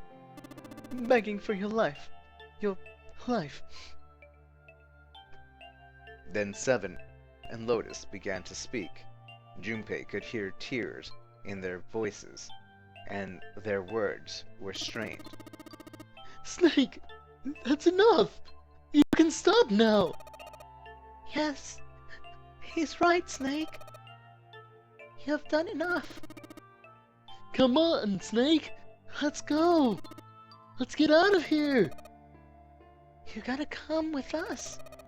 We have to leave together. Snake turned towards them. He coughed, and blood splattered across the floor. Then he smiled, a sad sort of smile. I apologize, but I am afraid I can't do that. You best forget about me. You need to leave soon. I'm going to take him with me. Shut up. Be quiet.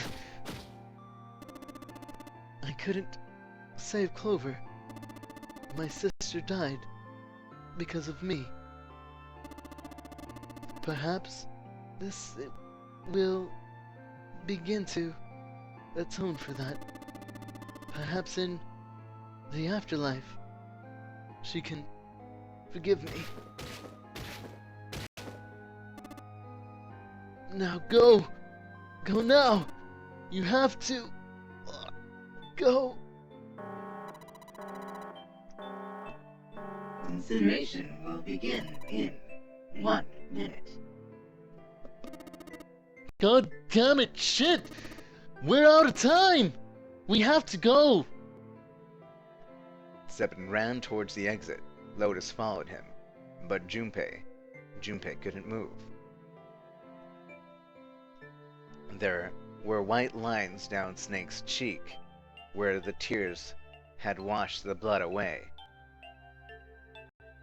He was broken, body and soul, and Junpei felt as though half of his own heart had been torn out. His eyes stung, and he tried desperately to swallow to clear the lump of his throat. Junpei! What are you doing? You have to get out of here, now!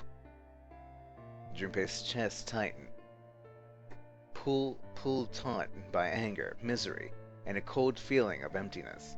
Pure emotion surged from his heart, alongside the torrent of blood. He could feel it building a tremendous wave, growing taller and taller and taller, and then it broke, crashing down with thunderous force on his shaken, unprepared mind. Snake! Snake! Junpei's rational mind was gone. He was driven by instinct now, and he launched himself across the floor at Snake and Ace. Or he tried to.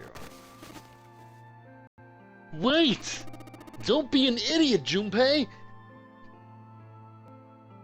He felt his hand grab from he felt a hand grab him from behind. It was Seven. Before he had time to react, the larger man had pinned Junpei's arm to his side, and he was hauling him bodily back towards the door. No! No! I have to help Snake! Snake! Snake! Get off of me! Let me go! Incineration will begin in 10 seconds. Oh!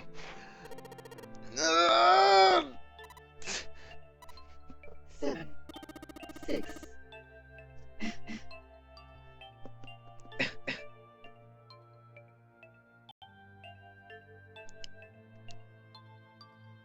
Damn it, I don't got a choice, kid! Don't blame me for all this, alright?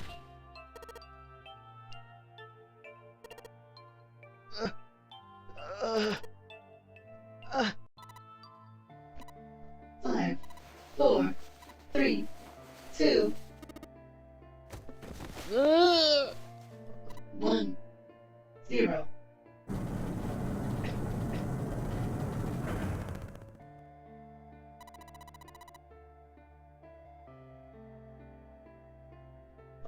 Gates 2 and 3 are locked down. Beginning incineration.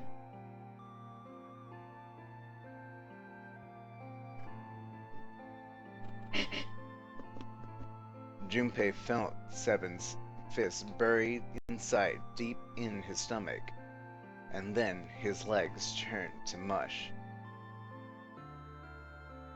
Seven scooped him up in the same motion and leaped through the door. It slammed shut behind him. Junpei struggled to shaky feet. Junpei struggled to shaky feet. He glanced over to see Lotus, only a short distance away. Junpei ran to the door. There was a small window cut into it. Inside, he could see Ace and Snake.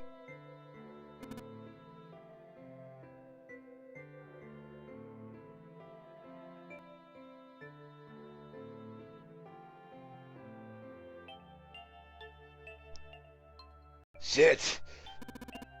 Damn you all! Why? Why? Why me? I don't deserve this! Answer me! Answer me, Zero! Why? Why? Zero! Zero!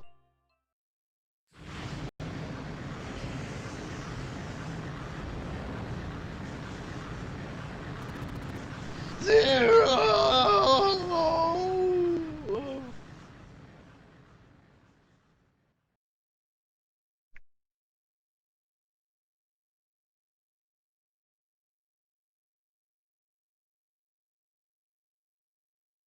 He didn't know how much time had passed. He didn't know how long he stood there in front of the incinerator. He looked to the side.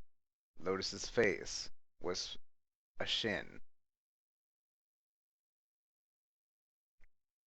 And if not for the hand she put against the wall, Junpei didn't think she could have stood.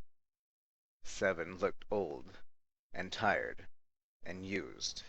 His eyes stared at the floor, seeing nothing. Junpei said nothing. He simply began to walk towards the open door and the hallway they'd come down earlier. Hey! Wait, Junpei! Junpei, where are you going? He blinked when their voices broke the silence. He stopped. You stay here. I'll go get Santa and June. You're gonna bring them here? How? Don't worry about that. Just stay here and wait.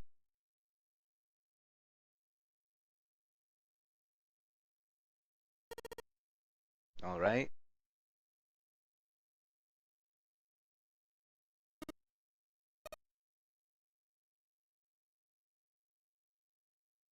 He began to walk again. He looked over his shoulder and watched Seven and Lotus grow smaller and smaller. They stared back, not moving. He wasn't sure if they could. He turned around again. He knew where he was going. When they walked through the hallway earlier, he'd noticed an elevator at the end of the side hallway. If it still worked, then maybe. Before long, Junpei found himself in front of the elevator. Next to the door was a button with a triangle on it. He pushed it, and the door opened.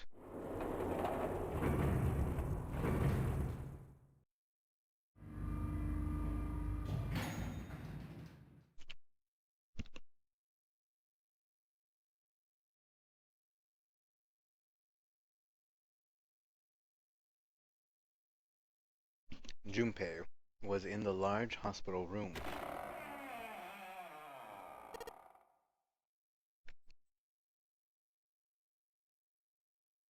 June! Santa! He kept calling and walked to the center of the room.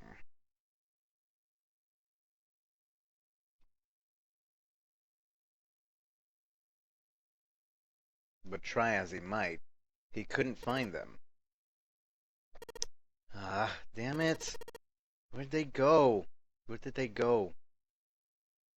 Increasingly frustrated and increasingly worried, Junpei left the large hospital room.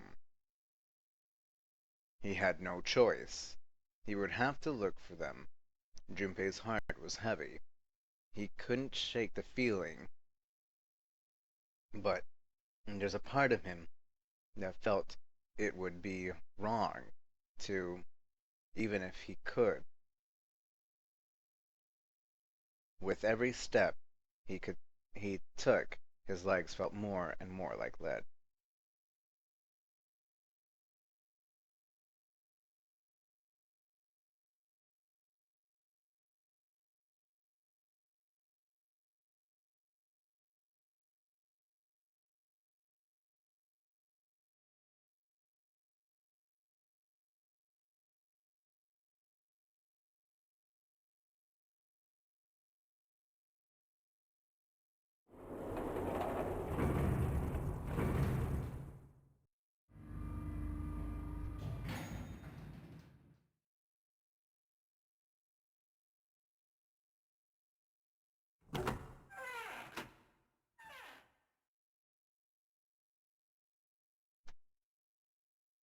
Sometime later, Junpei found himself at the chapel.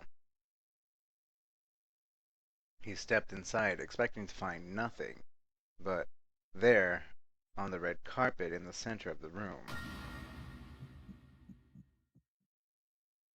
June! No code names didn't matter any longer. She was Canny. Canny!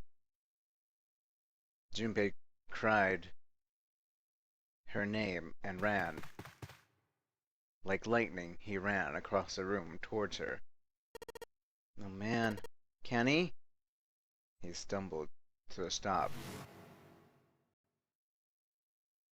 As he looked down at her body, lying so still on the floor, he felt the icy grip of fear upon his heart. She was still, so very still. No, no, it couldn't be. It was impossible.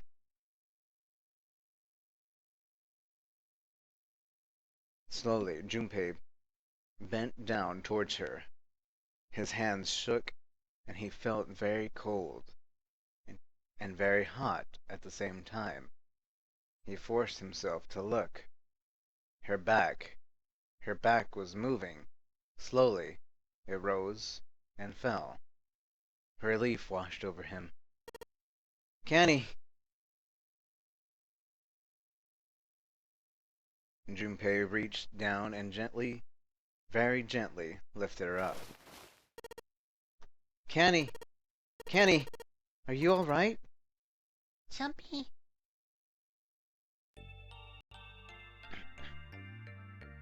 Her face was pale, and her lips were dry and cracked. Her eyes were blank and cloudy. They stared straight at Junpei, but saw nothing. Trembling, Junpei wrapped his arms around her bag. She was cold, very cold. Junpei tried to convince himself that it was only his imagination, but she felt as though as she were fading away. He could feel his heart pounding frantically in his chest. Oh man. Kenny. What the hell happened to you? You feel... Jumpy. I'm sorry.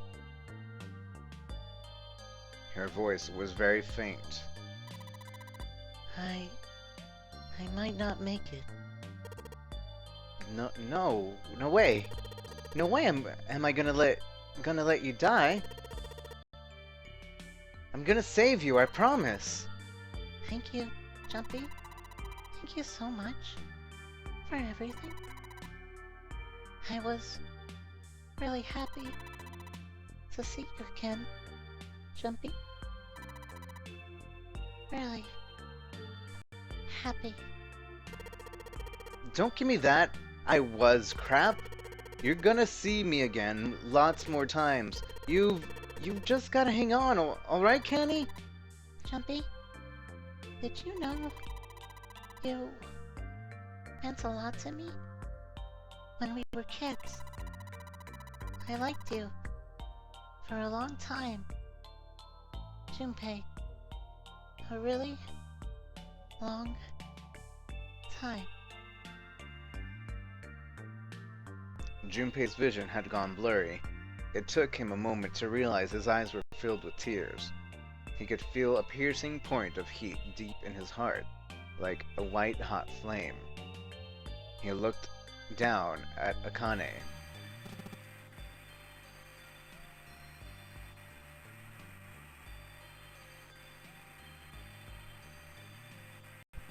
Game over.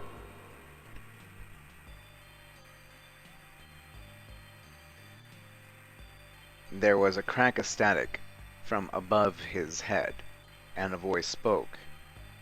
Zero. You son of a bitch! Where are you hiding? Junpei frantically scanned the ceiling for the source of the voice.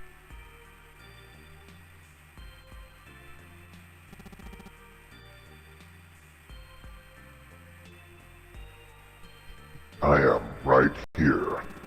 I've always been close to you.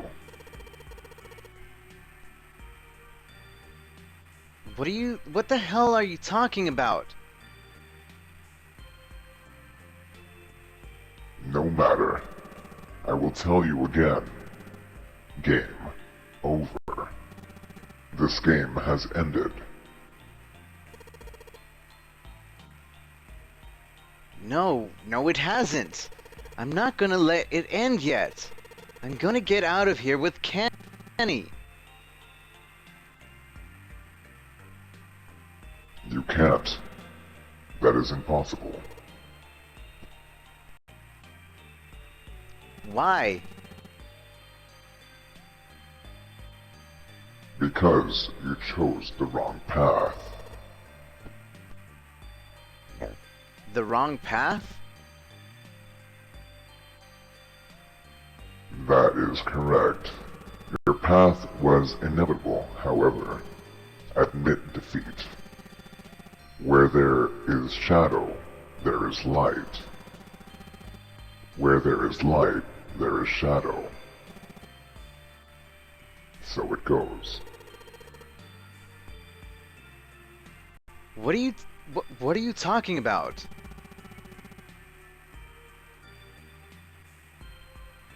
It matters not. The loser has been decided.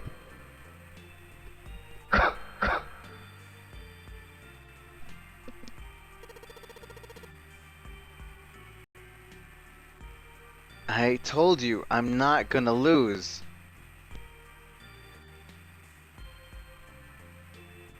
No, you misunderstand. You haven't lost.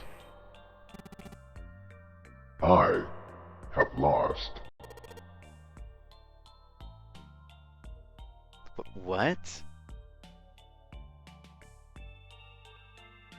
Junpei didn't have time to ponder what that meant before he heard the door slam shut behind him. He spun around, and there was no one there. Was it Zero? Kenny, wait here.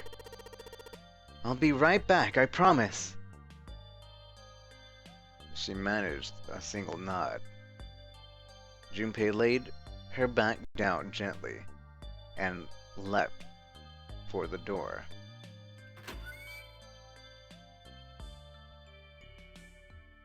He yanked it open and shot outside.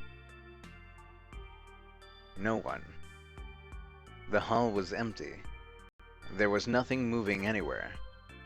Damn it! He didn't want to leave Kenny alone any longer than he had to, so Junpei turned around and headed back to the chapel.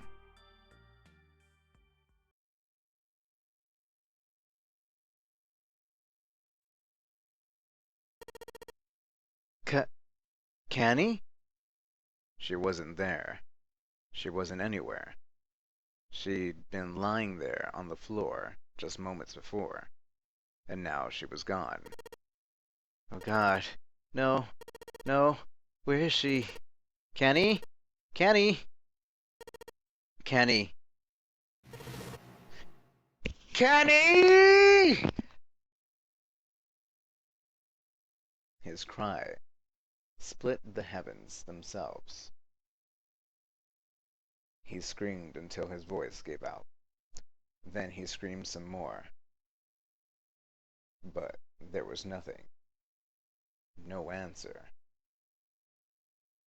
His voice faded away, and all that remained was a cold, feeling silence, unfeeling silence. That was when he noticed it.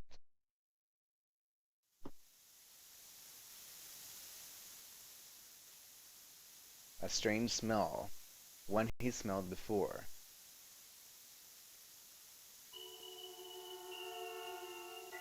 The smell was a peculiar white smoke. 9 seconds later, Junpei's mind winked out.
the end? Or is it?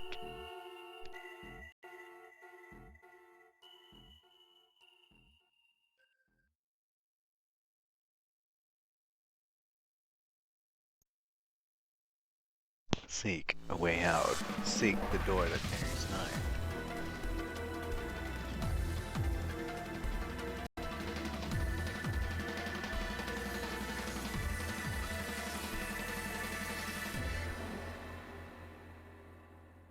Now is the time.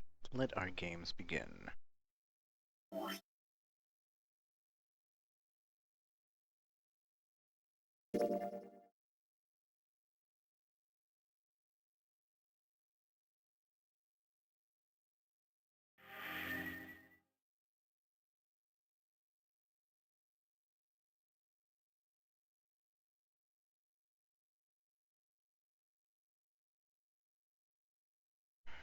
Okay, guys.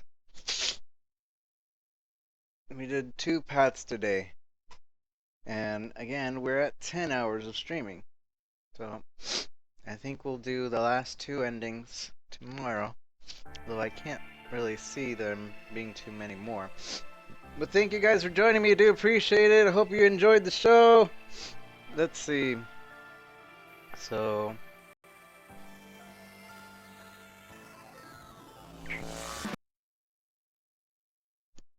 we've gotten 4 endings thus far. So... put some music.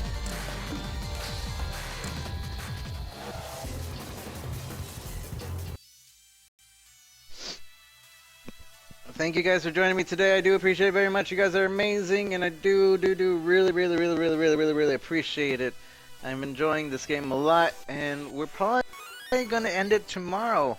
I am the Guy 12. Thank you for the follow. Welcome to Lazy Crew. Feel free to do as the lazy do. I need to turn that off for like while I'm playing this game, because it's really just a distraction rather than an improvement. But I do appreciate everybody that's followed, hosted, and all that in the middle of the game. I do appreciate it. I just need to take off the notifications. But thank you guys so much for being around. We are going to be ending the stream. If you haven't hit the follow button already, do just like I am the guy just did and click the follow button. And if you don't have me on Twitter, add me on Twitter, do all the good things and social networks and good stuff on YouTube and stuff like that. We are going to go raid somebody now. So... this is what the raid message will say. Basically, if you don't know what a raid is when I send you off to another channel, you stay very quiet, you don't say a word. You're just really quiet, don't say anything. And don't even follow yet, because those follow alerts are just gonna give it away. So, you want to say this only after I say this is lazy.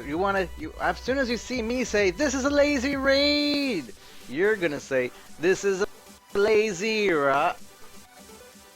free copy and convenience is right there. Just copy and paste what everybody else is saying. You can even copy and paste the emoticon. It's that easy. Now I'm going to look for somebody to raid, but while you guys keep spamming that into my channel, I'm going to see where you're going to be raiding.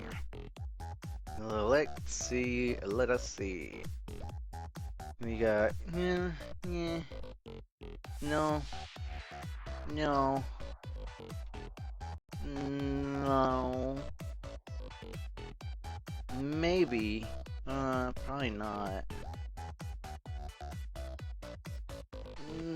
No. No. Maybe. No.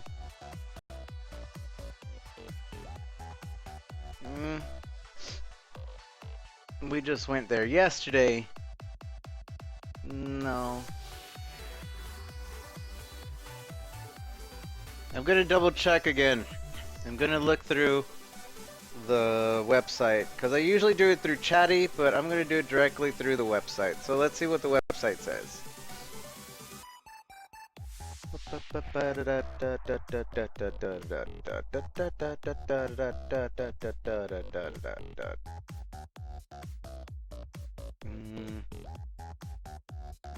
Alright, let's see. We have...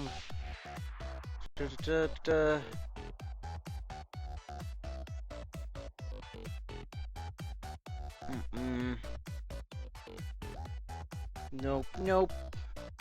Nope, nope. Nope, maybe. Probably not.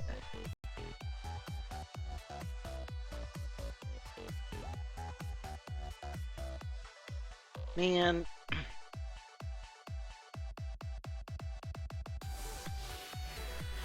You know what? As much as I met this guy, like, we actually tried to raid him once and then he got offline the moment we were trying to raid him. So I think we're gonna go over here. Let me make sure that he doesn't just randomly get offline. Let me see what he's streaming right now before I say, alright, go over here, guys. Because last time I did that twice even, it screwed me over. And he was ending the stream. So let me double check that he's not about to end the stream. Just to double check. And we'll go over here and join channel.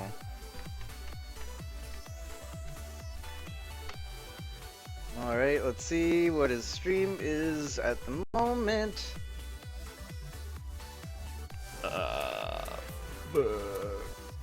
Alright, he looks like he's in the middle of the game.